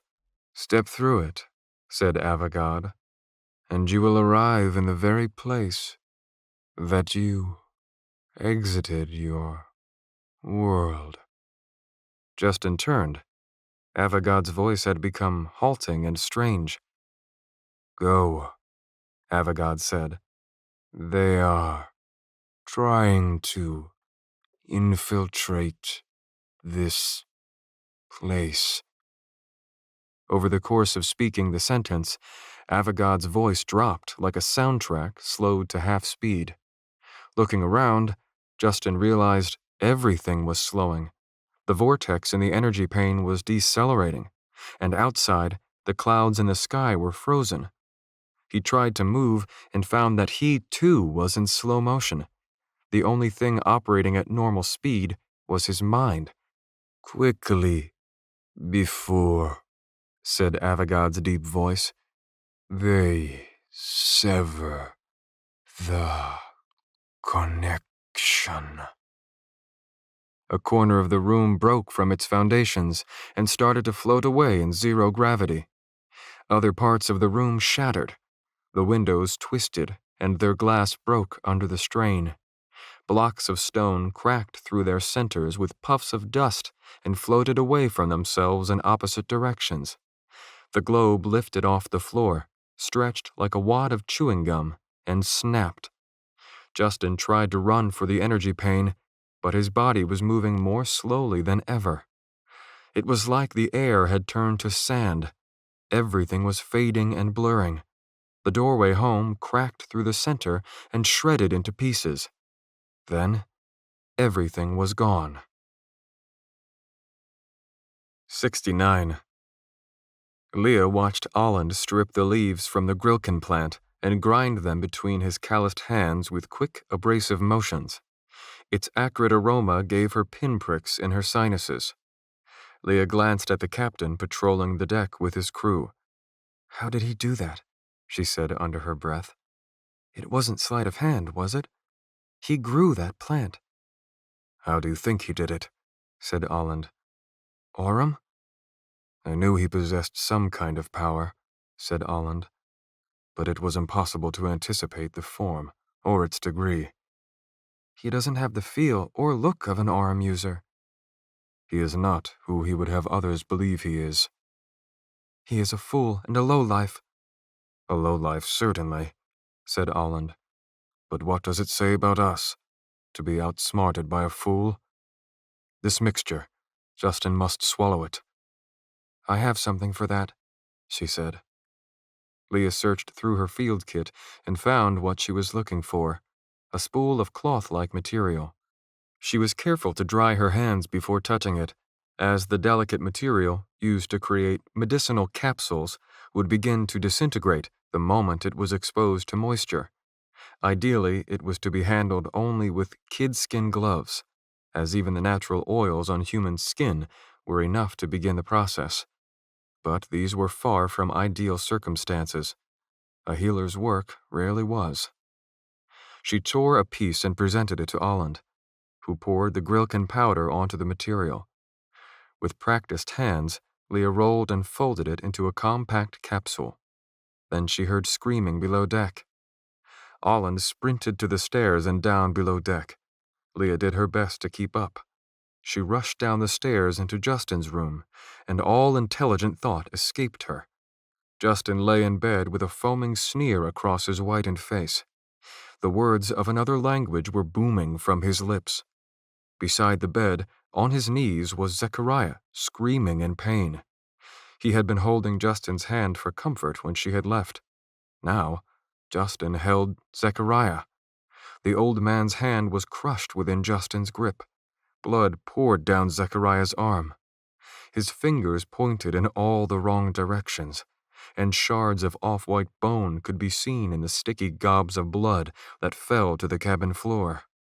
Olland grabbed Justin's arm, trying to pry open his grip, but the boy's fingers were like stone. Justin thrashed in the bed. His chest pointed skyward as if something inside were trying to burst forth. His eyes were lifeless white orbs. "The capsule!" Olland shouted. Leah rushed to the bedside. Olland snatched the Grilken capsule from her hand.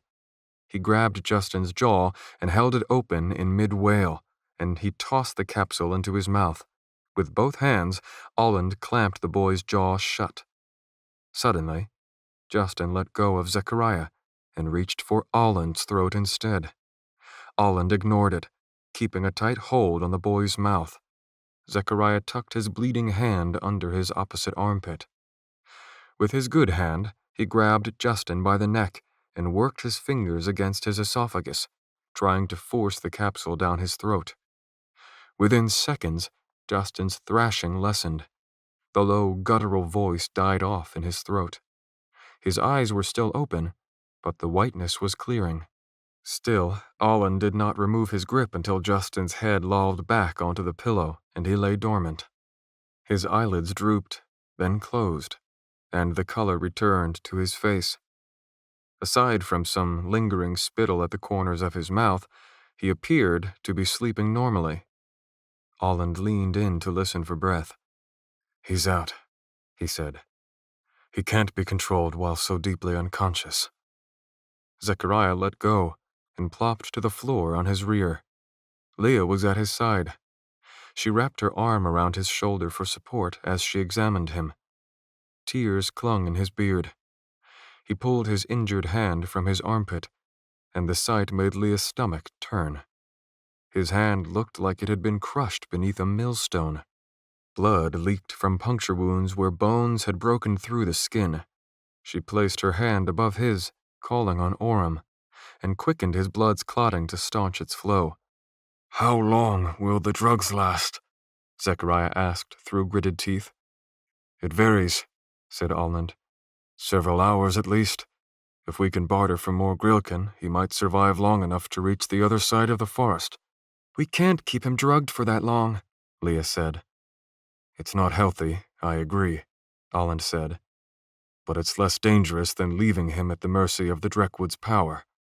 "No," Zechariah said. "No, it isn't the Dreckwood doing this." "No?" Leah said. "Then what?" "It used Justin as a medium," said Zechariah. He pulled away from Leah and got to his feet. "It spoke to me." "What is it?" demanded Olland. "What spoke to you?" "A demon," said Zechariah. "A Sithrul." Leah's lips felt thin and bloodless. "You mean it knows where we are?" Zechariah turned and faced the cabin wall.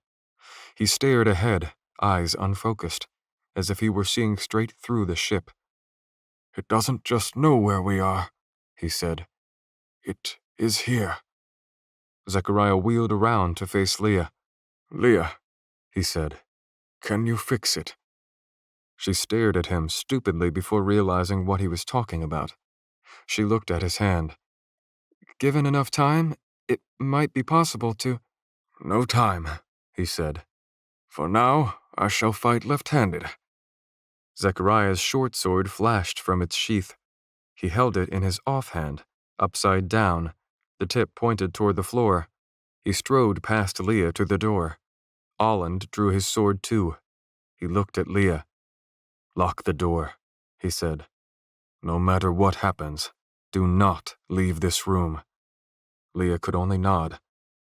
The door closed, and Leah found herself alone with Justin, staring at Zechariah's blood drying in the cracks between the floorboards. 70. The flames in the oil lamps flickered as if fighting a breeze, but there was no wind. The air was thick and still. Olland followed Zechariah out onto the deck. The only sounds were the groans of the griffin and the gurgle of the greenspring. Even the predators of the Dreckwood had gone quiet. What happened? Olores said, staring at Zechariah's mutilated right hand. I'm fine, Zechariah said. That, of course, wasn't true. The old man's hand hung bloody and useless at his side. It looked like a broken tree limb coated in raspberry jam. Hook signed something and Olores translated. What about Justin? He is safe, Olland said. For now. It's not one of those demons, said Olores. Is it? It tried to take the boy through possession, said Zechariah. Tried to take the boy? Olores said. We stopped it, said Olland. But now, it's coming for us. Physically. Olores sneered. Let it try. All at once, a bitter cold pressed in from every side.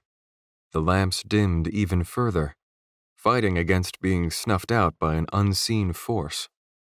Gunner's crew backed away from the sides of the ship.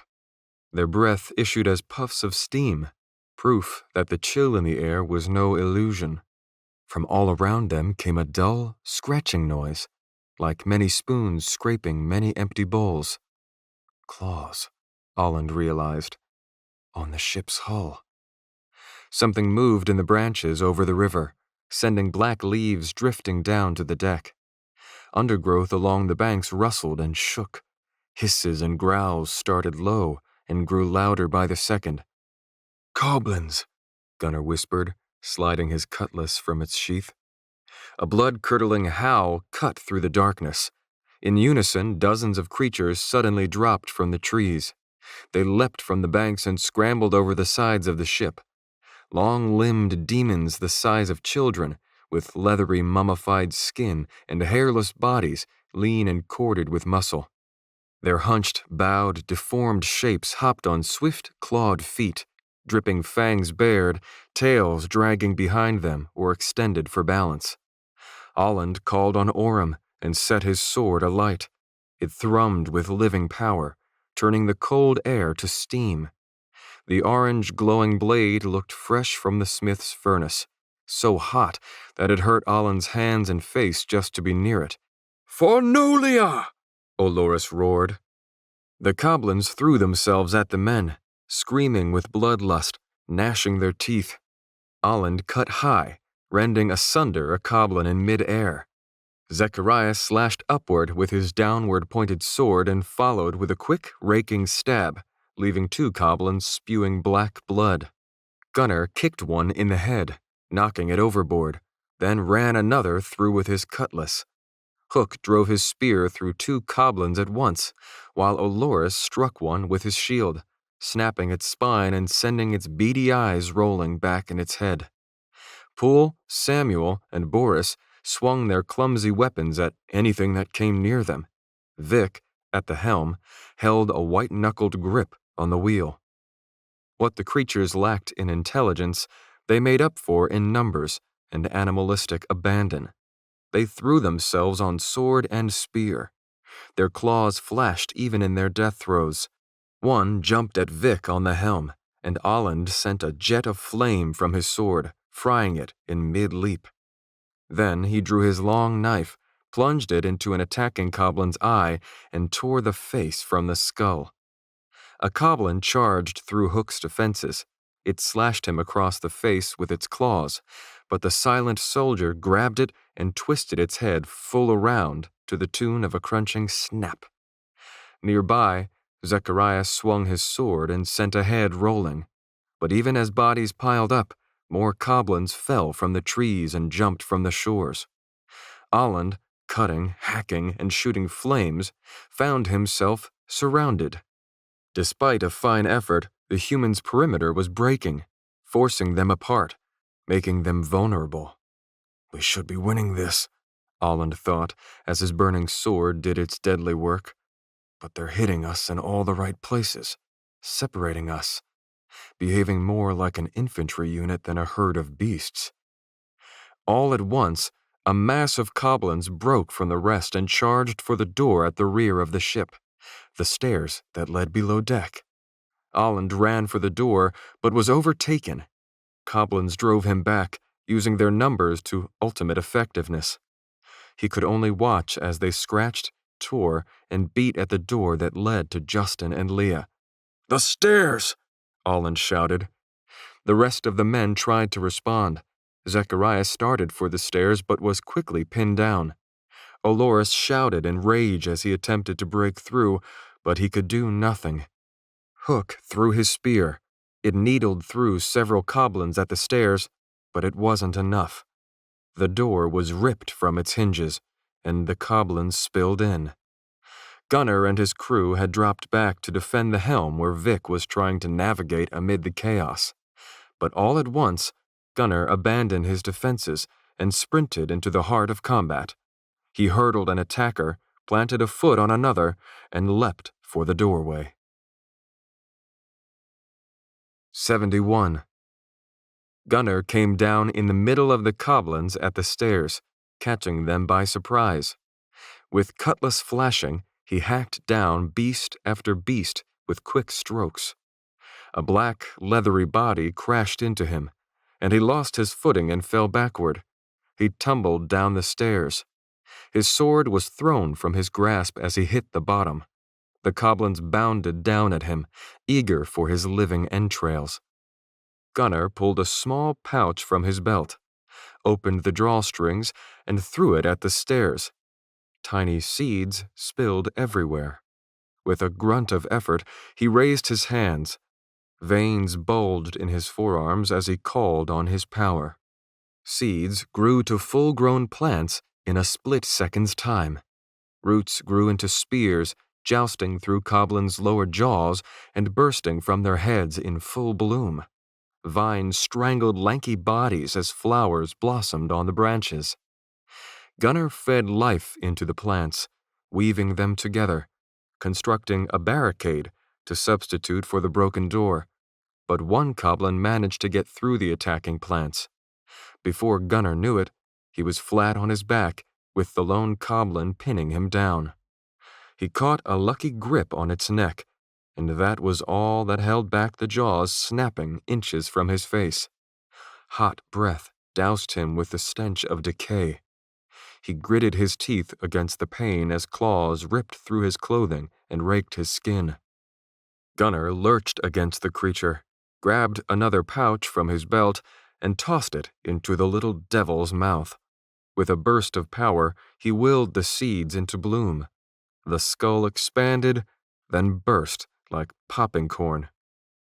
Black blood and gray cranial matter painted the walls. The Coblin fell limp on top of Gunnar, with arms and legs spasming, its head replaced by a bouquet whose loveliness would have rivaled any florist in Castadociana. Gunnar pushed the dead body off of him and stood. His shirt was in tatters and dotted with red from multiple cuts across his stomach. He touched the wounds and whistled through his teeth at his good luck. About an inch deeper, and that'd have been all she wrote. "Are you all right?" Gunnar turned. Standing in the hallway, sword in hand, was the girl who'd been introduced to him as Lee Tensong. Naturally, he'd known better. Lee, thought Gunnar. No one strained any muscles coming up with that one. I recommend you go back inside, Princess, Gunnar said. You're injured, she said. Do you need... Her expression changed. What did you call me? And bolt the door, he added. Without waiting to see if she listened, he turned and waved at the plant life. A vine slithered across the stairs, fetched his sword by the hilt, and brought it to his awaiting hand. At his command, the bramble barricade parted like a curtain, and he stepped through. He climbed the stairs to the deck, expecting an all-out assault waiting for him at the top, but there were only corpses. With a flick of his wrist, the plants closed behind him. The only goblins left on deck were dead, hewn bodies. The passengers, who were proving every bit as formidable as Gunnar had anticipated, stood with weapons ready, but no enemy left to fight. The crew of the Griffin was accounted for. Poole, in fact, was patrolling the ship and taking pleasure in using his mace to smash the skulls of any goblins still clinging to life. Not a big-time thinker, that one, but refreshingly versatile. Did we finish them off? Gunnar said.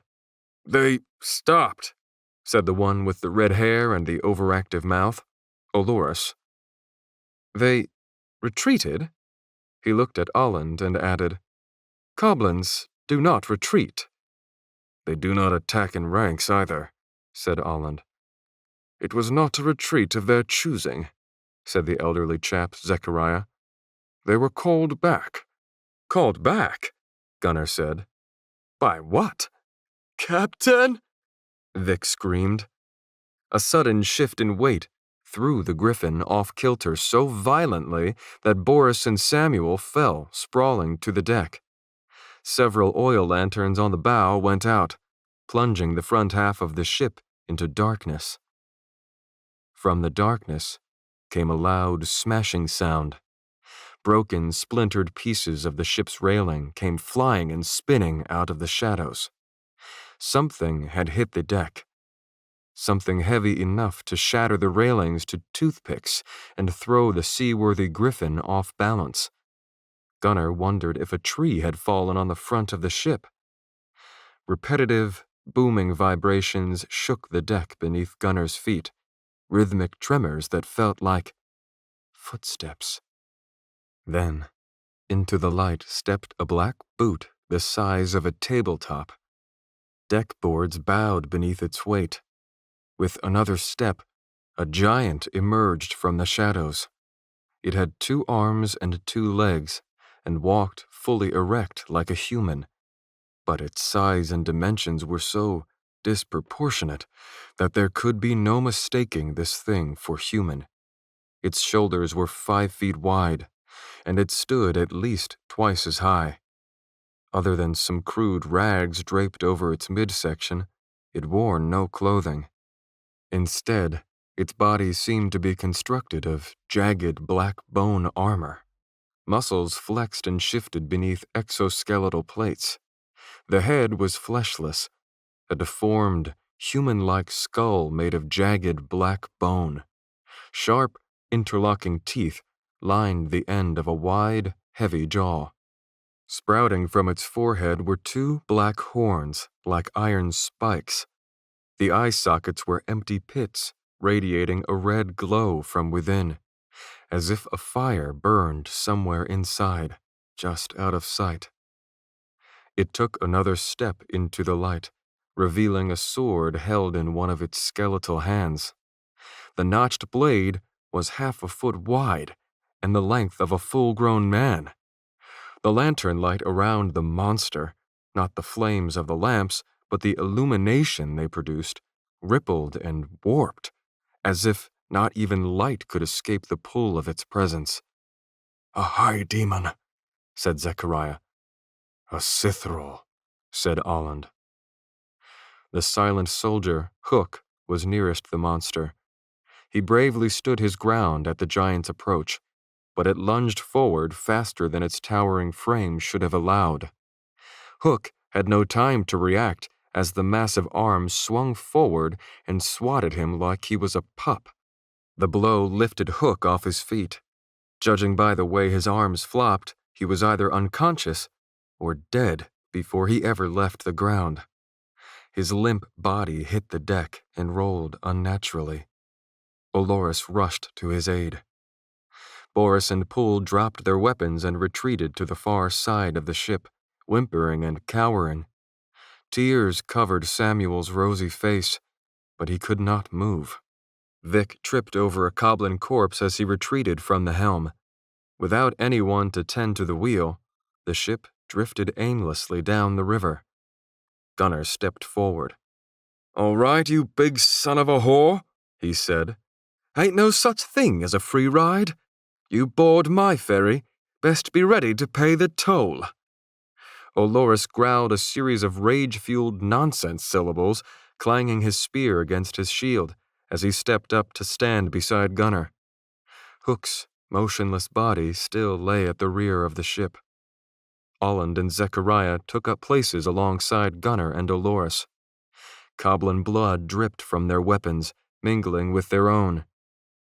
The Sithril breathed out, as if savoring the moment, venting yellowish fumes from between teeth the shape and size of daggers.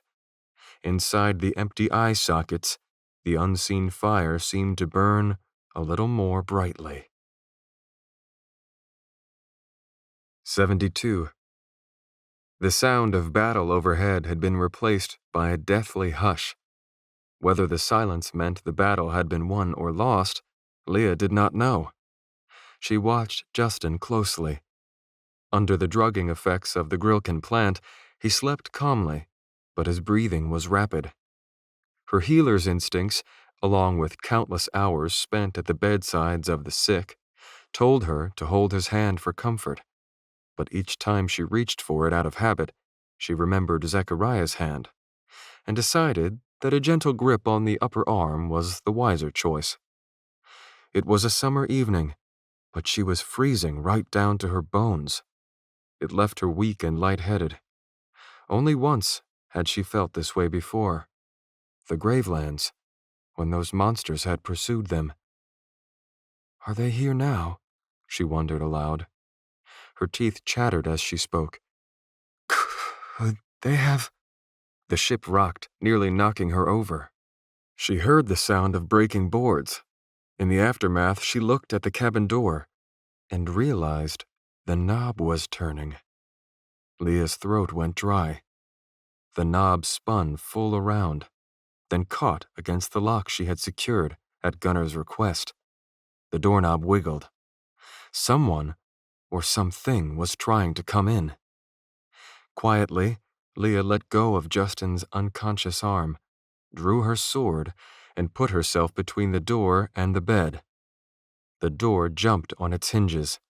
A thud. A crash. The latch broke free with a dry crack, and the door flew open.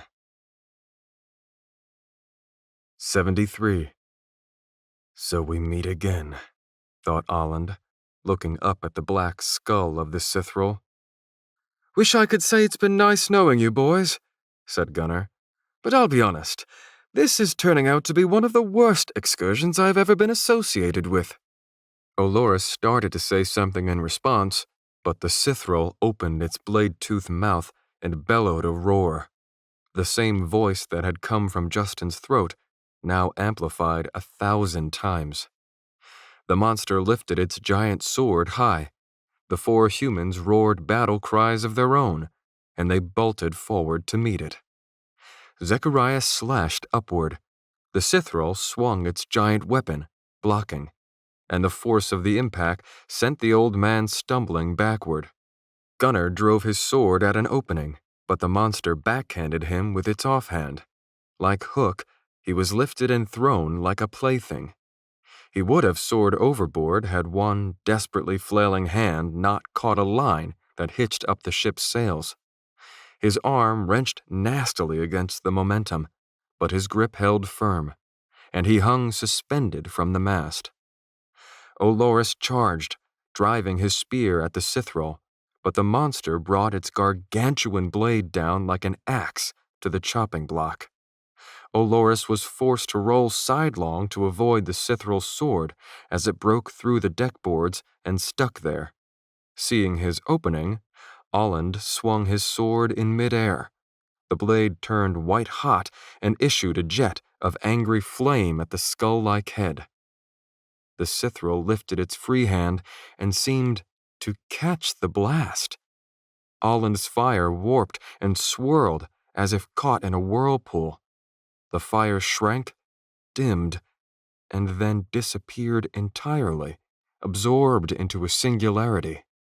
The Cithral opened its heavy jaw and bellowed a laugh, flexing its unscathed skeletal fingers into a fist. It wrenched its sword free of the deck, pulling several boards up with it.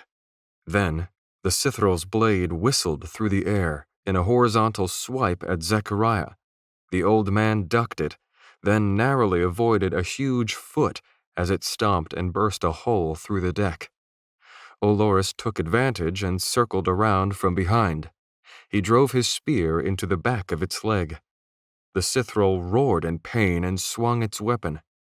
Olores raised his shield in time to block with a deafening clang, but the blunt force sent him rolling. Gunnar dropped from the mast and landed spryly beside Olland. The two were about to advance together when the ship rocked violently again. "Another one?" thought Olland, but he saw nothing. "We're scraping the rocks!" Gunnar shouted as another violent shake knocked him over. Olland heard cracking, splintering boards at the bow of the ship. With no one on the helm, the Griffin had drifted into the shallows and was bouncing against an embankment. In the resulting turbulence, the Cithral had just as much trouble staying on its feet as the men. But it went after Zechariah nonetheless, swinging its sword in wide arcs, seeming intent on him and him alone. Suddenly, Vic, who had previously fled the helm, broke from the rest of the crew and bounded across the deck, shouting, "I'm on it, Captain!" He grabbed the wheel and wrenched it sideways to pull the Griffin back on course, but the strange angle at which the vessel now drifted bore testament to some unseen damage. Olland charged and swung his flaming sword. The Cithral snuffed out his attack again. It wheeled back to Zechariah, feigned an attack with its fist, then swung its sword in an upward slice. The old man had no time to dodge. He brought his sword up to block. Their blades connected with a crash, and Zechariah's sword snapped. Olland could only watch as Zechariah was lifted off his feet, surrounded by glittering steel pieces of his shattered blade. His robed body flipped backward, crashed through a wooden railing, and plummeted overboard. The monster roared in triumph. Olland unleashed his aurum fire in a wide curtain.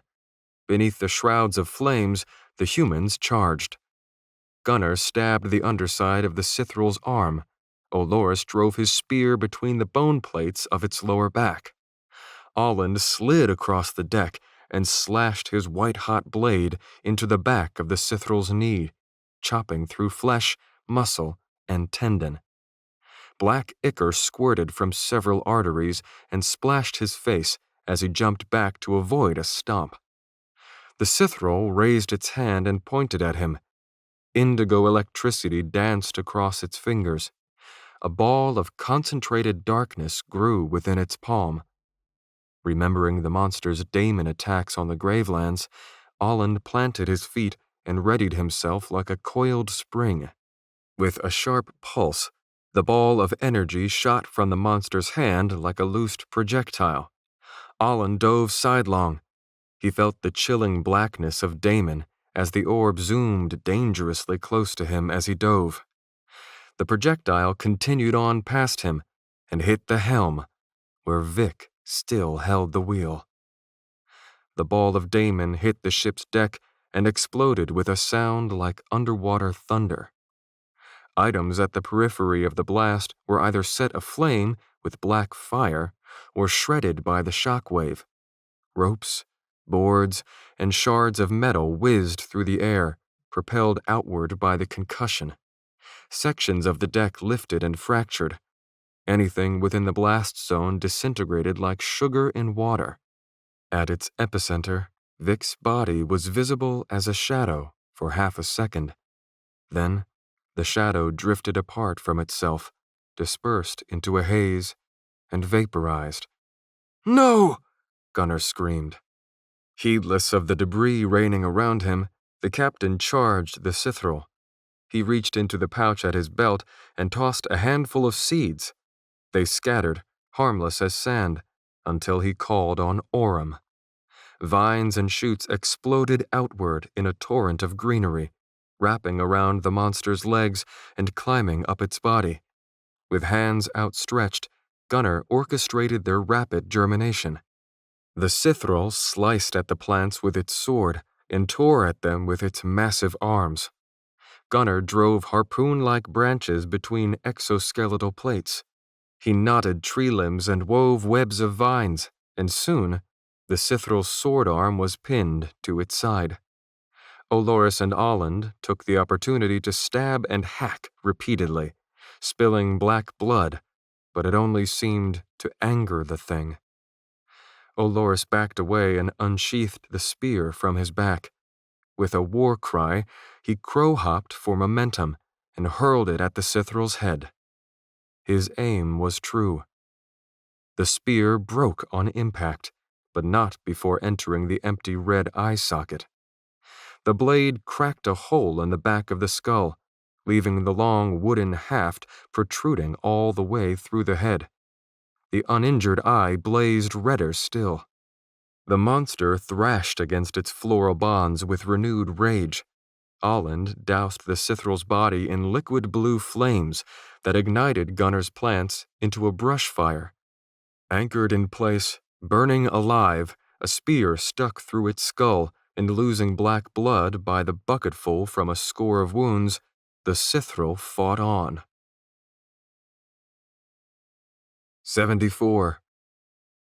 "Where are you, old man?" thought Olland. An impact shook the Griffin.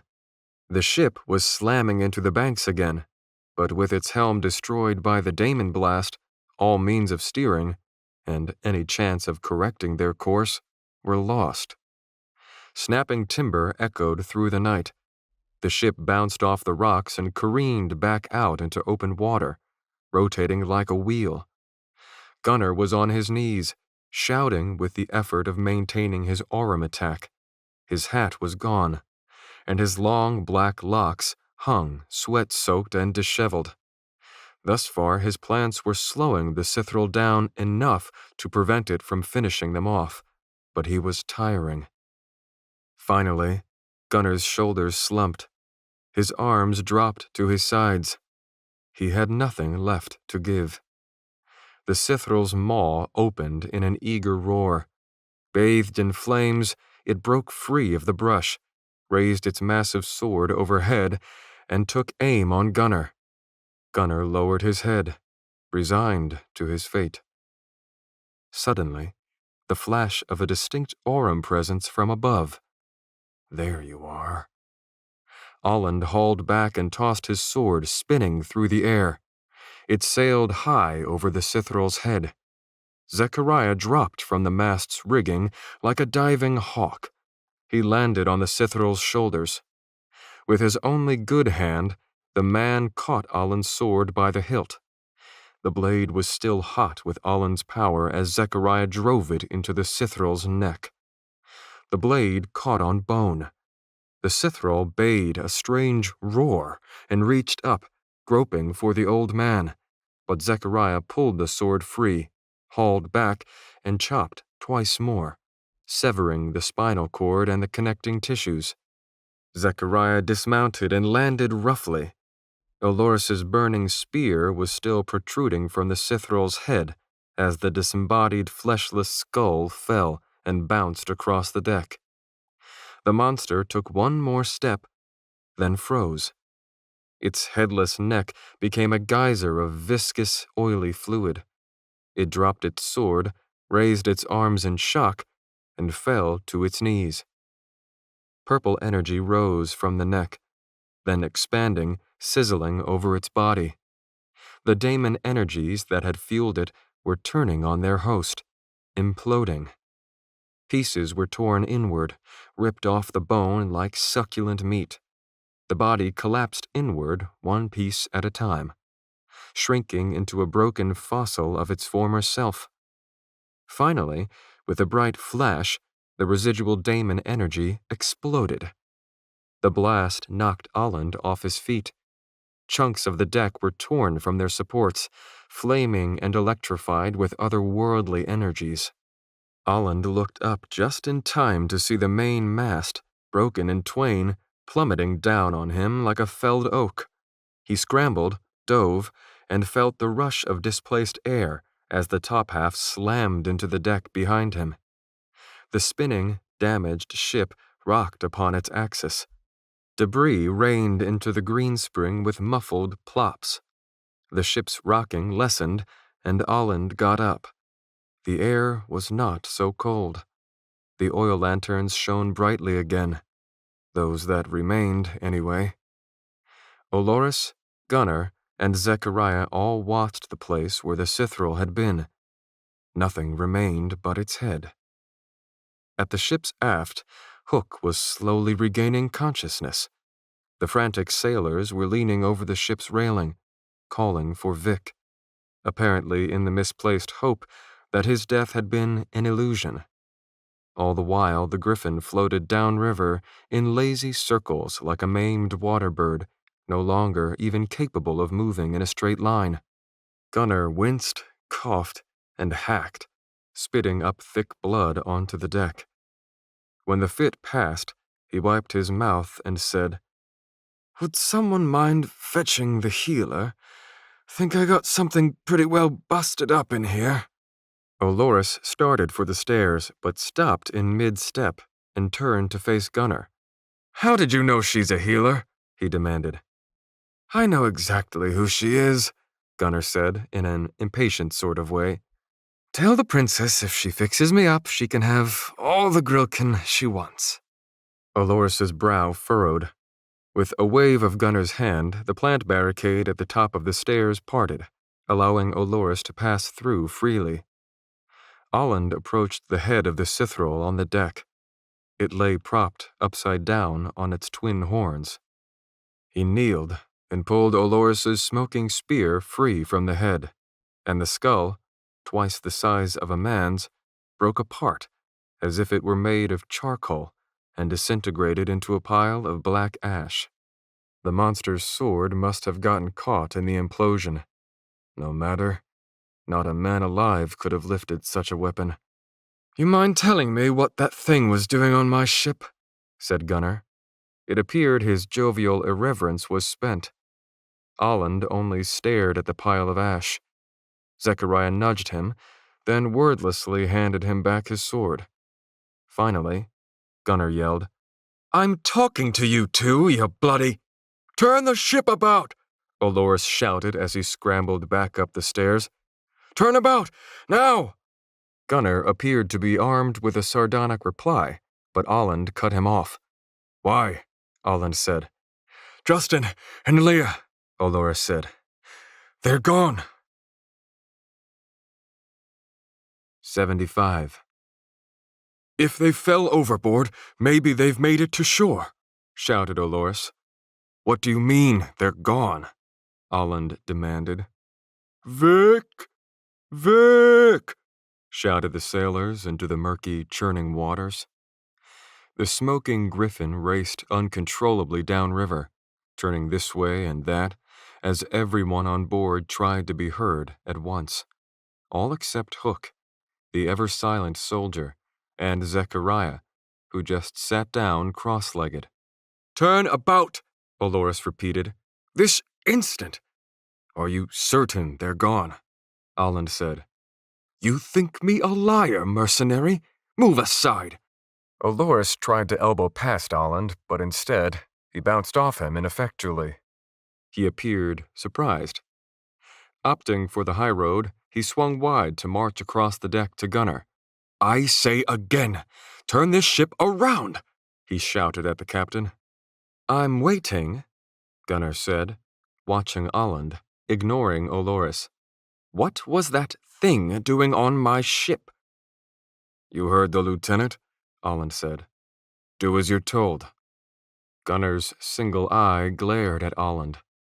Any of his good nature that had remained was now, without question, gone. "Who the hell are you people?" he said. Olland focused his aura, trying to find Leah or Justin's presence, but he got nothing. Olores was right. They were gone. Not dead, necessarily, but certainly not here. Snatched right out from under him during the Cithral's attack. "Answer me!" yelled Gunnar.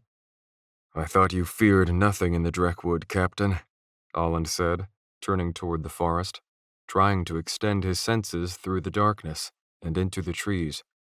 "So much for getting everyone through it alive." Olland heard Gunnar's sword being drawn from its sheath and realized, almost too late, that turning his back on the man had been a mistake.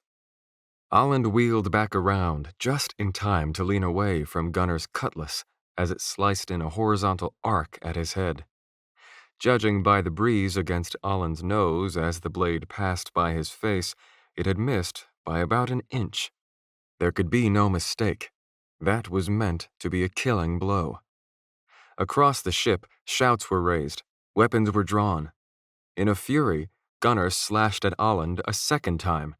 Another earnest attempt at a lethal blow. But he had squandered the element of surprise. Olland didn't bother drawing his sword. No need. He ducked the attack. With one hand, he seized the captain's weapon-wielding wrist. He clamped his other hand on Gunnar's throat. Olland felt Gunnar's pulse pounding under his grip. His own blood was pumping hard, too. So hard he could hear it in his ears. The battle, the panic of finding Justin and Leah missing, and now the added adrenaline of defending himself from a would-be death strike had Olland on the brink of a point of no return. The textbook coup de grace of his counterattack maneuver was an abrupt upthrust of momentum to Gunnar's sword arm with a simultaneous downward pull with the hand clutching his throat.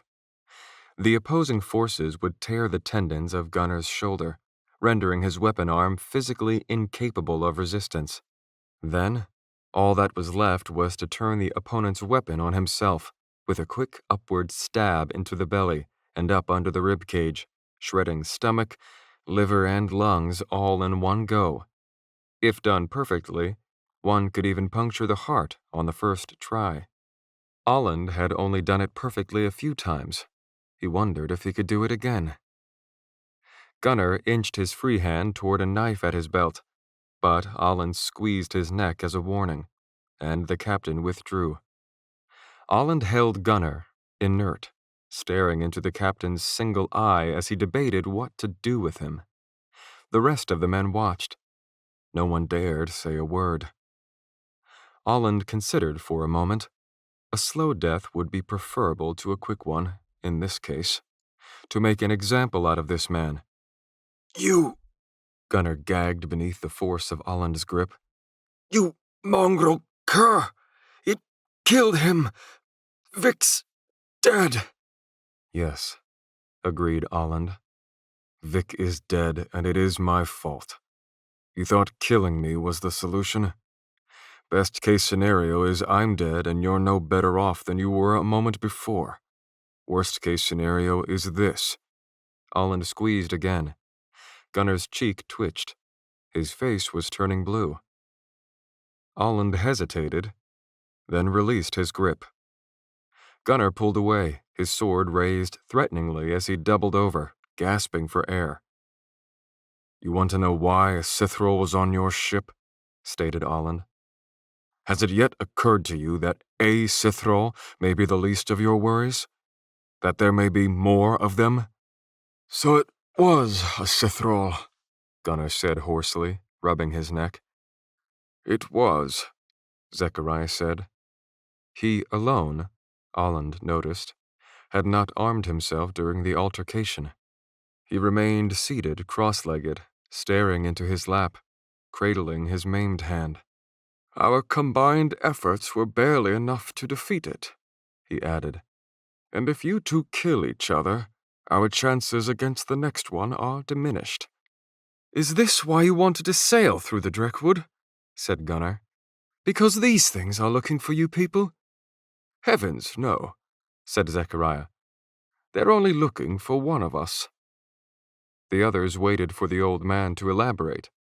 He held the undivided attention of everyone on board the Griffin, including his companions, and he chose it to mumble dryly. "Drat, a fine thing to happen to my favorite hand." "Start talking, old man," Olores said. "What do you mean, one of us?" "This ship had a lifeboat, did it not?" Zechariah said. "It does," said Gunnar. "It did," corrected Zechariah. Gunnar and the crew looked starboard. "It's gone, Captain," said Poole.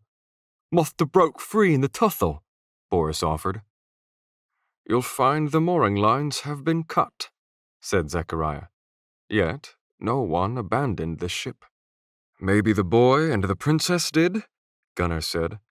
"Possible," said Zechariah. "Even likely. Had I not spotted a squad of soldiers rowing them both to shore a few minutes ago?" Allen's panic flared. His pulse raced yet again. "You mean to tell me that you saw soldiers kidnapping the princess and the boy?" Olores shouted. "And you let them go?" "I saw it while clinging to the side of the ship," Zechariah shouted back. The volume of his voice was so unexpectedly loud that Olores recoiled in surprise. "With one hand, I might add," he roared. "Did you expect me to fly over to them, you fool? It's a miracle I managed to hold on at all." "A miracle," thought Alland. "If that is a miracle, what do you call climbing back on board, scaling the mast one-handed, then dropping down to attack the Cithril from above? I should be grateful this old man is my ally. He would make a fearsome enemy." "Judging by the torch fires I could see on the shoreline," said Zechariah, "there were many of them." "We're probably miles away by now," said Alland. "But with a little luck, we may still be able to track them down." "Maybe you did not understand me, Alland," said Zechariah. "There were many of them. Too many. And who knows how many more were beyond my sight." Alland frowned. He did not like the tone of Zechariah's voice. "Too many or not," Olores chimed in. "If we can kill a demon from the bowels of hell, I pity any denizens of this world caught before us." "Do not be blind," said Zechariah. "We paid a high price to kill that beast. We are weary. We are injured. We have no time to recover. Outnumbered against an unknown enemy, it would be suicide." "Better is suicide by bravery than to live another moment as a coward," Olores said. "Spoken like a true jackass," said Gunnar. As Olores targeted Gunnar with a profane threat, Alland considered Zechariah's words. Normally, the old man was not one to back down from a fight for anything. How could he even consider not pursuing them? "We are their only hope," thought Alland. "We are the only ones who can save them. We are the only ones," Alland mumbled, finally understanding. "What say you, Sir Alland?" Olores encouraged. "Help me talk some sense into this gray-headed fool." Alland locked eyes with Zechariah. He hesitated, then said, "It is sometimes a virtue to charge forward no matter the odds, but not today, Olores." "What?" barked Olores. "You're not suggesting—" "We have no allies," said Alland. "No reinforcements. I do not fear death, but if we are killed, there is no one left, and Justin and Leah will be lost. Only we can save them, which leaves us with the responsibility of choosing our next steps wisely. Impulsivity, however lion-hearted, is not an option." Hook stepped forward. He was still bleary-eyed from getting knocked out by the cithrol, but worked his hands fervently in the air nevertheless. Olorus translated his signs. You sound like the old man, more bureaucrat than soldier. We failed to protect the princess from the enemy, said Aland. To rush to our doom, however valiantly, would be a greater failure still. Did you say princess? Said the lisping, scar-faced sailor named Boris. Aland hesitated, but he saw no point in concealing it any longer. Yes, Princess Anavion of Nolia. There is something else you should know, said Zechariah. It's about my apprentice. Justin is an Ithul. 76. An Ithul, said Gunnar. A fallen angel? Everybody knows fallen angels ain't real, said Poole. Just fairy tales and— I knew it! Olor suddenly bellowed, drowning out everyone else. The lieutenant took several aggressive steps toward the still-sitting Zechariah, jabbing a finger at him. Ever since I laid eyes on you, I knew you couldn't be trusted, Olor snarled. To think how many times we have deferred to your demented judgment. I should have split you from the gut to ear the first moment we met. Olorus raised his sword. Zechariah's head perked up in alarm, but he did not have time to move. Aland stepped in front of him. Stay your hand, Olorus, he said. Slowly, Olorus lowered his sword. His eyes shifted to stare at Aland, murder in his gaze. Aland could see it on the man's face. Intervening in this matter was as good as betrayal in Olorus's eyes, and he would not forget it. Gunnar, Aland said, can this ship be repaired? Gunnar's jaw muscles tightened. There was an expression on the young captain's face that Aland could not place. He ran a hand over his braided mustache and said, I wouldn't even know where to begin. We can't keep floating aimlessly, said Aland. Can you at least bring us to a stop? Gunnar considered, then said, Man the oars, boys. What? Said Poole. But Captain, said Samuel. Get your sorry asses moving, yelled Gunnar. Get on those oars and wait for my command. The crew jogged below deck. Rowing won't do much good in this current, said Zechariah. No, said Gunnar, but it may get us to shore if you lads are willing to lend a— Never mind. He marched to the aft of the Griffin. Olorus threw Aland a deadly look, then followed. Aland looked around, realizing to his surprise that he had misplaced someone. Hook had been standing several yards across the ship a moment before, but he wasn't there now, and Aland hadn't heard or seen where he'd gone. Instinctively, Aland looked over his shoulder. The silent soldier stood less than a foot behind him. A long knife was in his hand. The point was touching the fabric of Aland's shirt, just below his ribs. One effortless thrust from Aland's kidneys. One quick sideways rake from his bowels. Hook allowed the moment to sink in. Then, without a sound, he sheathed his knife, stepped back, and followed Olorus. Aland breathed out, long and low. A few moments later, Gunnar, Olorus, and Hook returned, hauling a long coil of rope. Gunnar cut it into sections and gave each man a good-sized length.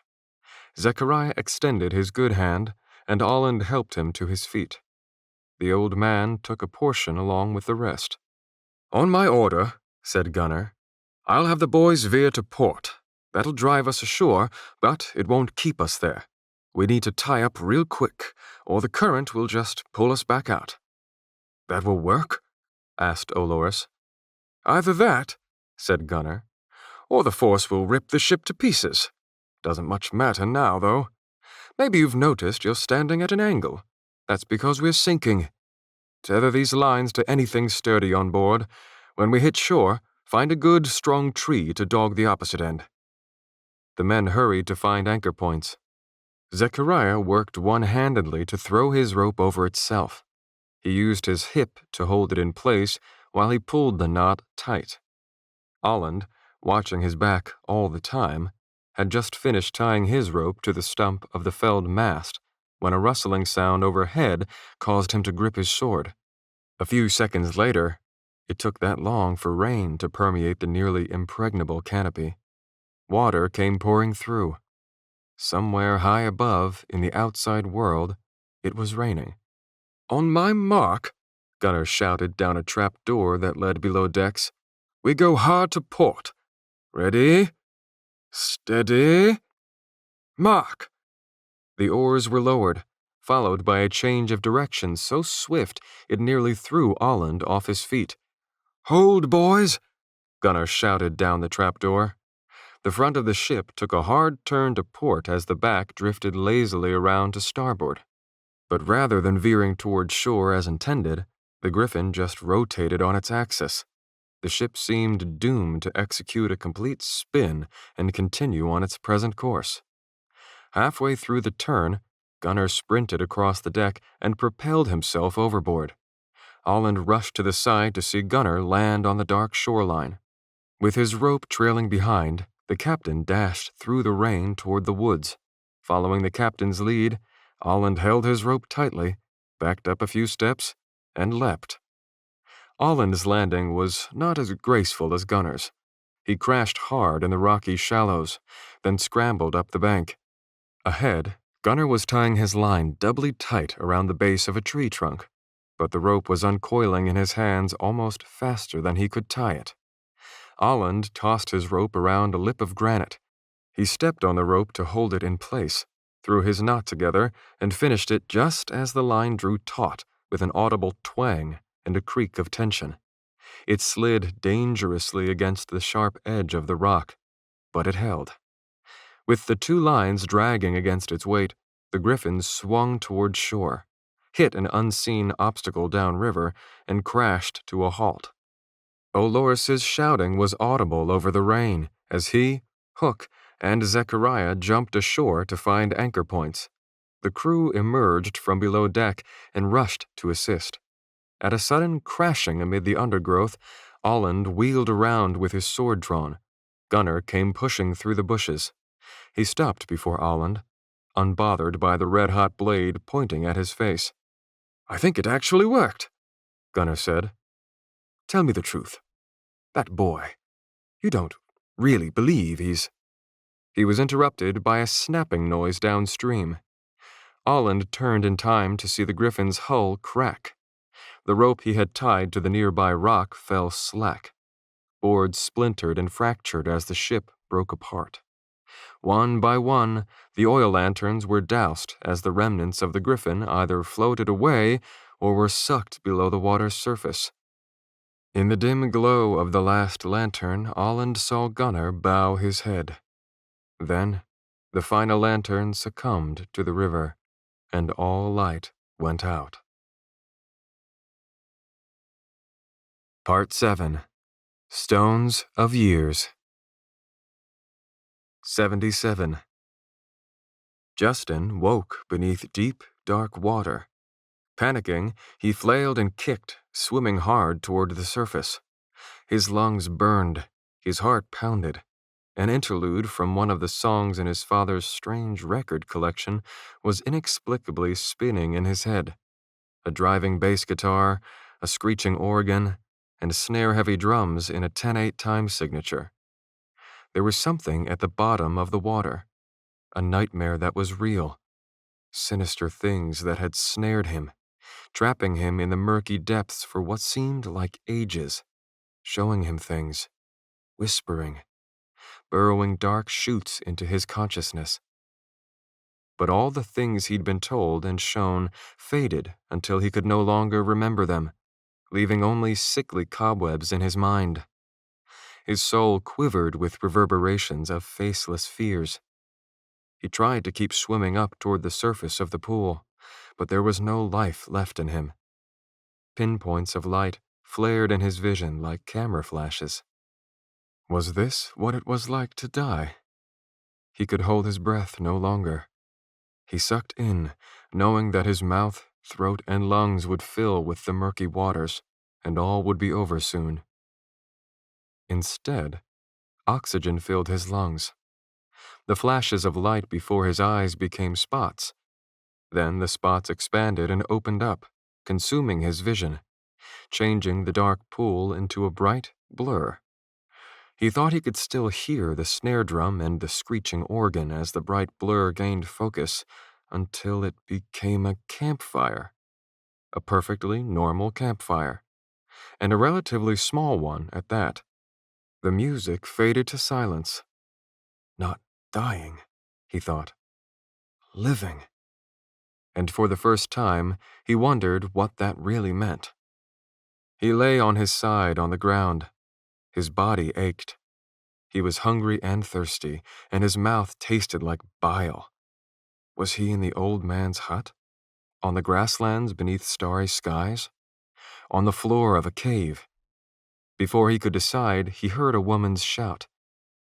"Leah," he muttered, but the name left his dry throat as an indiscernible groan. He tried to move and realized his arms were bound by the wrists behind his back. He arched his back and repositioned his legs, trying to gain a vertical base, but weariness and vertigo made it a futile gesture. Just beyond his field of vision, he heard the woman's voice again, followed by the sounds of a struggle.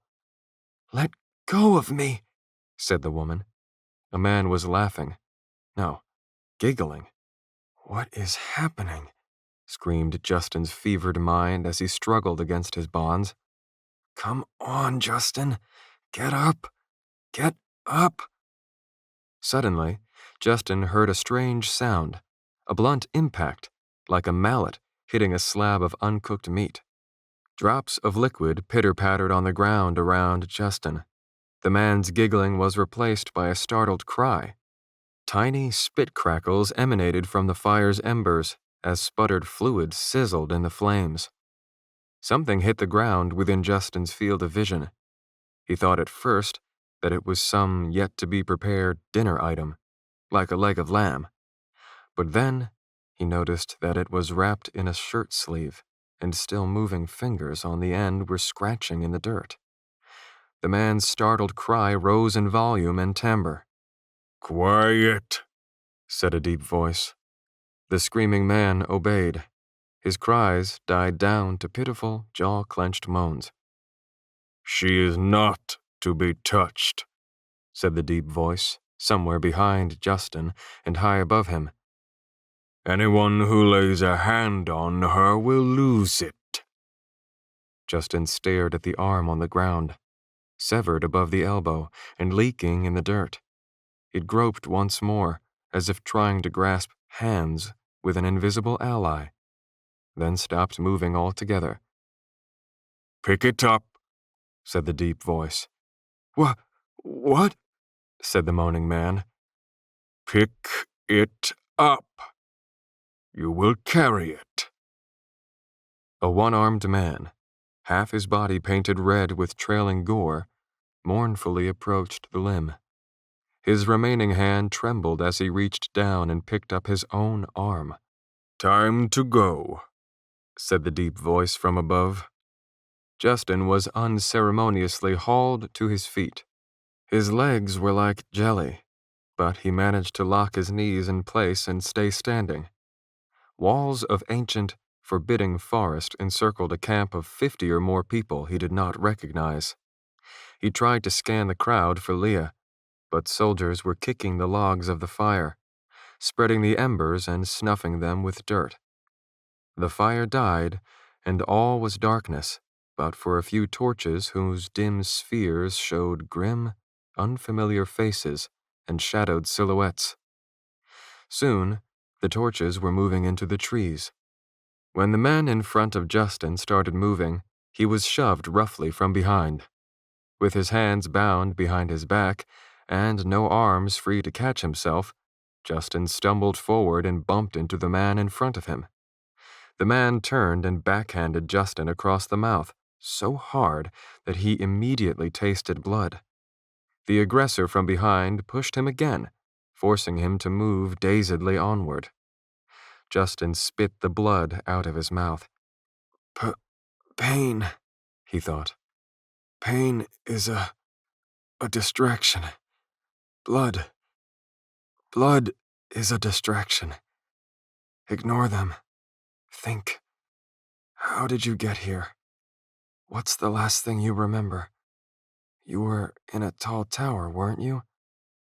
Yes, and there was a man with a crown. No, that wasn't right. A boat, he thought. You were on a boat. Brilliant pain erupted at the back of his skull as a fist connected with his head. He stumbled forward again, buckled over from the blow. "Keep moving," someone shouted. Justin put his head down and followed the man in front of him. He thought more blood was running down his face, but then he realized it was lukewarm rainwater. Focus on what you know, he thought as he tried to block out the throbbing pain in his head. Trees and darkness. The Dreckwood. His hands were bound, and his weapons were gone. The girl he had heard, was it really Leah? Or had it been his mind playing tricks on him? And what about the others? If the woman he'd heard was Leah, these people must have captured her. But none of them were allowed to touch her. Of course, thought Justin. She's wanted for murder. The people searching for her finally caught up with us. But if it's the princess they're after, why keep me alive? It was difficult to imagine a scenario in which he and Leah were captured while Aland, Zechariah, Olores, or Hook still lived. Each of them, for their respective reasons, would have fought to the death to keep this from happening. Dead, Justin thought. That's the only way this could have happened. They're dead. Justin closed his eyes. He had problems with all of them, and most of them had problems with him. They had deceived him and one another. But they had also taken care of him, taught him how to survive, protected him. He didn't know if he could trust anyone in this world, but surely they were the only ones who came close. They were my friends, he realized. His sorrows broke open, and inside was rotten guilt. I accused Aland and Zechariah of double-crossing me, he thought. I even tried to run away. And now, they're gone. The rain was falling harder now. It soaked his hair, trickled through the patchy stubble on his cheeks, and turned the forest floor to slick mud. In the bobbing torchlight, all he could see were the passing tree branches and the shadows of his captors. 78. "Over here!" shouted Olores. Aland set his blade even brighter, doing his best to pick a path toward the crash site of the Griffin. The Green Springs banks were marshy wetlands, and try as he might to stay on solid ground, his boots sunk up to the ankles with every other step. His sleeve caught on a sharp patch of branches. He pulled free, ripping a hole in the fabric. "Can't you do something about these trees?" he growled over the rain. Behind him, Gunnar called back. "What do you expect me to do about it?" "Make them grow out of the way?" "These plants are too old," Gunnar said in an almost contemptuous tone of voice. "Their spirits are too mature, too wise to be controlled." Aland swung his sword and chopped through a tangle of branches. They burst into flaming embers at the blade's touch, then shriveled to ashes. At the crash site, someone had managed to light a makeshift torch. Poole, Boris, and Samuel could be seen wading through the water, trying to salvage what they could from the Griffin's wreckage. Olores and Hook had piled up some scrap wood. They were shielding it from the rain with their bodies, trying to start a fire with the torch, but the wet timber would not take a flame. Aland cut through the brush, strode into the clearing, and shot a fireball into the center of the pile of scrap wood. Olores tripped over his own feet as he jumped back from an instantly blazing bonfire, All right, boys, Gunnar yelled as he stepped into the firelight, flagging down his crew. You did what you could. Time to let her go. The panting sailors gave up on their salvage. As the captain and his crew watched the remains of their ship slip beneath the water's surface, Olland took inventory of his human assets. Olores and Hook now looked more defeated than angry. Paul, Boris, and Samuel looked at their captain, awaiting orders that, by the look on Gunnar's face, he was not ready to give. Zechariah stood at the water's edge, staring off into the trees, absently rubbing the piece of cloth he had used to bind his crushed hand. The fabric was soaked dark red. The only sound was the rain. "Several years ago," said Olland without preamble, "I began to feel a dark presence." He waited a moment, and when no one offered protest or quip, he continued. "Like one may feel rain in the air before it falls," he said. "I could sense Daemon's spirits stirring, oceans and continents away, in the far east of the Oikumene. I didn't know what to make of this, but as time passed and it continued to grow, it became clear that something in our world was changing. In recent months, this sensation became drastically more vile. I became concerned that the Ru Onorith, the guardians of the Oikumene, had not purged whatever it was. The Ru Onorith are Aurum warriors devoted to fighting Daemon. They would not let such a force go unchecked, unless it was beyond their power to stop it. In another lifetime, I was one of them. But that was long ago. I'm just a soldier now. I was living in a small town called Dean, working as a sword for hire to protect the Princess of Nolia, when I first met Zechariah. Lieutenant Antony, your distaste for Zechariah is no secret. You know him only as a meddlesome codger. Perhaps your opinion would change if you knew his true identity. Imagine my own surprise when a few weeks after we first met, I learned that this seemingly plain old man was not only the legendary advisor to the boy king of Reclund, but a surviving member of the Brethren. Oloris's lips parted slightly. Even Hook could not hide his surprise. "The Brethren?" Gunnar said. "The order of immortal warrior monks?" "If the Brethren ever existed at all," said Oloris. "They were supposed to have died out 600 years ago." "Killed off by a betrayer," said Zechariah, nodding. "Most of us, anyway. 589 years ago this winter." "But then, your age," said Oloris. "That would make you—" "Twice as old as the kingdom of Nolia," Zechariah said. "Or older, but let's not dig up ancient history." "Zechariah told me that he could feel the same darkness in the Far East," Olland said. "We discussed the matter many times. One night, I awoke for no apparent reason and felt a strong urge to ride out into the Gravelands.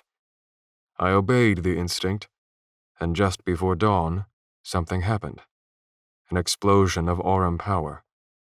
It was indescribable," said Zechariah. There was a strange look on Gunnar's face. "Have you something to say, Gunnar?" asked Olland. "Well, said Gunnar. Maybe a week and a half ago, I went to bed, drunk, but something woke me up that struck me sober as a nun.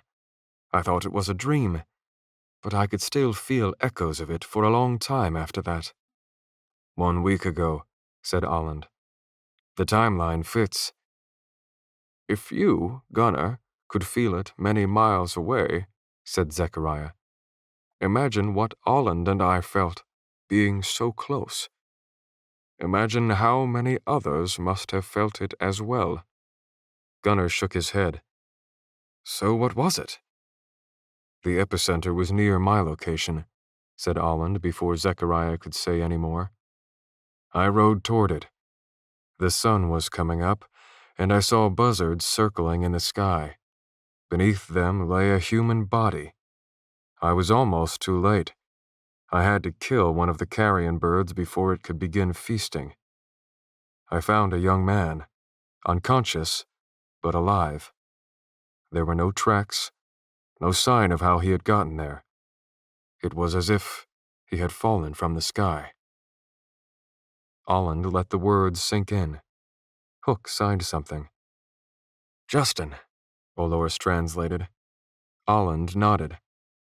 What we felt was the Aurum energy expended to bridge a gap between worlds, said Zechariah. It was an Ithul's arrival, Justin's arrival. 79. Olores spoke up. My patience grows thin sitting here listening to tall tales. I have yet to witness this mythological entity you call your patience, Olores Antony, Zechariah said. If you put half as much effort into thinking as you put into speaking. I'm sharing this story with you now, said Olland, so that we may choose our next course of action with every pertinent fact in mind. Listen a little more, and you will all be free to act as you see fit.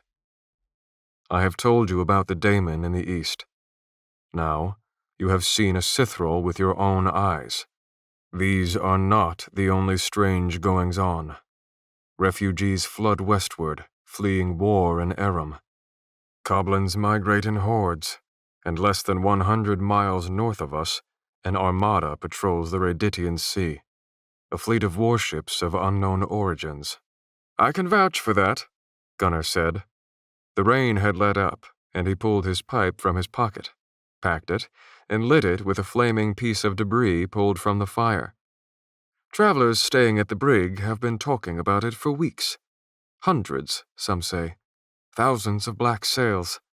No one knows where they came from or what they're doing. I have a guess at their intentions, said Olland. They're here for Justin. You really believe Justin is an angel? Said Olores. What I believe, said Zechariah, is that thousands of years ago there were individuals like Justin who came to this world from other places. Individuals the ancients called fallen angels. Whatever they were, I believe Justin is one of them.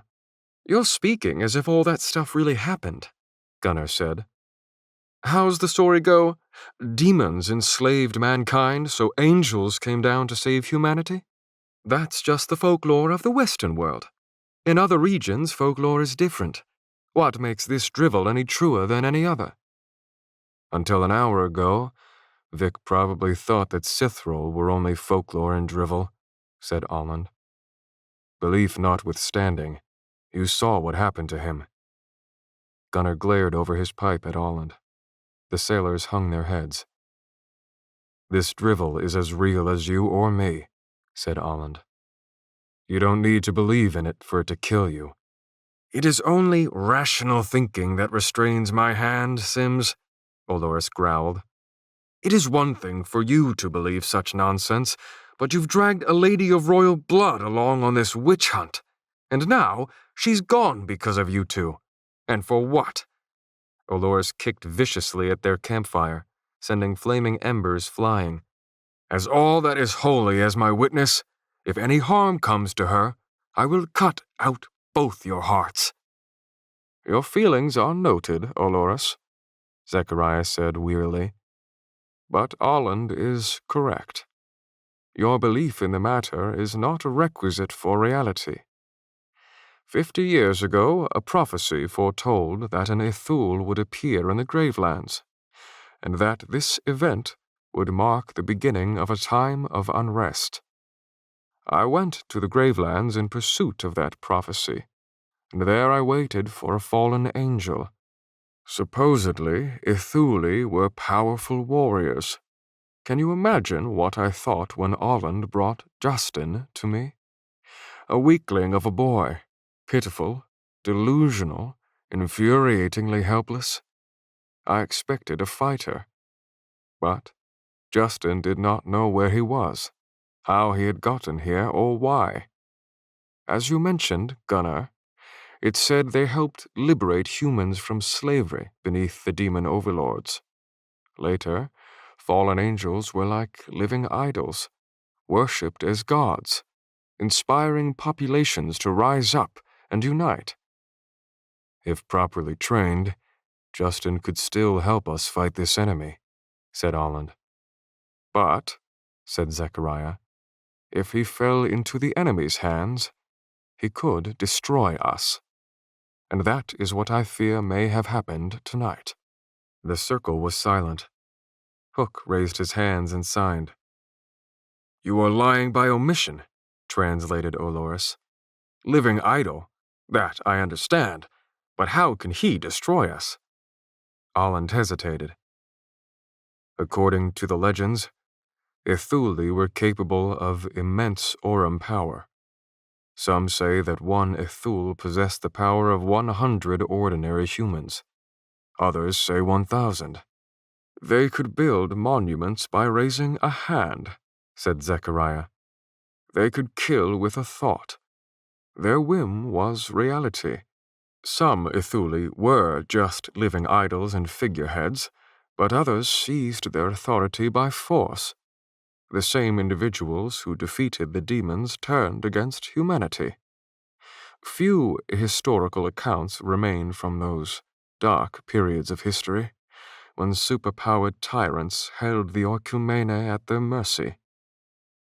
We're still talking about Justin, aren't we? Olorus mocked. I admit, I don't sense any power in him, said Olland. Perhaps that part of the legend has been exaggerated. Or perhaps, Zechariah said, raising a finger, Justin simply has not yet discovered his potential. With some training and practice with his gauge stone— Wait a second, Gunnar interrupted. Justin doesn't know any of this, does he? Justin knows some of it, said Zechariah, but not much. The boy is lost and confused, and he can be temperamental. My repeated attempts to tell him the truth have been met with rather emotional reactions. I mentioned to him, in passing, that Ithuli were supposedly powerful, said Olland. I should have told him everything I knew. I fear he is woefully ill-prepared for what may await him. Olorus translated for Hook. You do not even know if any of this is true. It hardly matters whether or not it's true, said Zechariah. If people believe it, it becomes true. If word were to spread that a divine being had been sent from heaven, true or not, people would take up arms to join the cause. Some nations would renounce his divinity. Others would pledge themselves to it. This would lead to public outcry and perhaps even rebellion. If things progressed far enough, battle lines would soon be drawn. New alliances would form, and old ones would be broken. World power could shift. Belief would lead to radicalism. Radicalism would lead to conflict, would lead to martyrdom, would lead to war. Not a war of nobles squabbling for territory. A holy war fueled by faith. People will kill for their leaders, but they will die for their faith. So the truth is quite elementary. You fools have devoted yourself to this cause, said Olorus, but I have not, and neither has the princess. It sickens me to think of the way you've used her like a pawn. Do not presume to speak on her behalf, Olland cut in. She knew almost as much as Justin did. She insisted on coming with us. She knew, said Olorus. He opened his mouth to say something else, but no words came out. He seemed hurt. So you think the people you saw kidnapping Justin and Leah are working with the Sithrall? Said Gunnar. I can't say for certain, said Zechariah. But if Justin's the one they're after, said Olorus, why take the princess too? I don't know, said Zechariah. There may be more pieces on this game board than we currently realize. Hook worked his hands in the air. Hook says, said Olores, that he knows of at least one additional piece on the board, a valuable asset on our side, which could be put to use. Hook made another series of signs. With Gunner's help, translated Olores said, we could have a fleet of ships at our disposal. Olland looked at Gunner. His pipe had gone out, but he didn't seem to notice. When Gunner said nothing, Hook signed some more. I know Gunner is capable of this, Olores translated, because I know who this man is. Don't know what you're talking about, said Gunner. Gunner opened his mouth to say more but trailed off because, at that moment, Hook was doing something that, judging by the look on Olores's face, not even he had ever seen Hook do before. He was untying the strip of cloth around his forehead. Hook let the cloth fall free. Previously hidden beneath it was a long, ugly scar running horizontally across his forehead. It was about an inch thick, and it wreathed his forehead just above the brow, running from the top of one ear to the other. Olland could not tell if the scar had been made by a cut or a burn, but it was an almost perfectly straight line, clearly done intentionally and with a steady hand. Where did you get such a scar, Sergeant? Asked Zechariah. That's no scar, Gunner said. All eyes turned to him. It's a brand. The brand of a galley slave. Hook signed and Olores translated. I was a youth when I was sentenced to a life at the oars. My tongue was cut out. I was given this brand, and for years I sat in the guts of a ship and rowed. I came to know well the name of Gunnar Eriksson Imbus, along with the rest of my slave masters. 80. Slave masters? Said Olores. Long seconds passed, and Gunnar said nothing. Finally, Hook signed. The man's silence says it all. He is no fisherman. He is nobility, a royal admiral and a descendant of the Mathean sovereign king. Gunnar's crew murmured among themselves. And how does Mathean royalty find himself fishing the inland rivers? Asked Zechariah. That's a long story, Gunnar said. The way he dismissed the question instead of responding with a smart remark was enough to convince Olland that it was true. The Mathean thalassocracy was an ocean empire that ruled the Radidian Sea. To Olland's knowledge, it was less a cohesive nation than it was a group of colonies sharing a similar culture and ancestry. Their nobles were the progeny of a warlord who had once conquered and united the entire Radidian archipelago. No small task. He left the empire to be ruled by his two sons, naming one a count and the other an admiral, one to rule the lands, one to protect the seas. Such sovereign rule was a thing of the past. Radidian had fractured into many feuding city-states. Yet to this day, Mathean colonies were governed based on the same system. One count and one admiral, two military leaders with theoretically equal power. If Gunnar was a royal admiral, it made him the equivalent of a prince among his people. So you are a slaver in hiding, said Olores. Gunnar's lone eye burned fiercely. He ripped the unlit pipe from his mouth and pointed the stem at Olores. I never owned slaves, he snapped. I never took them or used them, not once. Not all of us are like that. Most are, Hook signed. Before fate freed me of my bonds, I spent years at the oars. Time enough to learn about my masters. There is a Mathean colony just west of where the Green Spring meets the sea. Hartla. They will give Gunnar warships and soldiers. With a sufficient military force, we can proceed inland from Hartla and track down whoever took Leah and Justin. But we don't know where they're headed, said Olores. Hook replied, and Olores translated. If Olland and Zechariah are right, They will be taking them east. They will not know we are looking for them, so there will be no reason for them to hide. Warships will allow us to patrol the coast and intercept any ships attempting to set sail from Aperçu to cross the sea. Hook's thought was cut off by a deep howl cutting through the night. Olland grabbed his sword. Boris, Samuel, and Poole huddled closer to the fire. I think we have done enough talking, Zechariah said. Agreed, said Gunnar, surveying the trees. Goblins wouldn't even make a fitting appetizer for some of the things in these woods. The sooner we get out of here, the better. He turned to his sailors. Boys, grab anything useful you can find. If we can't carry it on our backs, we leave it behind. But where are we going, Captain? Asked Poole. Hartla, said Gunnar. So you mean to go through with Hook's plan? Asked Zechariah. Hook's plan is not my concern, said Gunnar. I have no ship, thanks to you people. And if there are more of those demon things following you, I certainly don't intend to walk back toward Lon. Hartla is a fortified city. I have some old friends there who might invite me in. Or they used to be friends anyway. Zechariah, feel free to tag along if you want. It might be your best chance to keep that hand. If anybody else wants to follow, that's his decision. But quit asking me favors.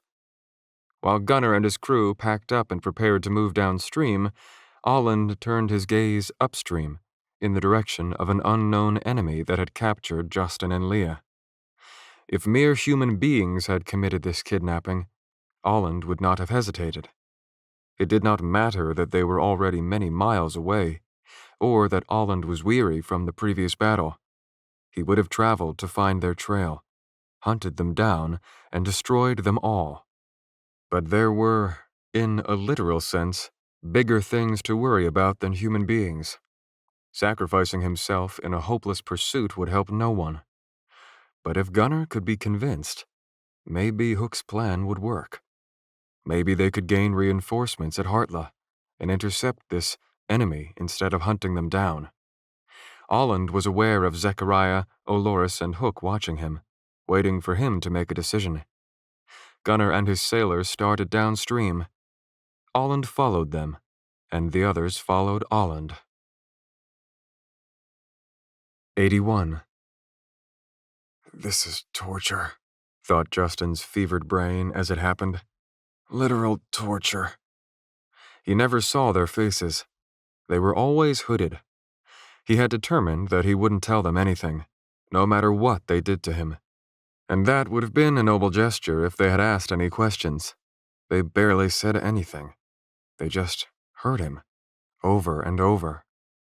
It was difficult to discern night from day in the Dreckwood, but not impossible. 4 days had passed since Justin had woken up as a prisoner, and on each day the hooded men had come for him. They punched him, kicked him, beat him. Presently they had left him lying in the mud, half-conscious. There were too many injuries on his face to tell them apart anymore. He coughed and tasted blood. It was a struggle to draw breath. For the first time in a while, he wished he had his inhaler. But who was he kidding? This was the end.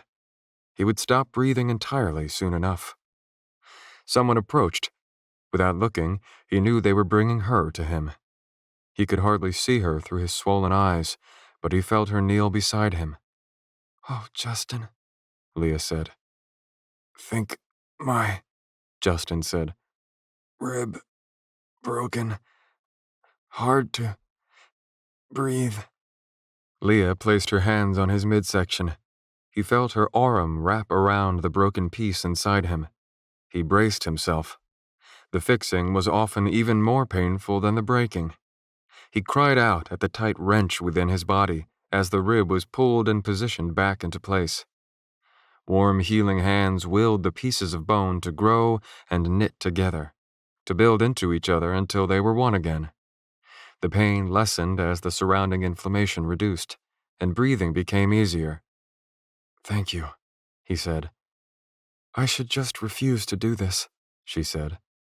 "If I didn't heal you, they wouldn't be able to—" "I thought of that," Justin breathed. "You can't. Why not? You can heal yourself, can't you? He said. Within reason. How long until they figure that out?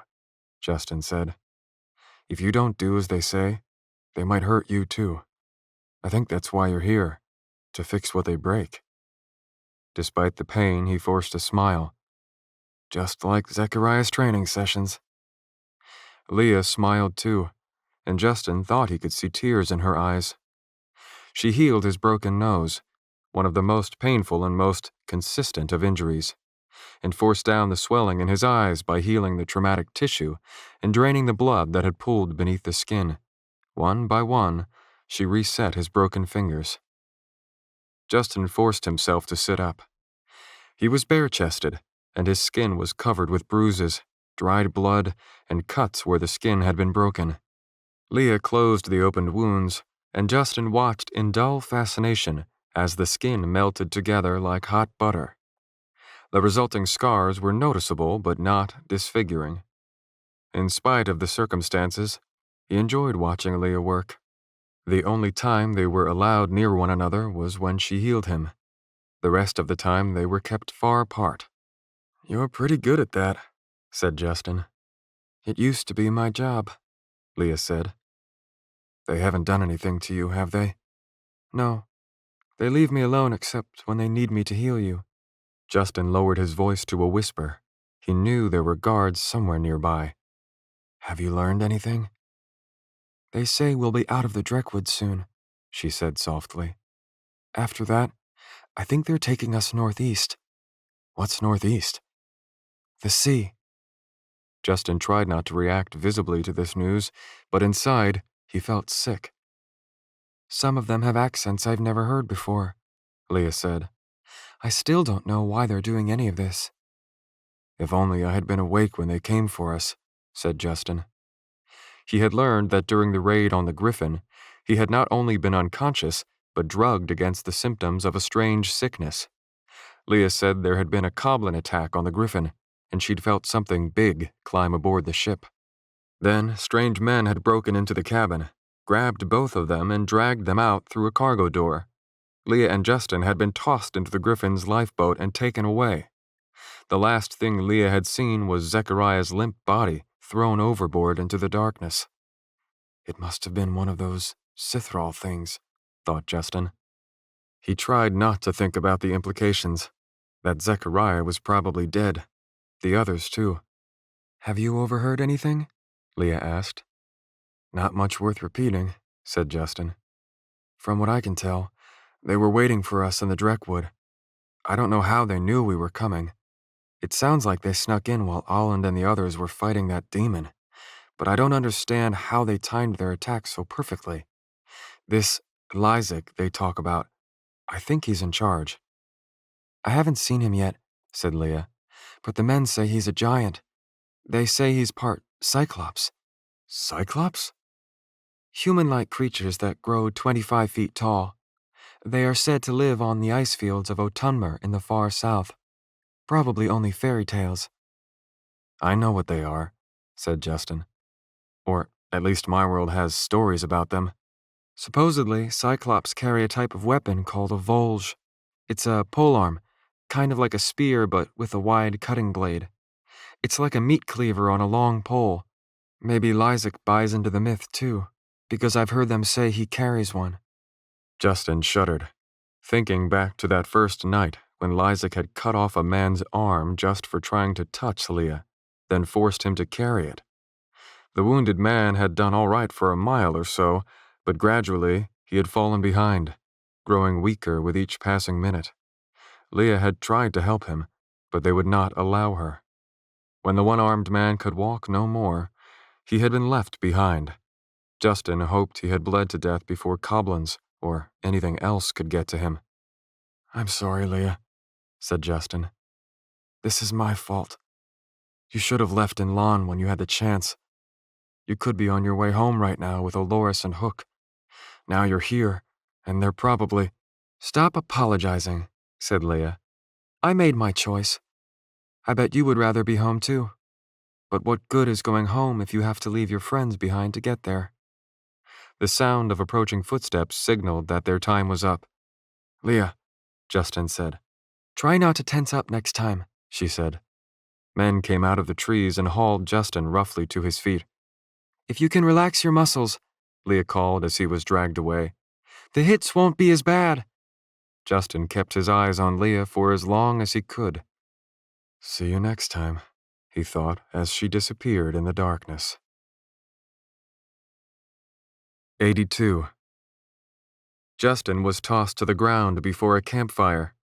As usual, a bowl of foul-tasting, watery gruel was waiting for him.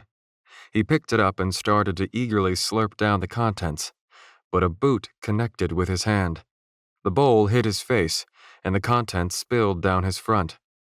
He didn't know how many soldiers were around him, 10 or 15 maybe, judging by the volume of their laughter. Some pointed fingers, some made vulgar threats. In that moment, Justin wanted to kill them. The rage made him dizzy. He wanted to put each of these men through the same physical torture he had endured at their hands, and then he wanted them to die. If you get hit, get up and fight, Zechariah had once told him. Remember how he did it, and don't let it happen again. Justin picked his bowl up off the ground and brought it back toward his mouth, leaving himself open. His aggressor did not disappoint. But this time, Justin saw the boot coming. Justin dropped the bowl, repositioned his body to lean into the oncoming kick, and caught it in the shoulder rather than the face. There was a vocalized sound of confusion from the attacker as Justin wrapped one arm around the man's leg and grabbed him by the shirt with the other. With all his might, Justin threw his weight forward. The man's feet were lifted from the ground, and Justin heaved him into the campfire. The soldier tried to catch himself, and his outstretched hands sunk up to the wrists in burning coals. If he'd had the presence of mind to focus on gaining his feet, he might have removed himself from the situation promptly. Instead, he panicked. Every time a body part touched the flames or the coals, he recoiled, causing him to fall back into the same trap again and again. Coals and sparks flew as he thrashed. He screamed. Several soldiers grabbed Justin. Others rushed to the aid of the man in trouble. After a few aborted attempts, someone finally grabbed him by the arm and pulled him free. The injured man rolled on the ground. Put me out, he yelled. Put me out! Settle down, someone said. You ain't on fire. It was true. Smoke trailed from his singed clothes in lazy spirals. In a few places, his hands, a corner of his chin, his legs, his skin was blistered and charred. But otherwise, he was fine. When he finally understood that he was not on fire and was not going to die, the soldier stopped rolling and lay there, looking at his burns and moaning. You swine, snarled a soldier beside Justin. A bony fist jabbed Justin in the stomach. He coughed and gasped for breath. A deep, booming voice said, What happened here? The men visibly tensed. Everyone went silent. Still wheezing from the punch, Justin looked up and saw, for the first time, the man they called Lysak. At first, Justin assumed he was hallucinating. No human being, he thought, could possibly be this big. He blinked, but Lysak stayed the same. He must have been 8.5 feet tall. His torso was rounded and unnaturally bulky. His shoulders were slouched, with arms that seemed much too long. If he had been able to stand fully erect, there was no doubt in Justin's mind that he would have surpassed 9 feet. But his back was badly hunched, as if the weight of his own body were too much to carry. Odder still was his face. His forehead was prominent. His jaw was thick and elongated. The cheekbones were wide. His eyes appeared tiny by comparison, sunken beneath a bulging brow ridge. This was not just a taller-than-average man, Justin realized. He seemed to be suffering from near-debilitating physical deformities, possibly the side effects of some disease. His voice was deep, unnaturally, gut-shakingly deep, as he repeated, What happened here? The kid, stammered one brave soul. "Threw him in the fire." Sunken eyes like marbles came to rest on Justin, then shifted to look at the injured soldier on the ground. Lysak approached Justin. Instinctively and shamelessly, Justin tried to back away from the giant, but the soldiers held him in place. "This is true?" Lysak said, looking down at him. A second after Lysak spoke these words, Justin was hit in the face by his warm, stinking breath, expelled from between gapped teeth that seemed much too small for the man's mouth. "Well," said Lysak. Justin nodded. "Your name is Justin," Lysak rumbled. Justin hesitated, unsure if it was a question. "Yes," he said. Lysak turned away. He walked past the fire and toward the burned man. How much did a body that size weigh? 700 pounds? Yet his stride was sure-footed. His size did not appear to hinder his movement. "You are fine," Lysak said, looming over the burned man on the ground. The burned man had to clear his throat twice before stammering.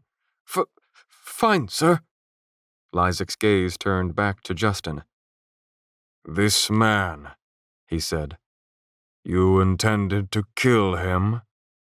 Justin looked away. "Have you ever killed a person before?" said Lysak. The question caught Justin by surprise, but he could think of nothing to gain by bluffing, so he said, "No." "He is your first, then," said Lysak. At first, Justin thought Lysak meant the first person he had ever tried to kill. But then Lysak reached over his shoulder and freed his weapon, the Volge. It was nearly as long as he was tall, with a bladed metal head that looked like an oversized meat cleaver. Lysak swung the massive weapon over his head and brought it down as if he were splitting wood. "No!" Justin yelled. The burned man's desperate shout was cut off as the cleaver blade fell through his neck and buried itself in the damp forest soil beneath. Justin shut his eyes tightly and turned away. Nearby, someone gagged. Justin heard Lysak pull the Volge out of the ground. "It took longer than I expected," boomed Lysak's voice. "But finally you show some spirit, Justin. We can work with that." Despite Justin's best efforts, tears broke from between his eyelids and trickled down his face as the soldiers hauled him away. His heels dragged in the mud in defeat. He tried not to open his eyes, but he couldn't help it. At the campfire, 2 men were picking up the burned man's body by his legs and armpits. A third carried his head by a handful of hair. Justin was thrown to the cold ground. He lay there, shirtless and plastered with mud. He knew he would be allowed to rest only a little while before once again being forced to march for hours on end. Then there would be another beating. "Everything will be all right," he thought. He had never in his life believed it less than he did right now. "I'm going to die here," he suddenly realized. "No one is coming to save me. I'm never going home." He slipped his hand into his pocket and discreetly withdrew the gauge stone. It was the only thing he had left, too small for them to find, and only a pebble to untrained eyes anyway. With the gauge in his palm, he concentrated, trying to will his inner strength through it, trying to block out his surroundings, trying to make the stone glow. 83. A fist connected with his face, and he felt his nose break, again. He hit the forest floor with blood flowing from both nostrils. He blinked away tears, trying to see where the next attack would come from. A boot heel stomped down on his hand, and the bones of 2 fingers broke at the knuckles. He could not clench his teeth quite hard enough to hold back the cry of pain, and it came out as a squealing hiss. He remembered the first time his fingers had been broken, just a few days ago. The backward wrongly bent thumb and forefinger, seemingly knuckled in all the wrong places, had filled him with disgust. The pain was unpleasant, but nothing was worse than the horror of seeing a part of himself so quickly and callously ruined. To have seemingly permanent damage done to the only body he would ever have. Those things no longer bothered him, nor even merited much attention. Leah's aurum abilities would heal the wounds. His body was not being destroyed, just tortured. That freed him to focus on the pain. Pain was a funny thing. It was not like warmth or cold or other sensations that the body adapted to after prolonged exposure. You never got used to pain, it seemed. Because no matter how many times they hit him, it always hurt exactly as much as it did the first time. The only real way to cope with it was through distraction. So Justin busied his mind by studying their attack patterns, learning what to expect next. Even now, he was automatically bracing himself for a booted foot kicked him in the kidneys. Nerves in his lower back fired with sharp pain. He never stopped feeling the pain, but he no longer felt the fear. He had become desensitized to it. It was the same beating every time. Pain was just pain. What was the point of being afraid? It would only further empower these men. They were just muscle, faceless thugs. They were not worthy of his fear. Justin started to look up, but someone punched him in the jaw. When he looked again, the man who had hit him was shaking his hand and rubbing the knuckles. "Oh, you hurt yourself," said Justin. He spit blood onto the ground. "Poor thing." It was a stupid thing to do, but it distracted him from the pain, even made him smile a little. Someone grabbed him by the hair, and another man grabbed his arms and pinned them behind his back. Ahead, he spotted the dull reflection of a dagger in the torchlight. This is new, he thought. Hands gripped his face to hold it in place. A hooded surgeon kneeled before him and brought the dagger to his eye. "Boys," said a deep voice. The dagger's tip was resting against the ridge of Justin's broken nose, so close to his eye that he couldn't see it. "The general approaches," Lysek's voice rumbled. "He would like to talk with the prisoner." The men dropped Justin into the mud. The dagger was gone. The hooded men were walking away. No, hurrying away. Justin felt a pang of sickness in his gut, emanating from deep below a newly broken rib. As the feeling intensified, expanding and contracting, becoming a cold, sucking darkness within him, he recognized it for what it was. Fear returned to him. No, he thought. Bring back the dagger. Justin scrambled in the mud, trying to look everywhere at once in the darkness. Turning, he spotted the 8.5-foot-tall silhouette of Lysek in the lingering light of a dropped torch. Justin blinked, and suddenly, standing beside Lysek's silhouette, no, over it, was the massive, shadowed frame of a 10-foot-tall monster. No. A 1,000-pound body constructed of armor and bone. Shoulders 6 feet wide, curled upward with bony crests. A fleshless black skull for a head. 2 horns protruding from above the brow. Crude, tattered clothing hung from its midsection, and slung over its shoulder was the jagged, crescent moon blade of a notched scythe.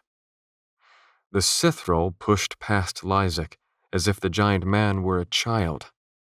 The ground shook as it stepped toward Justin. Justin turned and pumped his legs to break for the trees, but before he could take 2 steps, a giant hand grabbed him by the arm and plucked him bodily from the ground. Higher and higher he was lifted.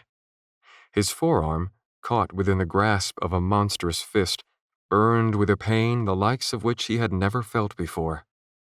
It was like a chemical burn, sizzling, melting, disintegrating his flesh. All the pain he'd ever felt, combined, was nothing compared to this. It seeped into his bones, boiling his marrow. His body finally stopped rising, and was held suspended before the great skull of the Cithrol. He stared into its pitted, eyeless sockets. He heard someone screaming in agony as the Cithrol's mouth opened to reveal serrated teeth running in double rows like those of a shark. Justin realized the scream he was hearing was his own. The mouth was big enough to bite off Justin's head at the shoulders. He kicked and thrashed, but it made no difference. His arm felt as if it were submerged in acid, and with each passing second, the pain somehow grew worse. Dark spots formed in his vision as his own screams faded to dull, faraway echoes. The last thing he heard before the world fell away was a voice like cinder blocks dragging over pavement, as the Cithrol said, "Justin." 84. A Cithrol, thought Olland. Close, and getting closer.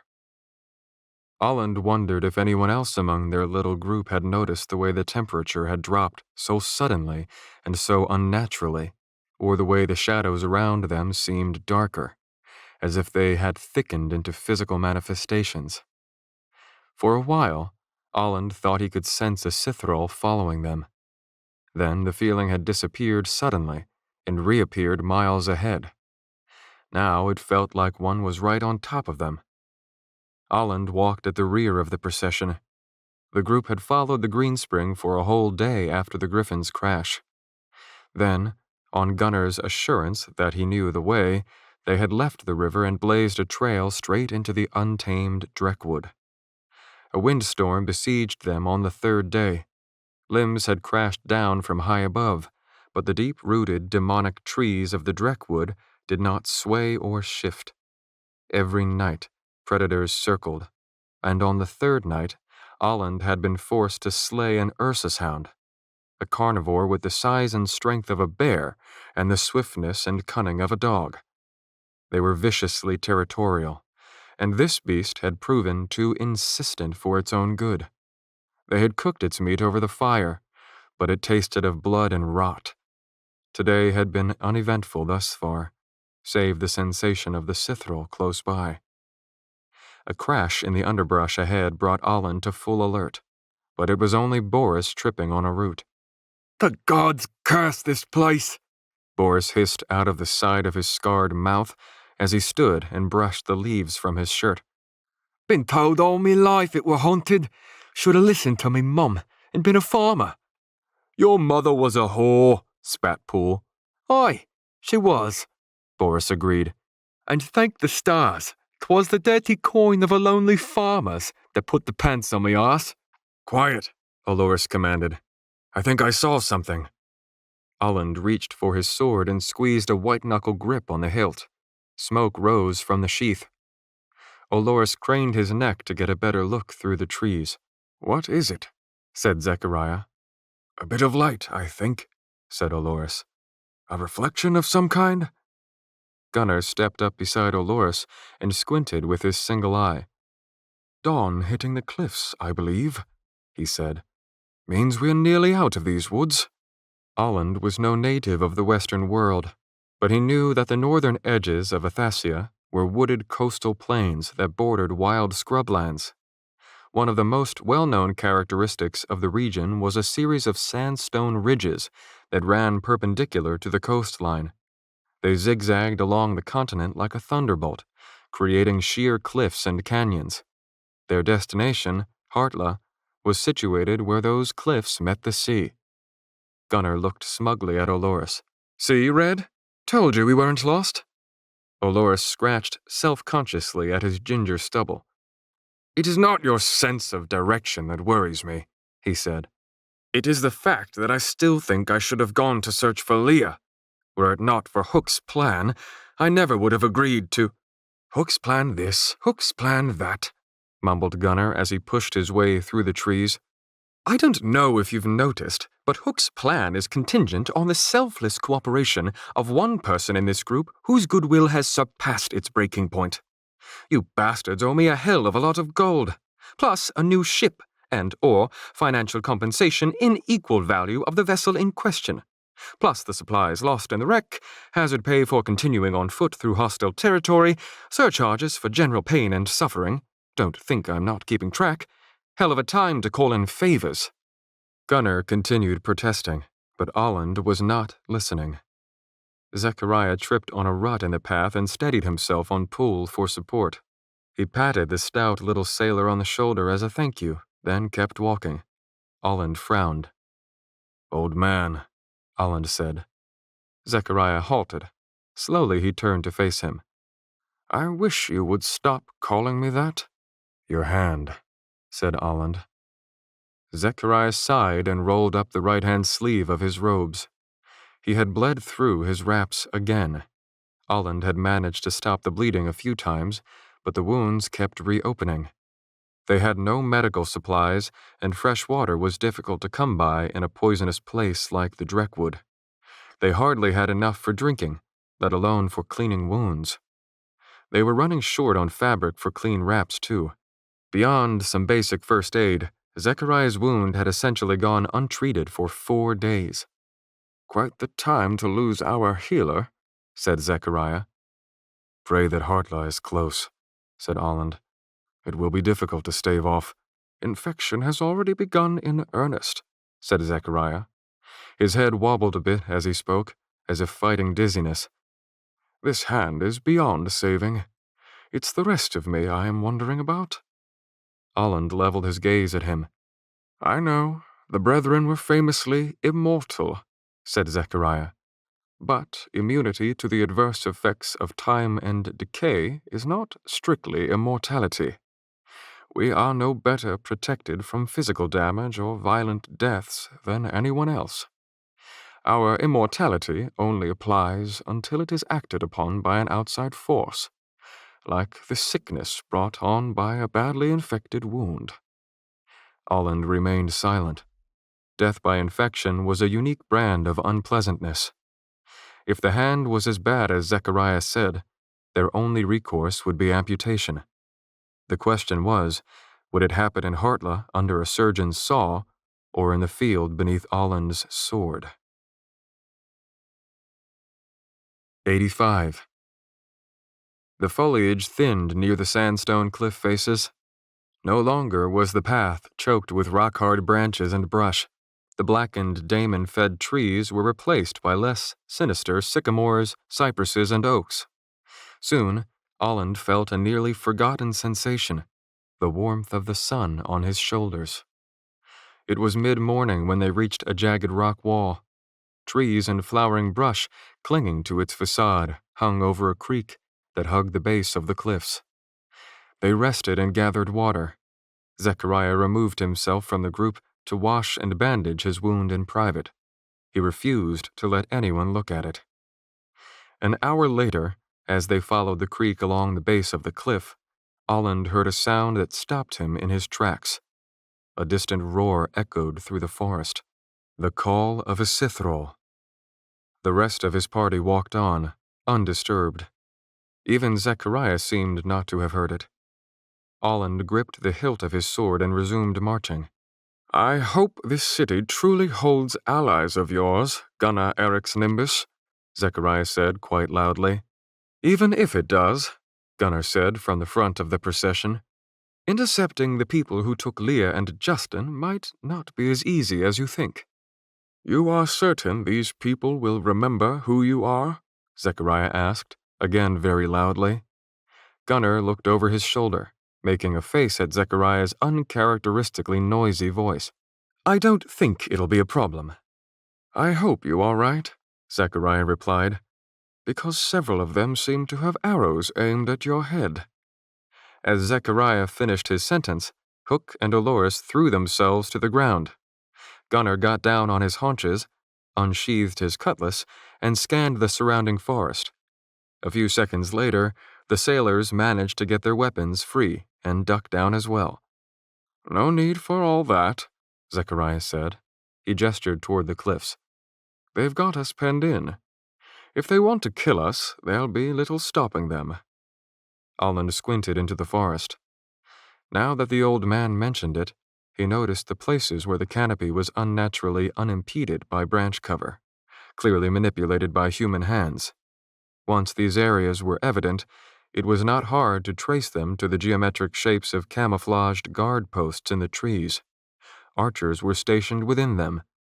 You're slipping, Holland thought. So focused on distant dangers that you're walking into avoidable ones. As the Ruhr North proverb says, it is the man watching for bears who steps in a bear trap. Suddenly, Zechariah wobbled and fell to his knees. Holland hurried to him and placed a hand on his shoulder. Even through the robes, Holland felt heat emanating from Zechariah's body, and despite burning with fever, he was not sweating. Holland turned toward the sentry post and waved a hand, shouting, "Come quickly! The old man is hurt! He needs water!" Old man, Zechariah grumbled. No bloody respect. The voice of someone unseen reverberated off the cliff. "Lower your weapons! All of you!" Holland unbuckled his sword belt and let it fall. Olores and Hook exchanged unsure glances before dropping their weapons too. Gunnar did the same, and the sailors followed his lead. Zechariah tried to remove his sword from his sheath, but he couldn't. Holland drew it for him and laid it in the grass. "You there!" shouted the same voice. "Did he speak truly? Are you Gunnar Eric's Nimbus?" "Aye," Gunnar called. "And through wind and tide and squall and foe, I shall ever journey on." Some sort of formal greeting, Holland thought. "Archers," said the voice in the trees, "keep your bows up. The rest of you, approach with caution. Bind their hands." Branches moved as sentries climbed down from their posts. Bind their hands, Olores whispered. I should like to see them try. "Does it come naturally?" Gunnar asked. "Or do you have to work at being such a half-witted goon?" You are the only one who is half-witted, fisherman, Olores said. If you think I will not remember and repay each of your comments in due time. "That'll be the first payment I receive on this venture," said Gunnar. "I suppose you aren't too worried. If the bowstrings start twanging anyway, your skull is probably dense enough to stop an arrow." Arrow through the skull, said Olores without looking at him. Is that what happened to you? Gunnar glared at him with his lone eye, but said nothing. First tenet of the High Nolian Guard, whispered Olores, eyeing the sentries as they approached. Never surrender. Yet you just laid your weapons down, said Gunnar. I can have my weapons back in my hands and thick with the blood of these fools in an instant, hissed Olores.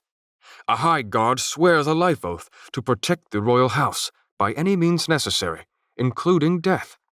We will die before we are taken as prisoners, and we certainly do not allow our hands to be bound. Holland was about to reprimand Olores, but Zechariah spoke up. What is more sacred? asked Zechariah, breathing shallowly as he sat on the ground.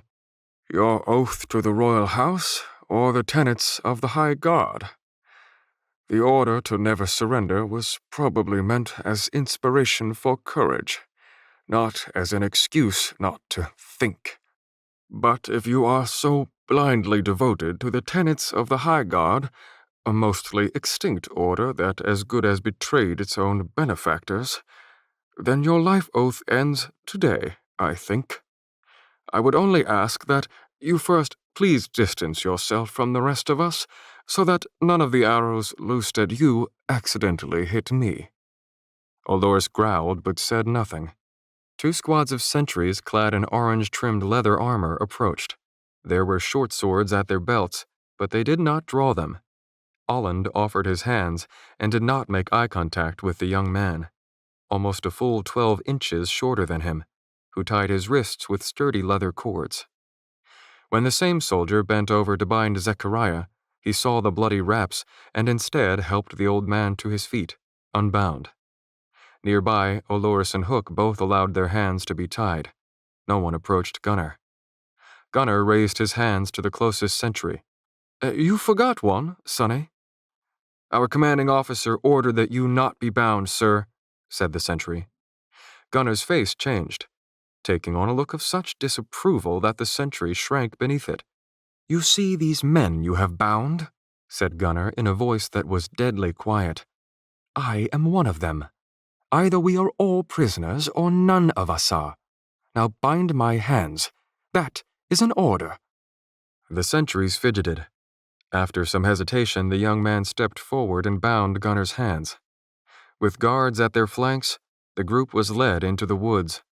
As a pair of soldiers gathered the discarded weapons, Olland looked over his shoulder. He could have sworn he had just heard another roar. 86. A small military outpost of log-built shacks sat along the edge of the cypress and oak forest. By the look of it, no more than 30 soldiers were stationed here, and half were evidently out on patrol. While Gunnar met privately with the outpost's commanding officer, the rest of the prisoners waited. Olland and the others still did not have their weapons, but they had been freed from their bonds and provided with fresh water, and several soldiers were currently fetching bandages for Zechariah. After facing so much darkness, it was refreshing to be reminded that while not all the world was honorable, good people did still exist. Virtue and decency still had a place, and that was worth fighting for. Olland kneeled beside Zechariah. Gunnar was speaking to the outpost commander. Their words were inaudible from this distance, but body language spoke volumes. Gunnar, cool as ever, paced before the officer and did most of the talking. The officer was not only listening but standing at attention. It looked more like he was being addressed by a superior than a prisoner. "Orem," said Zechariah. Olland looked at him. Zechariah smiled. "We hire a ship captain to ferry us down the Greenspring, and he just happens to be Mathaean nobility, with, perhaps, precisely the connections we need to keep hope alive." "We hired him because he had the best boat," Olland said. "In hindsight, he had the best boat because of who he is." "Logical," Zechariah agreed. "But logic cannot explain us finding you and Lon after we were separated. Nor can logic explain why you were drawn out into the Gravelands that night to find Justin, or how the destruction of your home, which led us north, saved us from a pack of Sithril we did not know existed. Orem is at work." "Selective memory," Olland said. "You forget most of the story, and you credit Orem with the rest." "Oh? "Was it Orem that took Justin and Leah from us?" demanded Olland. "Was it Orem that allowed the town of Irith to be destroyed and its people slaughtered? Was it Orem that separated us from our healer just when we need her the most? You are a great man, Zechariah, but sometimes you are blind." Zechariah looked away, and Olland sighed. He almost pitied the old man. He remembered a time when he, too, suffered from the same blindness and naivete. As a young initiate in the Rue Honorith, there had been a fire in him, faith in the will of Orem, belief that the power of the spirit was not just an energy source, but that its perfect will had a hand in the world. But that was a long time ago, before Olland had been forever exiled from the Rue Honorith.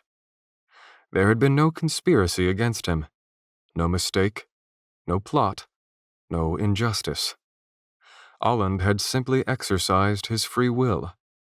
The fire of faith within him had gone out, so he had turned his back on the order. He had walked away from it all. He had secretly prayed for something to stop him, for Orem's will to intervene, an unexpected event to prevent his leaving, a twist of fate to lend him divine inspiration, a voice speaking his name from the clouds and chastising him for his faithlessness. He had prayed for something, anything, to happen. Something to save him from himself and prove that his faith was not unfounded, and that Orem really did have a hand in the world. Instead, he had walked away, and nothing had stopped him. Few transgressions among the Rue Honorith were graver than direct, unapologetic renouncement of the order. His exile was self-imposed, but it was final. He was forbidden to return. Aland knew that Orym was an energy source and a powerful weapon, but there was nothing spiritual about it. It was not an intelligent entity. It did not have a will of its own. And it was not the sacred metaphysical ally that Zechariah and the Rue Honorath thought it was. Some cultures made gods out of the sun or the moons. Zechariah and the Rue Honorath were no different, worshipping something they did not understand, seeing signs and portents where there were none. Aland could produce fire through his sword. Much like normal fire, it could be harnessed and controlled if used properly. Or it could burn you. It was a tool, nothing more. And since leaving the Rue Honorath, he had used it whenever and however he pleased, for money, for gain, for killing. Putting trust in the will of Orym might be comforting, said Aland. But wishful thinking is no substitute for reality, and faith is not an acceptable scapegoat for failure. Zechariah turned and squinted at Aland, as if suddenly realizing something. "You blame yourself for this," he said. The old man's insight was infuriating at times. "What's done is done, Aland," said Zechariah. "Regret solves nothing. We must focus on the path ahead." "The path ahead?" Aland said. "On the Greenspring, I was so focused on the path ahead, on fighting the enemy in front of me, that I did not see the one that snuck up from behind and took Justin from us. Deciding to come here, following Gunnar, putting our hope in a far-fetched plan, I wasn't thinking clearly. I should have hunted down those kidnappers when I had the chance. Now we don't know where Justin is, or if he's even alive." "That's logic talking," said Zechariah disdainfully. "You have a problem with logic," said Aland. "Logic itself is infallible," said Zechariah. "It's like a knife's edge. Even a skilled wielder can cut himself from time to time." Aland looked sharply at him. "You speak of logic as if it is infallible," Zechariah continued. "But logic is only as infallible as its user. I can use critical thinking and my own informed reasoning to determine truth based on facts, inference, and observable proof. However, as a fallible human, I also know that I am capable of making mistakes. And how many mistakes I have made in my long life, Aland. I would have to be quite naive to trust in the reasoning powers of someone who is as great a fool as me." "You call yourself a fool?" Zechariah made a noise in his throat. "Faith in logic would only be an acceptable doctrine if I had never made a mistake before, which is why I find the notion to be quite overrated. It would be what was the word you used? Comforting to believe I had all the answers. It is much more difficult to be a realist and own up to how little I know. Besides, Aland, you are the one who charged into a burning building not so long ago. Maybe your behavior is not as logical as you think." "Maybe you don't know me as well as you think," said Aland. "You rode out in the middle of the night on nothing more than a feeling," said Zechariah. "That's how you found Justin. Everything you have done, and everything that has ever happened to you brought you to that moment. As a mercenary, the path you chose was self-serving, but Orym has had a hand in all of it, even when you were at your worst. Perhaps, in the interest of profit, you even considered delivering the princess to her enemies instead of protecting her from them?" Zechariah waited for a response. Aland said nothing. Zechariah ran his good hand over his beard. "Regardless of how you got here, Aland," he continued, "you are here. Olores and Hook are here out of a sense of duty. Gunnar happened to be where we needed him, when we needed him. It all converged to bring us here. Imagine if a single piece of the puzzle were lost. Imagine if Gunnar were still an admiral instead of an outcast.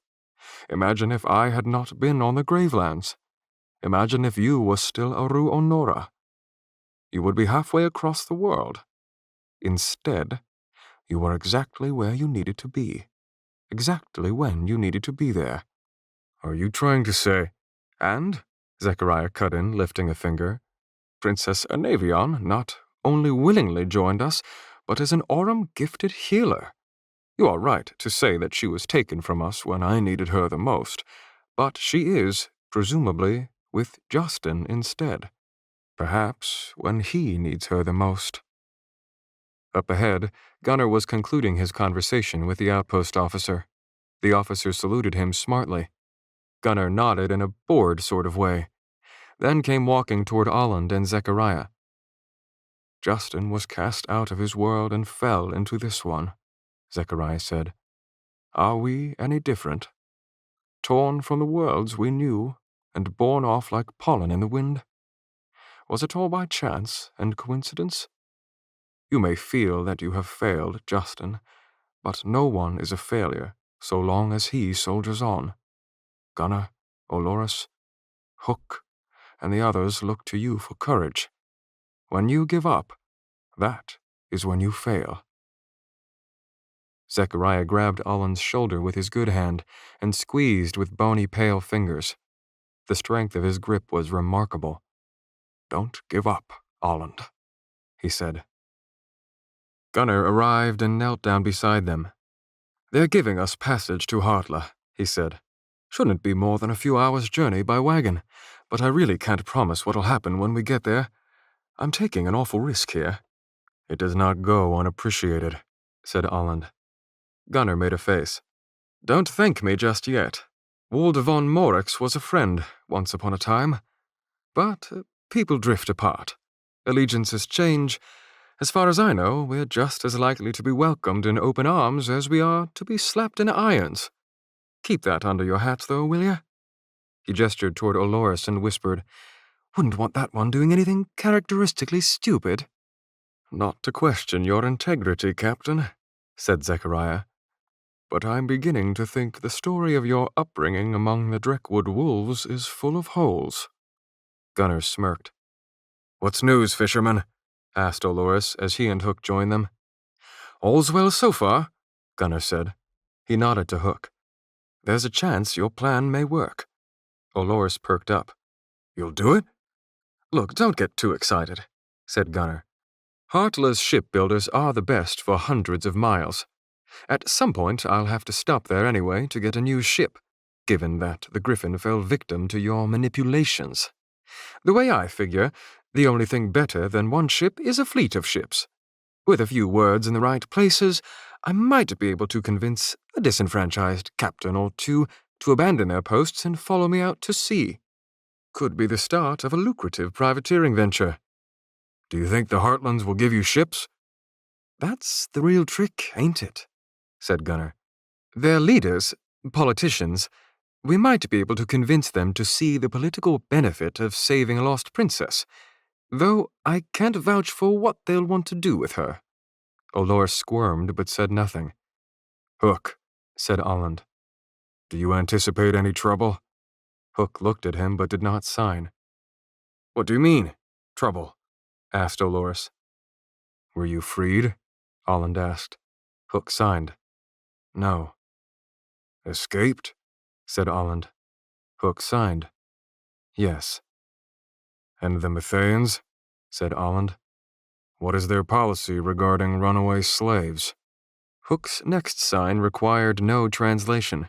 An index finger pulled across the throat. What? Olores gasped. Then you need something to cover that slave brand better than a blasted piece of cloth. Olland had learned enough of Hook's signs to fill in the blanks as the silent soldier replied. I knew the risk in this plan. I accept it. I knew if I ever came north again, I would have to face my past. But what if they find out? Olores whispered. They will, signed Hook. We'll fight it, said Olores. We cannot, signed Hook. It would jeopardize any hope of gaining their help. We have to honor their laws.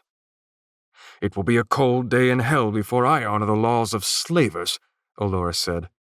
How could you place yourself in this danger? I may not have been born a man of Nolia, signed Hook, but Nolia took me in. They made me a man of their own. They saw value in me. Within a mute, beaten galley slave, they saw my character. When I became a high guard, I swore to protect the royal blood. I will give my life for the princess, or perhaps I should say, my queen, Queen Leah Anavion, and for Nolia, my true homeland. 87. Get up, Someone said. Leah opened her eyes to a sight she hadn't seen in days, a blue sky. Come on, healer, said the voice. She pushed herself up from the dirty, ragged bedroll. The sun was up and shining through the trees. The forest was thick, but it somehow felt less sinister. The canopy was less solid, and the sun shined through naturally. It seemed they had finally left the Dreckwood. Better hurry, the voice said. He's pretty bad. Leah quickly forgot the joy of the blue sky. They always called on her to heal Justin after they hurt him, but no one had ever told her to hurry before. She followed the soldier past smoking fire pits, and men sleeping on the ground. Soldiers stood guard around the perimeter with bows, swords, and spears. Justin had estimated their numbers at 50, but she was beginning to think it was closer to 100. Something caught her eye, and she stopped. Imprinted in the moist, muddy earth before her was an impossible sight. It was a footprint. No, a boot print, the size of a wine barrel. Come on, the soldier said and reached to grab her. Your friend may need your help, boomed a thunderous voice. The soldier drew back his hand from Leah as if scalded. Leah turned to see Lysak standing at the edge of the clearing. No matter how many times she saw him, his size was no less shocking. But not even he is big enough to leave a track like that, thought Leah, looking back at the giant boot print.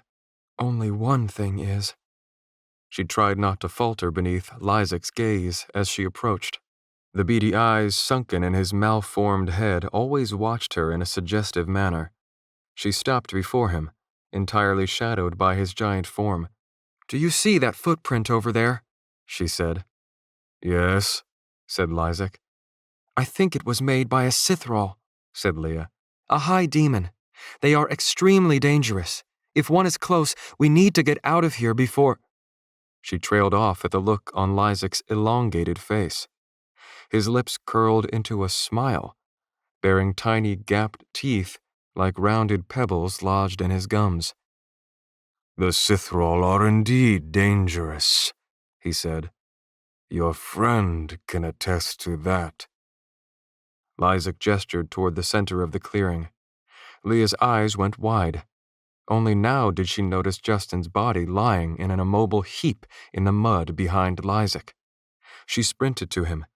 Sliding across the ground on her knees, she summoned her Aurum for the healing process. "By the spirit," she said. Justin looked like a corpse. He lay crumpled and lopsided, like a doll tossed aside by a fickle child. He had all the usual injuries, but one thing stood out above the rest: his left arm. "What happened?" she shouted, her voice cracking. He was touched, said Lysak, by a Sithrall. Carefully, Leah repositioned Justin's arm to get a better look at the wound, and what she saw made her stomach convulse. His hand seemed fine. His shoulder, likewise, was normal. Yet everything in between, from his bicep to his wrist, looked as if it had been eaten away, burned bone deep. The skin, the muscles, everything was gone, stripped to the bone, dissected like a cadaver in the Healers' Academy operating theater. What remained looked like the blackened, desiccated flesh of a carcass after several weeks of decay. Leah's hands were shaking. Panic threatened to drown her in its icy depths. She felt like an initiate at the academy again, seeing her first potentially lethal injury and frantic beyond words at the thought of a life resting in her unsteady hands. Remember your training, she thought. Detach yourself. See the person as they should be, not as they are. See the injury, see the problem, and see the solution. She shut her eyes, trying to convince herself that this was not Justin. This was not a friend. It was a stranger, a wounded soldier brought in from the front lines, and she was his only chance. So do your job. She opened her eyes. She could use her arm to start blindly rebuilding tissue and staving off infection, but to heal effectively, she needed to know the nature of the wound. It looked like the arm of a burned corpse, but she could see no peripheral burns, no signs of charring to the surrounding skin or clothing. She squinted, letting a lack of focus lend a new angle of perception, and a subtle pattern emerged. Just as the boot print in the muddy ground was impossible, yet unmistakable, so too was the way this wound seemed to wrap intentionally around the arm, not in an amorphous blob pattern typical of a violent burn. It's a handprint, she thought. A giant handprint. It appeared that, somehow, the physical contact of the Cithral's touch had caused this damage. "Heal him," boomed Lysak from behind. I'm examining him, Leah said. I've never seen this kind of wound before. "Heal him." She shook her head. It was no use talking to this man. Not at a time like this, and maybe not ever. She held her open palm over the blackened remains of Justin's arm and willed her aurum to flow through the ore stone in the ring on her finger. She drew her hand back, blinking in a shock at what she felt. Reaching her healer's aurum into another person was a bit like touching them physically. It was usually warm, but touching Justin's arm felt cold as ice. She shook off the surprise and forced herself to stay linked with the patient. She pushed her aurum-healing hands into the frigid darkness and loosed the power that influenced the production of blood and the growing of tissue. Nothing happened. Leah pushed harder, willing her aurum stronger, but the subject remained unresponsive. There had been times in her career when patients had been beyond saving, but this was different. Even when someone was rapidly approaching death, parts of their body would still heal and rebuild under the correct influence. The only time a body was completely unresponsive was when it was dead. Frantically, Leah kneeled down and pressed her ear against the skin of Justin's bare sternum. A heartbeat. He was still alive. "What are you doing?" Lysak demanded. "Heal him." Leah held her hand over Justin's face where his lip had been split. She willed her aurum to work, and the skin quickly fused, leaving barely a mark. She tried the arm again, but nothing happened. There was still only coldness. It was unprecedented. Why would a specific wound reject a healer's aurum, while the rest of the body accepted it? Worry about that later, she told herself. For now, just do what you can. She focused on Justin's shoulder. The barrier between the living and seemingly dead flesh was as distinctive as fire and ice. She poured her power in, repairing the flesh and encouraging the body to produce great excesses of blood. When she had shored up every piece of the shoulder, she moved down to the wrist and repeated the process. She placed a palm on Justin's forehead and used her aurum to test his condition. Lysak stepped up beside her. He's stable, she said. Hopefully it won't take him long to regain consciousness. His arm is still damaged, Lysak said. I can't repair it, she said. You will. I can't, Leah said, wheeling on Isaac. The most skilled healer in the world couldn't fix this. Towering over her, Lysak frowned. Why? I don't know, said Leah. Lysak seemed to consider this. He will survive? He asked. I think so, said Leah. Lysak squinted at her suspiciously. I will be displeased if he is permanently damaged. Your displeasure is the least of my worries, Leah said. She turned to look at the arm again. The arm was dead. That much was clear. The question was whether it would need to be amputated. How did it get in here anyway? Asked Leah. Lysak looked confused. The Cithral, she said. Did it break through your defenses? Is it gone? You misunderstand, said Lysak. It came and went, and it will be back. Leah started to say something else, but Lysak cut her off. Take her away, he ordered. 2 soldiers came forward. She swung her elbow and caught one in the mouth, but the other grabbed her by the arms. Get off me, she said. He's still hurt. Lysak bent over, down and down, until he was face to face with her. His head was almost twice the size of hers. His gaze slowly traced her up and down. All I require is that he lives, said Lysak. His stinking breath seemed to stick to her cheeks. You said he will survive. For your sake, my dear, you had better be right. The soldiers dragged her away. Part 8. Evermore. 88. Justin's eyelids fluttered open, and he had to squint against the brightness. Looking around, he realized he was in an ornately furnished room, surrounded by things made of bronze and gold. He was sitting in a soft, upholstered chair. Lining the walls were large windows looking out on clear blue skies and white clouds. He sat up straight in the chair. As his eyes adjusted, he spotted a globe in the center of the room, a raised dais at the far end, and a 2-dimensional doorway of swirling, twisting light. "I'm back in the tower," Justin said. "Good," said a voice. "You remember." Then Justin saw him. He stood beside the globe, clad in the same ceremonial scarlet, white, and silver-trimmed armor as before. The golden diamond-studded diadem sat upon his brow. "I was worried you might have forgotten," said the man with the crown. Avogad, he had called himself before. "Never fear. The doorway home still awaits you." Justin looked past Avogad at the strange doorway-like object hovering above the dais, remembering how the 2-dimensional vortex had shattered before he could reach it. "What happened last time?" said Justin. "Someone managed to sever our connection," said Avogad. "Connection?" said Justin. Avogad's armor glistened. His body seemed to emanate an almost holy light. The diamonds shined brightly in his crown. "Things in this world," said Avogad, "are not always as physically sound as one might assume. For instance, you currently find yourself in a chair in my tower. But can you remember how you got here?"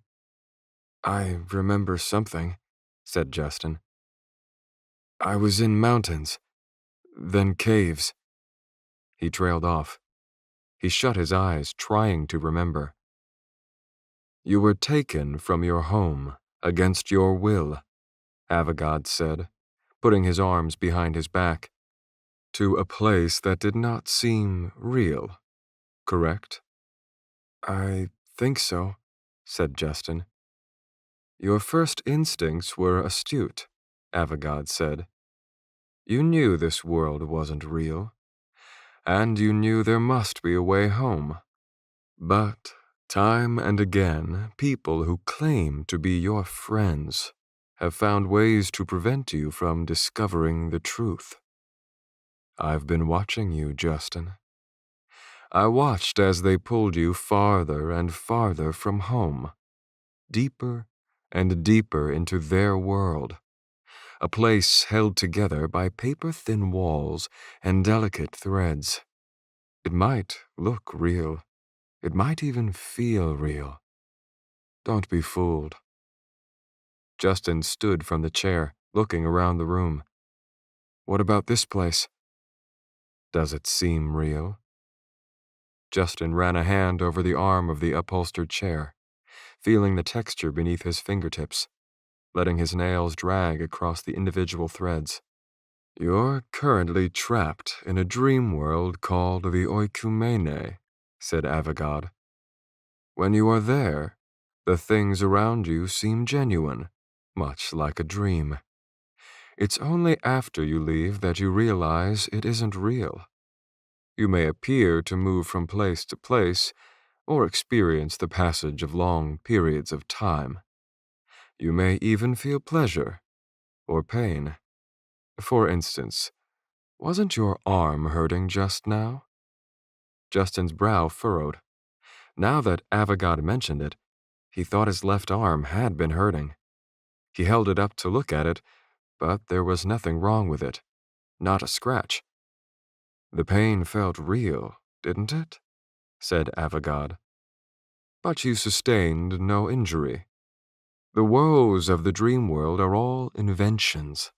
They may trick your mind, but, as you can see, your body is untouched. Now, finally, you can leave that world behind. Avogad swept his upturned palm toward the vortex of light, hovering over the dais. A frameless, gravity-defying window pane.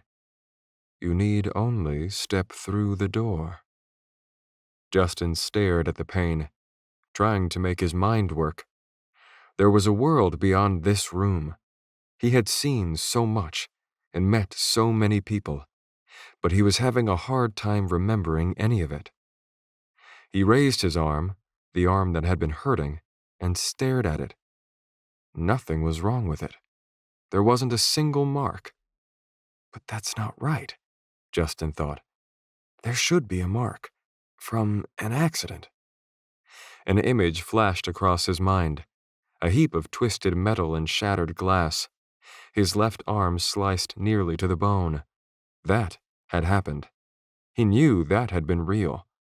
So why didn't he have the scar? Justin put his head in his hands. Why was it so hard to think?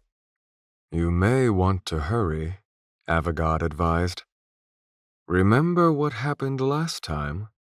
The connection was broken, and your time since then has been filled with pain, fear, and torture. Justin closed his eyes. Avogad was right about that. He had been hurt. He had been beaten and injured enough times to kill a man. I was tortured, Justin said, eyes still closed. Yes. They nearly killed me, but they didn't. They failed. No, said Justin, riding a brief flash of insight. They didn't fail. I was healed. Ghastly, said Avogad. They healed you so that you could be tortured anew. Is there no end to this cyclical misery? Justin opened his eyes.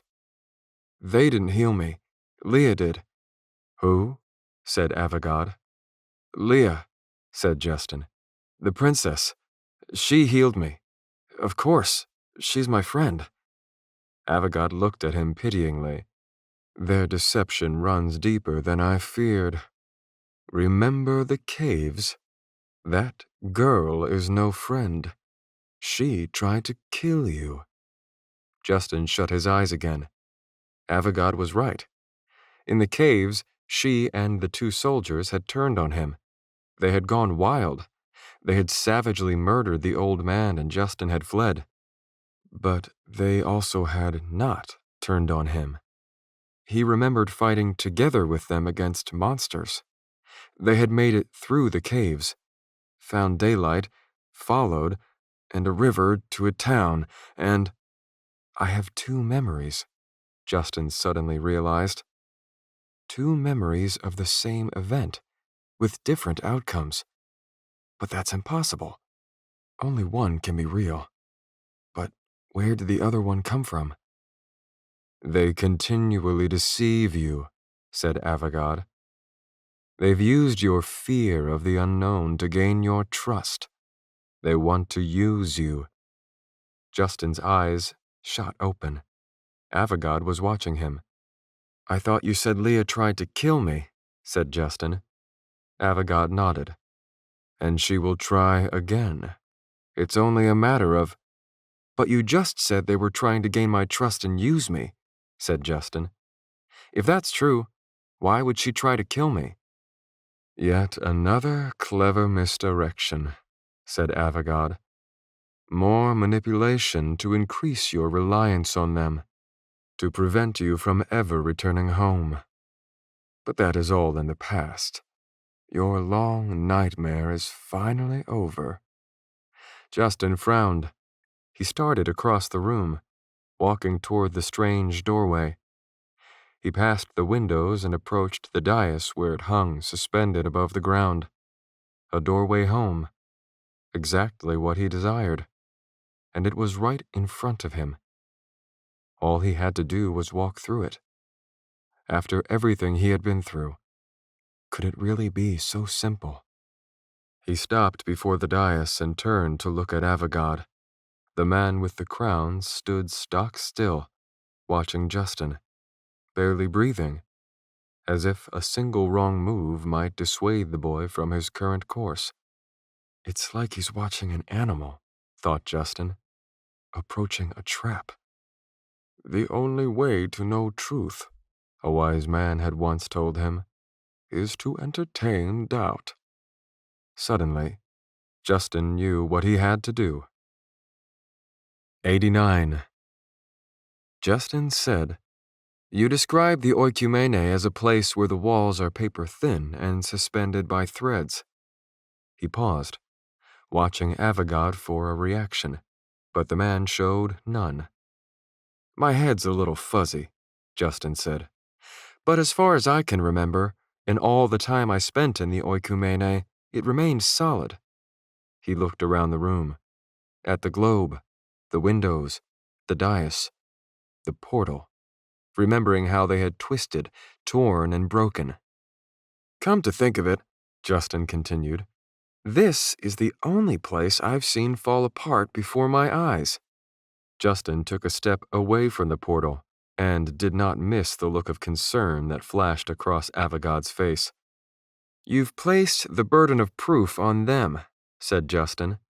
"You have a lot to say about everyone else, not so much about yourself." Avigad grinned, diplomatically. "I have nothing to hide, if that's what you mean.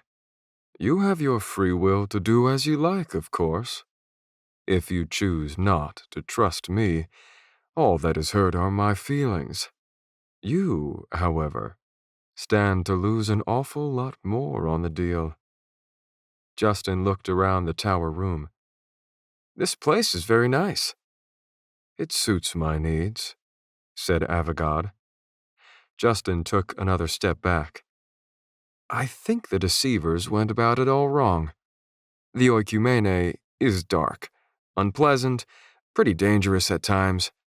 If anyone were trying to trick me into trusting them, this would be a much more effective way to—" "I see," Avigad cut in, his serenity faltering for the first time. "I offer you free passage home, and instead of gratitude you accuse me of treachery." "That doorway doesn't lead home, does it?" said Justin. It was not a question. His mouth was bone dry, but somehow he managed to force out the rest. "It's not true. It's a trick. I don't think anything you've told me is true." Avigad's lips narrowed into a thin, tightly pursed line. He exhaled sharply through his nostrils. "I did this for you," he said. "I tried to save you. But if you prefer an existence of pain and fear and suffering, I suspect that is exactly what you will find." "I don't care," said Justin. "I'm not walking through that door." Avigad sneered lightly. "I would have preferred to be your ally, Justin," said Avigad. "What does that mean?" said Justin. Avigad started walking slowly toward Justin, his hands folded behind his back. "You know," he mused, "you fell far short of my expectations at first. But now, to my pleasant surprise, you are exceeding them. I will admit, I did not anticipate that, especially from a child who until now has exhibited such habitual cowardice. Perhaps, like steel, you have been tempered in the fires of conflict. Further physical and mental hardships will only make you stronger. We'll be doing you a favor." Justin's hands balled into fists. "You're the one behind all this." "I'm the one trying to help you," said Avogad. "I am the one with the answers." Justin took a step back. "I don't believe you." "That's because you haven't seen what I have," said Avogad. "If you knew what I knew, you wouldn't walk through that door. You would run through it. If you understood a small fraction of what is at stake, the magnitude of what's coming, you would race to stand alongside me instead of fleeing." "First, the door takes me home, then it makes me stand alongside you," said Justin. He shook his head. "First rule of telling a lie is to stick to your story." Avogad's nostrils flared. He walked forward, closing the distance between him and Justin. He somehow seemed taller than he had been a moment before. The sharply upturned shoulder plates of his armor were broader, and the sunlight catching the diamonds in his crown became shadowed. "If you don't want to stand beside me, so be it," said Avogad in a voice that echoed through the tower room. "Instead of standing, you may kneel." Justin took a step backward. "I'm not walking through that door," he said, but he struggled to sound defiant. Even to him, his voice sounded weak and hollow. "I don't care," said Avogad. "I wanted an ally, but a servant will do. As for those friends of yours, don't worry. I won't kill them. Not anymore. You will kill them. This girl, Leah. A princess, you said. Thank you for that information, Justin. It will prove most useful."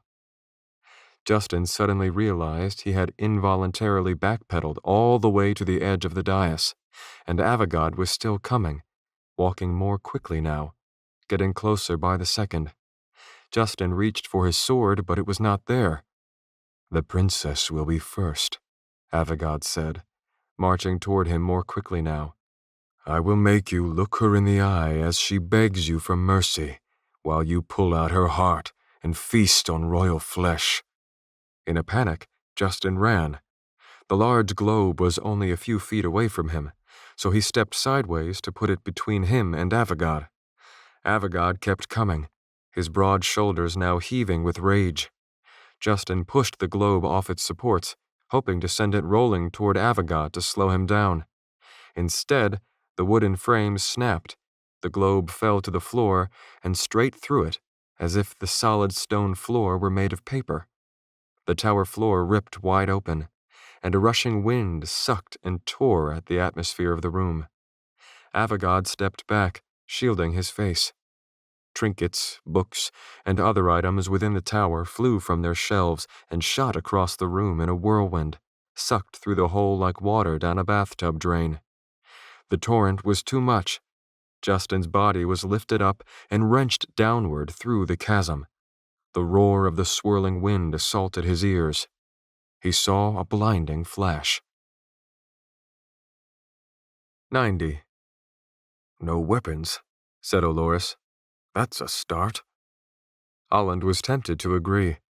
It was encouraging to see that unarmed representatives were being sent to meet them, rather than a squad of guards to escort them straight to prison.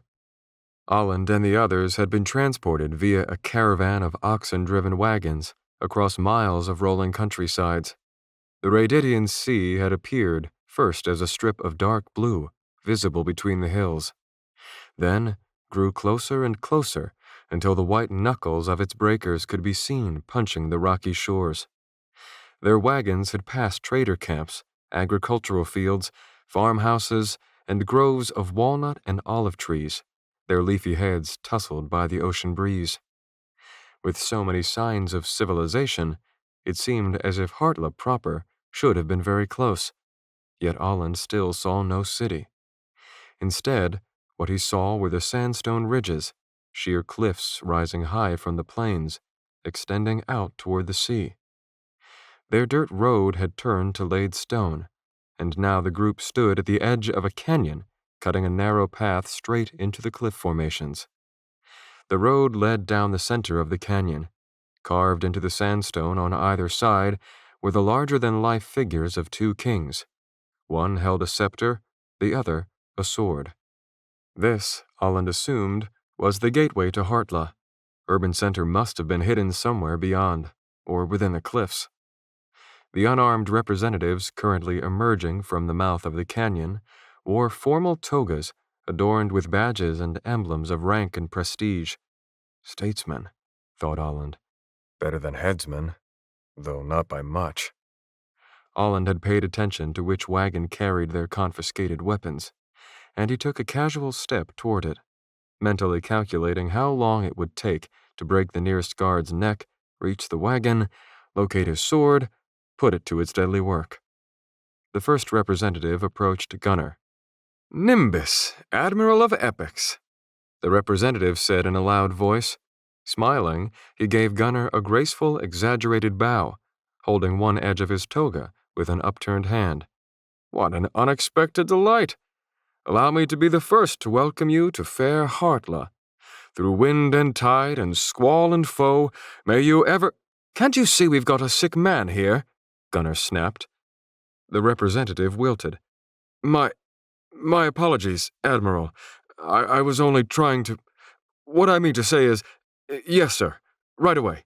You there, guards. Run ahead and alert the healers. As the soldiers rushed to obey, the representative bowed to Gunnar several times in quick succession. 900 apologies, my lord, for my foolish inattention to— And 9,000 blessings to your mum's ass, Gunnar said.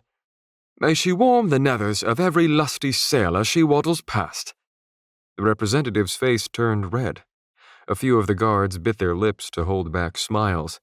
Poole, Boris, and Samuel, on the other hand, made not even the slightest effort to mute their heavy, boisterous laughter. My lord, said the representative, Count Wulder has been informed of your arrival, and he will be ready to receive you shortly. In the meantime, please allow us to extend any and every courtesy to you and your crew. Hot food, Gunnar said, and for God's sake, strong drink, buckets of it, and our weapons and supplies? Now? Of course, said the representative. Guards, return them their effects. One by one, the prisoners were handed their weapons. Olores let out a happy growl, taking his sword. Holland squeezed the hilt, savoring the way his fingers fit so perfectly into the contours of the grip, worn down by his own hand from long years of use. He felt whole again. Right this way, gentlemen, said the representative, and he turned smartly on his heels and started down the road into the canyon. Gunnar, Holland, Zechariah, and the rest followed, with the guards bringing up the rear. The canyon road cut deep into the cliffs, and 100 yards from the entrance it took a sharp turn. Here, Holland paused to appreciate the 25 archers looking down from the tops of the ridges on either side of the canyon, all with bows in hand. They rounded a second corner, and their path intersected with an adjoining canyon, through which flowed a narrow river spanned by a fortified bridge. Beyond, tucked deep within the rock walls, was Hartla. The city was surrounded on two sides by sandstone ridges, and on the other two sides by water. At first, Holland thought the river fed a reservoir for the city, but then he realized what he was really seeing. It was an inlet of the Raditian Sea. This inland cove was encircled by cliff walls as tall and sharp as mountain peaks. Upon the inlet's waters, hundreds of ships bobbed in the surf, Hartla's fleet. People crowded the streets, their bodies deeply tanned by the cloudless skies of coastal weather. The architecture consisted of stone-cut buildings, 3 and 4 stories high, and in the distance, built into the side of the cliff, was a castle with flags flying atop its palisades. The canyon and the inlet are the city's only entry points, Gunnar whispered.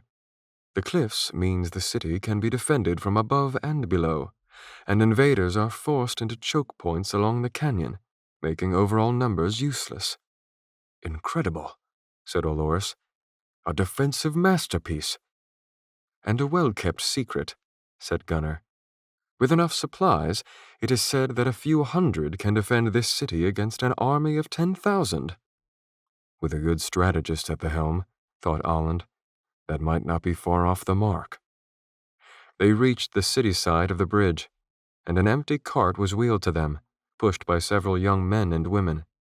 They offered the cart to Zechariah for transportation to the healer's hall, but he waved it away and proceeded on foot. Aland pulled Gunnar aside. I'll go with Zechariah, said Aland. When the Count calls on you, send for us. Aye, aye, said Gunnar. As Gunnar, Olores, Hook, and the sailors were led off toward food and drink, the lisping Boris could be heard whispering to his fellows. Told you he was noble blood. Aland walked alongside Zechariah and the team of healers. One of them, a young man, held a hand over Zechariah's injury as they walked, using Aurum to alleviate the pain. Guards followed behind. At the very least, Hook may get a good last meal, Zechariah mumbled, speaking in the old tongue so that no one else might understand. With any luck, said Aland as they approached the healer's hall, Gunnar's word may be enough to pardon his crimes. With any luck, replied Zechariah, our captain does not face an equivalent sentence. Aland had been wondering the same thing. Warfare between the noble houses that ruled the city-states of the Mathaean thalassocracy was a long-standing tradition. What would be considered civil war in other parts of the world, the Mathaeans called politics. It was entirely possible that following Gunnar to Hartla, they would be considered accessories to his actions. And with a little more luck, said Zechariah, he won't decide to betray us outright. Aland said nothing. 91. The palace of Hartla, cut into the side of the cliff, was encircled by a deep, rocky chasm acting as a dry moat. The only access to the palace was a bridge across that moat, which Aland and the others were currently being led across. Halfway across the bridge, they passed into shadow. Looking up, Aland saw that they were beneath the cliffs. The castle and its fortress had been built into the walls of the canyon, and rock formations hung suspended over portions of the city. Aland kept a close eye on his old friend beside him. Zechariah really should have still been with the healers, but this was where he was needed most. His diplomatic expertise would be their only hope if Gunnar turned out to be unwelcome here. Even after the healer's best efforts, Zechariah's right hand was still a bloody mess of gnarled bone and illogical flesh. It was currently covered in medicinal salves and tightly wrapped. Just as Aland had feared, there was no hope of healing the hand. The only recourse would be to remove it. Aland looked at Zechariah. The old man was stone-faced. They crossed the bridge and entered the castle through high gates. The antechamber was a cavernous, high-ceilinged hall. Aland could not tell if this place had been carved into the cliffside or if it had been adapted from naturally formed caves, but there were no windows. The room was illuminated by two great burning hearths at either end of the hall, and a chandelier suspended from the rocky ceiling, its candlelight reflecting brightly in the silver and bronze mountings. The men escorting Aland and the others brought them to a halt in the center of the room. "Blimey," blurted Poole. His voice echoed through the hall, and he hastily clamped his hands over his mouth. On a raised platform at the far end of the hall were two thrones, the seats of the Count and the Admiral.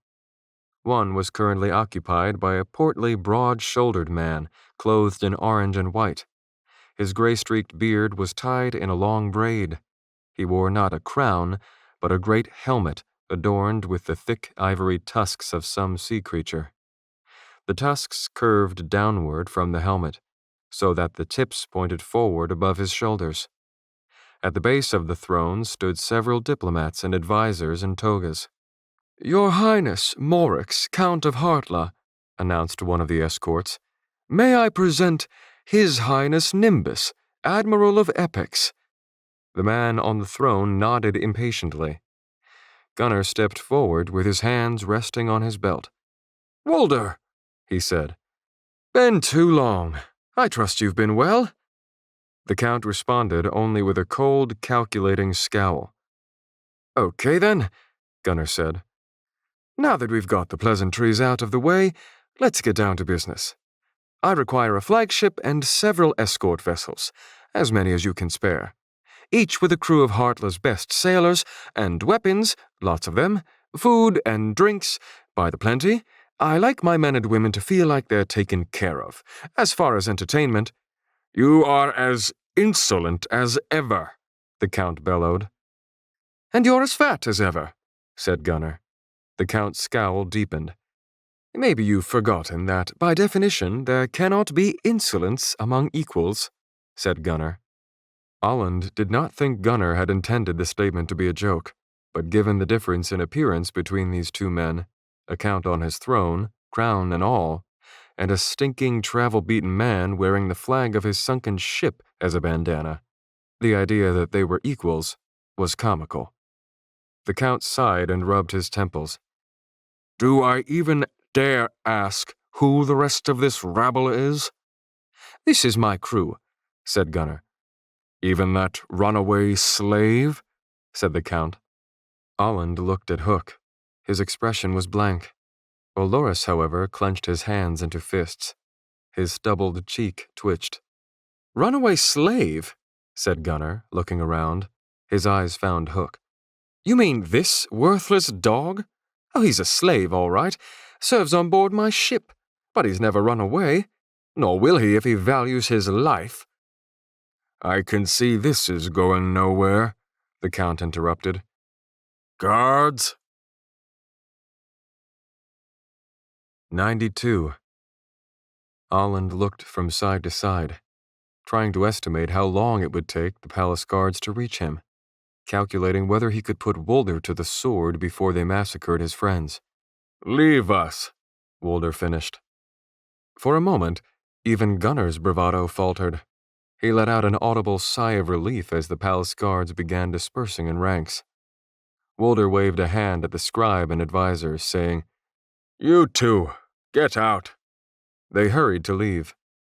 Gunnar breathed a humorless laugh. "Very funny, Walder. You had me going for a second. Gunnar, dismiss your crew so that we can speak in private," said Walder. "Very well," said Gunnar. "But the captains of my fleet convene with me in all matters. Captain Sims, Captain Zechariah, will stay with me."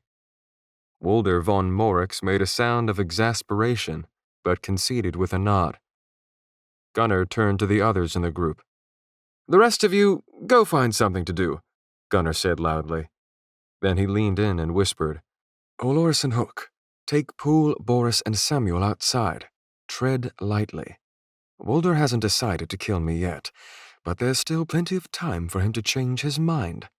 If anyone tries to speak to you, tell them you're part of a military convoy from the fleet of Admiral Gunnar Eric's Nimbus of Epex, and you're not at liberty to discuss anything at present." Gunnar looked at Hook. "My apologies for insulting you, Sergeant. Purely deception, that you might avoid the gallows. Your liberty is unquestioned." A smile tugged at Hook's lips. Then Olorus, Hook, and the crew of the Griffin exited the main hall. "Captain Zechariah?" whispered Zechariah. "I rather like the sound of that." No sooner had the palace's outer door shut than Walder shot to his feet and bellowed, "Damn it, Gunnar!" In a decidedly unnoble move, Walder bypassed the stairs and hopped down heavily from the throne's raised platform, his boots thudding against the floor. "It's been years since anyone has even seen you alive," he said. "Now you barge in here demanding soldiers and ships. What in the blazes do you expect me to do?" "Soldiers and ships would be a good start," said Gunnar. Walder was grinding his teeth. "Do you realize how much influence Yordar now has within the thalassocracy?" he yelled. "He has consolidated 4 more city-states under his singular rule. No one has done that since the days of our ancestor, the Sovereign King. Some say he intends to return our people to a totalitarian empire. Blood will color the sea." Gunnar was quiet for a moment, allowing Wolder's words to echo through the cavernous hall. "You need not lecture me on Jordar's ambitions," said Gunnar. "Don't forget, Epix was the first to fall." Wolder walked up to stand before Gunnar. He was the same height as Gunnar, but at least 100 pounds heavier. He stared him down, stroking his gray, braided beard as if trying to make up his mind about something. Finally, he reared back and wrapped his arms around Gunnar in a bear hug, easily lifting the lighter man off the floor. "You damn fool!" Gunnar laughed, trying to pull away. "By the seas, it has been too long," Wolder said. "This is why you kicked out your court, isn't it?" said Gunnar. "So they wouldn't see what an emotional ass you are." Wolder dropped Gunnar. "Right," he said. "Let us discuss these uncouth demands of yours. But first, I'll hear where you've been hiding all these years. You and your captains." Wolder chuckled as he led Gunnar toward one of the hall's large hearths. Olland and Zechariah exchanged a look of relief, then followed. 93. Justin was falling, through darkness and light and darkness again, spun and flipped and buffeted by tornado winds. He tried to swing his arms against the ripping, tearing forces, but someone was restraining him. "Justin," someone said. The wind stopped. He opened his eyes and he saw Leah kneeling over him, holding his hands to prevent him from thrashing. "Justin," Leah said. "Look at me.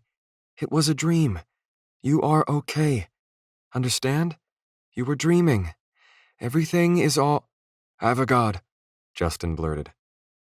The details of the dream, or vision, or out-of-body experience, or whatever it had been, were already slipping from his memory. He tried to get them out while he could still remember. "It wasn't a dream. I was there," he said. "There was a man with a crown. A doorway.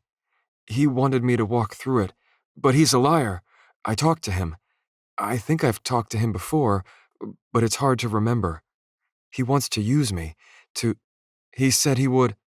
Suddenly, Justin noticed that his left arm was wrapped in bandages from his shoulder to his wrist, and he lost his train of thought. He turned his arm, trying to get a better look. Leah gasped in amazement. "By the spirit, you can move it," she said. She grabbed the hand of his bandaged arm. "Careful, don't overdo it." "I can't believe it. How bad does it hurt?" "It doesn't hurt at all," said Justin. "Feels a little funny, though. Do you remember how it happened?" Justin shuddered as the memory came back.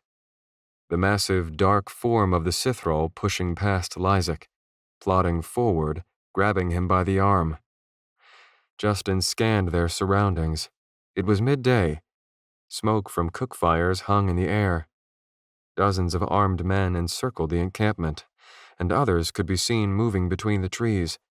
They were no longer in the Dreckwood, and high above the bright blue sky hurt his eyes wonderfully. "This is all Avogad's doing," he thought. "These men working for him, including Lysak, including the Sithrall." "Yeah, I remember," said Justin. "A Sithrall did it. Lysak called it their general. It picked me up by my arm, and after that, I don't know what happened." He gestured toward his bandaged arm. "Thanks, as always." "I didn't heal you, Justin," she said. "Huh?" he said. "I tried, but I couldn't. I promise I'll do everything I can to get it back to normal. But I've never seen anything quite like this." Leah's words, or maybe it was the defeated way she said them, made Justin feel sick. He raised his left arm and flexed his fingers. Everything seemed in working order, but beneath the bandages, he felt a strange sensation, a tugging of the flesh. Scar tissue? He started to peel back the wrappings for a look and realized the bandages were much thicker than he had expected. Justin looked up and saw fearful apprehension on Leah's face. He removed his hand from the bandages. "I can move it," he said. "That's all that matters. And it doesn't hurt a bit, so you must have done something right." He looked around at the guards, squeezing his hands into fists. "I've had enough of this, Leah. I don't know if all this torture is supposed to break me or what, but all it's doing is making me angry." "Maybe that's what they're trying to do," said Leah. Justin took a deep breath. For a moment, he sat quietly, looking up at the sky, trying to think. Leah remained crouched beside him. "You said you've had that dream before?" Leah said. "Yeah," said Justin. "When they took us from the ship, I think. It was the night Lysak cut off that man's arm." "It's the Sithral," Leah said. "That's what's doing it." "The Sithral?" "Back on the river," said Leah. "Aland and Zechariah thought your sickness was the Sithral trying to take control of you. This time, a Sithral touched your arm, and the same thing happened." Suddenly, something from his conversation with Avogad came to his mind. "I wanted an ally, but a servant will do. As for those friends of yours, don't worry. I won't kill them. Not anymore. You will kill them." Justin smiled. "What?" asked Leah. "Avogad," said Justin. "He threatened to hurt my friends if I didn't join him. He said he would make me kill them." "That's awful," said Leah. "It's great," Justin said. "He's been watching us, all of us, for a long time, I think. So, he couldn't make me kill them if they weren't still alive, right?" Leah's face broke into a reluctant grin. "That means at least some of them must have survived," said Justin. "They're out there, probably looking for us right now. I bet Aland, Zechariah, Oloris, and Hook been following us this whole time." He leaned a bit closer to Leah, lowering his voice to a whisper. "One way or another, we're getting out of here. We'll either do it ourselves, or we'll be ready to act when the others do find us." "You are full of surprises, Justin," said Leah. Justin shrugged. "I thrive on low expectations." Leah took Justin by the hand and kissed his cheek, causing the breath to leave his lungs. He felt himself blushing and had to clear his throat before he was able to speak. "You, are full of surprises too," he said. Leah snorted a nasally, pitying sort of laugh and ruffled his hair. 94. The four men took seats on the benches in front of the hearth. The cavern that housed the royal palace was cool, being sheltered from the sun, and the fire provided both heat and light in this otherwise shadowed place. "Your second throne is empty," observed Gunnar. "And half my harbor as well," said Wolder. He had removed his crown-like horned helm, revealing a mostly hairless head. "You remember my youngest brother Drexel? He took his place as admiral, and he's got half our ships out patrolling the northern coast." "Looking for that Black Fleet?" Gunnar asked. Wolder shot him a look. "You've heard about that, I see." "Yes. 1,000 or more unidentified warships with black sails are performing unsanctioned maneuvers in our waters. They've been at it for weeks. We have tried engaging them peaceably to learn their intentions, but any time we draw near, our ships are attacked. We have yet to learn the nationality of the sailors and soldiers manning the ships. It appears to be a mixed bag. Could be Yordar's doing. Drexel thinks it's an invasion fleet aimed for Hartla." "Who is this Yordar?" Zechariah spoke up. "A warlord," said Gunnar.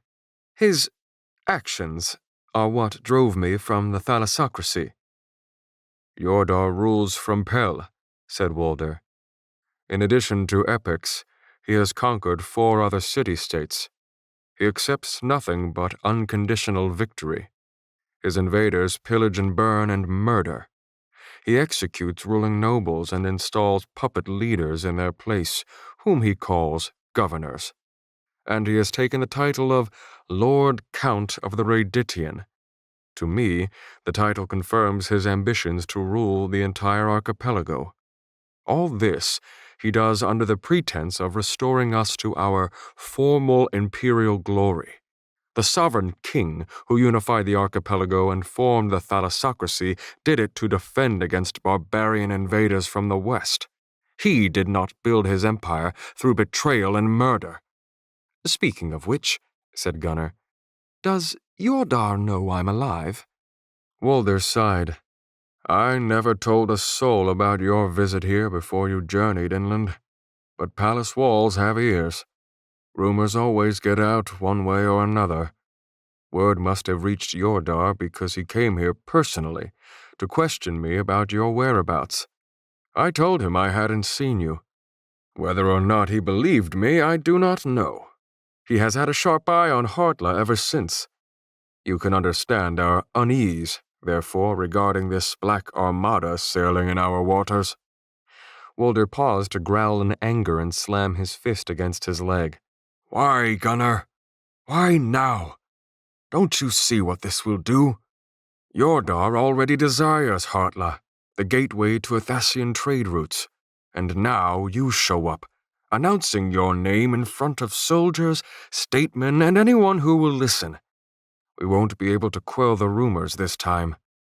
Yordar will find us guilty of harboring a fugitive, and he will bring all his military might down on us. Gunnar said nothing. For the first time, Olland understood the true risk Gunnar had taken by returning to the thalassocracy, not only to himself, but to others. Gunnar, said Zechariah, what grudge does Yordar hold against you that is great enough to move armies? Before Gunnar could say anything, Walder spoke up. You mean to tell me, Gunnar, that you haven't told them? It's ancient history, said Gunnar. I am not normally keen to dwell on it. Not enough among your captains? Asked Walder disdainfully. You clearly see through our ruse, Count, said Zechariah. But once you have heard our story, I am certain you will realize why Gunnar risked returning to Mathean territory. Our errand, you see, is of the utmost importance. Walder laughed and rubbed a golden-ringed hand over his eye, as if fighting a headache. Just what I need, he sighed. High ideals from low places. He leaned forward and locked eyes with Zechariah. The word of a Mathean admiral is sacred.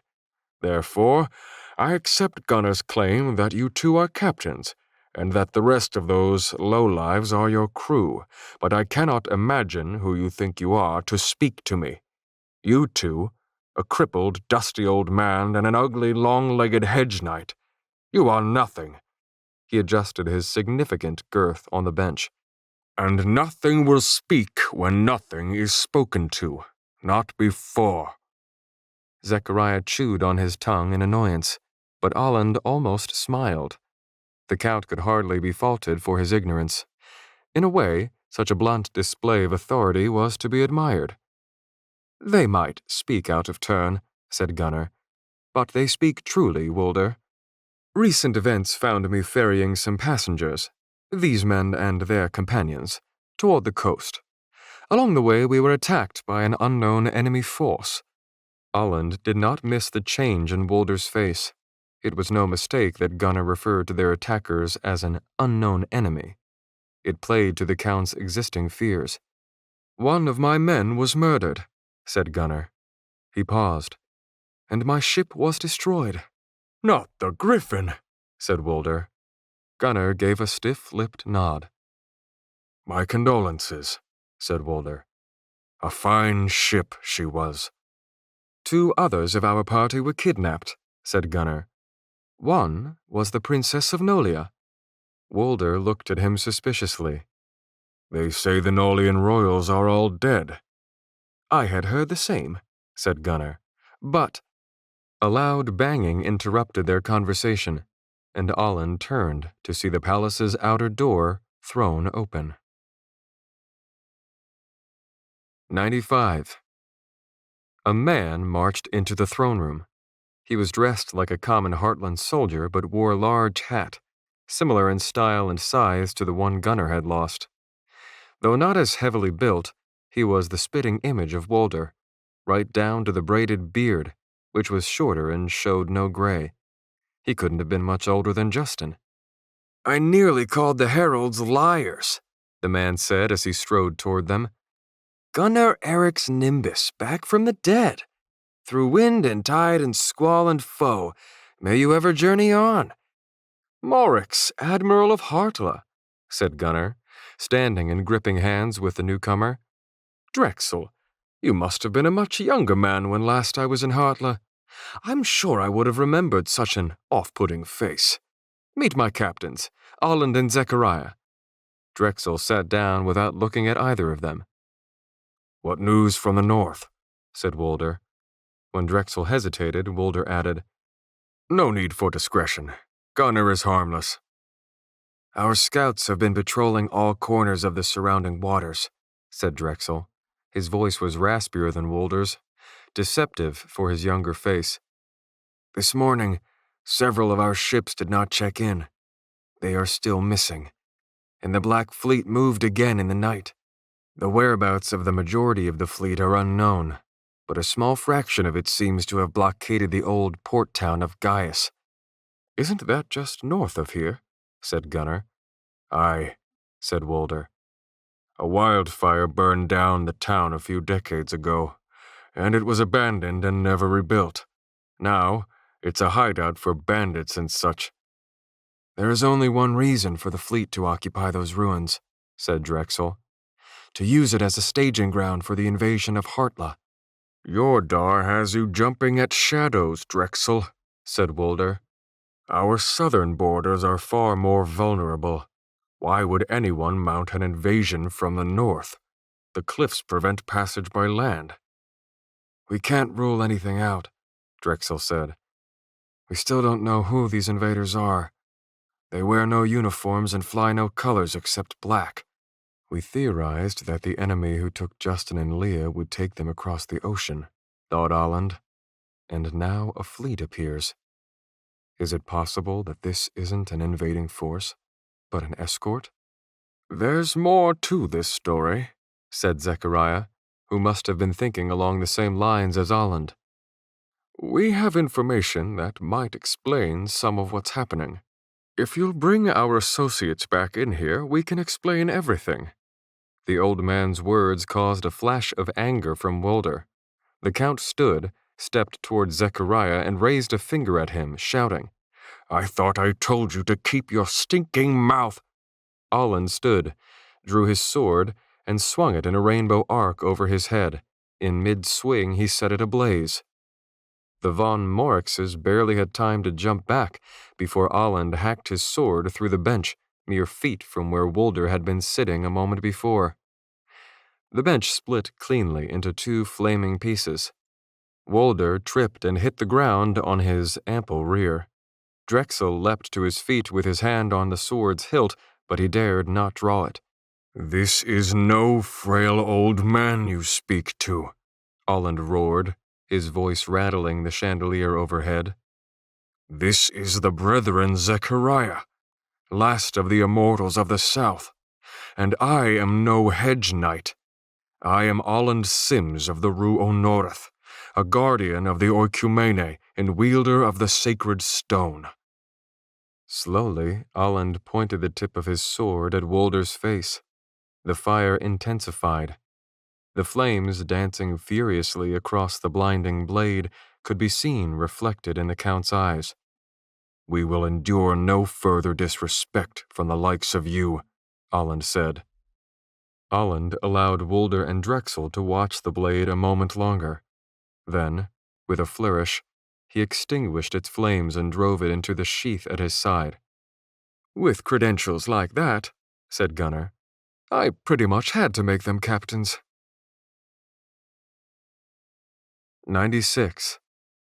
Olores and Hook were called in to join the gathering, and a condensed version of the company's tale was related to the von Morixes.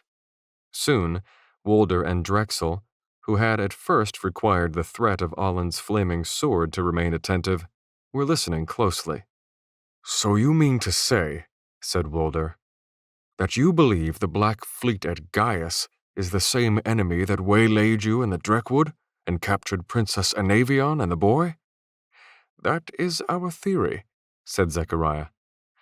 "After everything that happened in the Dreckwood, we would have been slaughtered if we had attempted to follow them. Sergeant Bard suggested we come to Hartla, and that Gunnar requests to borrow a force of ships and soldiers to intercept this enemy and attempt a rescue." Wolder threw a sidelong glance at his younger brother, a silent question. "Our scout ships report that the ships at Gaius fly no colors," said Drexel. "The ruffians manning the vessels look more like mercenaries or highwaymen than Mathaean soldiers. I had already begun to suspect that this was none of Yordar's doing, unless they are hired swords. No matter who it is," Gunnar cut in. "No unsanctioned warships should be allowed to maneuver unchecked through Mathaean waters. The longer you allow this to go on, the more emboldened they will become, and the weaker Hartla will appear. You've got to pull this thing up by the roots." "Weak!" bellowed Drexel, leaning forward heatedly. "I protect our waters every day. Hartla faces more threats than you know, and we do not have the luxury of pursuing every dog that barks in our direction." "What stake do you have in all this anyway, Gunnar?" said Wolder. "After all these years, why do you risk your life and return to the thalassocracy on nothing but the word of a few ferry passengers?" "These passengers hired me on credit," said Gunnar. "They got one of my men killed. They got my ship destroyed. They owe me a hell of a lot of gold. I only have one good eye, and it is fixed firmly on them until I get what's owed me. The only way I seem likely to get my money is to take up this debt with their friend, the Princess of Nolia. She is indisposed at the moment, so you can see my predicament. It is financially prudent that I help them find her." Olores shifted his weight uncomfortably but remained silent. Hook's eyes were glaring at Gunnar, yet his mouth seemed upturned, almost in a smile. Wolder turned to Drexel. "I believe Gunnar is right in one regard at least. There was a time when an unidentified warship in Mathaean waters would not have been tolerated. When did that change?" Drexel's face twisted. He looked ready to voice another protest when Zechariah intervened. "Send couriers to every city-state that calls itself an ally of Hartla," said Zechariah. "This Yordar's actions have disrupted your very way of life. You cannot be the only colony unable to function effectively. Call on your allies to act alongside you." A few moments passed. Wolder looked at Drexel. Drexel was glaring at the floor. "For once, I agree with the old man," Gunnar finally said. "Yordar's operation thus far has been focused on ruffling as few feathers as possible. His power will continue to grow. By the time someone takes it upon themselves to check his ambitions, it may be too late. But the three of us could be the start of a new military alliance, a challenge to his authority." "You mean that, Gunnar?" said Wolder. "You would return to the thalassocracy? Truly?" Gunnar grinned. "Why not?" Wolder smiled broadly. "You will need a show of solidarity and force," said Zechariah. "A demonstration, as a call to arms for your allies and a clear message to your enemies."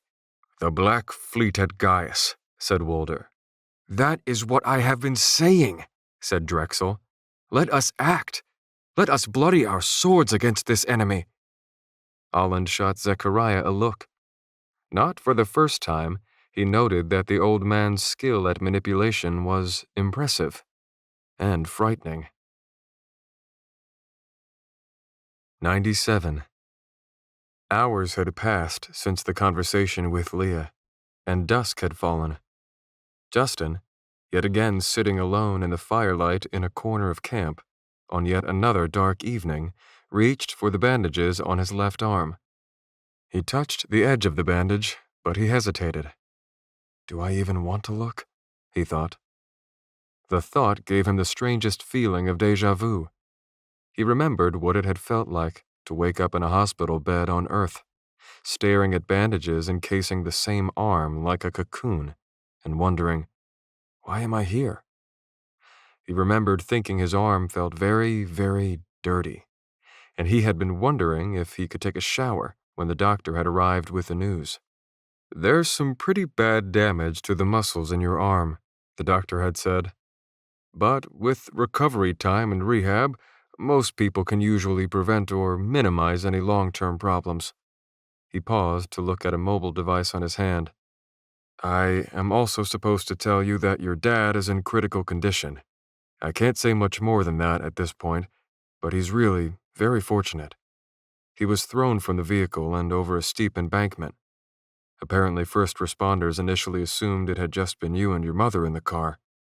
It is amazing he fared as well as he did, given that he was admitted several hours after you and your mother. Unfortunately, I have to tell you that your mother did not make it.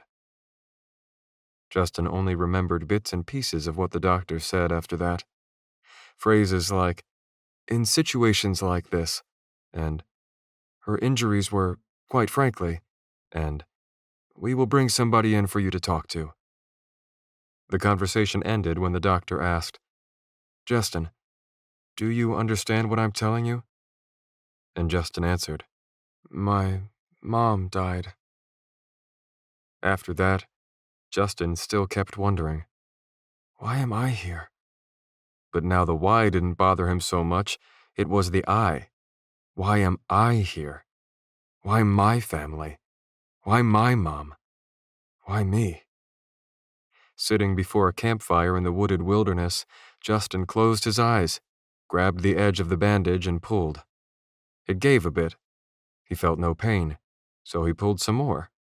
He heard the bandage tearing, but strangely he felt nothing. He pulled and pulled until all the bandages had been removed. Eyes still closed, he inched his fingers toward his arm. They brushed against something that did not feel like human flesh. A cold, hard surface that reminded him of blacktop. His arm registered no sensation. Convinced that it must yet be wrapped in some other substance, rawhide or leather or something, he opened his eyes. Justin gasped so hard that his lungs filled nearly to bursting. His hand was the same as he remembered it, but his flesh ended at his wrist. From his wrist to his shoulder, he seemed to no longer have skin.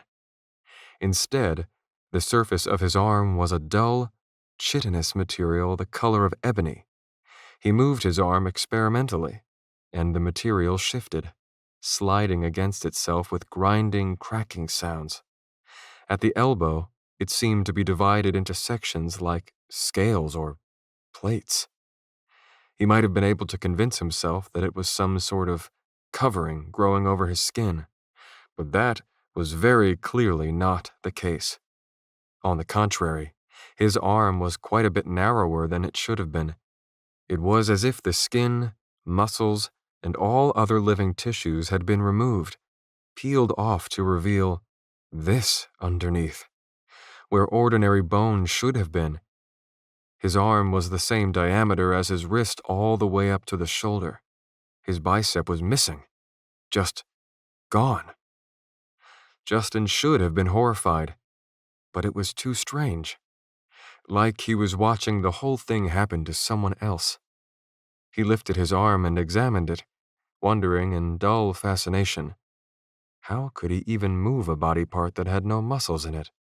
The blackish material looked like the exoskeleton of an insect. The arm didn't even seem alive, yet it obeyed his command. Experimentally, Justin picked a little at the boundary where the black substance ended and his real flesh began. Digging his fingernail under the skin drew blood, and it hurt badly, as it was supposed to. He rapped his knuckles against the narrow, blackened forearm and regretted it. His knuckles flared with pain. It was like hitting solid rock. His arm, however, felt nothing. There was no sensation of touch. It just felt cold and dead. Justin crawled toward the fire and pulled a burning piece of kindling from the flames. Holding it in his right hand, he pressed the hot end against his blackened left arm. He twisted, grinding the glowing embers back and forth against the hard surface of his left arm. He felt nothing. Pulling it away, he could see no trace of a burn. Justin braced his arm against a stone on the ground, drew back, and with all his might smashed the burning wood against his forearm. The kindling snapped in half in a shower of sparks. The force of the strike would have probably been enough to break his arm under normal circumstances. Yet he still felt nothing. The arm was completely unharmed, not a mark. It was like his arm was made of armor, thought Justin. Bone armor. Like a Sithril, he realized aloud. I wanted an ally, rang Avogad's words in his head. But a servant will do. He wasn't bluffing, Justin said, staring at his new arm. The Sithril could do worse than kill Justin. They could turn him. Movement nearby caused Justin to look up. The soldiers were moving. The campfires were being spread and snuffed out, and items were being gathered up, prepared for a march. Since when do we travel by night? He thought. Soldiers with torches approached. Justin didn't wait for their command. He stood and fell in line. His handlers were, surprisingly, empty of their usual threats or taunts as they marched. In fact, all the soldiers were being abnormally quiet. Almost an hour in the march, Justin heard shrieks and cries in the darkness surrounding them. The soldiers drew into tighter ranks, throwing nervous glances into the shadows. There were hisses, howls, and giggles. Soon, Justin saw shadows skirting the edges of the torchlight, flashing between trees, skittering over dead leaves. Black, lanky bodies the size of children, knuckle-walking like apes. Goblins, thought Justin. But they're not attacking. The soldiers around him shuddered, but strangely Justin felt no fear, only heightened senses and cold calculation. A particularly close hiss in the darkness made the soldier in front of Justin miss a step and freeze in place, trembling. Justin pushed the man aside in annoyance and marched on. For a split second, he saw torchlight reflected in a pair of red, pea-sized eyes watching from between the trees. 98. The palace of Hartla was filled to capacity.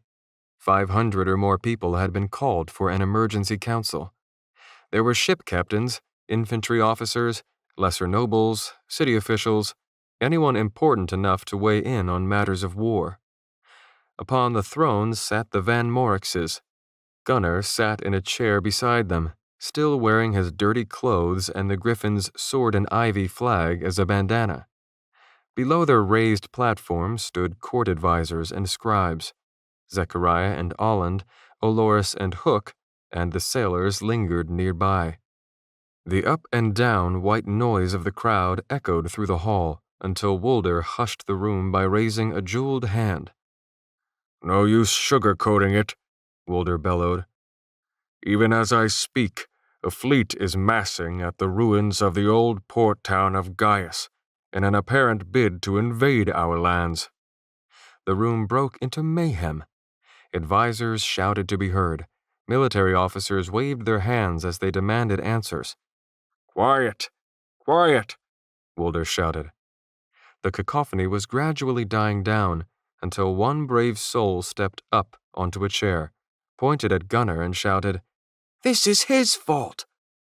Dozens of ayes and hear-hears were thrown up in support of the protester. A female politician, much closer, stepped forward and leveled a finger at Gunnar, declaring loudly, "Let us not pretend we don't know who this man is. If a fleet gathers, it is Yordar searching for him, and now he has been granted asylum within our city. We as good as asked for war when we let him in here." The crowd cheered in agreement.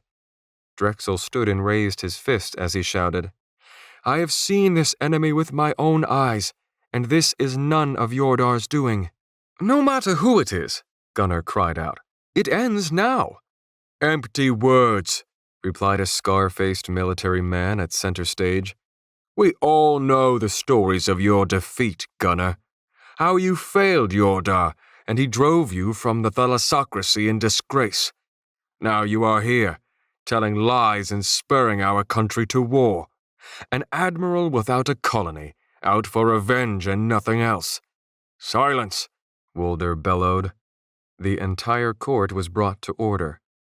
"You speak to a noble admiral of the thalassocracy," said Wolder in a low, deadly tone of voice. "The blood of the Mathaean sovereign king flows through the veins of Gunnar Eriks of House Nimbus. Speak your peace, countrymen, but know that an offense against any noble blood is an offense against all." "Your concerns are all heard," said Drexel in his raspy voice. "It is no secret that Hartla is within Yordar's sights. We must be economical with our fleet, but Gunnar is right. There was a time when news of an unknown fleet miles from our city would have spurred shouts of action from this court. Are you so fearful of what Yordar might do that you would compromise your principles, your honor? It is clear that the plots of this insurrectionist threaten the very effectiveness of the Mathaean thalassocracy."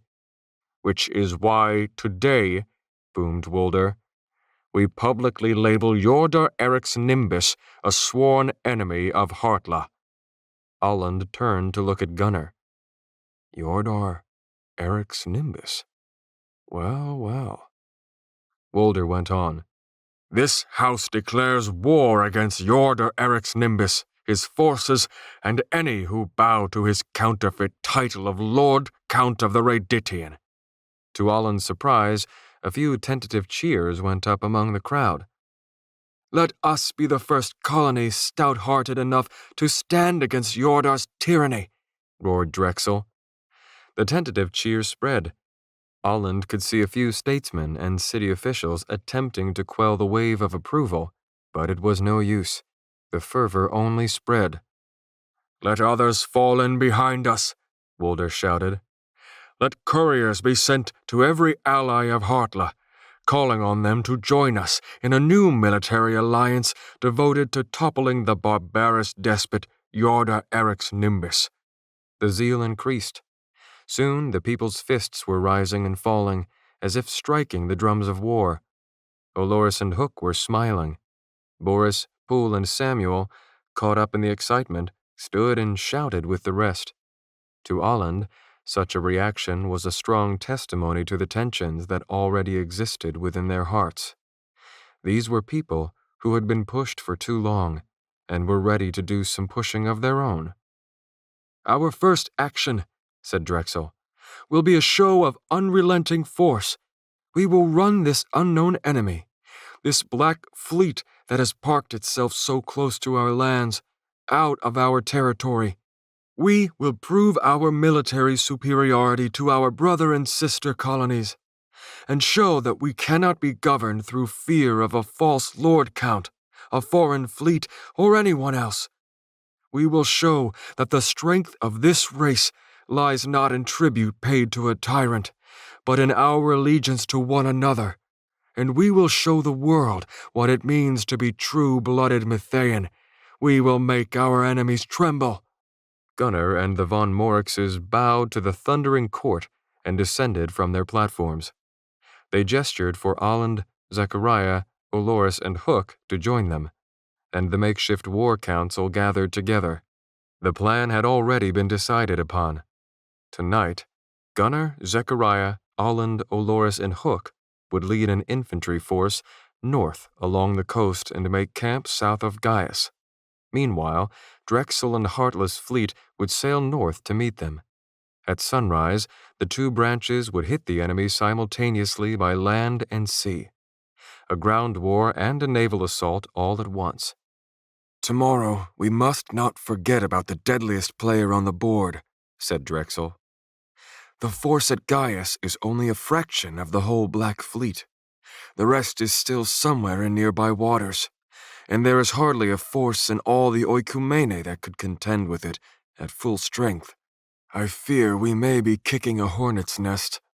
"No battle was ever fought without great risk," Alland said. Wolder nodded solemnly. His gaze wandered to the crowd of cheering Heartlands. "I only wish," he said, "that I felt the same confidence in us that these people do." "Half would be good," Gunnar said. "So goes the plight of the leader," said Zechariah. "All the more so on the eve of war." "May our shields hold strong," Olorus proclaimed, "and our spears strike true." "Through mind, body, and spirit," Alland said. "May Aurum will that we should meet again." He touched his head, shoulder, and heart in succession, drawing a smile from Zechariah. The 3 Mathaean nobles, Gunnar, Wolder, and Drexel, lowered their heads and recited as one, "Through wind and tide, and squall and foe, may we ever journey on." 99. They had marched through the entire night.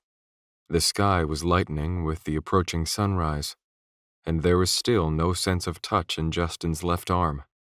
No one had backhanded him or kicked his knees out from under him in what seemed like a long time. The soldiers seemed too focused on the goblins darting between the trees. Justin wasn't sure what to make of it all.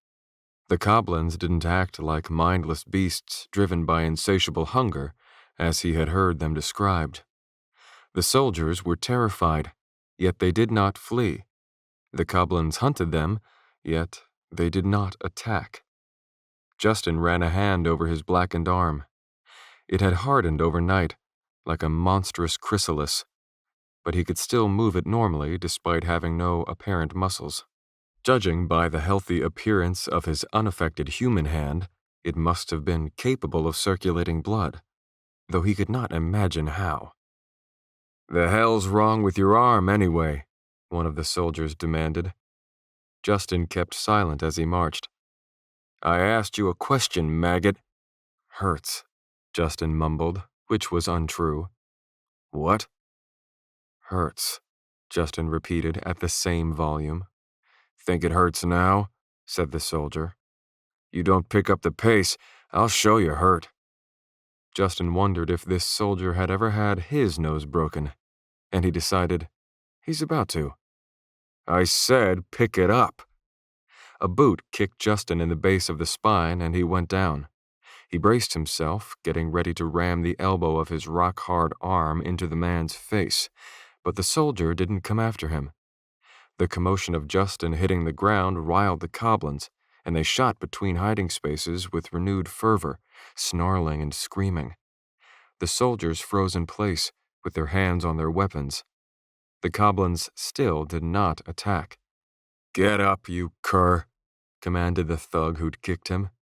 He said it half-heartedly, not quite brave enough to take another shot. "You're lucky I don't make you crawl the rest of the way." "I think we're already here," someone else said. The front of the line was coming to a stop. It was difficult to see much in the darkness, but the forest was thinning. The goblins remained back in the thicker trees, but he could still hear rustling leaves and the occasional snarl or giggle. "Bring me the boy," bellowed Lysak from somewhere up ahead. Justin might have cooperated if given the chance, but his keepers grabbed him roughly and half-dragged, half-carried him forward through the rows of waist-high standing stones covered in moss and lichens. Headstones, Justin realized. It was an entire field full of ancient grave markers, so eroded that they bore little resemblance to the cutter's intended shapes. But this was no ordinary cemetery. Ahead was a large stone structure, with walls at least 20 feet tall. It looked like a coliseum, elliptical in shape, with broken archways lining its heights. The headstones were arranged in concentric rows, all radiating outward from this central complex. The soldiers quietly watched Justin being led forward. There were about 50 of them in all, bedraggled men with crude weapons hanging from their belts and heavy bags slung over their shoulders. He had come to think of them as monsters for the way they had treated him. But out here in the open, in the half-light of the coming dawn, they didn't look like monsters. They looked shockingly ordinary. Instead of the evil or hateful expressions he might have expected, they just looked tired and scared. Some, as they watched Justin being led forward, almost looked like they pitied him. Justin spotted Leah amid the crowd. She tried to come to him, but a few soldiers stepped in front of her to block her way. Justin tried to flash her a reassuring smile, but it felt cold and phony on his lips. If they turn me fully, thought Justin, if they do to my whole body what they did to my arm, will I be me anymore? Will I know who Leah is? Or who I am? 100. Hidden away beneath the palace of Hartla was a system of tunnels, secret passageways that had been designed for tactical personnel movements. Tonight, beneath the sandstone ridges, the footfalls of 500 Heartland soldiers thundered down the corridors. They wore orange-trimmed leather armor and gauntlets. Torchlight reflected off circular steel-plated shields. Most were equipped with cutlasses. Others had flanged maces, or longbows with side swords and quivers full of arrows. Olland and his group, at the front of the procession, had donned the same orange-trimmed armor. Poole, Boris, and Samuel had been supplied with proper weaponry to replace their rusty, old equipment, and having bathed and shaved, were hardly recognizable. Gunnar had been offered a ceremonial commander's helm, but had opted to keep the Griffin's flag as his only headdress. Olores carried a new spear, his Nolian kite shield, and a short sword. Hook was equipped with a spear, a shield, and a long knife. Olland felt reasonably at home in the new armor. As long as he had his sword, it didn't much matter what he was wearing. Zechariah was the only one not wearing Heartland armor. Instead, he wore the same gray robes he always did, looking much the same as he always had, except for one change. His right hand was gone. Olland kept an eye on the old man. He had remained silent on the subject of his hand, and if he spoke at all, it was about the upcoming battle. A wooden buckler shield about 1 foot in diameter was strapped to his back. Come tomorrow, he would wear the forearm-mounted shield on his handless right arm.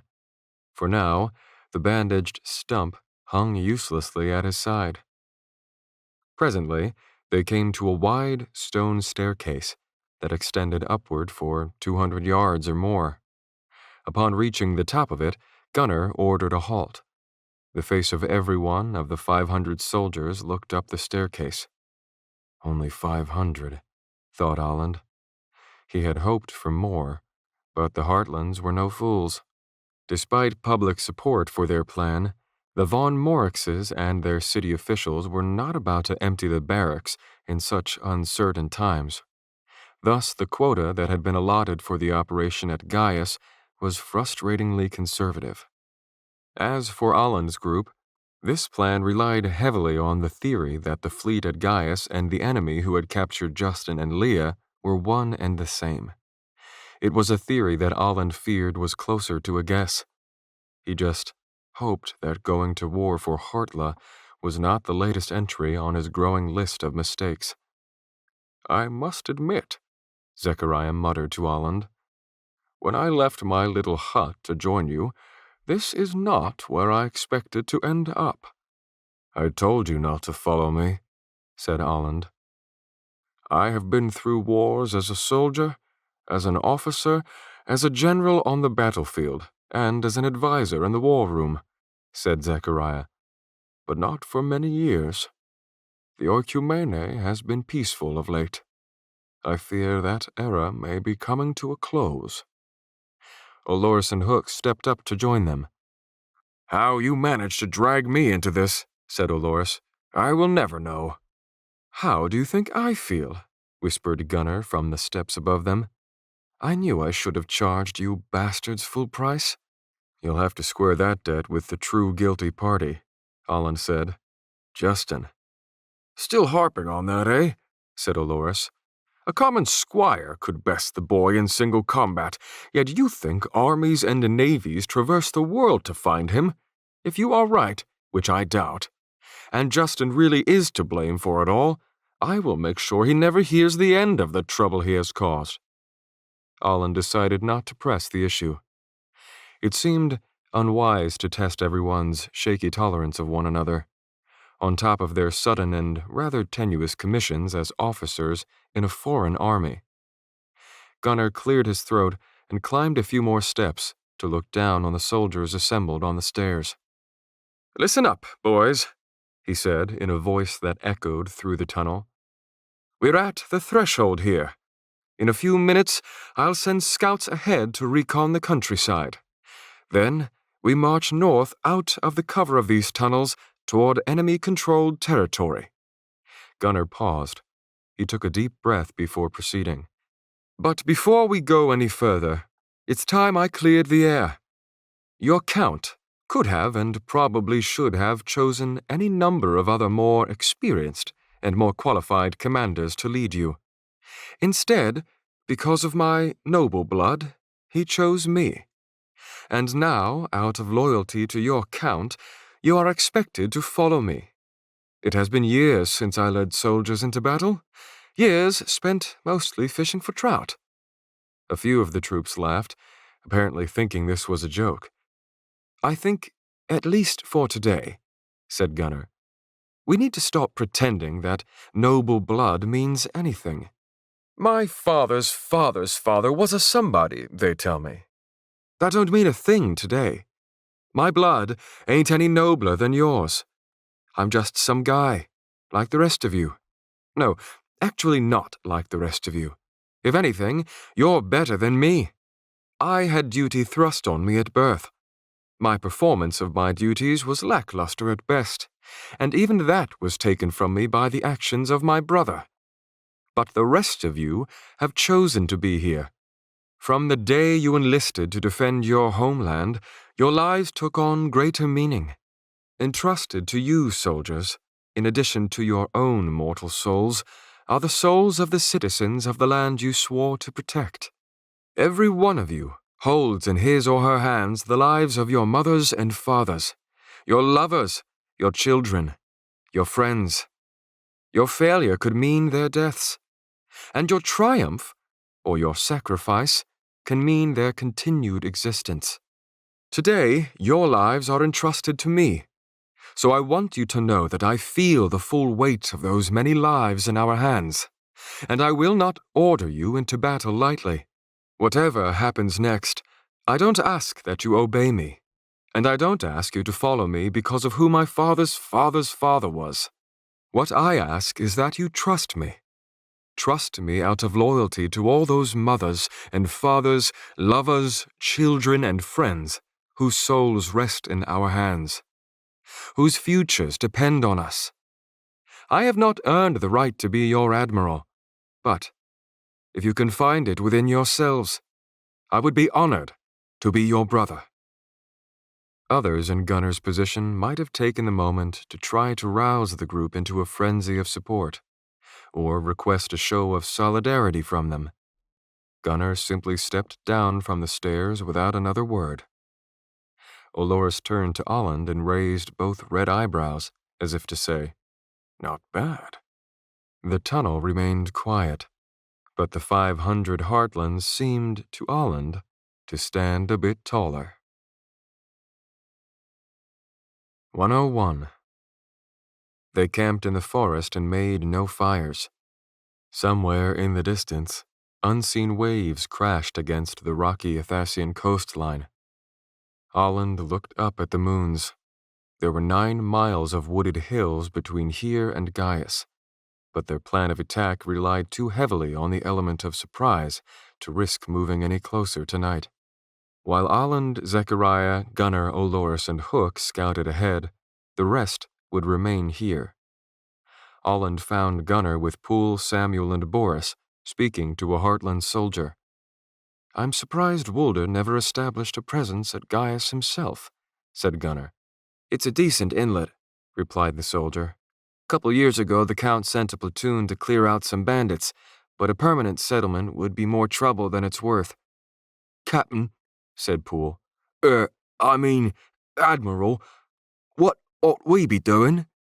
You ought be running home, you rotten bilge lavalons, Gunnar said, reverting to lawn speak. Nothing doing, said Boris from the good side of his mouth. We're with you till the end, Admiral.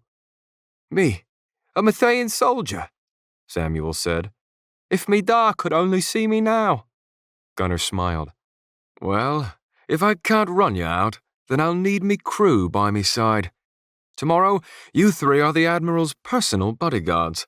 Any harm wants to befall me, it's got to get by you lot first. It's hard enough to woo a girl with only one eye to wink with, so see to it I don't get any uglier. You hear?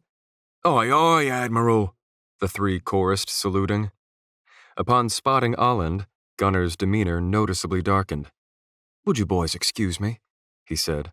I need a private word with Captain Sims. The soldiers and sailors turned bodyguards took their leave. Gunnar and Olland stood alone, but it was still a long while before the Admiral spoke. Listen, he said. Don't think for a bloody second that I believe in any angels. But after what happened in the Dreckwood, I would have to be an even more obstinate ass than Olorus to deny that something strange is going on.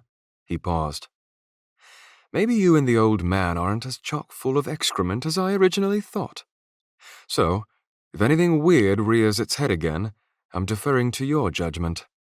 My judgment, thought Olland.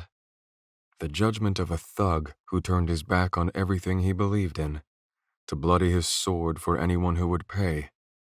Would Gunnar defer to my judgment if he knew how many souls have died beneath my sword for the sake of a little gold? Would Zechariah trust in me if he knew how long it has been since I believed in the faith he holds so dear? And what would Olorus and Hook do if they knew that after the Nolian government hired me to protect Leah, I accepted a higher rate of pay from the Prime Minister, personally to betray her into his hands? Gunnar, said Olland, I am not the man for this job. I am unworthy. Hell, aren't we all? Said Gunnar. Olland said nothing for a moment, then looked at Gunnar. This Yordar they speak of, he is your brother. Yeah, was all Gunnar said. You know what the old man will say, said Olland. Gunnar looked puzzled. If your relationship with your brother is so strained, said Olland, then your request for these soldiers to call you brother was ironic at best, and ominous at worst. Gunnar's gaze went distant for a moment. Finally, he laughed. Damn it, he said. Can't do anything right. This is why I was never cut out for this sort of thing. Unworthy, just like you. Maybe tomorrow is our chance to fix that. 102. Justin was dragged through an arched doorway in the side of the stone structure. The soldiers shoved him in and backed away. Inside, it looked even more like a coliseum, with terraced walls built in a bowl-shaped amphitheater design. But instead of theater seating, the terraces were lined with rows of rectangular stone boxes. Nearby, one of the boxes was broken, and a pile of debris lay where it had spilled from inside. Yellowed bones protruded from the hard earth. Human skulls with soil-filled eye sockets rested side by side. Tombs, Justin thought. Hundreds of them. Each of the sarcophagi lining the walls was an ossuary large enough to hold a dozen or more bodies. Several others had also been broken open, probably by grave robbers, and the disassembled skeletons lay scattered upon the ramparts. Flowering grasses peeked through rib cages and pelvises. This was no coliseum. It was a necropolis, a city of the dead. Out of the shadows on the other side of the amphitheater stepped the incongruous 8.5-foot tall frame of Lysak.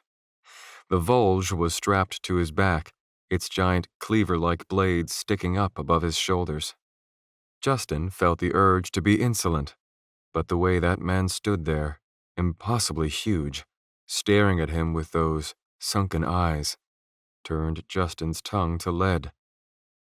"You are becoming one of them," Lysak said. "A Sithrall. Even I did not know they could transform living flesh into one of their own. Remarkable." Justin looked at his arm. It looked like the limb of a burned corpse, yet it was strong and within his command. Despite being quite narrow, it was heavy as iron, and his shoulder ached with the effort of carrying it. "It is a gift," said Lysak, "from Avagad himself." Avagad, thought Justin. Justin balled his left hand into a fist, feeling the painful tug at his wrist of flesh against non-flesh. Behind Lysak, a shadow crawled across the upper lip of the Colosseum bowl. It came slinking down into the amphitheater. Another followed it, and another. Justin took an involuntary step back as dozens of lanky silhouettes came pouring over the tops of the Colosseum walls. They climbed down into the interior. They hopped across the lids of tombs and skittered over the stone surfaces, kicking loose the skulls of the dead. It was finally happening. The Goblins were attacking. 103. Amid the rubble of Gaius, campfires flickered beneath the moonlight. Dozens of tents and lean-tos had been pitched against the ruins. The water shimmered like the flexing sheen of precious metal, and bobbing in the inlet were precisely 100 black sails. Atop an outcropping a mile away, Aland, Gunnar, Zechariah, Hook, and Olores took turns with a spyglass. "I thought Drexel said several hundred ships," Olores said. "He either overestimated," said Gunnar, "or some have since departed. Either way, it's good news for a change." Hook signed. "They could be stationed in open waters, out of view." "I can't help but wonder," said Zechariah, "if Justin and Leah are down there." "Perhaps," said Olores. "Or might the missing ships have ferried them away? What I mean is, are we too late?" Aland had been wondering the same thing, but he wouldn't have dared say it. It was a poisonous thought that could not be allowed to take root. "Tomorrow, we will know," Aland said. He nodded at Olores and Hook. "Or tonight, should you come across some evidence." The plan was for the two of them to slip in, alone, and sabotage as much as they could get their hands on before dawn. "Drexel was wrong about the number of ships," signed Hook. "What if he was also wrong about these people not being Mythians?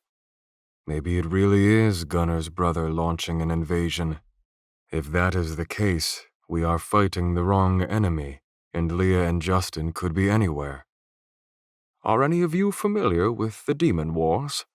asked Zechariah. Hook signed. "You refer to ancient Eastern mythology." "What sort of tall tale you got for us this time, old man?"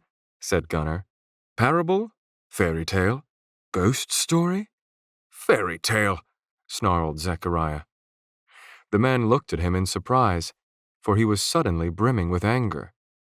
He swore nastily in an old language that probably only Aland could understand. "How I tire of coddling you thick-headed cretins," said Zechariah. "The truth of my words is confirmed time and time again, yet you still think I am the doddering fool?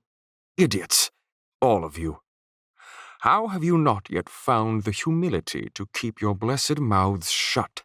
If I am forced to stomach your stupidity another minute, I shall do you all a favor and use the hand I have left to bash your feeble brains in." Aland had to stifle his satisfaction at the other's stupefied expressions. No one said or signed a word. Zechariah cleared his throat. "You've all heard the stories of the ancient Elenians. Long ago, they lived in harmony across the entirety of the Oikumene. It is said that they were so in tune with Aurum that it gave them indefinite lifespans, great wisdom, and uncanny strength. My own people, the Brethren, knew only a fraction of the lost knowledge of the ancients. The Elenians were humans, as they were meant to be. But they were not alone on this planet. An inhuman race invaded their lands.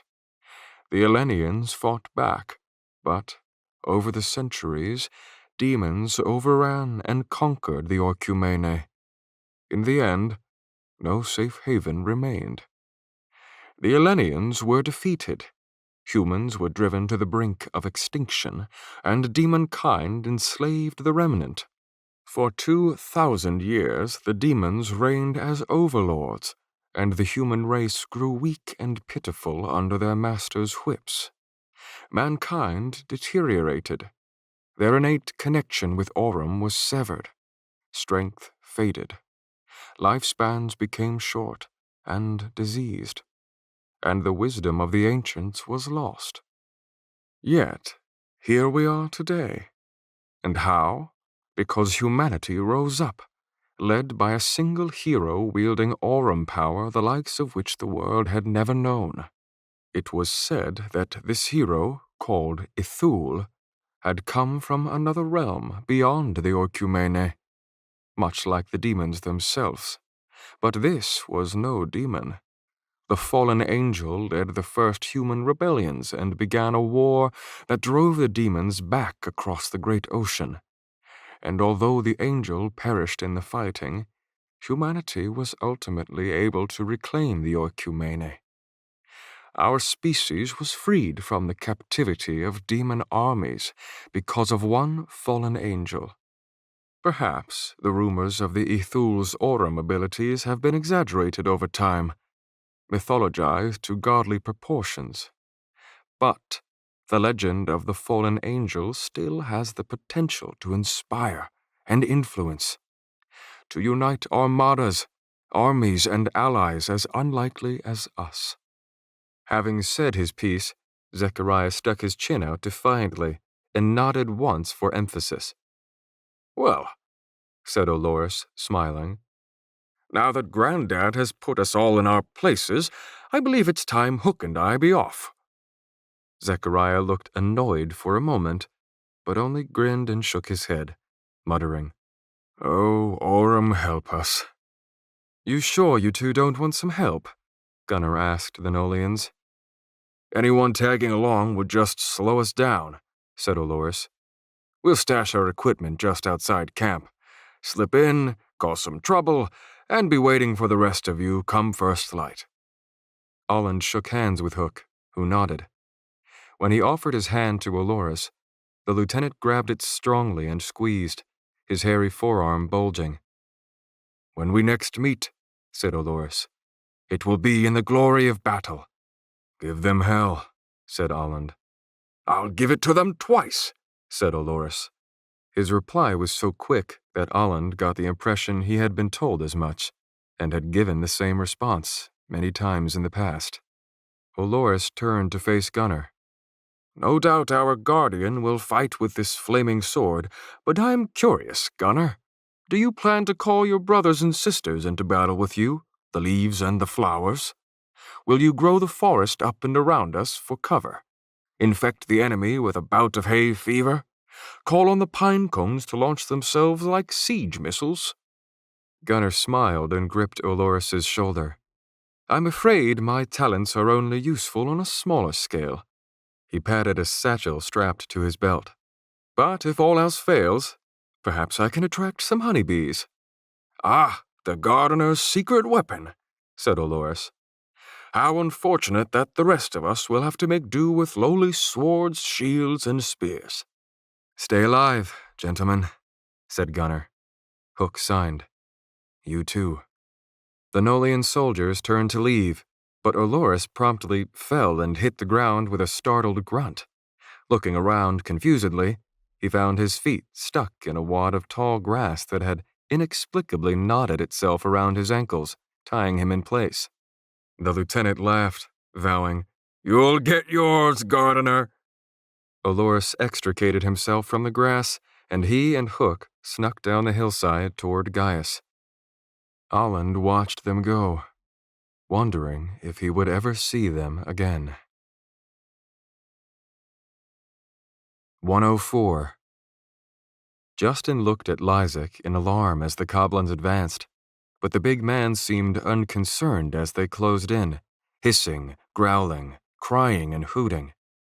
Maybe he couldn't hear them. Then Lysak raised a hand and said, "Stay back." The Coblins stopped. It took Justin a moment to register what had happened. He could hear the Coblins breathing. He could smell their putrid stench. Up close, he could see that their upper and lower jaws had pairs of eye teeth that overlapped the lips. Their faces reminded him of a jack-o'-lantern his family had once forgotten about on their back porch.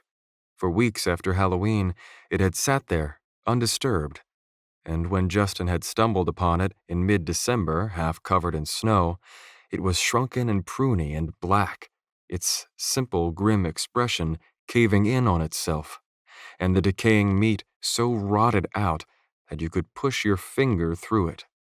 Some of the Coblins sat crouched like gargoyles upon the tombs, their pruned faces like that old pumpkin, looked like the flesh could have been pushed in with one good shove. Others paced back and forth like dogs at the ends of short leashes, but they came no closer. "They're listening to you?" breathed Justin. Lysak pointed to a Coblin perched on the lid of a broken sarcophagus and said, "You, dispose of yourself." The Coblin reached down and plucked an ancient skull from the pile at its feet. It raised the skull, swung its gangly arm upward, and smashed itself in the face. The Coblin reeled back from the blow and struck again, and again, and again. Black blood sprayed with each impact.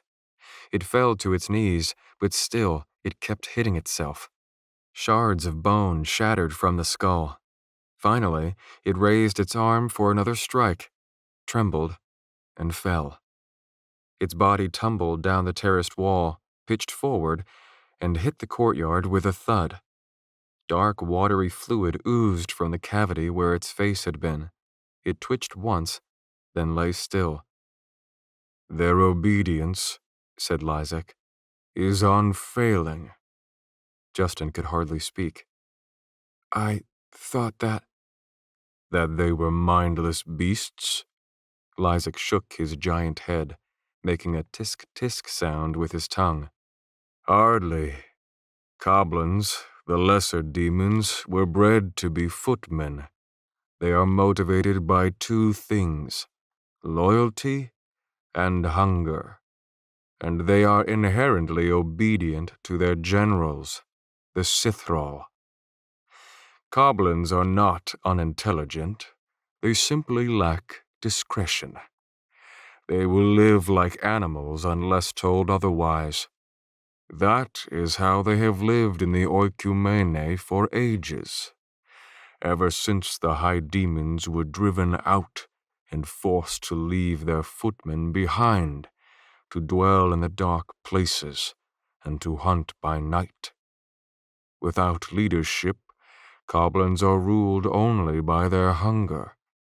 But at the command of their masters, they will become soldiers once again. Their lives mean nothing to them. They will eagerly give up their existence if a Sithrall commands it. They obey me, now, only because the Sithrall commanded them to do so. Once ordered into battle, a Coblin will never stop. It will never falter. It will never pause to rest. It will fight until it dies on its feet from exhaustion. Human soldiers will retreat when outmatched. Coblins have no concept of retreat. Human armies require food and water, and the longer they fight, the more resources they need. Coblin armies require no provisions. They gather their sustenance by feeding on the corpses of those they defeat. The longer they fight, the stronger they become. Goblin armies? Said Justin. Lysek's mouth twitched with a grin. He swept a hand toward the whining, baying goblins around them. We collected these and many more from the Dreckwood. There are probably millions in the dark places of this continent, living and spawning in the wilderness like animals for untold ages, eagerly awaiting the return of their Sithrall masters to give them their marching orders. Who the hell are you? Said Justin. It was all he could think to ask. Before Avagod contacted me, my men and I were simple raiders, pillaging Darvelian trade caravans in southern Athasia, said Lysek. I was already a servant of Daemon. I worshipped the Black Aurum in my homeland in the jungles of Ithia. But on the day Avagod came into my mind to call me to a greater cause, that was when everything changed. It was the day my devotion to Daemon took on true meaning. Now, my men and I serve alongside Sithrall, collecting goblins for Avagod's war machine. Just imagine how many others like me are carrying out his orders across the Oikumene, even as we speak. One of Lysek's dinner plate-sized hands closed into a fist. With hordes of goblins heeding the call of Sithrall generals, Avagod will soon command an army no human force will be able to stand against. But you are human, said Justin. How could you side with these things? This is the dusk of the old world, Lysek said. A new age is beginning, one in which mankind and demonkind will become one. Glorious Daemon will flood the world, and all will worship the dark god of the flaming sword. The god of what? Said Justin. Lysek took a deep breath and set his shoulders back as if basking in the splendor of it all. You will know him even better than I do, he said. Soon enough. I am not who Avagod thinks I am, Justin said. That is a cowardly deception, said Lysek. No, I'm telling you I'm not. Do not insult my intelligence, Lysek cut in. I felt your arrival in this world. So did Avagod, the Sithrall, and many others. What better standard bearer to usher in the age of demons than a fallen angel? Angels and demons brought together in a divine alliance. Look at your arm. Proof that what Avagod cannot gain through diplomacy, he will take by force. This is your first step toward understanding the mysteries of Daemon. I have been tasked to serve as your first teacher. You can be a willing student, or you can be a slave, turned by the Sithrall fully and forever robbed of your free will. The choice, to me, seems clear. Lysek extended a hand toward Justin. Join us, Justin. Justin looked at his arm, shaking with nerves, hardly able to believe what he was about to do. He raised his demon arm and reached for Lysek's awaiting hand.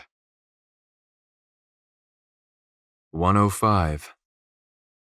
Morning sunlight streamed over the top of the Colosseum.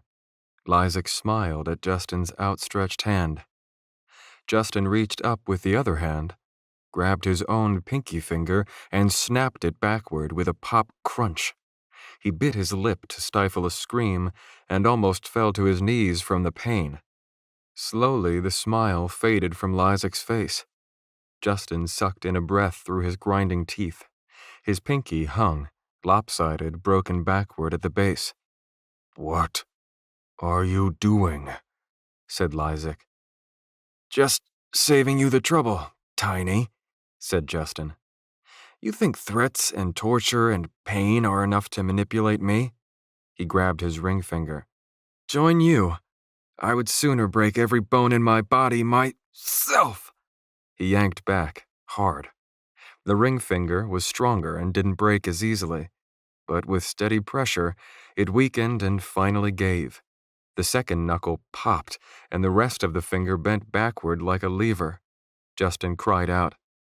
When he could catch his breath again, he squared his shoulders, sneered at Lysak, and said, Think you can do better?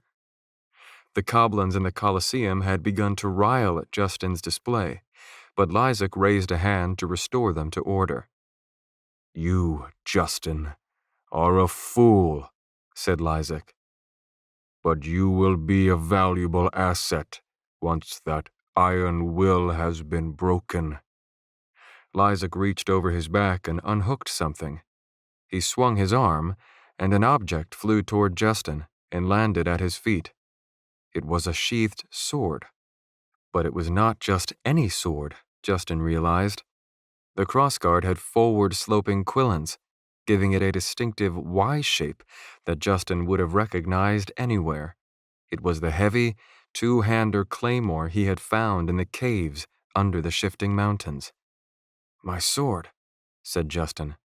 You attempt to goad me into taking action against you, said Lysak. Very well. Take up arms and defend yourself.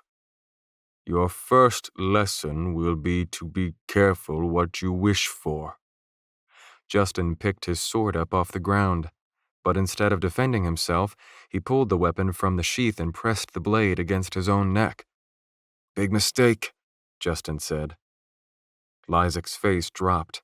He seemed too frightened to move. Break me? Turn me? Said Justin. You need me alive for all that. If I'm really as important as you say I am, I can only imagine what Avogad will do when he finds out you let me die. Several seconds passed, and neither man moved. The goblins on the terraced formations babbled and squawked excitedly, in voices that sounded like children's laughter, played at half speed. They seemed to sense the tension between the two men. Justin could almost see the oversized gears turning in Lysak's head. But finally, the big man said, And you can imagine what we'll do to that dainty princess when you're gone. A steely fist gripped Justin's heart, and he felt his confidence shrivel up and fade. His own life would be a small price to pay to stop Lysak and the rest of these people. Leah's life, however, that was another matter. She would probably want him to do what was best for everyone, not just for her. He didn't want to put her in danger, but he also didn't want this madness to continue any longer. He remembered the house, destroyed outside the walls of the shifting mountains by a Cithral's blast, people screaming, all because of him. As long as the Cithral, Lysak, Avogad, and others like them thought he was a fallen angel, innocent people were going to keep getting hurt. If the Cithral turned him, how many people would suffer? Maybe dying right now is for the best, thought Justin. Maybe Leah can find a way to escape and rally the others with news of what happened here. He had been bluffing about the torture, of course. Enough of it would inevitably break him. He just wanted the pain to be over. He wanted it all to be over. He was never going to see home again anyway, so what was the point? Do it, he thought. Just a little slip of the wrist is all it takes. No more fear. No more pain. Lysak watched Justin, and Justin watched him right back. The goblins were babbling louder than ever.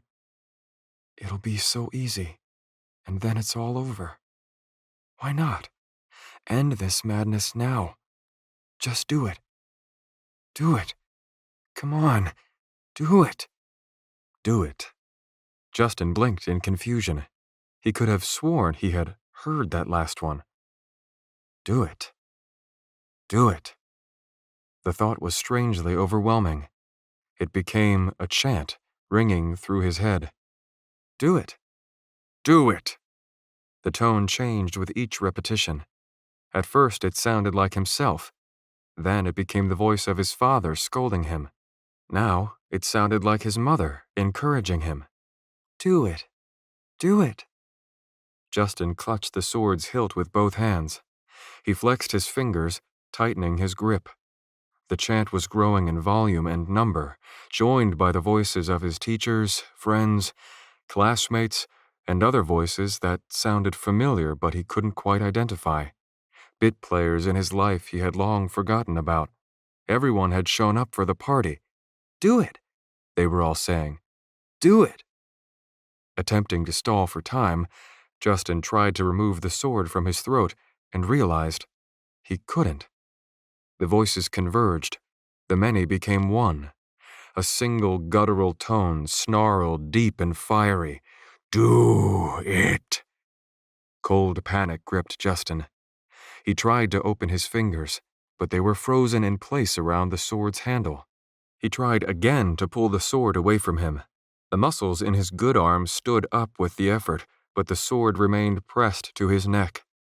Justin moved his head back, trying to put some distance between himself and the stubborn weight of the sword.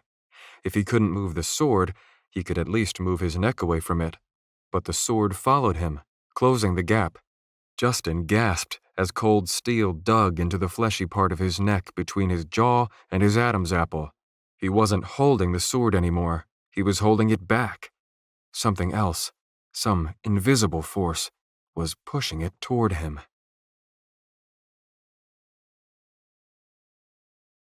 Part 9. Madrigal. 106. Justin's hands shook with the effort of pushing back against whatever was pushing his weapon toward him. The pressure was so great that he realized if he let up at all, the blade would push right through him. He took a step backward, but it didn't help. The sword stayed pressed against his throat. He tried again to let go, but his hands were locked down tight. It almost felt as if something was wrapping around his fingers, something invisible, holding his hands to the hilt, making it impossible to let go. All he could do was struggle against the weapon's unexplainable urge to travel along its intended path, into his neck. Suddenly, he felt a strange tightening, a sensation like invisible fingers adjusting their grip, closing more tightly on Justin's hands. The pressure increased. Justin's lungs burned. He could barely draw breath against the sharp metal pushing against his windpipe. It was so much stronger, whatever this thing was, and it was steadily wearing him down, overpowering him. He dared not turn his head to the right or to the left, even a fraction of an inch, lest the movement give the sharpened edge purchase and open his skin. He felt sweat dripping down his neck. At least, he hoped it was sweat. The invisible hands tightened their grip again, and for a second, Justin thought he could see the shadows of long, dark fingers. Too many fingers for human hands. Damon, he realized. The voice spoke again, this time not in his head, but from outside. Though he could not see the speaker, the point of origin was only inches from his face. He felt hot, sulfuric breath douse his ear as it said in an off-key choir, "Finish this." Justin heard a whimper and realized it was his own. His arms felt like rubber. A minute ago, killing himself had somehow seemed selfless and noble. Only now did he realize his mistake. Killing himself was exactly what this darkness wanted. It was too strong. The hands of Damon were controlling him, driving the sharpened steel into his throat. A sliver of pain shot through Justin's neck as blade broke the skin, and Justin did the only thing he could think to do. He shouted, "Help!" At once, the sword shifted. The blade trembled and began to move away from Justin's neck. He opened his eyes to see who had come to his aid, but no one was there. At least, no one he could see. He still appeared to be standing alone. He could still feel Damon's vice-like grip trying to force the weapon into his neck. But instead, the blade was being moved steadily away from him. He looked down. Perhaps it was some illusion, some trick of the rising sun. But a glowing light seemed to be playing across his fingers. A third set of hands, he realized, had closed around the shadowed ones, and they were guiding the sword away from his neck. Orem! The sword eased farther from his throat. He saw a tiny ribbon of his own blood clinging to the blade. The dark choir screamed furiously in defeat, and the sword suddenly turned to dead weight in Justin's hands. Justin let go. The sword fell to the ground. He stood, panting, looking dumbly at the weapon. The opposing forces, the shadowed hands and the glowing ones, were gone, as if they had never been there at all. Across the necropolis, Lysak was watching Justin. He looked hesitant, or nervous. Justin put a hand to his neck, and his palm came away smeared with sticky red drops. Not a lot. The cut was only skin deep, fortunately, but much farther, and I almost did it, thought Justin. His hands began to tremble. I almost did it. What had first entered his mind as a thought, a mere idea, had welcomed in something much more powerful and terrible. Damon had slipped in the guise of his own self-righteous intentions. The dark voice had nearly convinced him to go through with it. When that hadn't worked, the shadowed hands had tried to physically impose their will on him, and all his strength had not been enough to stop it. Damon, a force he hadn't even believed in, had almost killed him. And Orem, something he'd been even less sure of, had saved him. Justin knelt and picked his sword back up, looking at his blood on the blade. He drew a tight grip on the hilt, forcing his hands to stop trembling. I still might die today, thought Justin. Not with fear, but with acceptance of the fact. But not like that. He planted his feet on the packed earth of the courtyard. His arms were weary, but he raised the sword in a defensive position, the way Zechariah had taught him, ignoring the pain in his broken fingers, and narrowed his eyes at Lysak. Lysak pulled the cleaver-headed Volge from his back and spun it in a masterful flourish. The haft rotated like a windmill's blades, producing whooshing noises in the air as it whirled. Then he leveled it at Justin, and he smiled. The goblins cackled gleefully. Justin looked up at the ramparts of the stone Colosseum. A lingering shred of naivety, still believed that his friends would come to the rescue. A blast of volcanic fire would come searing over the walls, and Olland would rush in. Just in time, Zechariah would plunge into the goblins, sword spinning and hacking off limbs, and Dolores and Hook would loose their spears as Gunnar and Leah rushed the courtyard to join the fray. But the moment passed, and no such miracle occurred. There were only goblins and Lysak, and dead bones in tombs. Justin was alone. No, he thought, feeling a warm glow within. Not alone. Never alone. With speed defying his ungainly size, Lysak charged. The blade of the Volge dragged in the dirt behind him like a ship's rudder. He spun in a full circle, lifting his weapon in a horizontal arc at Justin like a scythe to ripe golden wheat. Justin only had time to recoil a step before the impact. His feet left the ground. His center of gravity did an illogical circle in the air, and he landed elbows first in the dirt and rolled across the ground. His sword landed beside him. The morning sky above Justin swayed like the horizon on an ocean voyage. Had he been cut in half? Was he dying? Lysak stomped toward him. Justin shot to his feet and rolled. He grabbed his sword and came up at the ready. He looked down at his body. His ribs were on fire, but he saw no sign of injury on his bare chest or stomach.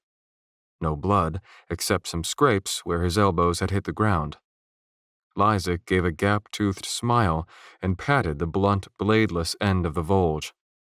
Rather than cleaving Justin in two, he had hit him with the non-lethal side. Still, it was a small miracle that Justin was standing. Even with the blunt end, a strike like that could have shattered bone.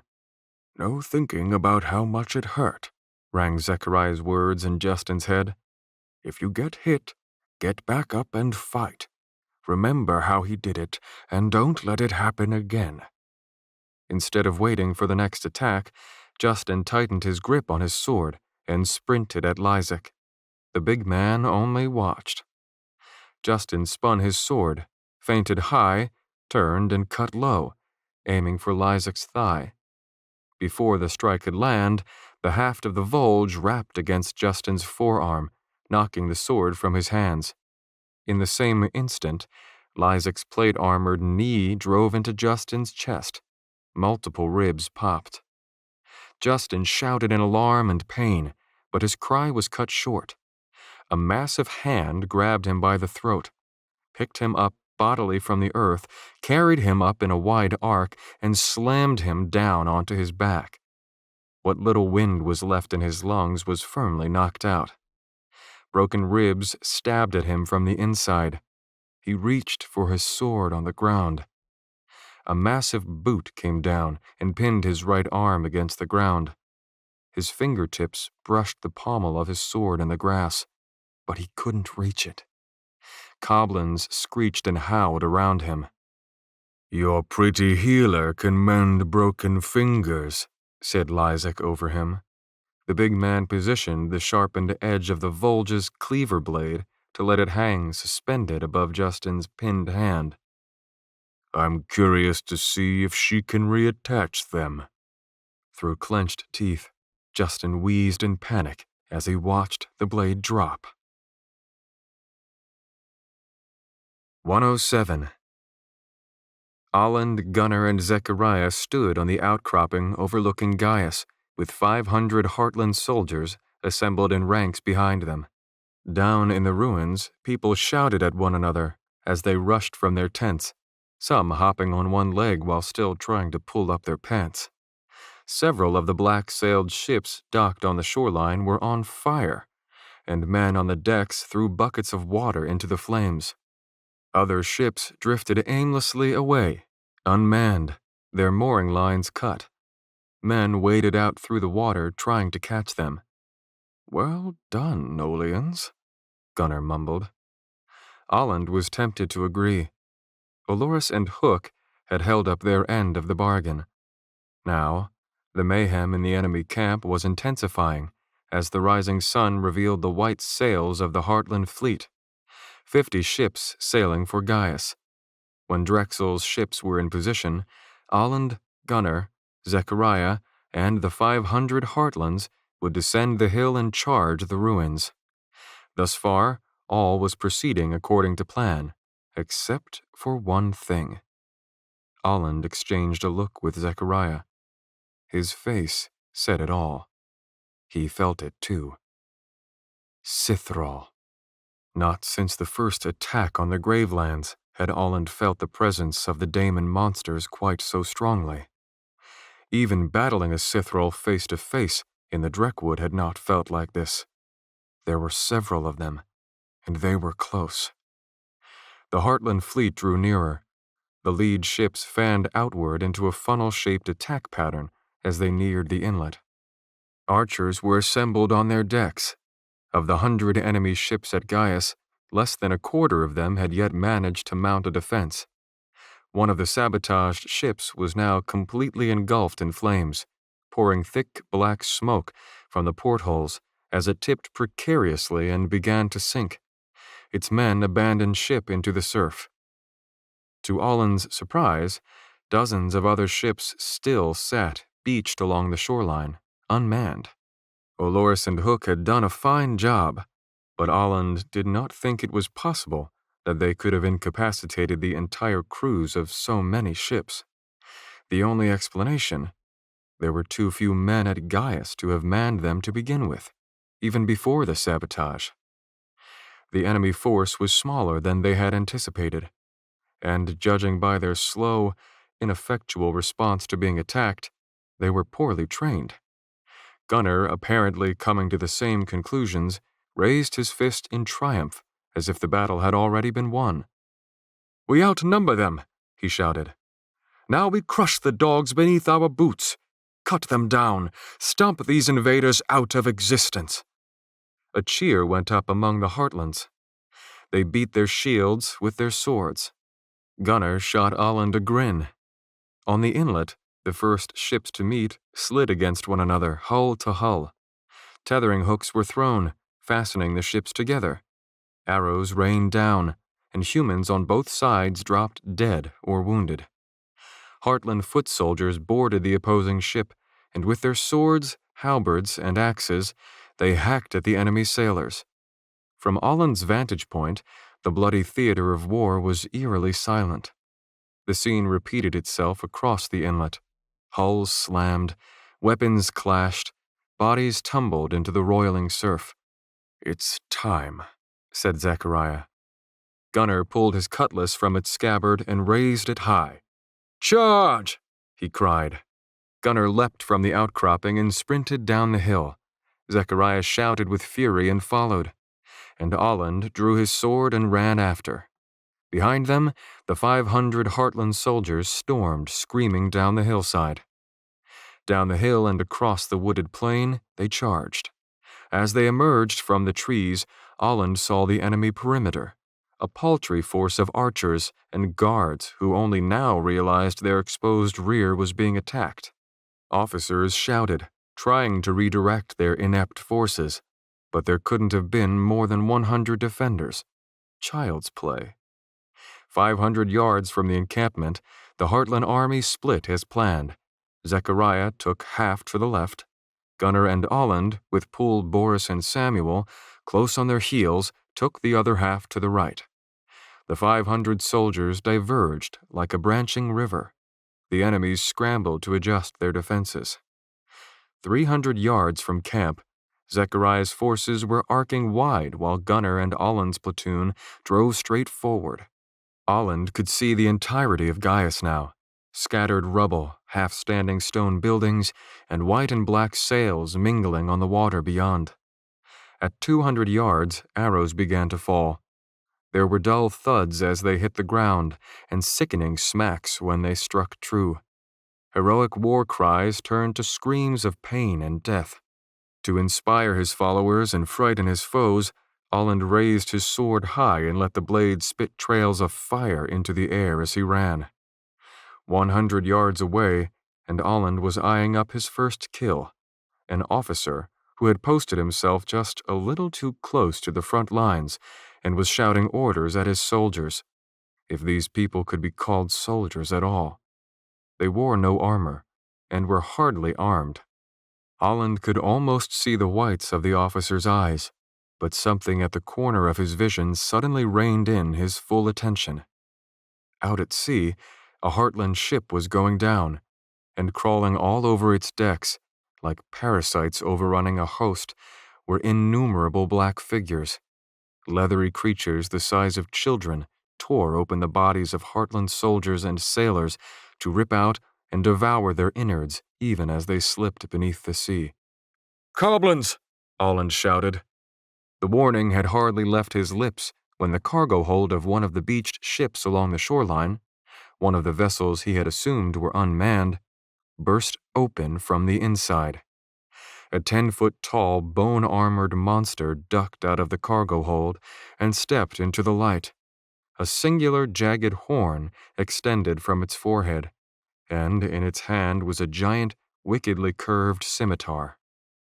Aland gritted his teeth. He had sensed the presence of Sithrall, but he had not expected them to be this close. The Sithrall raised its behemoth sword high in the air and unleashed a demonic roar that rose up and shattered the din.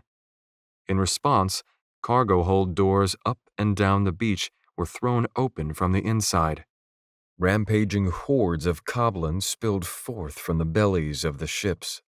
They poured out onto the beach, creatures beyond count, shadowing the sands in a wave of black like spilled tar.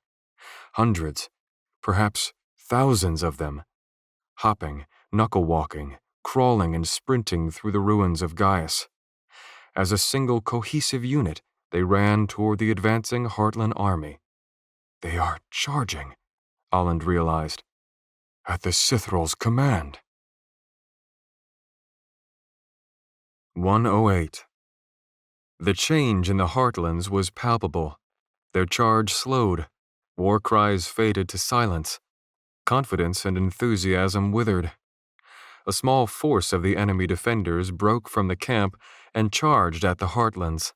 Gunnar, who had not slowed, was the first into battle. He thrust his cutlass downward between a man's shoulder and collarbone. At the same moment, Olland swung his sword at his intended target, pouring liquid fire over the unlucky officer. Infantry barreled in behind him, and the armies met in a bloody tumult. Some came shield first, battering so fiercely that enemies were knocked off their feet to be run through where they lay. Others came blade first, splitting flesh and bone. On the other side of the battle, Zechariah and his soldiers charged into the lesser defended portion of camp with deadly success. The old man clutched his sword, blade pointed downward in his offhand. The buckler shield was strapped to the forearm of his missing hand. He ducked a pike thrust and swiped upward, severing a soldier's head. A jet of blood streamed skyward in his wake. Guards were driven back. Archers toppled from their posts. All across the battlefield, the untrained enemy soldiers fell to the superiority of the Heartlands. But it wasn't soldiers Olland was worried about. It did not take long for Gunnar and Olland to reach their rendezvous point, the stone ruins of a large building with enough cover to serve as a command post. Olland sliced a lingering enemy soldier across the chest, kicked him to the ground, then ducked behind a pile of stone blocks beside Gunnar. His bodyguards, Pull, Boris, and Samuel, were with him, and the surrounding infantry hurried to set up defenses. "What the hell is going on?" Gunnar yelled, looking over the fortifications. "There are goblins coming out of those ships." On the shoreline, the Sithrall stood, bellowing strange words. Hundreds of goblins were still spilling from the guts of the ships, though none had yet reached the Heartland attackers. "They're obeying the Sithrall's commands," said Olland. "This was not part of the plan," said Gunnar. A soldier standing guard beside Gunnar twisted painfully and went down with an arrow struck through his midsection. Pull, Boris, and Samuel encircled their captain, looking frantically for the source of the shot. Turning, Olland spotted a bastion of enemy archers posted atop a stone tower. Bowstrings twanged and several more arrows rained down. Then, Olorus and Hook suddenly emerged behind the enemy archers at the top of the tower, driving dagger and spear into their exposed backs. The rest of the archers turned to face the Nolians, but were quickly overpowered and went down. The last archer took a wild swing at Olorus, who ducked it and kicked the man squarely in the chest, sending him plummeting from the tower. Olorus looked down and offered a neighborly salute toward Gunnar and Olland at the command post. Olland replied by signaling ahead at the goblins. Olorus nodded. He and Hook procured bows and quivers from the fallen archers and began firing at enemy soldiers and goblins alike. Heartlands clashed with enemies in the streets of Gaius. But to Olland's surprise and relief, the goblin horde had stopped charging. They were holding their position, apparently waiting for their master's command. Some seemed to be crawling on top of one another, several bodies deep, awaiting the Sithrall's command and trampling and crushing many of their fellows beneath their churning collective mass. "The plan was to drive them to the sea," Gunnar shouted. He pointed at the goblins. "We can't drive that back." Olland said nothing. On the inlet, half a dozen Heartland vessels were now sinking, with goblins swarming their decks like maggots on carcasses. Drexel's fleet had switched tactics out of necessity. To avoid being overrun, they kept their distance, circling around the enemy ships to fire with arrows, spears, and flaming darts. But that was taking time. They were supposed to have landed by now, to bring reinforcements to the fight on the ground. But even if they could, Aland thought, what chance do they have against a Sithrall? A single daemon blast could destroy an entire ship. The choice was clear. Retreat was the only option. "Aland!" came a voice on the wind. About 100 yards away, Zechariah and his platoon had made it to their designated waypoint. Shields, axes, spears, and swords rose and fell all around him, but Aland could still see the old man's frantic gestures. He was pointing not ahead, at the Coblin horde, but behind them, back toward the hillside they had charged down just minutes ago. Aland turned. Something was moving in the woods beneath the hill. He saw a tree fall forward. Stepping over it came the massive, black form of a Sithrall. It swung a giant axe indiscriminately, felling another tree. Another Sithrall stepped up behind it. And behind that one, a third.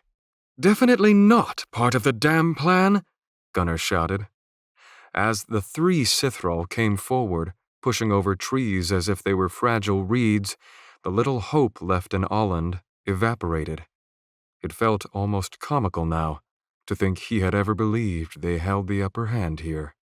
The Sithrall on the beach roared. The Coblin army charged.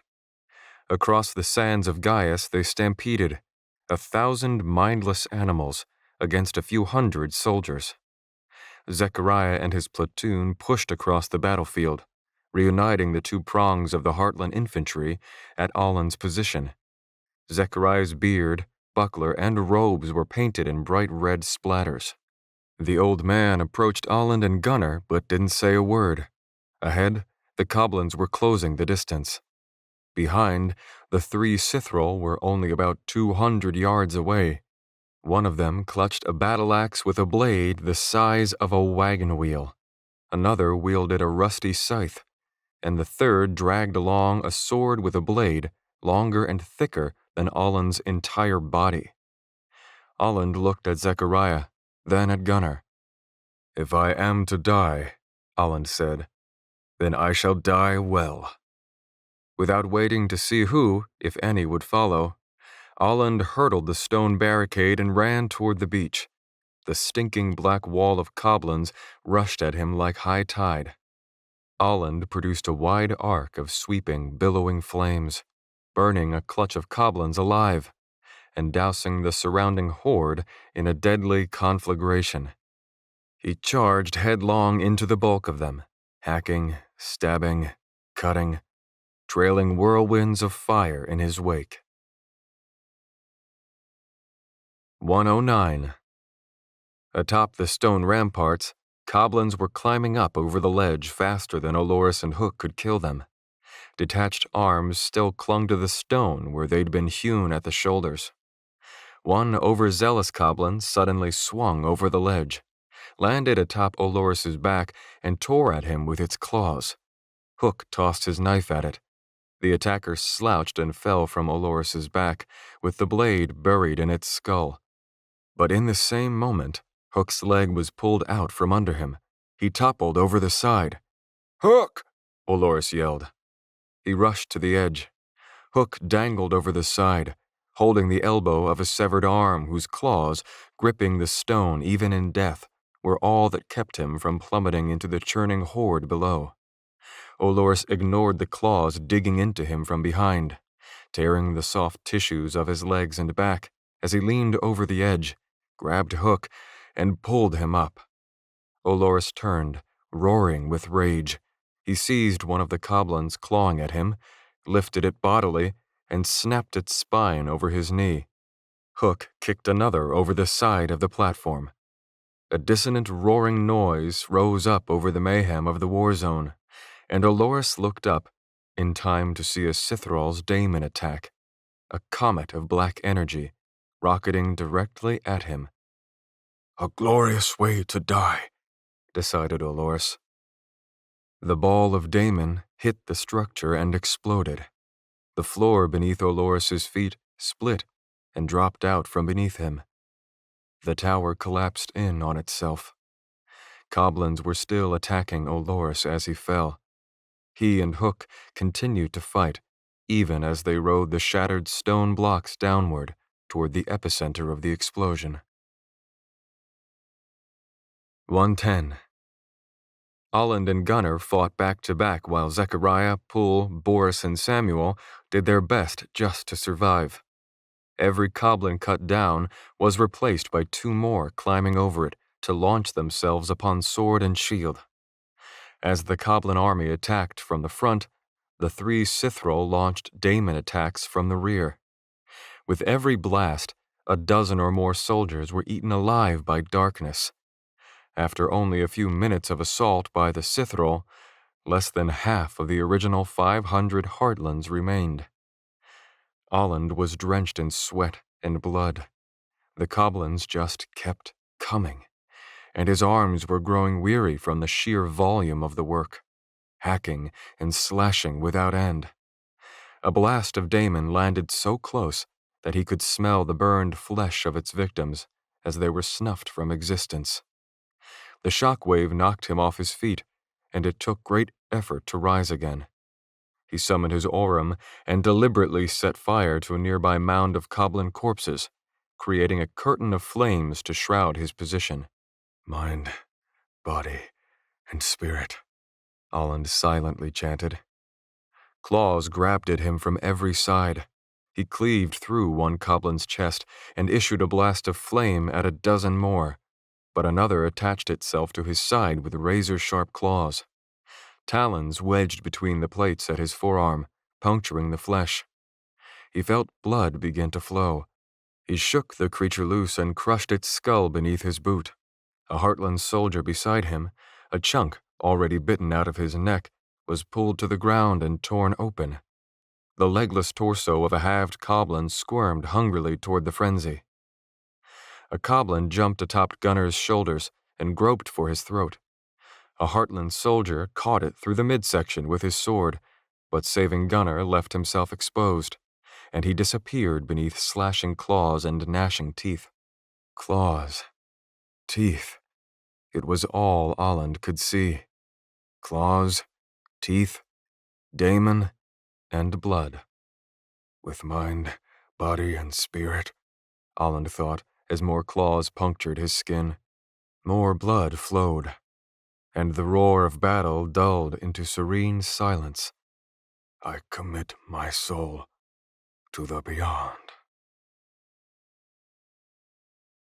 111. It was out of pure reflex, stupid, imprudent instinct, that Justin foolishly reached his left arm over to try to shield his right hand from Lysek's falling blade. He felt the impact of the blade against his arm, but that was all he felt. Just impact. No pain. Realizing he had shut his eyes against the impending mutilation, Justin opened them. The great cleaver blade of Lysek's Volge sat suspended against his blackened, stone-hard demon arm. While Lysek's mouth was still hanging open in surprise, Justin pulled his right arm free, grabbed his sword, and drove it into Lysek's ankle. The blade bit bone, and the giant stumbled backward, growling angrily. Despite the pain of his broken ribs, Justin rolled sideways and got to his feet. Lysek stooped to examine his ankle. Blood dribbled over the grass. Justin looked at his blackened demon arm. Lysek's blade had come down with the force of a guillotine, yet Justin's demon arm was still in one piece. The only sign of damage was a sliver of a nick on the surface of the bony material. It looked like a single, ineffectual hatchet strike against a great tree trunk. Justin flexed the fingers at the end of his demon arm and couldn't help but grin. Didn't even hurt. Lysek swung the Volge over his head. "Back!" he bellowed. Goblins skittered back up the sarcophagi-studded structure. Justin hadn't noticed their advance until now. It seemed that while the humans had been fighting, they had been inching closer. They were like dogs. Obedient, yes, but patient? No. At Lysek's command, the goblins retreated to a safe distance.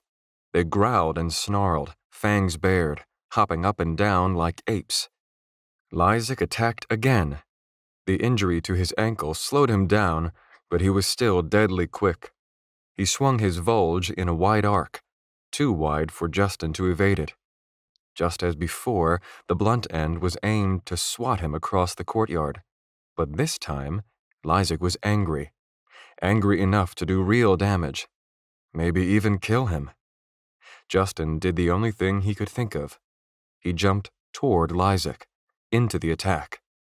The Volge still hit him, that much was unavoidable, but moving inward placed him closer to the fulcrum of the attack, just above Lysek's wrists, where less force could be put into the swing. The pole of the Volge slammed across his shoulders like a baseball bat. His teeth rattled with the impact, but he held his ground. Lysek, agitated at being so closely entangled with Justin, tried to shake the boy, but Justin wrapped one arm around the Volge and held tight. Justin could smell Lysek's sweat and his fetid breath. He swung his sword and chopped at the big man's chest. Justin's blade hit true, but it rapped harmlessly against Lysek's plate armor. He hacked at the Volge instead, but the pole was as thick as a log.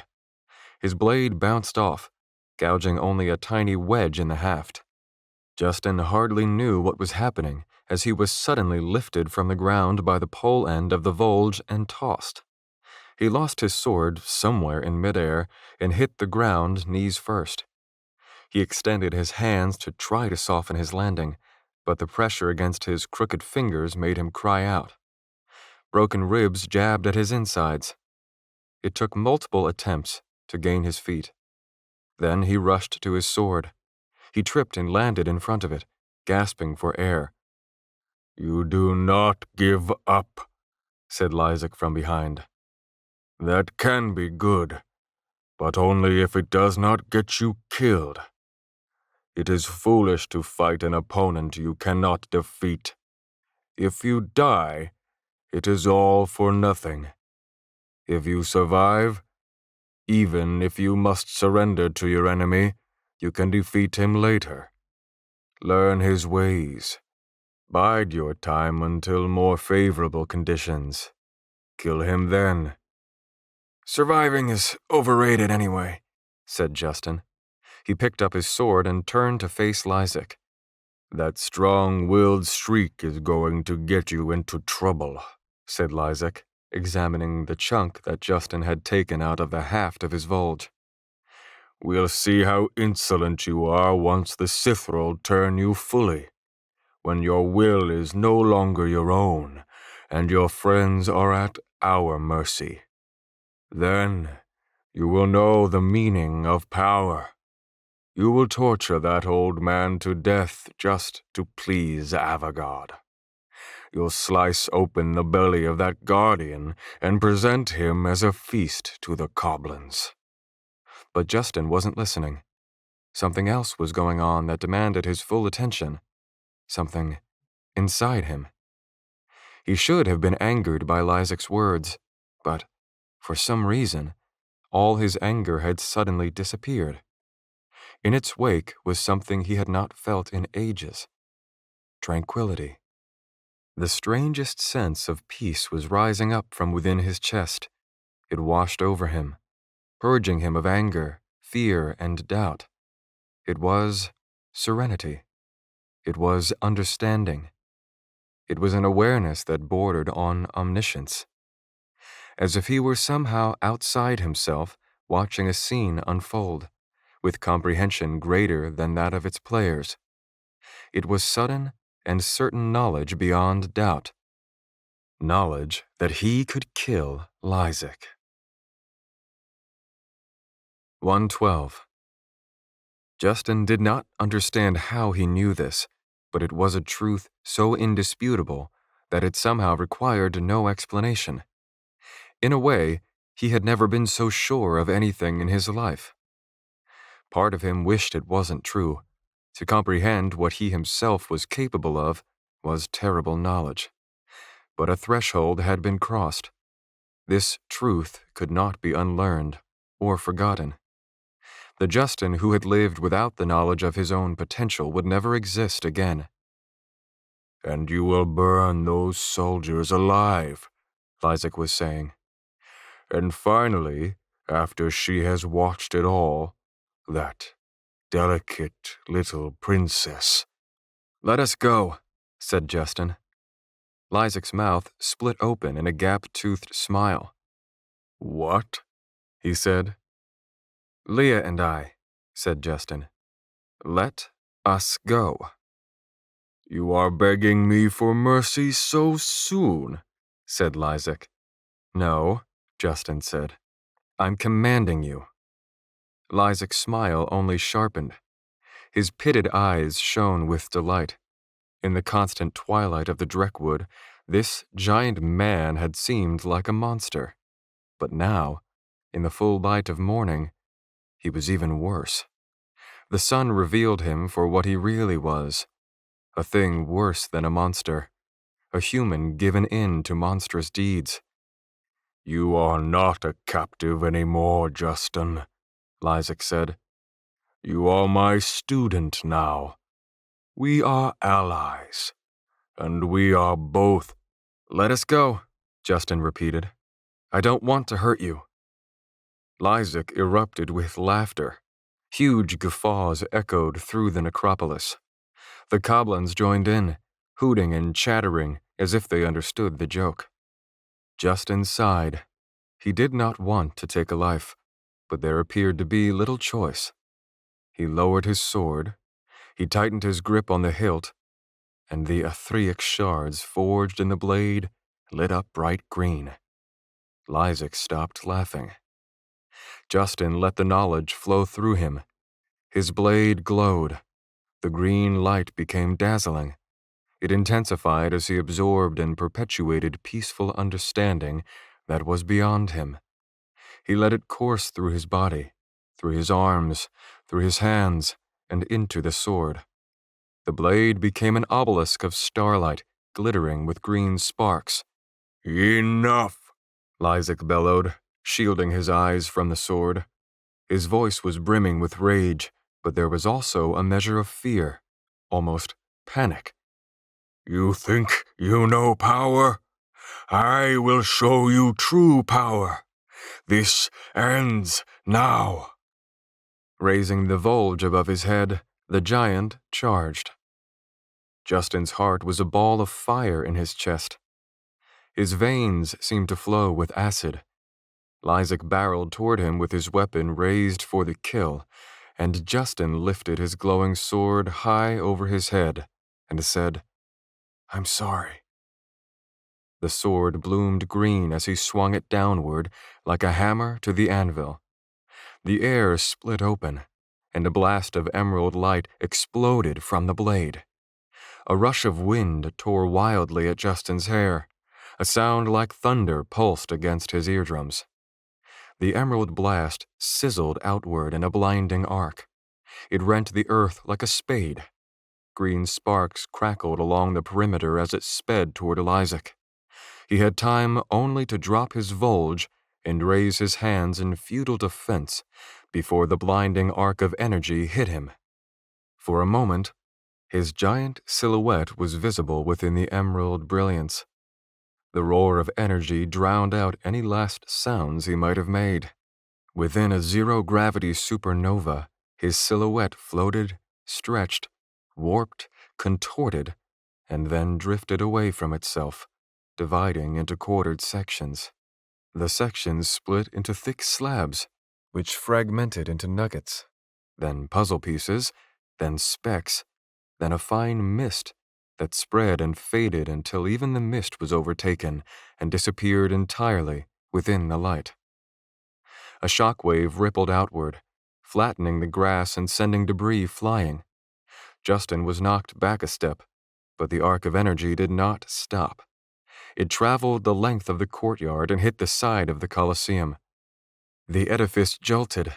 Stone ramparts at the center disintegrated, while those at the periphery turned to flowing, molten rock. Chunks of the structure as large as houses broke from their foundations and rolled, half melted into the forest. Tombs spewed skulls, ribs, and rubble. Goblins caught within the blast dissolved into nothing. Justin raised an arm to shield himself from flying stone and bone. He dove sidelong as the airborne lid of a sarcophagus came cartwheeling across the courtyard. And still, the green energy arc kept going. After cutting through the necropolis walls like an axe through kindling, it traveled into the forest beyond. Fully grown pines were uprooted. Others burst aflame for an instant, then blackened like spent matchsticks. When the blast finally dissipated, spreading and fading into an aurora borealis above the forest, Justin felt like he was waking from a dream. The etheric shards forged into his sword faded from brilliant green back to their normal color, until the sword he had found under the mountains was indistinguishable from any ordinary steel. Like the light of the ore stones, the peace, the serene understanding that had consumed him a few moments ago, also faded. Its luster was paling, and as the dust settled, Justin could not believe what he had done. Nothing in the path of the aurum blast remained. The ground was split open like a tectonic fissure through the earth, and a giant bite had been taken out of the amphitheater, leaving a gaping hole in the ruins that had stood strong for hundreds or thousands of years. Beyond the necropolis, the forest was clear-cut. Not even the topsoil remained. Several smoldering trees in the distance were still in the process of falling. They hit the ground with muted crashes. A jagged crater marked the spot where Lysak had been vaporized. Not a crumb of him remained. Justin looked around for the goblins. The aurum blast had killed many of them, but the rest, they were nowhere to be found. Then he heard the screams.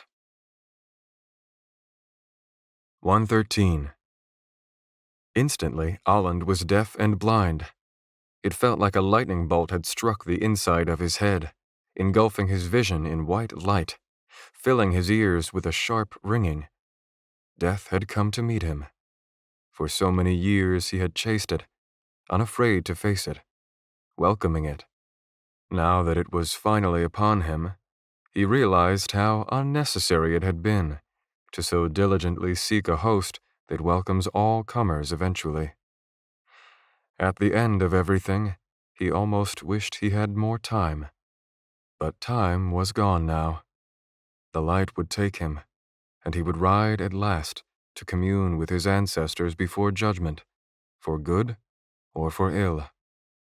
Something like rolling thunder was shaking his bones, and he awed at the fact that he still had bones in this realm beyond the world. There was a cleansing fire in his head, and all he could see was light, and the ringing in his ears grew thicker and less distinct until all he could hear was a shattering, humming echo. But his feet were still touching solid ground, and his hand was still clutching his sword. The light receded. The sound faded. The physical world reappeared around him as if a great fog had been lifted all at once, and Aland suddenly realized he was not dead, but standing stock still and defenseless in the middle of a crowded battlefield. Yet he was unharmed, because his adversaries were also all standing still, locked in place by some unseen force. Like him, the goblins stood, frozen. Their heads pointed skyward. Their shining, beady eyes darted back and forth, as if looking for something they could not see, and their slitted, lizard-like nostrils expanded and contracted. The Heartland soldiers, unaffected, were taking the strange opportunity to cut down as many dumbfounded goblins as they could. Alan's ears still did not work. The scene unfolded silently. Beside Aland, Gunnar was on his knees, holding his forehead and blinking his single eye as if fighting a debilitating headache. Zechariah, his robes coated with blood, black and red alike, stood staring into the distance. He looked like he was listening to a song he had not heard in a long time. "What is happening?" Olland said. Zechariah turned to look at him, and although Olland could not hear him through the echo in his ears, he could read the old man's lips as he said, "Justin." A bellowing, otherworldly roar from the Sithrol on the beach brought Olland's hearing back. It snapped the Coblins out of their stupor. The Heartlands had slain as many as possible in their immediate vicinity, but more now began to close in. Olland shook his head to clear the remaining fog. He grabbed Gunnar, pulled him to his feet, and shook him roughly, but the Admiral's eye rolled dazedly in his head. As the Coblins resumed the fight in earnest, Olland practically carried Gunnar behind the cover of a short stone wall and threw him to safety. Zechariah joined them, shortly followed by Poole, Boris, and Samuel. "Hold this position!" Olland screamed to the soldiers around him. He grabbed Gunnar and shook him again. "What in the name of bloody?" said Gunnar. He finally managed to focus on Olland. "What happened? It was like sensory overload. I couldn't even—" "It was Justin calling on his power," Zechariah said. "The boy did it." "You mean he?" Gunnar said. But Gunnar didn't finish his thought. His gaze had gone distant, watching something on the battlefield behind them. Olland turned. The 3 Sithrol that had been approaching from behind were turning their backs. They were walking away, leaving the battlefield. Zechariah frowned deeply, looking sick. "They felt it too," he said. "They're going after him." 1:14. Olland heard a noise nearby. He saw a Coblin thrown violently aside by an unseen assailant. Another went spinning to the ground, its neck broken by the swing of a shield. Pushing through the battle, killing with calculated intensity, came Olorus Antony and Hook Bard. The 2 men stepped up to join the others. Both bled from many wounds, Olorus in particular. A gash across his temple had painted half his face red like war paint. "Was that what I think it was?" said Olorus without introduction. "Orem?" "You felt it too?" Olland said. "I thought I heard something," Olorus said. "A noise like distant thunder.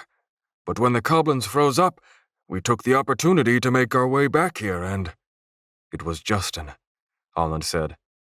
"It came from somewhere west of here. I think those 3 Sithrol are on the trail as we speak." "Then we have to go after them," Olorus said. "With any luck, Leah is with Justin. They won't stand a chance against those things." "We can't," said Gunnar. "If we leave Drexel and the fleet without support now, a lot of good people are going to die." "Look around you," Olorus shouted. "There are hardly any good people left to die. Will staying here change that? Call a retreat. Pull our people back to the woods so we can follow after those things." Olland's mind was racing. The 3 Sithrol were already out of view in the forest. Whatever Justin had done, the ripples of his spent energy had drawn their full attention, and it wouldn't take them long to find him. He turned to face the Gaius harbor. On the water, Drexel's fleet was still slowly but surely pressing inward, maneuvering around the sinking or flaming bulks of defeated vessels. The Sithrol on the beach roared commands at the Coblins. "We stay," decided Olland. "By drawing those Sithrol away, Justin gave us a chance to win this." "Win?" Olorus said. "Our people are too overworked for a retreat," said Olland. "Even as they ran, they would be pulled down and preyed upon to the last." "If we are too overworked to retreat," said Olorus, "then surely we are too overworked to kill an army 1,000 enemies strong." "We don't have to kill 1,000 enemies," said Olland. "We only need to kill one." He pointed ahead, toward the mouth of the inlet, at the bone-armored Sithrol with the single, pointed horn on its head like a black spire. "That thing?" blurted Gunnar. "I have only seen Coblins behave as soldiers while under the command of a Sithrol," said Olland. "Maybe, if we kill it, Their assault will fail. Against an army, we don't stand a chance, but against a disorganized herd of animals, maybe. Cut off the head and the body will follow, said Zechariah. Are you sure about this, Olland? Olland knew what Zechariah was really asking. His question was not whether Olland was sure his plan would work. It was a question of whether their efforts should be spent here, instead of assisting Justin. Maybe I am wrong, thought Olland. Maybe it would be better to split up. Some of us can go after Justin, while the others stay here and fight. In the middle of his reasoning, a proverb of the Rue au Nord suddenly entered Olland's mind. One he had partially shared with Justin, on the road north of Laon. He looked at the men around him. Fear is a wolf, he said, and the coward and the fool are its prey. But the righteous man is a lion. Wolves cannot harm him. The last time we fought one of these things, it took every one of us to kill it. We can do it again, but I will need all of you. We'll assemble the troops and charge, split the horde in two, and hit their general with a full assault. Olland took turns locking eyes with each man.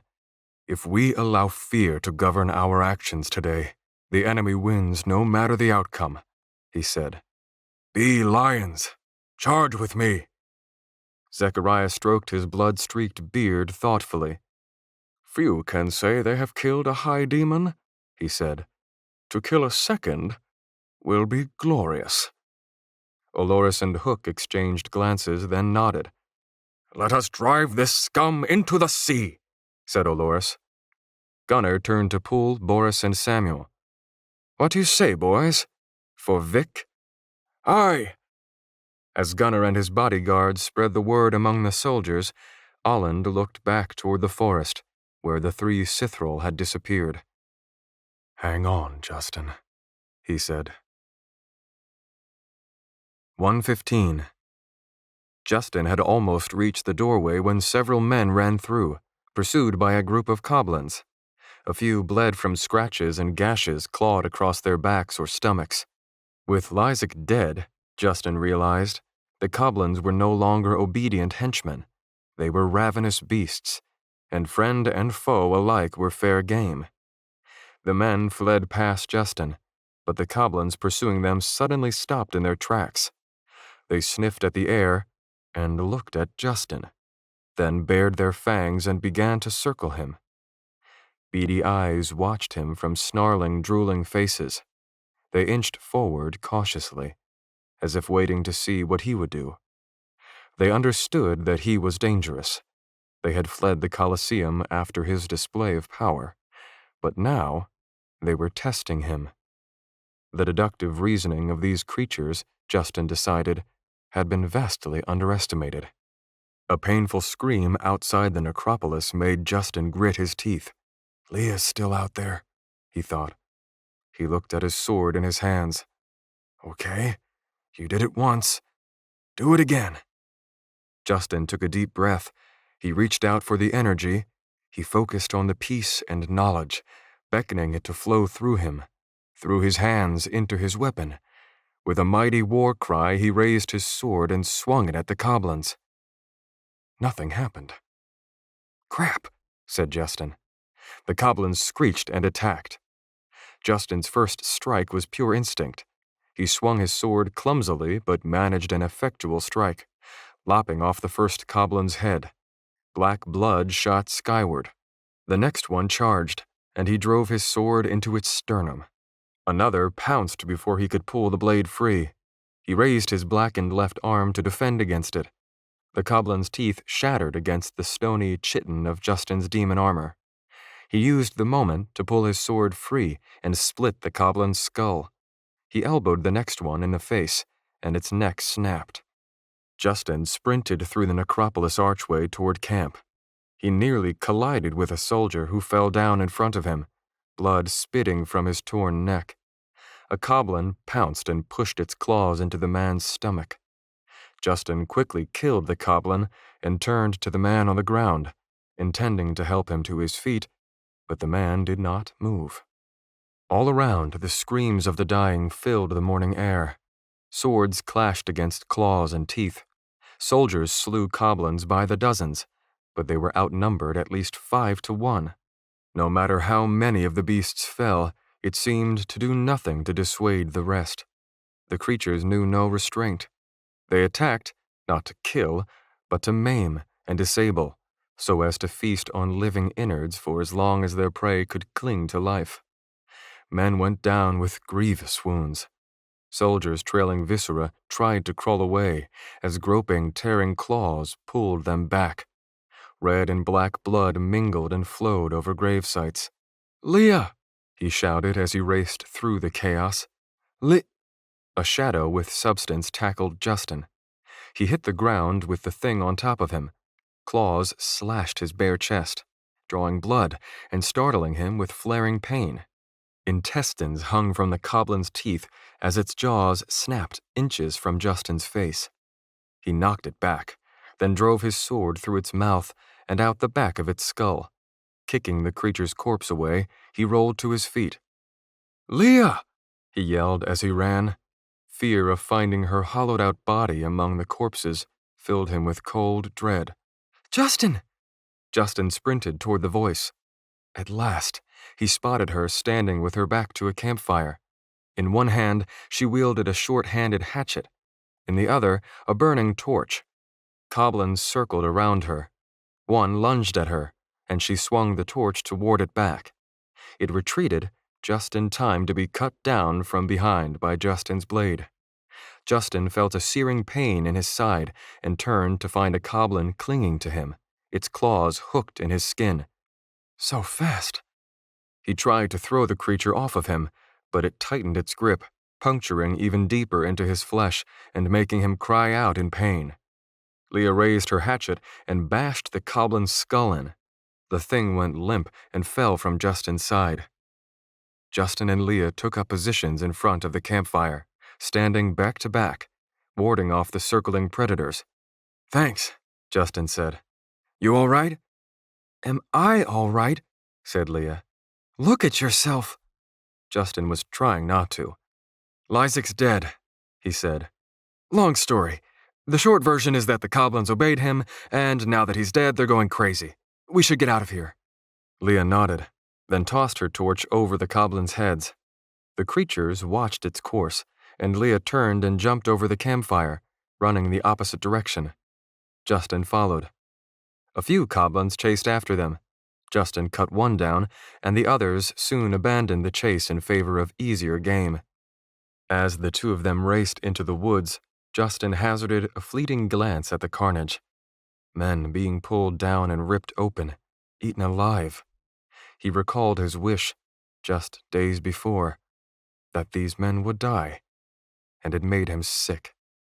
Now he wished he could save them, or at least, as Olland had once done for a badly injured boy on the Gravelands, put them out of their misery. Instead, all he could do was run and pray for their sake that it would all be over soon. A bone-chilling boom rose up over the trees. It was a noise Justin had heard enough times by now to recognize as the roar of a cithrol. Leah kept moving, and so did he. When a second roar came floating over the treetops, Justin felt something he had not felt in days. Pain in his left arm. His demon arm burned, seemingly from the inside out. He gritted his teeth, trying to ignore the pain. They reached a stream and began wading across. He was knee-deep in the water when another cithrol roar shook him. Suddenly, the pain in his arm was beyond control. His vision blurred. Thick, black spots like drops of ink on a page appeared before his eyes and seeped across his vision. He tried to keep moving, but his legs were numb. He tumbled forward. "Leah!" he yelled with the last of his strength. His knees hit the stony riverbed.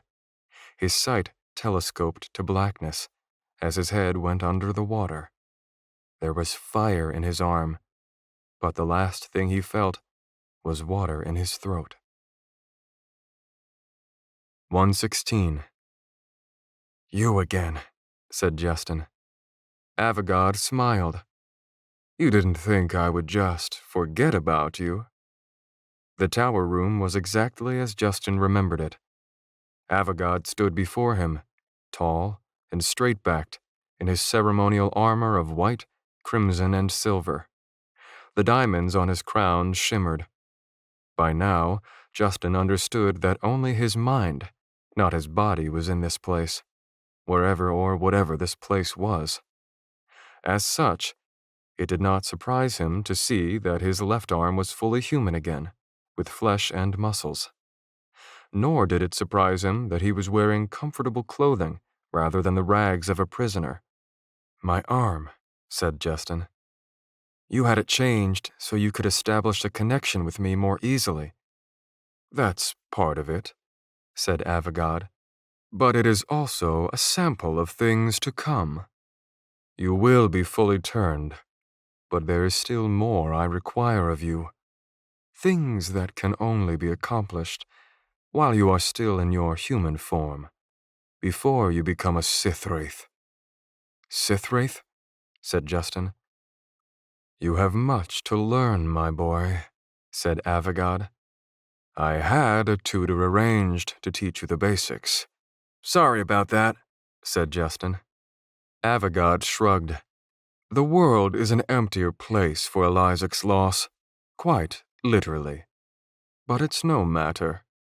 I found his intellect to be fairly adequate, but he clearly had a critical lapse of judgment when he underestimated you.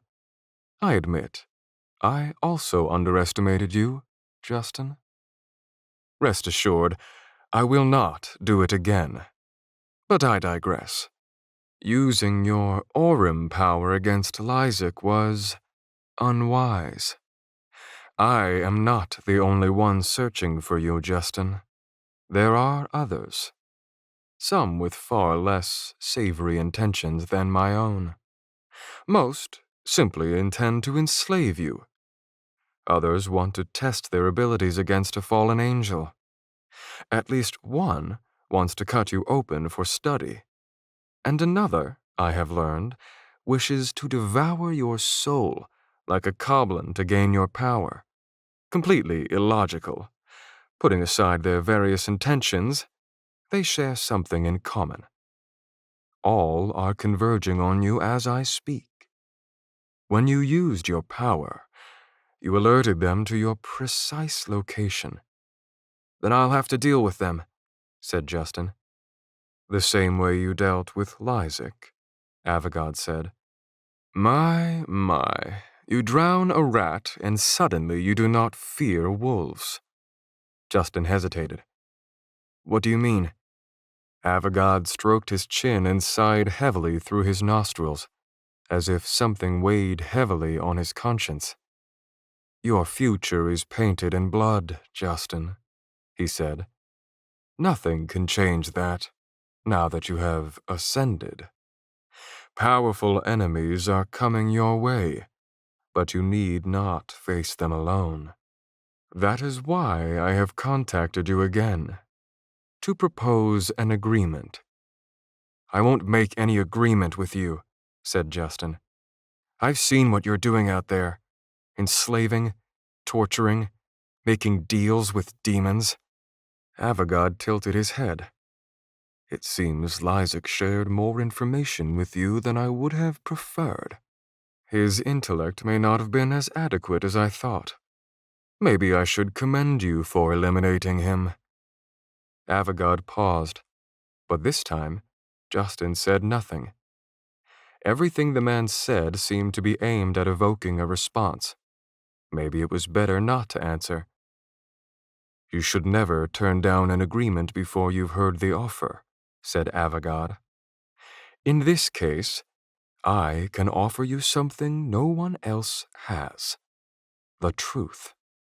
He turned his back to Justin and strode across the room toward the globe, the one that had ripped apart the last time Justin had been there. Beside it was a small table, and on the table sat a book. Avogad stopped in front of the table and placed his hand on the book. "Deceit can be a powerful weapon," Avogad said. There is only one thing I have found to be more effective. He patted the book with his fingers almost lovingly, then walked across the room, putting distance between himself and the table. See for yourself. Justin stayed where he was. He didn't know the rules of this place. What if the book was endowed with some sort of power? No tricks, said Avigad as if reading his mind. Just an ordinary book. The only way it can harm you is with the knowledge it contains. Justin approached the table, watching Avigad closely. He picked up the book. It was old and worn, bound in ancient, unmarked leather. Some of the stiff parchment pages hung out, barely clinging to the binding. The first few pages were blank, and they creaked as he flipped through them. A few pages in, Justin's eyes went wide. The book contained lines upon lines of handwriting, English handwriting. It was the first time since arriving in the Oikumene that he had seen recognizable letters. As I begin this volume, I can't help but think back to my earlier writings, when I was still convinced this was all a nightmare or a fantasy. For a while, I thought it was purgatory, and at times it has come close to a kind of hell. Back then, all I wanted was to return to Earth. I spent a long time thinking it was all a dream, praying I would wake up. I wondered if I had gone insane and was trapped in my imagination. Eventually, I realized that this place was real as Earth itself. If I hadn't come to that realization, I surely never would have discovered that there is a way home. 117. Justin's hands were shaking as he turned the page. His eyes raced over the sentences. Why do I write this? I think it is to help maintain my sanity, because even after I accepted my reality, my fate was not so easy to reconcile. Often I wondered if I would ever see my family again. Was I destined to die here, in this alternate world so far from my home that the distance could not be measured in miles? I don't know how I got here, and I certainly never expected to become the man I am today. I never would have thought, in my lifetime, that I would need to raise a weapon to defend myself, let alone to take so many lives.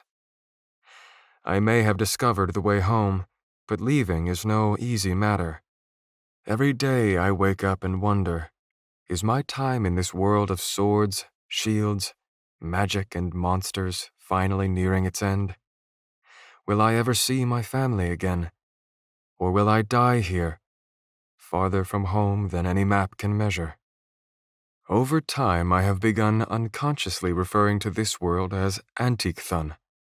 It is based on an ancient Greek theory I remember from school. The great thinkers of that time believed that Earth orbited a central fire in the middle of the universe. But they reasoned that this cosmic mechanism would be off-kilter, unless it had some other object to balance the scale. A counterbalance with a mass equal to that of Earth, orbiting the central fire at the same rate of speed and along the same orbital path. An object that would never be visible from Earth, because it was always on the opposite side of the Sun, at the extreme opposite end of the orbital pattern. This hypothetical planetary body was referred to as the counter-Earth, Antichthon. Note, the theory holds no water, of course, but Antichthon seemed an appropriate nickname for this world. Initially, I thought Antichthon might be Earth. The lack of modern technology led me to believe I was in the distant past, yet nothing I encountered seemed to match up with human history as I knew it. Perhaps Antichthon was Earth in the distant future, after civilization's fall. But the world's geography was so vastly alien that I had to concede that this wasn't possible either. A day is not quite a day, and a year is not quite a year, implying geophysical processes different than Earth. But worst of all were the double moons. Oh, how many nights I lay awake and cursed those moons amid the alien constellations. Antichthon and Earth are different planets, but based on recent developments, I believe the two worlds exist not across vast distances, but rather alongside each other, the way one paper might lie on top of another, unconnected despite their closeness of proximity. The keys of the ancients seem to allow certain people to move between the maps, momentarily bridging the gap between worlds. And only the bizarre and unique Aurum capabilities of an Ithul, or fallen angel, can power the keys to open the door. I, for one, never meant to take the path less traveled by, yet it seems only I can take it. The people's legends speak of others like me from long ago, and the similarities between these worlds seem evidence enough that humans from Earth have influenced this place. For instance, one of the languages they speak in the Western Oikumene is nearly identical to English. I remember reading a study in linguistics indicating that when two populations who speak the same language become isolated from one another, it takes very little time for changes in vocabulary and speech patterns to arise. New words are adopted and old ones abandoned, even in a consistent environment, at a rapid pace. If a community becomes truly isolated, speech patterns can change so quickly that in as little as 100 years, a member of the isolated community would be nearly unintelligible to someone from the original population. How could it be, then, that I am able to communicate with people who appear to have developed separately from Earth? Consider the reckoning of a mile, a measurement used both on Earth and on Antichthon. On Earth, mile comes from an ancient Roman unit of distance measuring an estimated 1,000 steps, derived from the Latin mille, meaning 1,000. So why, in a world where there was no Latin and certainly no Roman Empire, would a mile be used to measure distance? Such extrapolations can be done with nearly every word in the English language. The development of any language is dependent on the cultural and historical influences of its geographical place of origin. There is no explanation for why any form of English would be spoken here, unless someone brought it with them from Earth. My arrival in this place was certainly none of my own doing, but I am grateful that I was able to decipher the mystery of the keys of the ancients. Without the keys, I never would have been able to return home, nor would I have been able to come back to Antichthon again.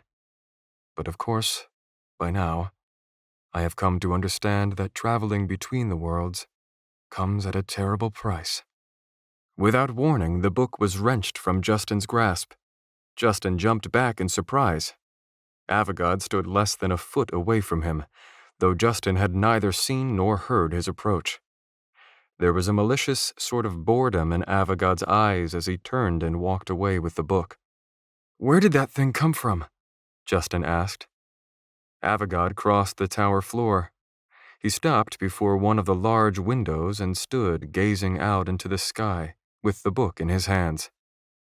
"A sect of monks once claimed this book was sacred," said Avogad. "They called it the Book of Unfinished Dreams." "Who wrote it?" asked Justin. "Why do you have it?" "One question at a time, please," said Avogad. "The monks claimed that this book was written by the hand of a deity, the words of a fallen angel. To answer your second question, I have it because I wanted it." "That part about keys opening doorways," said Justin. "Is it true?" Avogad turned to face Justin. He said nothing. "Answer me," Justin said. "I wouldn't know what you are talking about, Justin," said Avogad, "because in 5,000 years no one has been able to translate the language written in this book." Justin bit his tongue. "Yet, you can, I see," said Avogad. He raised an eyebrow. "Keys and doorways? Interesting. I wonder what else you might learn from this book if you had the time to read it from cover to cover." Justin swallowed hard.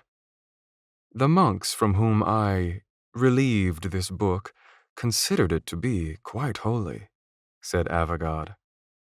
"But to the rest of the world, it is only a tattered, dusty old tome containing an indecipherable dead language. Scribbles, for all anyone knows. It is essentially worthless." Avogad held the book up in one hand. With his other hand, he flexed his fingers and a ball of swirling purple fire appeared in his palm. He held the book over the fire, so close that smoke immediately curled from the edges of the loose pages. Justin stepped forward, reaching for the book. In response, the violet flames grew higher, licking the binding. Justin quickly stepped back, and the fire likewise retreated. "As I said, Justin," said Avogad, "there is only one weapon more effective than a lie, a well-aimed truth." He raised his eyebrows. "Admittedly, it was a bit of a gamble. I wasn't even certain you would be able to read this book. I am delighted to see that you can, and equally delighted that you learned so much from it so quickly." The fire in Avogad's palm climbed upward. "What irreplaceable knowledge must lie within these pages." "Don't," said Justin. He tried not to let it sound like a plea. "It was in my hands," he thought, watching the book's corners blacken in the flames. "Keys of the ancients. Devices that can bridge the gap between worlds, but at a terrible price. But how, and at what price? Why didn't I turn to the last page?" "And so we return to my proposed agreement," said Avogad. He seemed unconcerned that the book was succumbing to the purple flames in his hand. "Now that you know what I've brought to the table, perhaps you would like to reconsider. It occurs to me that any answers you might gain from this book will disappear if it is destroyed. And clearly, I have not manipulated the contents in any way, because I cannot read the words. And come to think of it, oh dear, it's getting quite warm." "Get on with it," Justin said. "Get to the point." Avogad's brow sharpened into a scowl. "You don't seem to realize who you're dealing with, Justin. If you were anyone else, you would be defleshed and quartered for that sort of disrespect." Justin said nothing. "We both have achievable desires," said Avogad. "It is only logical that we help one another. Even as I speak, your friends are losing a battle against my forces in Athasia, and that's only a small fraction of my war machine. As for you, your evasion of Lysek's forces will give you only a momentary respite. My Sithrall and their Coblin armies will find you. No matter where you go, they will follow. The way I see it, you have two choices. You can condemn yourself and your friends to a lifetime of pain, suffering, and anguish." Avogad let the fire go out and presented the charred book enticingly. "Or we can work together. I'll call off my attack this very second. Perhaps your friends are still alive and will be allowed to go free. In addition, this book will be yours, along with a legion of librarians and scholars to help you unravel its mysteries. All this I will give to you. In return, I ask for only one thing." Justin was afraid to ask, but said, "What?" 1 year. "Huh?" said Justin. 1 year as a commander in my army. "I'm not a soldier," said Justin. "Of course you aren't," Avogad said, "and I would never ask you to be. Your friends are the ones who want war.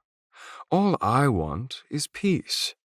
The people of the Oikumene should be united, not torn apart. Together, we can achieve this. I don't expect you to devote your life to my cause, just a single year. Your role will only be symbolic. And after that, you will be free to leave and do as you see fit. I give you my word. Why, with the secrets of this book, you might even find a way home. As Avigad spoke, Justin realized the tower had begun to melt around him. The colors ran together like sidewalk chalk in the rain. The connection was being broken again. I take your silence to mean you need time, said Avigad. Very well. Autumn is almost upon us. I'll give you until the break of winter. One season for you to make your decision. In the meantime, my forces will continue to hunt you. If they capture you and deliver you to me, the deal is off, and your servitude will be unconditional. And if you refuse my offer, it will not be my forces coming after you. I will do it personally. Avigad paused and sighed. I would prefer the deal if I'm being honest, Avigad said. But the choice is yours. A good king uses diplomacy when he can, but never hesitates to resort to force when he must. So I'll warn you now. If you shun my peace offering, I cannot be held responsible for what happens to you or your friends. I am skilled at diplomacy, but I am lord and master of war. Justin started to step forward and say something, but found he was moving in slow motion, as if the air had turned to mud. The words died in his throat. Make your choice, said Avigad, his voice stretching out to long, deep tones. But remember, I hardly expect you to fight a war. Your friends, however, that is exactly what they will expect from you.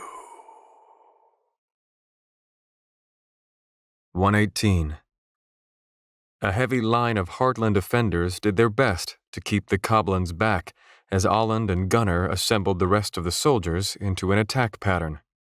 Olorus and Hook took point in a wedge-shaped formation with Olland, Gunnar, Zechariah, Poole, Boris, and Samuel at the center.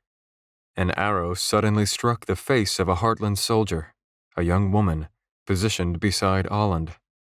It tore the skin from her cheek, deflecting off bone. She recoiled, blood flowing down her face, then straightened up and retook her position, ignoring it. Looking in the direction of the shot, Olland realized that across the battlefield, the human element of the army, who had withdrawn upon the Coblins' arrival, had now gathered on the hillside ruins with bows, and were raining arrows down on the Heartlands. Olland sneered. Cowards, he thought. What sort of human joins forces with demons? No matter how valiantly the Heartlands fought, staying here would mean a gradual defeat, as their numbers were chipped away. Their only hope was to attack the Cithril head-on. The great creature paced back and forth along the beach, bellowing demonic roars. The mossy tangles of a black beard hung from its face. It consistently divided its attention between roaring orders at the Coblin horde on shore and launching daemon attacks at the approaching Heartland fleet. The long, pike-like horn atop its skinless skull made it easy, even from a distance, to tell which direction the creature was facing. Olland saw the horn turn seaward, its attention momentarily diverted toward the fleet. Now was their chance. Charge! Olland screamed. The Heartland defenders parted. Olorus and Hook raised their shields and charged up the middle, into the Coblins. The rest of the soldiers sprinted behind, keeping a tight, rigid wedge-shaped formation. Anyone with a shield kept it raised as they ran. Like a human battering ram, the Heartlands plowed through the Coblin horde, into the black heart of the fray. Swiping, Slashing claws were everywhere. Enemies bounced off shields or were knocked down and trampled. A few Heartlands on the perimeter were caught by grasping hands and disappeared into the murderous, hungry blackness. But finally, Olorus and Hook burst free of the Cobblins' rear lines. The Heartland infantry followed their charge, emerging on the beach. Immediately, the Heartlands scattered, shifting from a tight cluster to a wide dispersal to limit their susceptibility to the Cithral's daemon blasts. The Nolians rolled to either side. Aland dove and came up running. Zechariah raced along a tangent while Gunnar followed. Some Heartlands sprinted forward over the sands, and others turned to defend against the Coblin ranks. The Cithral's first daemon blast carried away 5 Heartland soldiers and at least 30 Coblins. The explosion at the center of the impact zone blew a crater in the earth, and veins of indigo electricity danced across the ground, turning sand to glass and flesh to ash. Aland sprinted at the Cithral. He could see its glowing, empty eye sockets, its dagger-like teeth, the rusted notches in its scimitar. And as Zechariah, Gunnar, Olorus, Hook, and a strike force of 24 Heartlands formed a wide semicircle to swoop in on the monster from all sides, the Cithral turned its gaze directly on Aland. It raised its hand, creating a singularity of darkness within its palm. "Fire!" Aland yelled. Olorus and Hook raised their bows and loosed an arrow apiece, hitting the Cithral's legs. With a flourish, Gunnar raised his hands, and the leafy growths clinging to the arrow's shafts burst to life. Vines grew rapidly, wrapping around the monster's legs. Roots burrowed into the sand. Zechariah circled wide, approaching from the rear as Aland called on Orem and stabbed at the air. A billowing cloud of white-hot fire shot from Aland's sword and hit the shrubbery growing at the monster's feet, setting it ablaze. Samuel, Poole, and Boris tossed pouches of seeds into the flames, and as each hit true, Gunnar channeled his power into them, growing them from seedlings to full size in seconds, and increasing the thickness and the strength of the aurum-fueled foliage steadily encasing the monster's lower half. As Gunnar's plants grew, Aland's inferno spread. All the while, every Heartland with a bow fired arrows at the monsters. Others threw spears, knives, or whatever was handy. The Cithral's body became a pincushion of projectiles. Its legs were rooted into the ground by Gunnar's vines. Fire danced across its bone-armored exoskeleton. The Cithral roared in surprise and anger. Aland could not be sure how much true damage they were inflicting, but the Cithral was surprised enough by the coordination of the attack, at least, that it still had not unleashed the daemon's singularity in its palm. Finally, Zechariah reached his mark. Having circled around behind as the rest attacked, he now jumped. His aurum-fueled agility carried him through the air. He landed blade first, driving his sword into the exposed back of the monster's neck. The Cithral visibly buckled under Zechariah's blade. Its roar stifled in shock. Crouched atop the Cithral's shoulders with one arm wrapped tightly around its pointed horn, Zechariah yanked on his sword to pull it the rest of the way through the Cithral's neck, as he had done to behead the Cithral in the Dreckwood. The Cithral threw one arm back with a roar of renewed rage. An elbow wider than Zechariah's head struck the old man squarely in the face. Zechariah fell like a rag doll. "No!" Aland shouted. Zechariah flopped limply to the ground. The Cithral, with Zechariah's blade still stuck halfway through its neck and black ichor pouring from the wound like a waterfall, turned and pointed its hand at Zechariah. The daemon swirled and crackled with purple lightning in the monster's palm as it grew to a deadly zenith. Zechariah stirred. He looked up, set his jaw, and faced it. Aland stoked his sword with more aurum power than he had ever attempted before. The heat from his own weapon hurt his face and his hands as he sprinted forward, the blinding white blade trailing blue spectral trails. With a savage war cry, Aland leapt forward and swung his sword downward at the Cithral's wrist. The point of impact exploded in a combination of energies. 119. A blast of fire-wreathed daemon hit Olland like a mallet, lifting him off his feet. His body tumbled through the air. The ground switched places with the horizon several times before he crashed down in the sand, with his neck bent awkwardly under the full weight of his body, causing a bolt of pain to shoot down his spine. Though his ears were ringing and something within him was certainly broken, Olland managed to get to his feet. Zechariah was alive, limping up the beach. The Cithrol had dropped its scimitar and was clutching the stump where its other hand had been a moment before. Black blood shot from its wrist in streams and splashed across the sand. Olland tried to light his sword to hit the Cithrol with another attack while it was stunned, but for the first time in his life, his power failed him. All he could produce was a feeble wreath of smoke from the blade.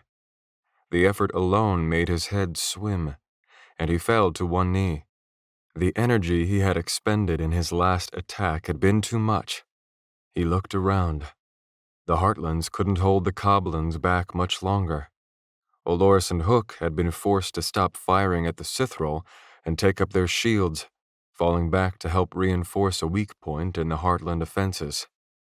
The Heartland strike force that had charged with them on the beach still fired arrows and threw projectiles, but many were out of ammunition.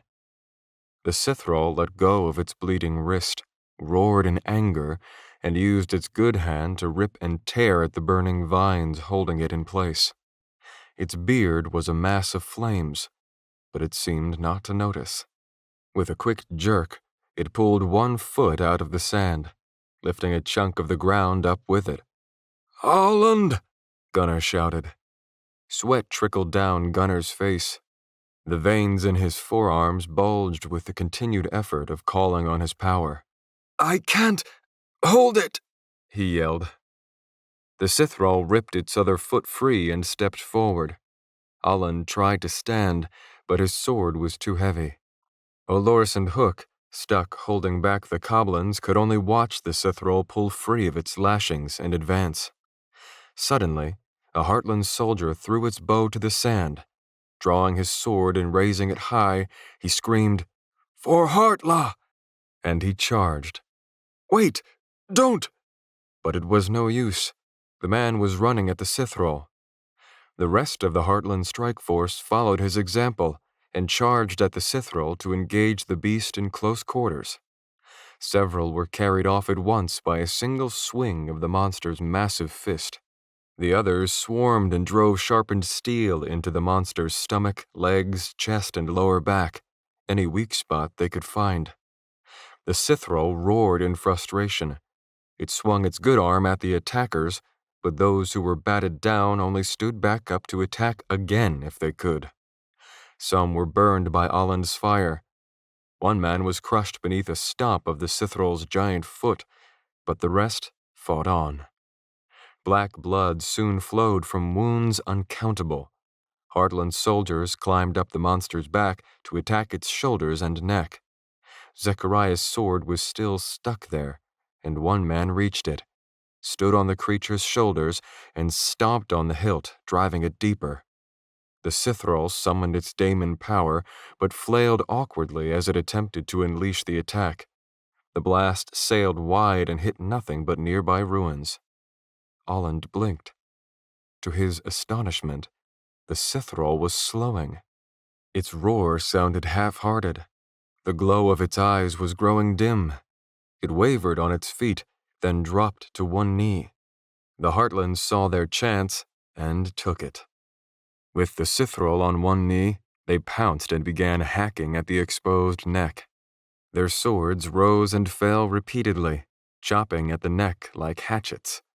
Every soldier was coated in black blood by the time they struck spinal cord. And then, with a snap crack, the neck gave way. The head flopped unnaturally to one side. The weight of the skull tore the rest of the soft tissue loose. The Cithrol's last roar was a choked gargle as the head dropped from the shoulders and rolled across the sand. "Heartla!" The soldiers screamed, thrusting their dripping blades skyward. Zechariah, bloody and bedraggled, managed to raise his good hand in victory along with the rest. Gunnar fell to his knees, spent. Aland, still on one knee, thought back to his conversation with Justin. Bright light casts deep shadows, rang the Ruonorith proverb in his head. He had recited it to Justin, but he had not really believed it at the time, nor had he shared the second half of the proverb. Yet in full view, its glory is brighter than the sun. The Heartlands drew back as the bone-armored body fell, twisting unnaturally. Defying gravity, the body began collapsing inward. Soft matter ripped from exoskeletal plates like tender meat off the bone. With crunching, shattering force, the skeleton folded in on itself and exploded. A few soldiers too close to the blast zone were knocked to the ground by the shockwave. Then the remnants of the body disintegrated to dust and drifted away on the wind. In an instant, the Coblins broke ranks, and Aland realized he had been right. With the Sithrol gone, the Coblins were animals again. They continued to attack the humans, but now they also turned on each other. They climbed the ruins, and humans who had been the demons' allies moments before were pulled down and torn to pieces. The Heartland lines strengthened.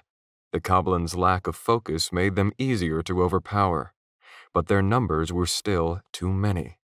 Of the original 500 Heartlands, Aland estimated only 100 remained, and they were weary and wounded, and trapped between the sea and a herd of carnivores. "Retreat!" Aland heard Gunnar shouting. "To the ship! Go! Go! Go!" Aland turned to see Gunnar pointing at the beached enemy ship. The cargo hold many Coblins had earlier emerged from still hung open. Poole, Boris, and Samuel led the way. Oloris and Hook grabbed Zechariah's wounded body from the sand and half led, half carried him to the ship. The Heartland lines fell back in a full retreat. Aland tried to run, but he couldn't feel his body. Soldiers sprinted past him. The horde would be close behind, but he was on the brink of unconsciousness. He managed to get one leg up, but couldn't support his weight. He fell face first into the sand. Ahead, he saw Oloris and Hook had helped Zechariah into the ship and were now firing arrows at the pursuing Coblins as soldiers prepped the ship. They didn't see him. Aland heard the snarling, roaring multitude behind him. In spite of everything, he held tightly to the hilt of his sword.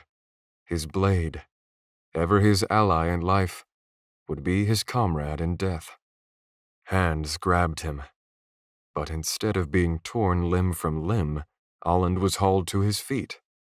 Gunnar lifted Aland up, supported him by the underarms, and dragged him down the beach.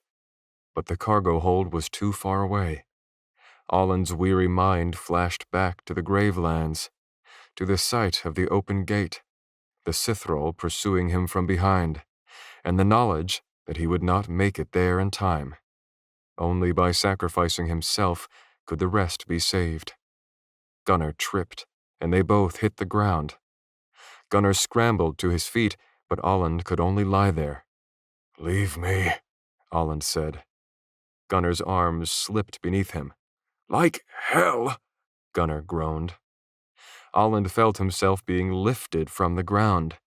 His body was thrown over Gunnar's shoulders. Everything was moving. He was being carried. The world went dark. It was all over. But no, it was not the black veil of death devouring his mortal sight. It was the shadow of a roof over his head. He was inside the ship's cargo hold. Aland fell roughly to the floorboards. He heard shouting and a great thud as the cargo hold door slammed shut, followed by the scratching and pounding of Coblins, hurling their bodies against it. "All the board!" Boris shouted up the hatch. "We're off!" someone replied. Somewhere above, sails were unfurled. Aland felt the ship moving. He heard Oloris shouting in triumph on the deck above. The pounding of the cobblins against the door faded, turned to faint splashing, and then disappeared altogether. Aland lay there, hardly moving, hardly breathing, his mind, body, and spirit so weak that he felt like an empty husk of himself. He turned to one side and saw Zechariah, also lying on the ground. The old man was panting heavily. Dried blood covered his face, beard, and robes. To Aland's other side sat Gunnar. The man was significantly smaller than Aland, yet he had thrown him over his shoulders and carried him aboard the ship like a lamb. The three men silently acknowledged one another. A bloodied Heartland soldier stepped forward and placed a hand on Gunnar's shoulder. "Brother," the soldier said. Gunnar looked at him, confused. "Brother," said someone else from the other side of the hold. "Brother!" Boris cried. "Brother! Brother!" several soldiers shouted. Dozens more joined in the chant. It grew in volume and fervor. Soon it migrated from the cargo hold to the deck above, until the whole Heartland infantry had taken up the cry. The entire ship reverberated with the chant. Gunnar's mustache lifted in a smirk. 120. What they will Justin! expect Justin! from. A hand slapped Justin across the face. He looked up to see the frantic, dirt-smeared face of Leah and Navion leaning over him as he lay on the ground. "How long was I?" Justin mumbled. "A couple of minutes," Leah said. "We have to move." Justin looked around. He was on the rocky bank of the small creek where he'd fallen. His boots were still underwater, but Leah had dragged him the rest of the way out. His sword lay on the rocks beside him. The burning sensation in his arm was gone, but within his heart and mind was a crushing, shadowy miasma. He knew by now what that meant. "A Sithrall is close," said Justin. "Follow me." Pushing himself to his feet, Justin groaned from pain all over his body. Swollen backward fingers throbbed with every heartbeat. Dried blood clung to his bared chest, where the four-fingered hand of a coblin had left its mark. The deafening roar of a Sithrall erupted from somewhere upstream. Justin picked up his sword, and they hurried along the bank, downstream. The trees grew denser, shadowing the forest and turning the world into a gray-on-gray palette.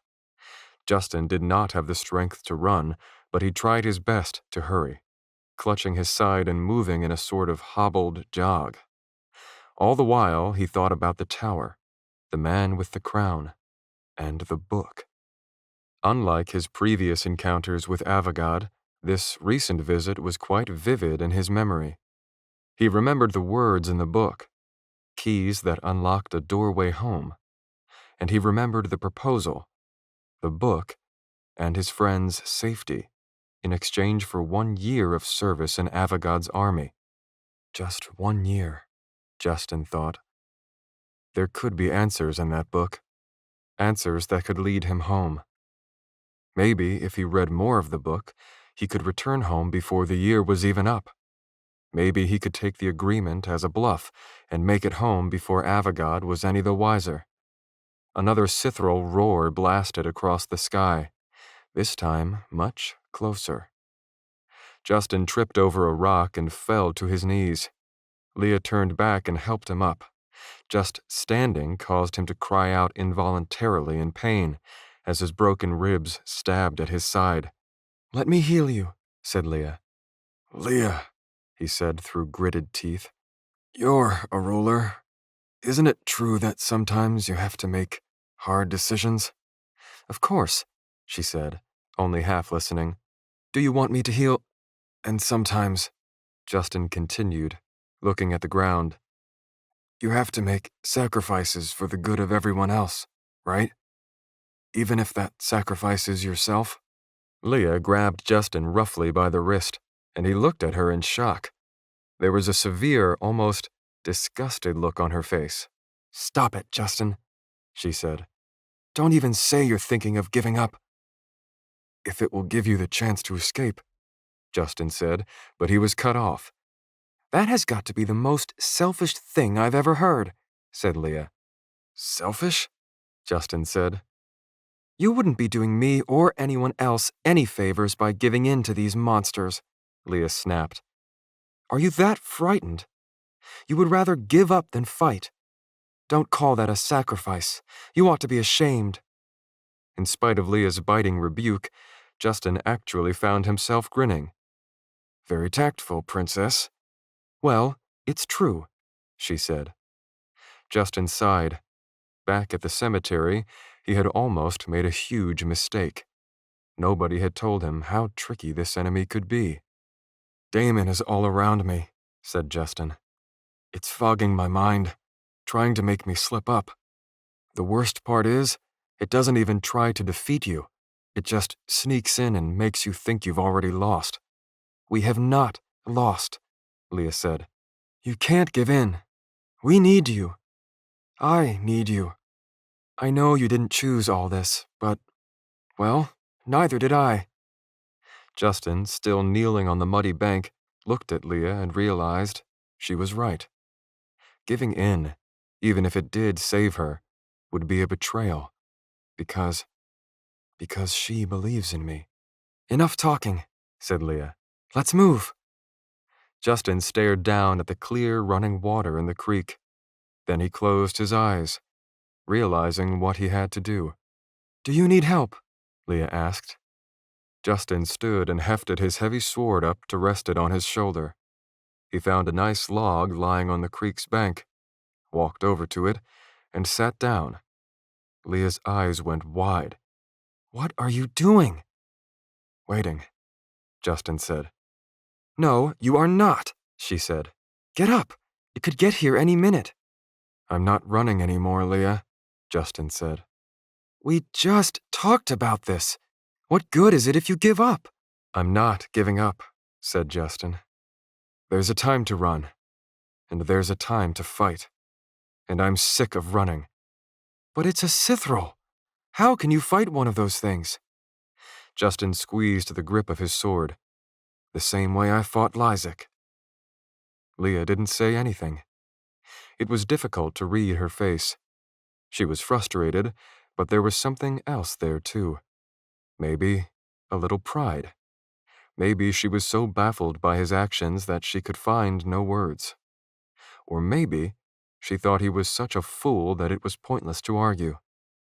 Whatever her thoughts were, she left them unspoken. She simply approached Justin and took him by the hand. Justin looked at her. "This is going to hurt," she said. Before Justin could reply, Leah's Aurum flowed strongly into his hand, and his finger bones shifted back into position. He gritted his teeth and shut his eyes, flinching in pain and surprise when his backward ring finger popped into place. When it was finished, he flexed his fingers and let out a breath. "Man, that sucks," he said. "Your ribs?" she said. He hesitated, then nodded. She held a hand over his stomach and slid his broken ribs back into place. This was even worse, and the pain made him gasp a few times, despite his resolve. There was a warming sensation as she knitted the bones together, securing the breaks. Then, she closed a few of the cuts on his chest. She paused, looking at his blackened demon arm. "I wish I could fix that," she said. "If there's a way, I bet you'll figure it out," said Justin. "You'd better go. Find somewhere to hide, and please stay there. Don't come out until it's over, no matter what happens." "We could still make it," she said, gripping his good arm. "You don't have to do this." "I think I do," he said. "Go, Leah." She squeezed his arm, then turned and jogged across the shallow creek. Justin watched her slip into a narrow crevice between a large rock and a tree trunk and duck out of sight. Justin closed his eyes. Several minutes went by. He waited, listening to the creek. The Cithrol he had sensed roared. It sounded close. Then a second one, even closer, answered the call. So, there were two of them. That complicated things. Justin heard the stomping of giant feet and the crashing and snapping of trees being pushed over. Mind, body, spirit, he thought, clutching the sword in both hands as he waited. His eyes were closed, but he could feel the green glow of his sword's blade as his aurum flowed through it. Part 10. Fallen Angel. 121. A tree fell. Giant footsteps shook the ground. The footsteps approached Justin. Then they stopped. With his eyes still closed, Justin could feel the Cithrol standing over him. He heard the deep, windy rush of its breathing. With every breath, its exoskeletal bone armor plating shifted against itself, producing dirty, grinding sounds. Justin felt his aurum flowing through the etheric shards in the blade of his sword. Aurum was goodness, but this thing, this Cithrol, this creature powered by Daemon. Not until now did Justin fully understand the difference between the two forms of spirit energy. They were not two sides of the same energy. One was not the opposite of the other. Aurum and Daemon were distinct and wholly unrelated entities. One could not be where the other was. The disparity between them was greater than the difference between fire and water, hot and cold, or life and death. It was more like the difference between existence and non-existence. Justin cringed at the feeling of the Cithrol looming over him, and the volatile energies that powered it. Daemon was greater than evil. It was the festering womb in which evil was conceived. And here, standing before Justin, was one of its bastard spawn. Justin focused on the knowledge flowing through him. Aurum had told him he could kill Isaac, but this time, the outcome was not assured. The possibility of failure and death did not, however, detract from the peace within Justin. The outcome was at once foreordained and also within his capacity to influence. Win or lose, he was playing his role, walking his path. Justin opened his eyes. The Cithrol, a 10-foot-tall monster armored with black bone plates, stood within spitting distance of him. A set of curled horns jutted from its forehead. A sharp, bony ridge crested its brow. Its shoulders were uncommonly broad, even for a Cithrol, and clutched in its hand was a huge scythe. Justin recognized this creature. It was the Cithrol that had touched him. It was the one that had turned his arm. Justin heard more crashing coming from a different direction. He turned and looked. The second Cithrol he had heard was pushing through the forest to join the first. And a third Cithrol was walking alongside it. As Justin watched, the third Cithrol punched through a nearby tree trunk as if it were made of tinfoil. Crude rags covered the monster's lower bodies. Boots covered their feet. Other than that, they wore no clothes or armor, only jagged bone exoskeletons. Their heads were sharp, fleshless skulls. Between their dagger-like teeth, poisonous yellow vapor vented with every breath. Their empty, glowing eye sockets flickered with unseen energies emanating from somewhere within their terrible bodies. Smaller, shadowy forms slipped along through the undergrowth as they came, and Justin realized goblins were slinking along at the Cithrol's heels like dogs. There must have been dozens of them. The two new arrivals took up positions behind the first Cithrol. The goblins skittered eagerly around their feet. Justin noticed that certain characteristics varied between the Cithrol. One of the newcomers had a great, hooked jaw bristled with a white-streaked beard, and resting over its shoulder was a massive, double-bladed battle-axe. The other newcomer was taller, approaching 12 feet instead of 10, with jagged barbs protruding from the elbow plates of its arms, like the horns of an armored insect. It used both hands to grip its sword, if it could be called a sword. The weapon was a giant slab of sharp metal as long as the monster's body, as wide as a cafeteria table, and half a foot thick. The hilt appeared to simply be a portion of the metal the Sithrall had folded and crushed to fit within its hands. The first Sithrall, the one that had transformed Justin's arm, raised one of its hands and pointed across the creek, exactly where Leah was hiding. Justin's heart sank. The Sithrall barked an earth-shattering guttural command in another language. The goblins took off, snarling and cackling as they raced toward Leah's hiding place.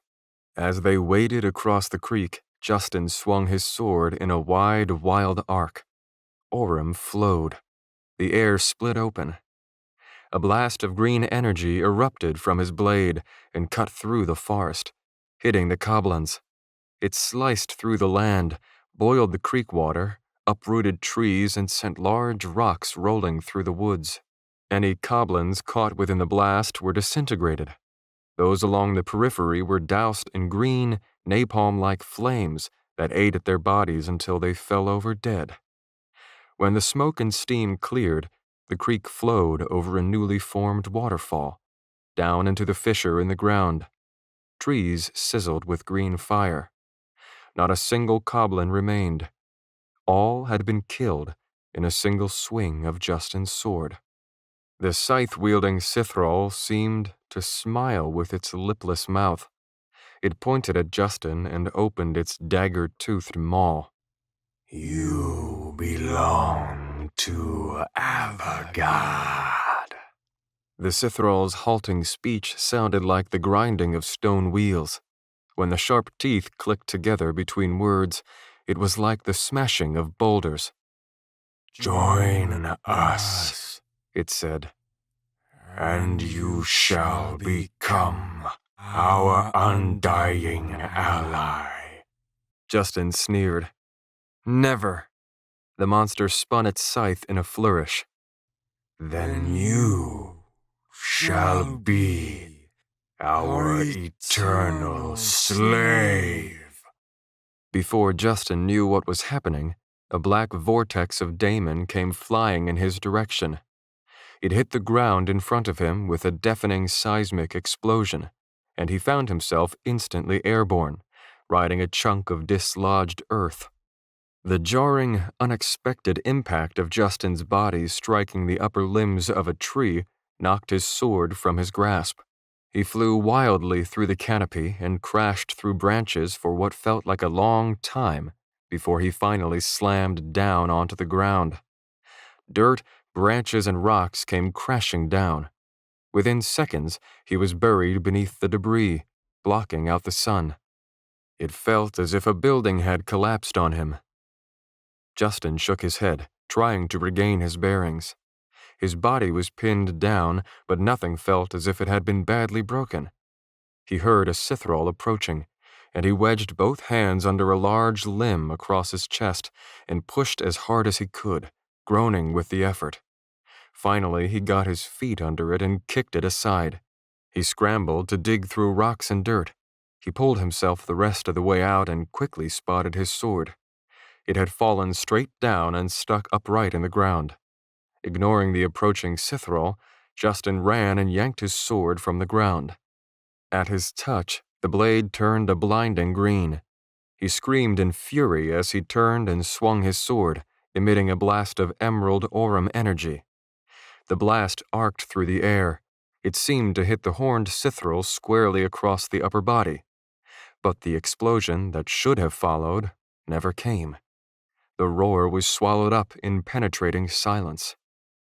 Justin watched in astonishment as his aurum blast slowed to a halt, swirled in place, and then began to shrink. The green light dimmed. It spun inward into the center of a whirlpool, diminishing until it was only a tiny dot of light within the Sithrall's palm. Then, the Sithrall closed its hand into a fist, and the light disappeared altogether, sucked into the singularity. The Cithril flexed its fingers, looked at Justin, and laughed at him. Just like that, the bottom dropped out. Everything Justin had been feeling seconds before, the peace, the wisdom, the calm understanding, was gone, snuffed out as easily as his arm within the Cithril's palm. The glow of his sword was fading. "No," said Justin. As panic seized Justin, his weapon darkened completely, until it was nothing but a piece of metal. The three Cithril roared in what was either delight or bloodlust. Just for fun, the bearded one swung its battle axe, chopping a tree in half with a single blow. Their nightmarish voices echoed through the forest as they came for him. The one in front bellowed, "The angel falls." Come on, Justin pleaded, shaking his sword with both hands, trying desperately to bring it back to life. "You can do this, come on." He tried to imagine Aurum returning and brightening the blade, tried to remember the feeling that had opened the gateway to access the power. The nearest Cithril stomped threateningly at him, and took delight in the way he almost fell backward in fright. "Come on," Justin cried, squeezing the sword's hilt. But it was like trying to force color into the gauge stone. It was impossible again. The power had left him. The tall, sword-wielding Cithril swept its arm sideways, casually tossing a ball of daemon at Justin. He tried to dive out of the way, but the ground erupted, and he sailed through the air again. He managed to hold on to his sword this time, but landed hard on his back in the shallows of the creek. The wind was knocked out of him on impact. Heavy stones rained down, peppering his body, cutting and breaking his skin. He set his jaw, trying to keep his chin from quivering. He couldn't help thinking about what Avogad had said, about how Justin thought he could kill wolves just because he had drowned a rat. Justin could not even count on death as a reprieve. What awaited him was a fate worse than death, transformation into a demon. In the meantime, these monsters were having fun toying with him. A thought passed through Justin's head. When the power was with you, you acted bravely. But even a coward can be brave when the odds are for him. The thought came fully formed, not as individually spoken words, but as a complete and unabridged concept. Justin listened, unsure whether he was thinking it or if it was coming from somewhere else. Act bravely now, Justin. Even in death, be brave. Think and understand beyond the fear. Leah, thought Justin. If nothing else, maybe I can distract the Cithril and give her an opportunity to get away. The thought gave new strength to his body. Using his sword as a cane, Justin pushed himself up. Blood trickled over his eyelids from a cut on his forehead, and he had to wipe it away to see properly. One of the Cithril raised a bone-armored hand. A ball of daemon again appeared in its palm. And again, Justin knew it would not be a killing blow. He would be caught in a resulting shockwave and thrown through the air, batted around like a mouse caught between house cats. Killing him was not their intention. He could not fight them, but perhaps he could take some of the control away from them. The Cithril let loose its daemon, and Justin acted. Just as he had done to Lysak, he decided to do the last thing his enemy would expect. He charged forward and jumped straight into the line of the oncoming blast. 122. Alan's eyes snapped open. He felt echoes in his mind, echoes of a powerful battle. Aurum and daemon clashing with deadly force. He could almost see it, like the afterimage of the sun behind his eyelids. He lay with his head against the floorboards, staring at the cargo hold ceiling, feeling the ship rock in the surf as it drifted out to sea. It felt like he had just closed his eyes, but someone was shouting in alarm. "Captain! Captain!" "What is it?" Gunnar said. Poole was standing halfway up the stairs to the deck. "You better have a look at this, Captain." Gunnar and Zechariah got to their feet, Forcing his muscles to obey, Olland somehow managed to stand as well. Gunnar came to his side and supported him by one arm. Zechariah took the other, and they climbed the stairs together and emerged on the deck of their confiscated ship. The sun was blinding. The ocean breeze tousled Olland's matted hair. The sails of their new ship were black, but the orange and white flag of Hartla had been run up the main mast. Drexel's white-sailed fleet surrounded them. Of Drexel's 50 ships, only about 2/3 remained. The rest had been taken down by daemon blasts or overrun with boarding coblins. Gaius was several hundred yards behind them. Corpses, human and demon alike, littered the ruins. Coblins still wandered in small groups, gradually dispersing into the surrounding woods. Reverting to their natural form, they fled the daylight and sought the shadows.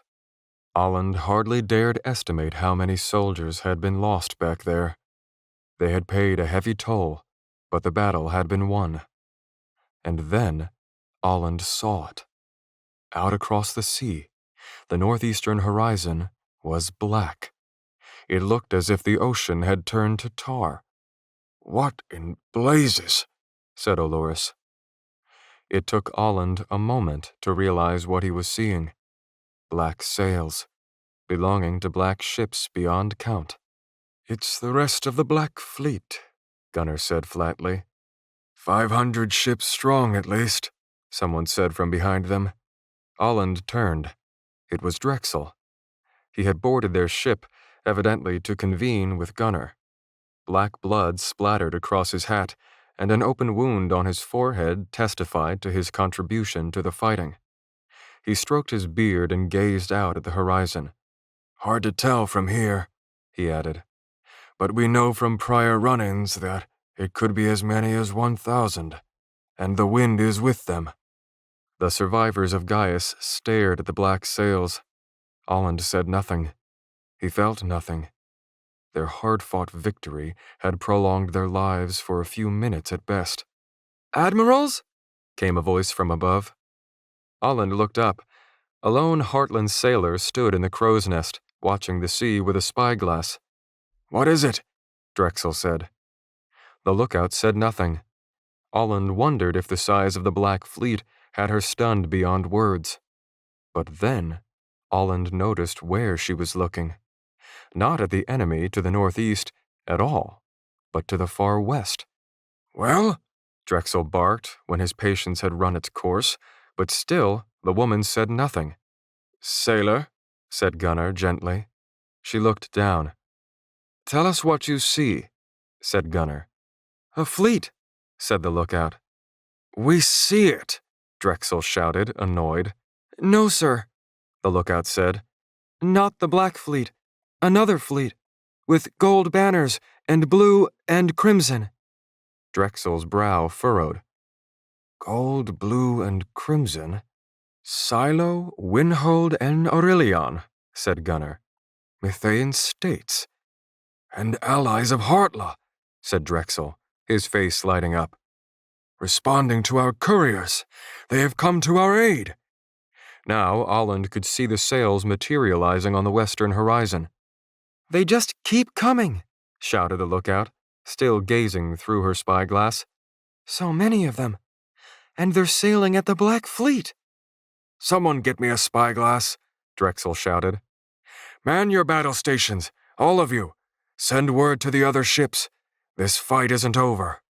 If we can commandeer a few more of those empty ships on shore, we can bolster our—" But Drexel was interrupted by wild shouting from the crow's nest. It took a moment before the lookout's exclamations could be understood. "The Black Fleet has turned about," she was crying, her voice cracking with excitement. "The Black Fleet has turned about." "Turned about?" said Drexel. "Yes, sir," said the lookout. "They're retreating." "Victory!" Olorus bellowed. Olorus's cry set in motion a collective shout across the ship. Soon it seemed the whole fleet was cheering with one voice. Olland turned toward shore, looking at the thickly wooded hills behind the beaches of Gaius. Hang on, Justin, he thought. Stay alive just a little longer. 123. Sliding on his knees toward the oncoming ball of concentrated blackness, Justin raised his left arm like a shield. He did not know if what he was about to do would work or not, but there was nothing left to lose now. The daemon collided with his arm. He felt a slam of impact. The earth shook beneath him, but the blast did not explode. Instead, the black cloud of daemon hung suspended in midair before his arm. Then it warped, spun, folded in on itself, and shrank. The world around Justin became a torrent of swirling wind and chaos for a moment. Then all faded away to silence as the daemon blast disappeared entirely, absorbed into a singularity in Justin's blackened, chitinous demon arm. Justin stood, unharmed. He looked at the three Sithril. They had stopped walking and were frozen in place, watching him. Facial expressions were difficult to read on fleshless skulls, but Justin thought they looked almost shocked. He grinned and flexed his fingers.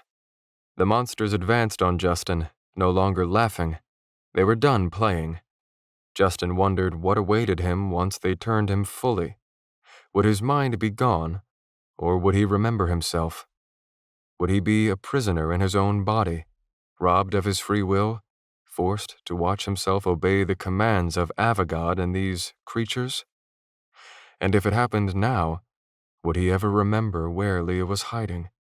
The princess will be first, Avogad had said. I will make you look her in the eye as she begs you for mercy, while you pull out her heart and feast on royal flesh. No, Justin shouted. Leaping forward, he swung his sword in 2 quick slashes through the air. The blade exploded with green light. Twin arcs of blinding emerald energy shot through the forest. The bearded Sithril wasn't quick enough. The first arc cut him diagonally from hip to shoulder. The second arc collided with full force against his chest and exploded, shredding his torso. The other 2 Sithril recoiled, shielding themselves from the Aurum energy as their comrade was shredded into flaming pieces. The horned Sithril charged and swung its scythe.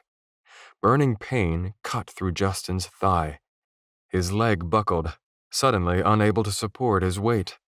Justin fell, shocked by the pain in his leg. He tried to swing his sword, but the Sithril's giant boot kicked his hand.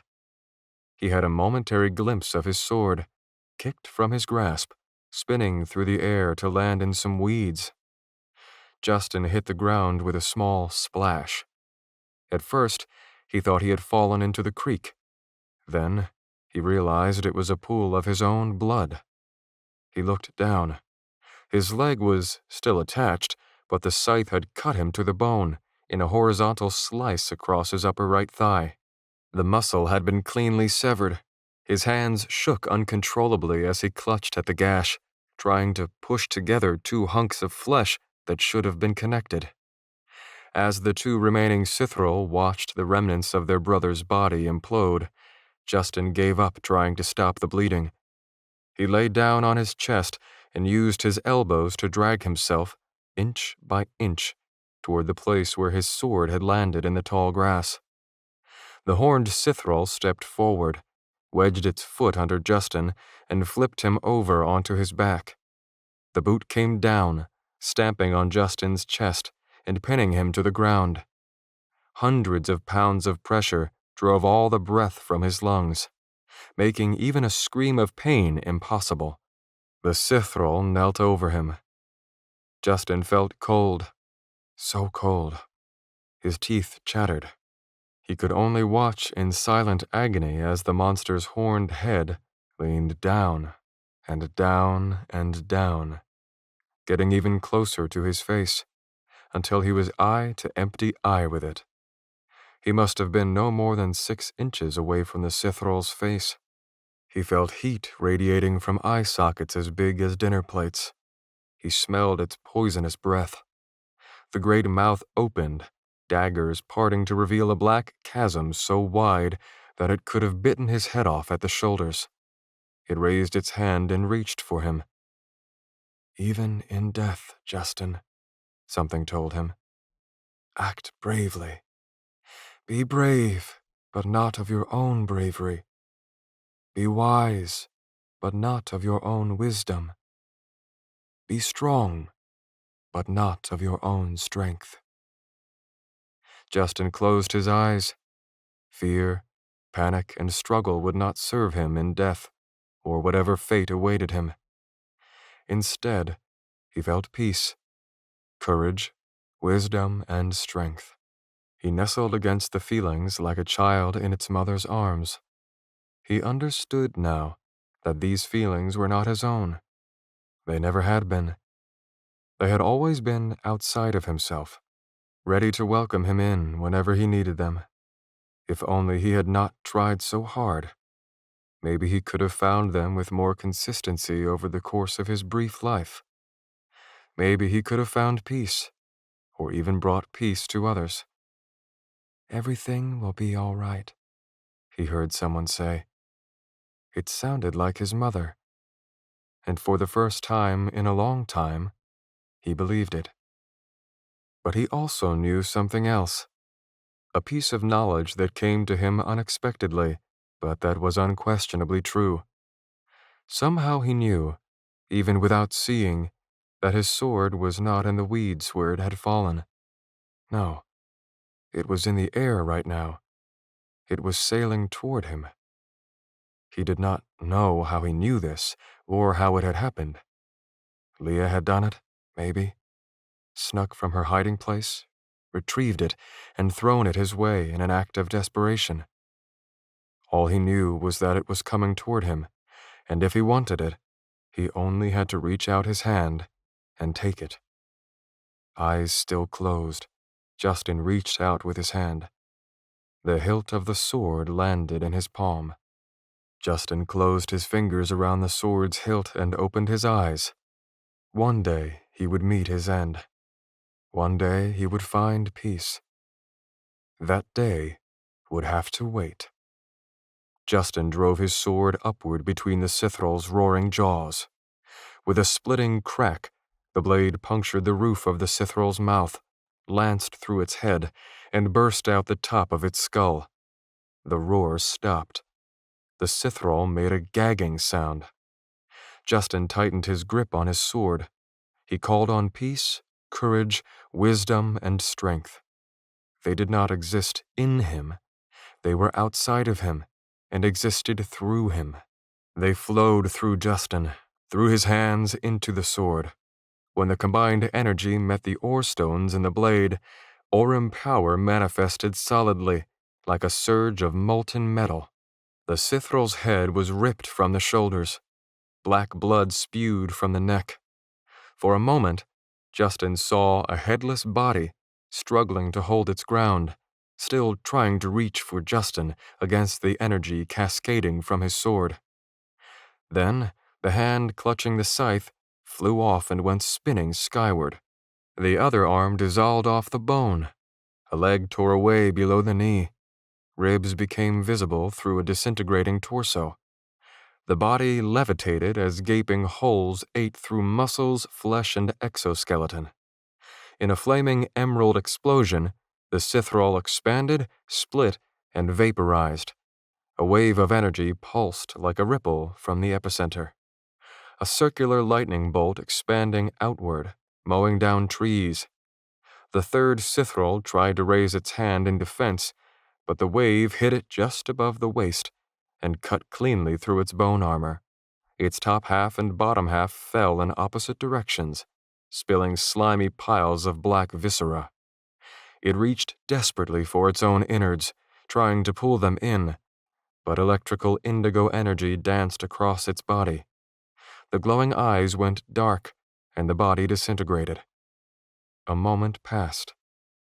Debris rained down. Not far from Justin, an object came spinning down out of the sky and struck into the forest floor with a thud. It was an enormous scythe. with one bony hand still clutching the handle.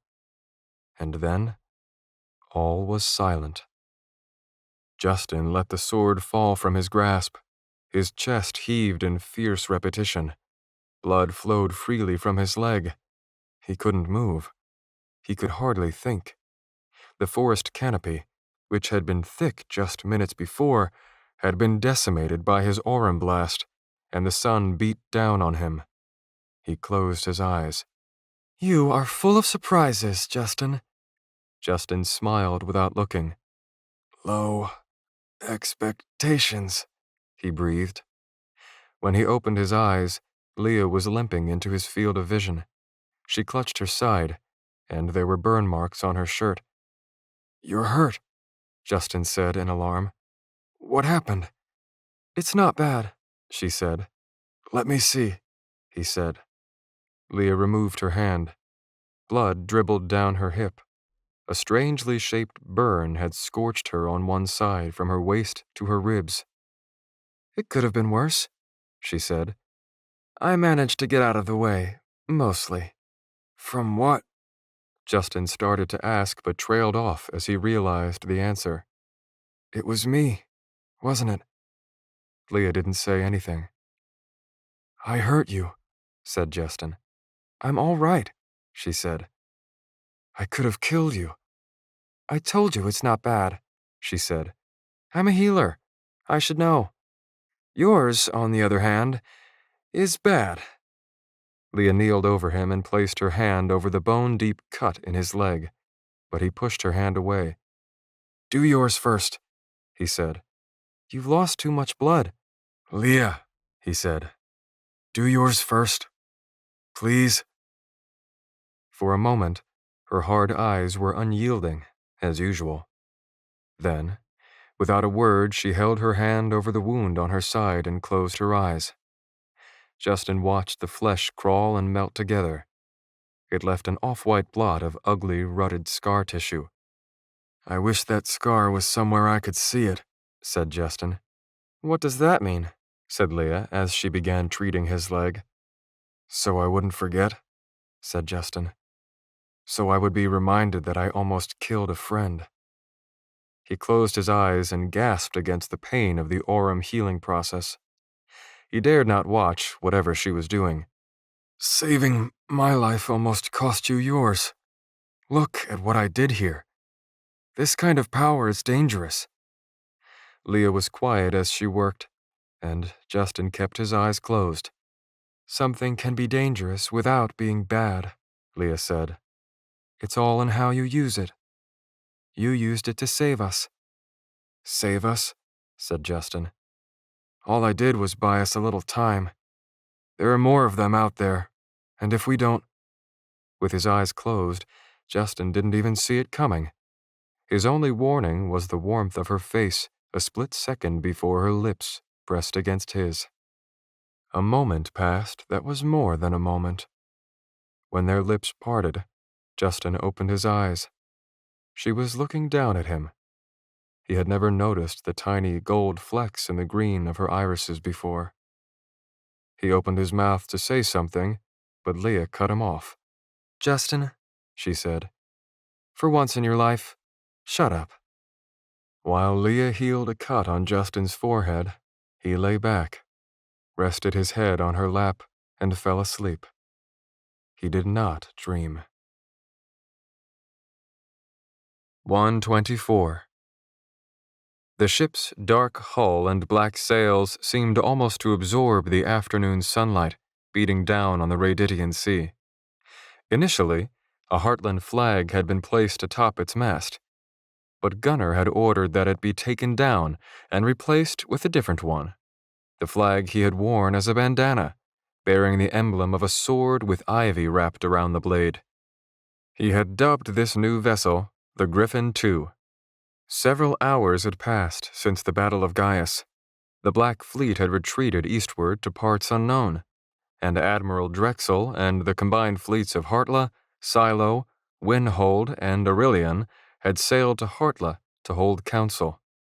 Meanwhile, the Griffin II, with a detachment of soldiers and sailors, led a small escort of ships northwest to skirt the coasts of Athasia. Gunnar, Olorus, Hook, Zechariah, and Aland surrounded the ship's wheel. Samuel did the steering. "You're sure it came from this direction?" asked Olorus. "Positive," said Zechariah. Aland left his assurances unspoken. A powerful battle had taken place somewhere in this direction. Even from miles away, the sensation had been overwhelming. Thunderous spiritual forces culminating in one final blast.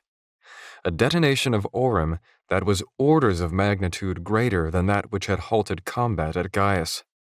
Was it possible that the helpless boy from the Gravelands, who had not been able to stay on his steed, could really wield such power? "Captain!" shouted Boris from the crow's nest. Admiral, I see someone." "Where, Captain Boris?" Gunnar shouted up the mast. "Over there at—" "Captain Boris?" Boris said, flabbergasted. "I'm building a new fleet, lad," said Gunnar. "Ye all be captains, and I'll not be taking no for an answer. Now report, Captain. What do you see?" Boris positively beamed. He smiled crookedly because of his scar as he trained his spyglass on the Athasian coastline. "Two people," he shouted, "coming out of the woods near yonder creek." Aland put a hand to his eyes against the sun. Sure enough, on the shoreline ahead, two figures walked along the creek, leaning against one another for support. "Set your course, Captain Samuel," Gunnar said, "and prepare the dinghy, Captain Poole." Samuel and Poole, as they complied, looked at least if not more thrilled than Boris. "Now I know what you're going to say, Olorus," Gunnar announced. "You want to be a captain too, but I'm afraid it wouldn't be fitting. In Nolia, I am told, a lieutenant of the High Guard holds more esteem than a ship captain.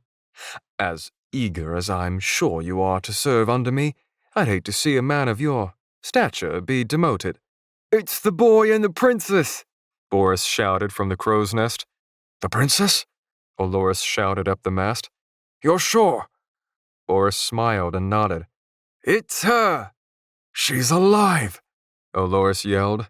He grabbed Hook by the arms and grinned like a madman, repeating, "She's alive! She's alive!" Hook, in spite of himself, was doing his share of mad grinning, too. By now, Justin and Leah were waving at the ship. "The fallen angel lives," Aland whispered to the old man beside him. "It's either a miracle or a curse," Zechariah whispered back. Aland looked at him. "Now," said Zechariah, "we have to decide what to do with him." 125. Upon seeing the sinister-looking black ship, Justin and Leah nearly fled back into the woods. Luckily, Leah noticed the familiar flag flying on its mast. A lifeboat met them at the shoreline, manned by Poole and a few sailors, and Justin and Leah rowed it over the surf. Leah had done everything she could to heal Justin's wounds, but the trauma had taken its toll. His injuries throbbed. His head ached. He was weak from blood loss and shivered despite the relative warmth of the air. He was grateful when someone threw a blanket over his bare shoulders.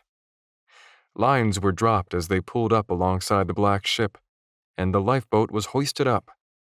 As soon as they reached the level of the main deck, Leah was snatched bodily from the boat by the bear-hugging arms of Olorus Antony. Leah returned the hug and laughed. The lieutenant was crying tears of joy. When he finally put Leah down, Olorus gave Justin the same treatment, picking him up and hauling him out of the boat as if he weighed no more than the princess. All around them, people were celebrating the reunion. Justin finally freed himself from Olorus and did his best to hide how badly the greeting hurt. Hook, standing quietly beside Olorus, simply shook Justin's hand. As Justin was ushered through the crowd, he found himself looking around and taking a mental head count. Poole had rowed them to the ship. Olorus and Hook had greeted them. He saw Gunnar and Samuel not far from him, and at the back of the crowd stood Zechariah and Aland. Only Vic, the fourth member of Gunnar's crew, seemed to be missing. Justin felt strange. He knew he should be happy to see them, but found that he had to force a smile. Gunnar stepped forward to greet him. "Wasn't sure we'd be seeing you again, lad," he said. "Same here," said Justin. He gestured up at the black sails of the ship. "Where'd all this come from?" "Amazing what you can do with a couple dreckwood trees and a little elbow grease, ain't it?" Gunnar said. He slapped Justin on the shoulder and winked. "Didn't you say you built the Griffin out of dreckwood trees, too?" said Justin.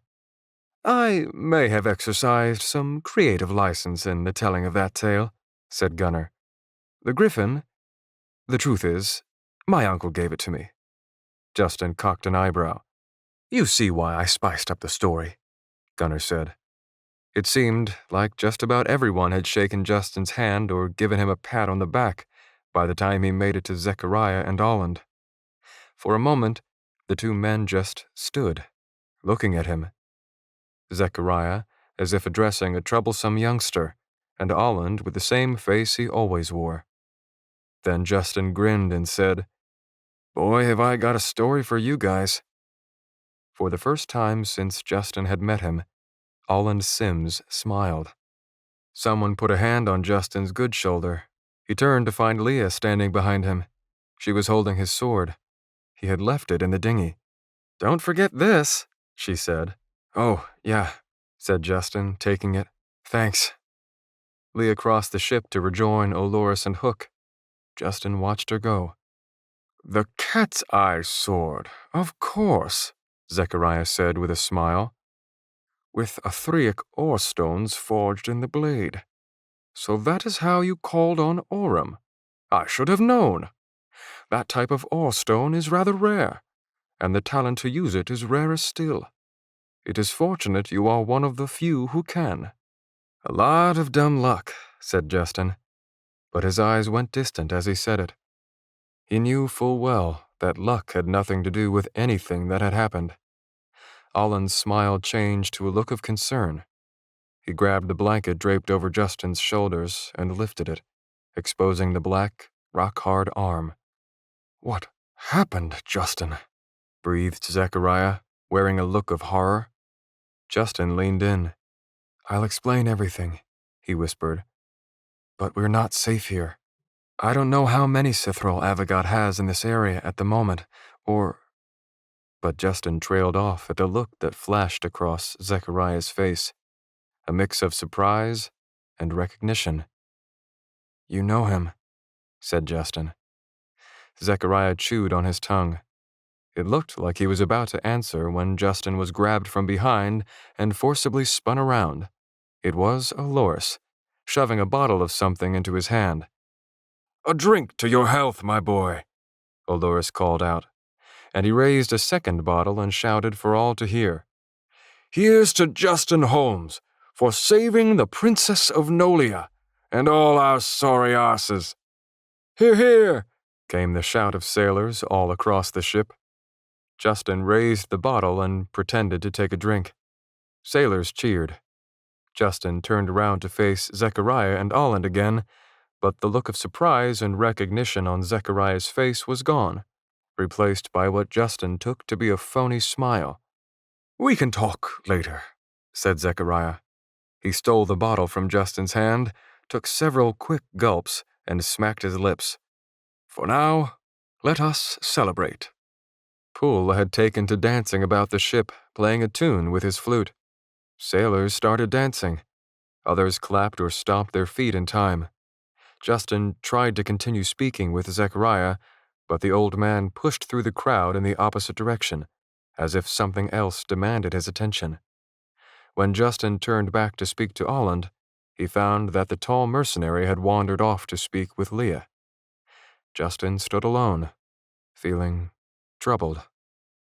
As the black ship set sail, people came to speak with Justin. They handed him more bottles to drink from. They toasted to his health, though most did not seem to know the details of how he had saved them, and neither did he, but it apparently had something to do with goblins. Justin tried politely to join in the merrymaking, but he didn't feel much like celebrating. He felt bad about it. but as he looked around at all the dancing and singing, he couldn't help but think that all these people were very ignorant. If they knew what he knew, they wouldn't be celebrating. He tried to put on a happy face anyway, for their benefit, but he couldn't. 126. Upon arriving in Hartla, Justin found himself part of a city-wide celebration. News had spread of the victory at Gaius. Olorus had been keen to half-drunkenly describe the battle to Justin, along with the events leading up to it, in vivid detail. He skipped many explanatory points in his excitement, leaving Justin a bit unclear on the hows and the whys, but when it came to the blood and gore of the battle itself, the lieutenant was a regular wordsmith. Heartless Harbor was filled with sails and colored banners, plus one larger set of black sails belonging to the Griffin II. The people spoke of a demon army, a black fleet, and the return of Admiral Gunnar Ericsson Imbus. They spoke of a member of the Immortal Brethren, a fire-wielding guardian, an Olean princess, her faithful soldiers, and 500 brave Heartland soldiers, of whom less than 100 had survived. As for those who had charged the Cithril and dealt it a killing blow on the beach, they had gained immediate hero status. Justin and the others were whisked from the Griffin II directly to an infirmary. The healers were baffled by Justin's arm, and, like Leah, could do nothing for it. From there, he was sent to a bathhouse for his first washing in a very long time. He was given a set of clothing, light leather armor, a formal toga, and an orange cape. It was, he was told, the traditional garb of a Heartland military officer. A new sheath was found to fit Justin's cat's eye sword, and he quite liked how bold it looked strapped to his back, with the hilt sticking up above his shoulder. The only problem was that the Heartland toga left his mutilated demon arm clearly visible. Seeing how disturbed most people were by the sight of it, Justin asked if it could be covered in something. The attendants agreed, and they wrapped it from shoulder to wrist in black satin. The result looked decorative instead of shocking. Soon, Justin was marching toward the royal palace, surrounded by his friends and the Heartlands who had charged the Cithril at Gaius. The streets were lined with people, and Hartla's towering buildings, constructed right into the sandstone cliffs, were a sight to behold. But Justin hardly noticed the scenery. He could barely take his eyes off Leah walking beside him. He had never seen her in anything other than dirty traveling clothes. Now she was in a flowing blue dress, with her dark hair hanging past her bare shoulders. Justin found himself in awe of how stunningly beautiful she was. Entering the palace, Justin was hit with the cheers of thousands. The pungent aroma of wine filled the air. The hall was filled to bursting, not only with Heartlands, but with captains and officers of the ally colonies who had come to their aid during the battle. The recognized heroes stood before the rulers of Hartla, seated on their twin thrones. For several minutes, Count Wolder von Morix tried to quiet the crowd. He eventually gave up and just started speaking. "A great day in the history of the Mathaean race," he was saying when the people finally quieted enough to hear him. "A few brave souls stood against overwhelming odds to run an enemy out of our lands." He gestured to the Heartland soldiers. "You men and women have earned places of honor in these halls, and will forever be remembered as defenders of your homeland. Henceforth, you will each go by the title of Demon Slayer. For your bravery, you will be granted—" Justin's attention wandered. Olland stood beside him, dressed in the same military regalia as Justin. Olorus, Hook, Poole, Boris, and Samuel were similarly outfitted. Zechariah, however, had been content with a clean set of robes, black, plain, and undecorated. One of the sleeves, however, was empty. Justin looked at the empty sleeve and shivered. It had taken him a while to notice the old man's missing hand. He had been horrified to learn he was responsible. "It wasn't your fault," Olland whispered beside him, as if reading Justin's mind. Justin hung his head. If I had been stronger. You were stronger than anyone could have asked of you, Olland said. Justin smiled a little. He had a feeling that was about as close as Olland Sims came to giving a compliment. And you brave men and women, bellowed Drexel von Morix, addressing Gunnar and the rest. Fate brought you to us in a desperate hour. The renowned admiral of epics, Gunnar Eric's Nimbus, seemingly back from the dead. At the front of the procession, Gunnar bowed. He was dressed royally, complete with a new admiral's hat with a grand white feather stuck in the top. He had one hand tucked cockily in his belt. And with him, continued Drexel, came a Rue North Guardian, 2 Nolian soldiers searching for their abducted princess, a man claiming to be one of the mythical immortal brethren, a madder story I could not have imagined. Laughter rippled through the crowd. But I personally witnessed their bravery and their power, continued Drexel. As we fought on the sea, they fought on land against an army of monsters. And through it all, they not only triumphed, driving a dark and evil enemy from heartless borders, but reclaimed the fair lady on top of it all. Cheers rose up throughout the palace hall. Oloris put his hands together and pumped them triumphantly in the air for all to see. Leah curtsied, causing Justin to do a double take at the girl he knew better with a sword in her hand and healing a blood-coated wound. When the commotion died down, Count Boulder said, You good men and women have not only done us a service in arms, but you helped bring together the forces of 3 of our strongest sister colonies, Silo, Windhold, and Aurelian. Upon speaking each name, he paused to let their assembled sons and daughters throw up corresponding cheers. Today marks the forging of a powerful new Mithaean alliance, and the dawn of a new era for our great thalassocracy. We are honored to call you allies and friends of all true-blooded Mithaeans. Cheers erupted. At a signal from the Count, music began to play. Wineskins were dispersed and food was served. As the others began to mingle, Justin hung back, quite uncomfortable with it all. He watched his friends from a distance as they exchanged pleasantries with anyone who managed to gain an audience with them. To Justin, it all felt like compensation for a loss. The demons had been driven back for now, but at what cost? Of the 500 Heartlands who had marched on Gaius, 400 were dead. And who knew how many others had died on the ships that had been overrun by Coblins? While celebrations ensued in the ruler's palace, how many families were mourning the loss of a father, a mother, a son, a daughter, a sister, a brother? And how many more will die, thought Justin, when Avogad's armies return? Justin was pretending to admire the palace architecture when Leah came to stand beside him.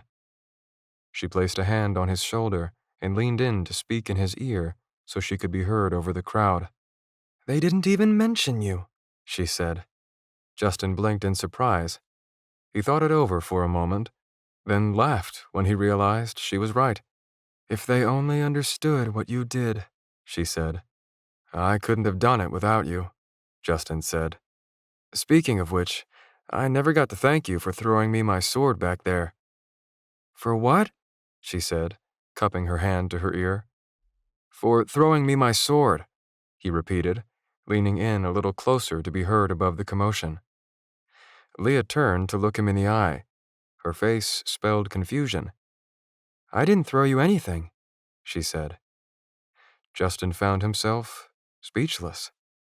Partially out of surprise at her words, but mostly at how close their faces suddenly were. Her hand was still on his shoulder. Her neck smelled like flowers. Someone called Leah's name and she turned.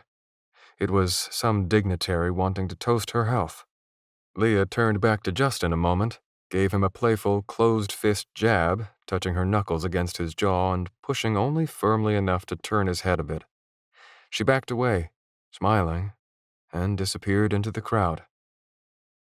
Justin ran his hand over the black satin covering his demon arm. Somewhere deep within, a tingle sizzled through the bone. Justin backed through the crowd, retreated into a rear corner of the room, and finally escaped down an adjoining hallway. 127. Keys of the Ancients, thought Justin. Keys.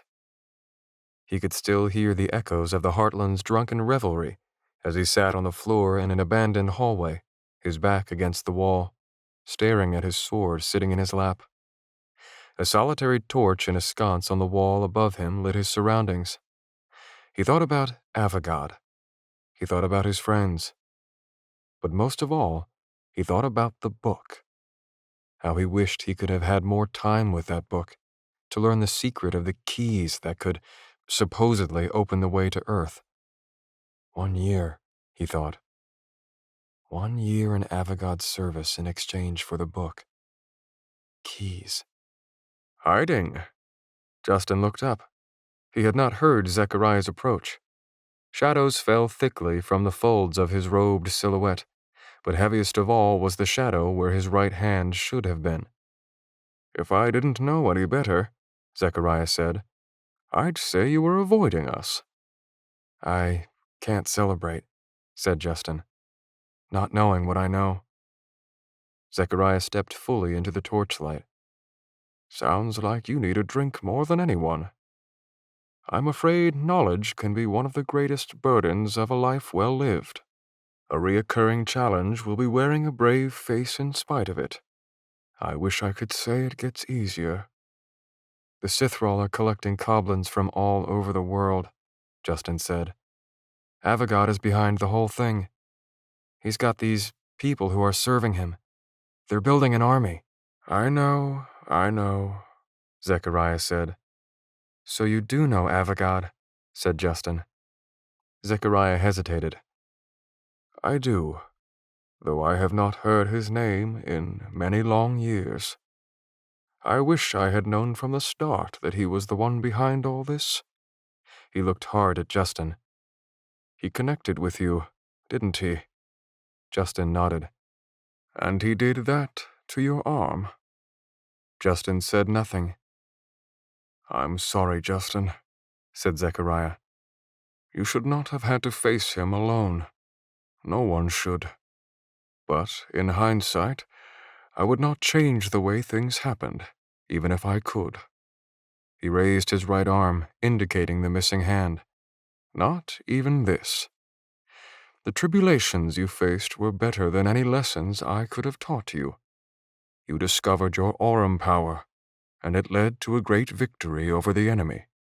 You were trying to get me to discover that power all along, weren't you? Said Justin. Zechariah shrugged sheepishly. So, what happens now? Justin said. What happens after this party's over? Zechariah studied him, stroking his long white beard. Justin, I am deeply sorry you did not find your way home. I can only imagine what you must be feeling. But you have friends here, and those friends know the truth of what happened today. The echoes of your Aurum power interrupted the fighting at Gaius and drew away 3 of the 4 Sithrall from the battlefield. If that hadn't happened, we would not have stood a chance. The only reason anyone survived, the only reason there is hope left in this world tonight, is you. Zechariah walked across the lighted circle to kneel beside Justin. He placed his good hand on Justin's head. Your friends know, he said, and he ruffled Justin's hair, thoroughly messing it up. And we're damn proud of you. As Zechariah stood back up, Justin smiled in spite of himself and ran a hand over his hair, trying to fix it. Zechariah turned and walked back the same way he came. Why didn't you tell me? Asked Justin. About the Aurum power I was supposed to have. Without turning around, Zechariah called back, as he disappeared into the shadows. And have it go to your head, Master Holmes? As if that willful streak of yours needed encouraged. And with that, Justin was alone again. Keys, he thought. Keys. Key. Something about the word suddenly struck Justin as odd. Well, not odd exactly, but familiar. A nugget of a memory wiggled its way to the surface of the gray matter between Justin's ears. It was something Zechariah had told him, just before they had made their violent first acquaintance with Olores and Hook while riding up into the shifting mountains. This little rock, Zechariah had told him on the distant mountain trail, is what the ancients called Ythrira, which means, in the common tongue, keystone. Among Aurum users, it is better known as a gauge. Impossible, said Justin. Justin looked down the hallway, but Zechariah was gone. Justin reached into his pocket and found the tiny pebble. He had been carrying the gauge ever since Olland had given it to him on the road north of Lon. Not even as a prisoner had he been without it. Looking at the dull, quartz-like little rock, he thought back to the strange wording in the Book of Unfinished Dreams. I believe the two worlds exist not across vast distances but alongside each other, the way one paper map might lay on top of another.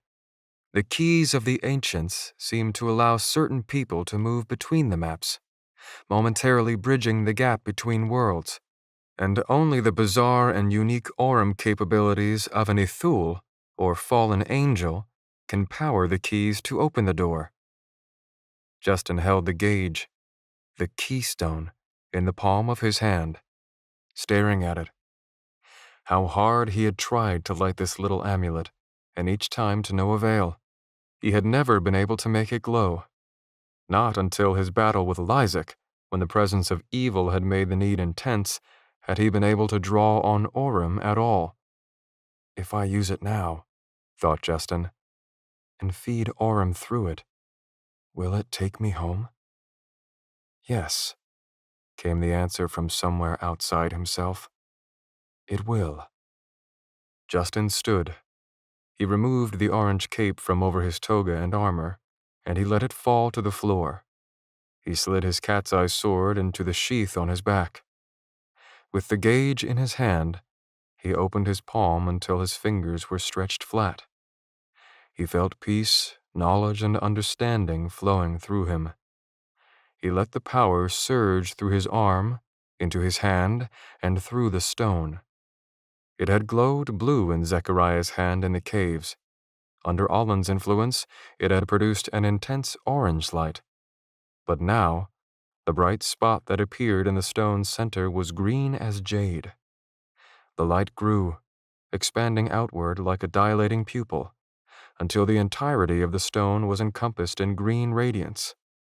It grew, and soon a swirling, verdant nebula was expanding and contracting in Justin's hand. Green shadows danced across the palace hallway. He was doing it. He was making it glow, just like Olland and Zechariah had done. But there was a second form, he realized, beyond this elementary manifestation. He could push it further, to something more. Taking a deep breath, Justin flexed his hand, curling his fingertips upward and feeding his power through each finger to converge on the stone. The light crackled and sparked. The gauge floated off his hand and hung levitating over his palm. The light grew so bright that it encompassed all vision. With it came a loud humming noise, like the sound of many winged creatures taking flight at once. The humming reached a crescendo. The green nebula became a galaxy, and the visible incarnation of Justin's power seemed to be all that existed. 128. Gradually, Justin withdrew his Aurum from the stone. The light faded, but the brightness had taken its toll. Even after the light of his Aurum devolved into a speck and disappeared within the gauge stone, his vision was momentarily impaired. But he didn't need sight to notice the changes. There was noise. So much noise everywhere. Some came from close by, some from far away, but it was constant and inescapable. And it was cold. His Heartland toga provided little protection from the snow that fell on him and lay several inches deep around his feet, covering the flat, hard surface on which he stood. The dissonant noise around him began to take on individual forms: distant vehicles, the hum of electrical heating units, and the whispering roar of a plane somewhere high overhead, miles away. In front of him were rectangles of bright, electric light in familiar patterns. "My house," he heard himself say. The flat, hard surface he stood on was his driveway. The rectangles of light were the lighted windows of his living room, and that darkened one above, it was the second-story window of his bedroom. "Home," he said. Never had so simple a word carried such profound meaning to Justin.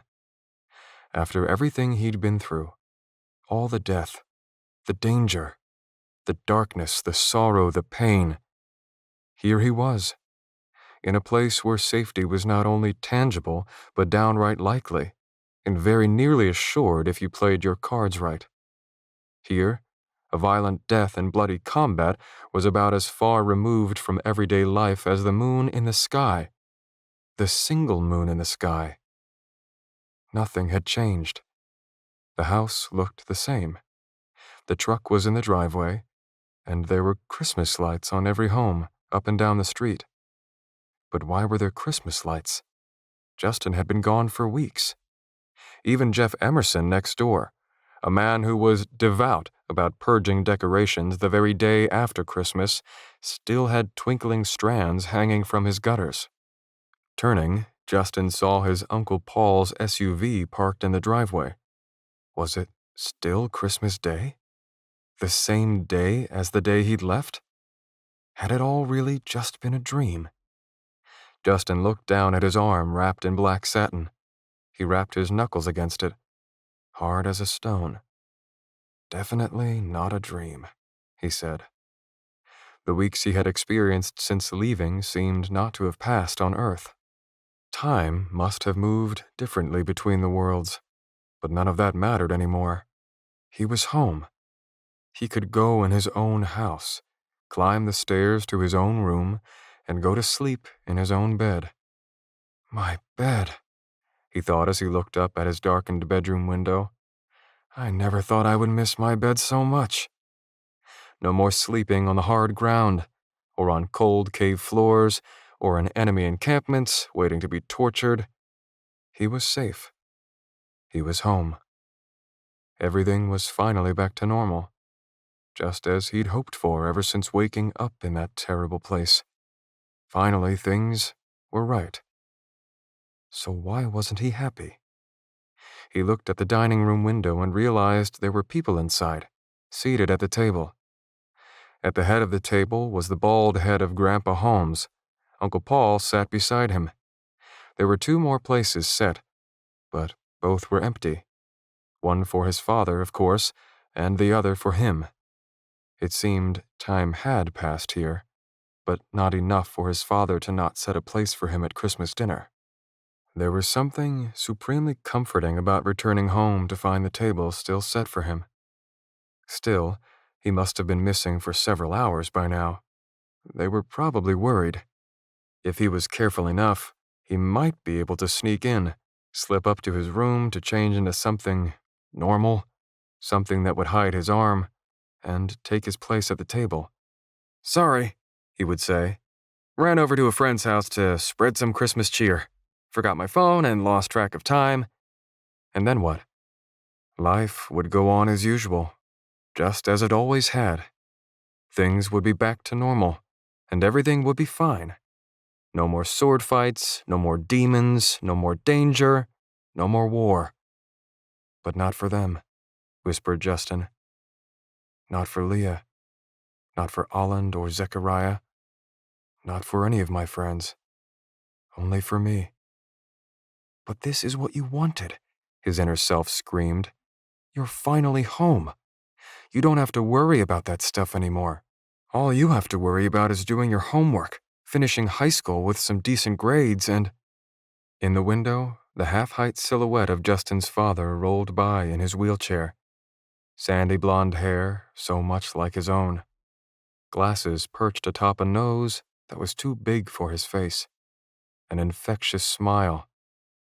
3 plates balanced precariously on one arm. Ben sat each plate down on the table in succession, then rolled to his place. Justin sniffed the air and could smell the food from here. He could almost feel the warmth of the house. He thought of the softness of his pillow, in his bed, in his room, in his home. The guilt of leaving his new friends behind was giving him second thoughts, but he knew once he walked through that door, any lingering doubts would be erased. He would be back home, and he would never want to leave his comfortable, ordinary life ever again. And yet, a tiny voice within, a voice that, by now he had learned not to ignore, spoke up. "You are not meant for an ordinary life." "I can't stay here, can I?" he said, and he knew the answer. He could almost hear Leah's voice saying, "You are full of surprises, Justin." "I keep surprising myself, too," he whispered. Opening his hand, he looked at the gauge, the key of ancients, and stared at its dull center. He let his power flow, just a bit, and saw the way it reacted. A little green spark, like the bioluminescence of a firefly on a summer night. He looked at the dining room window again, and he shivered against the cold. "I have to go back," he whispered, as if his father might somehow hear him from out here. "I know you need me, but right now, they need me more. Someday, I will come back here, for good." He felt a lump forming in his throat. "I'm sorry for leaving. I'm sorry for the pain it will cause you. I wish I could explain. But if I walk through that door right now, I don't think I'll have the strength to finish the task entrusted to me. If I go in there, even for a minute, to tell you where I've been and where I'm going, I'll never leave. So I can't. Someday, I'll explain everything, and I'll ask your forgiveness. But right now, I can't." Justin curled his fingers, willing his aurum into the stone. He covered it with his opposite hand to hide the burning light. He looked into the dining room window of the house on Main Street Extension one last time. Tears blurred his vision. The light was turning his world into a tapestry of green on green. His aurum had nearly consumed him when his father's head turned to look out the window. Their eyes met. Grandpa and Uncle Paul were oblivious. They neither saw Justin outside nor noticed Justin's father watching something out the window. A curious look came to the face of Ben Holmes, and then he did the last thing Justin would have expected. He smiled. He adjusted his glasses, and he smiled. Justin's lip quivered, and he had to clench his teeth to keep his resolve. He raised a hand and waved. Ben Holmes nodded to his son. "I'm sorry," Justin said. "Everything will be all right. I promise. Goodbye." The light became everything, and Earth disappeared. 129. He pushed open the front door with one hand. His calloused palms worked the metal rungs to propel the chair out into the bitter cold. Twin, parallel trails in the freshly fallen snow marked his course down the concrete ramp and into the driveway. Dinner was over, and inside he could hear the clinking of plates as his brothers scraped them clean for the dishwasher. A few more pushes and he had reached the center of the driveway. Here he stopped. The snow was coming down hard, so hard it had almost blotted out the tracks in front of him. But as he leaned forward, rested his elbows on his knees, and adjusted his glasses, he could see them. Inexplicable footprints in the center of the driveway, without a single track leading to or from, as if someone had been dropped there right out of thin air. Benjamin Holmes arched his neck and looked up into the night sky, letting the snowflakes hit his face. They stuck in his 5 o'clock shadow and clung to his glasses. He closed his eyes, focusing on the warm, humming, all-knowing energy of Orem. "You found your way back home," Ben said to no one, "only to leave again." Dimples formed in Ben's cheeks as he smiled. "I always knew you would be braver than me." He looked down again. The footprints were already nearly erased. He gave the vague outlines one last look, painting the picture in his mind's eye, then turned his chair around and pushed his way back toward the front door. He stopped before the ramp and glanced back over his shoulder. "I wonder," he whispered, "did you figure it out yourself, or did you find my book?" He considered. "I hope someday your journey brings you back home again," Ben said.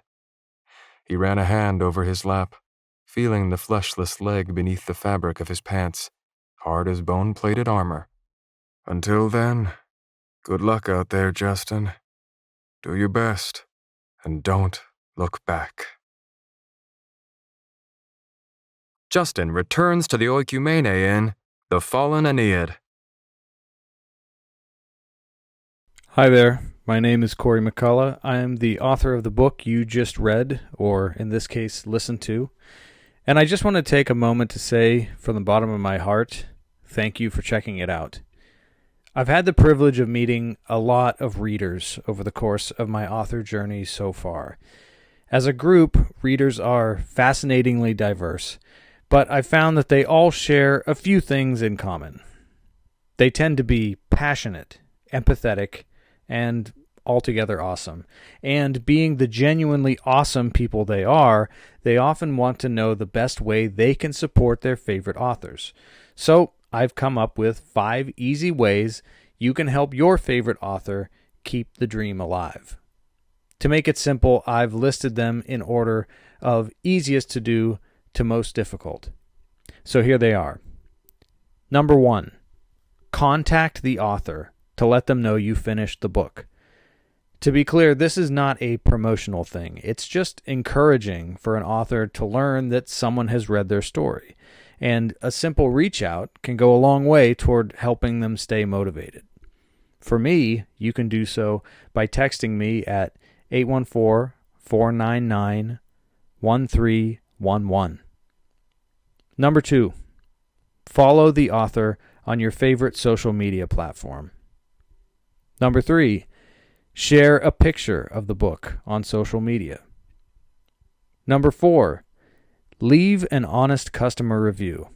Positive or negative, ratings and reviews help by providing legitimacy to products.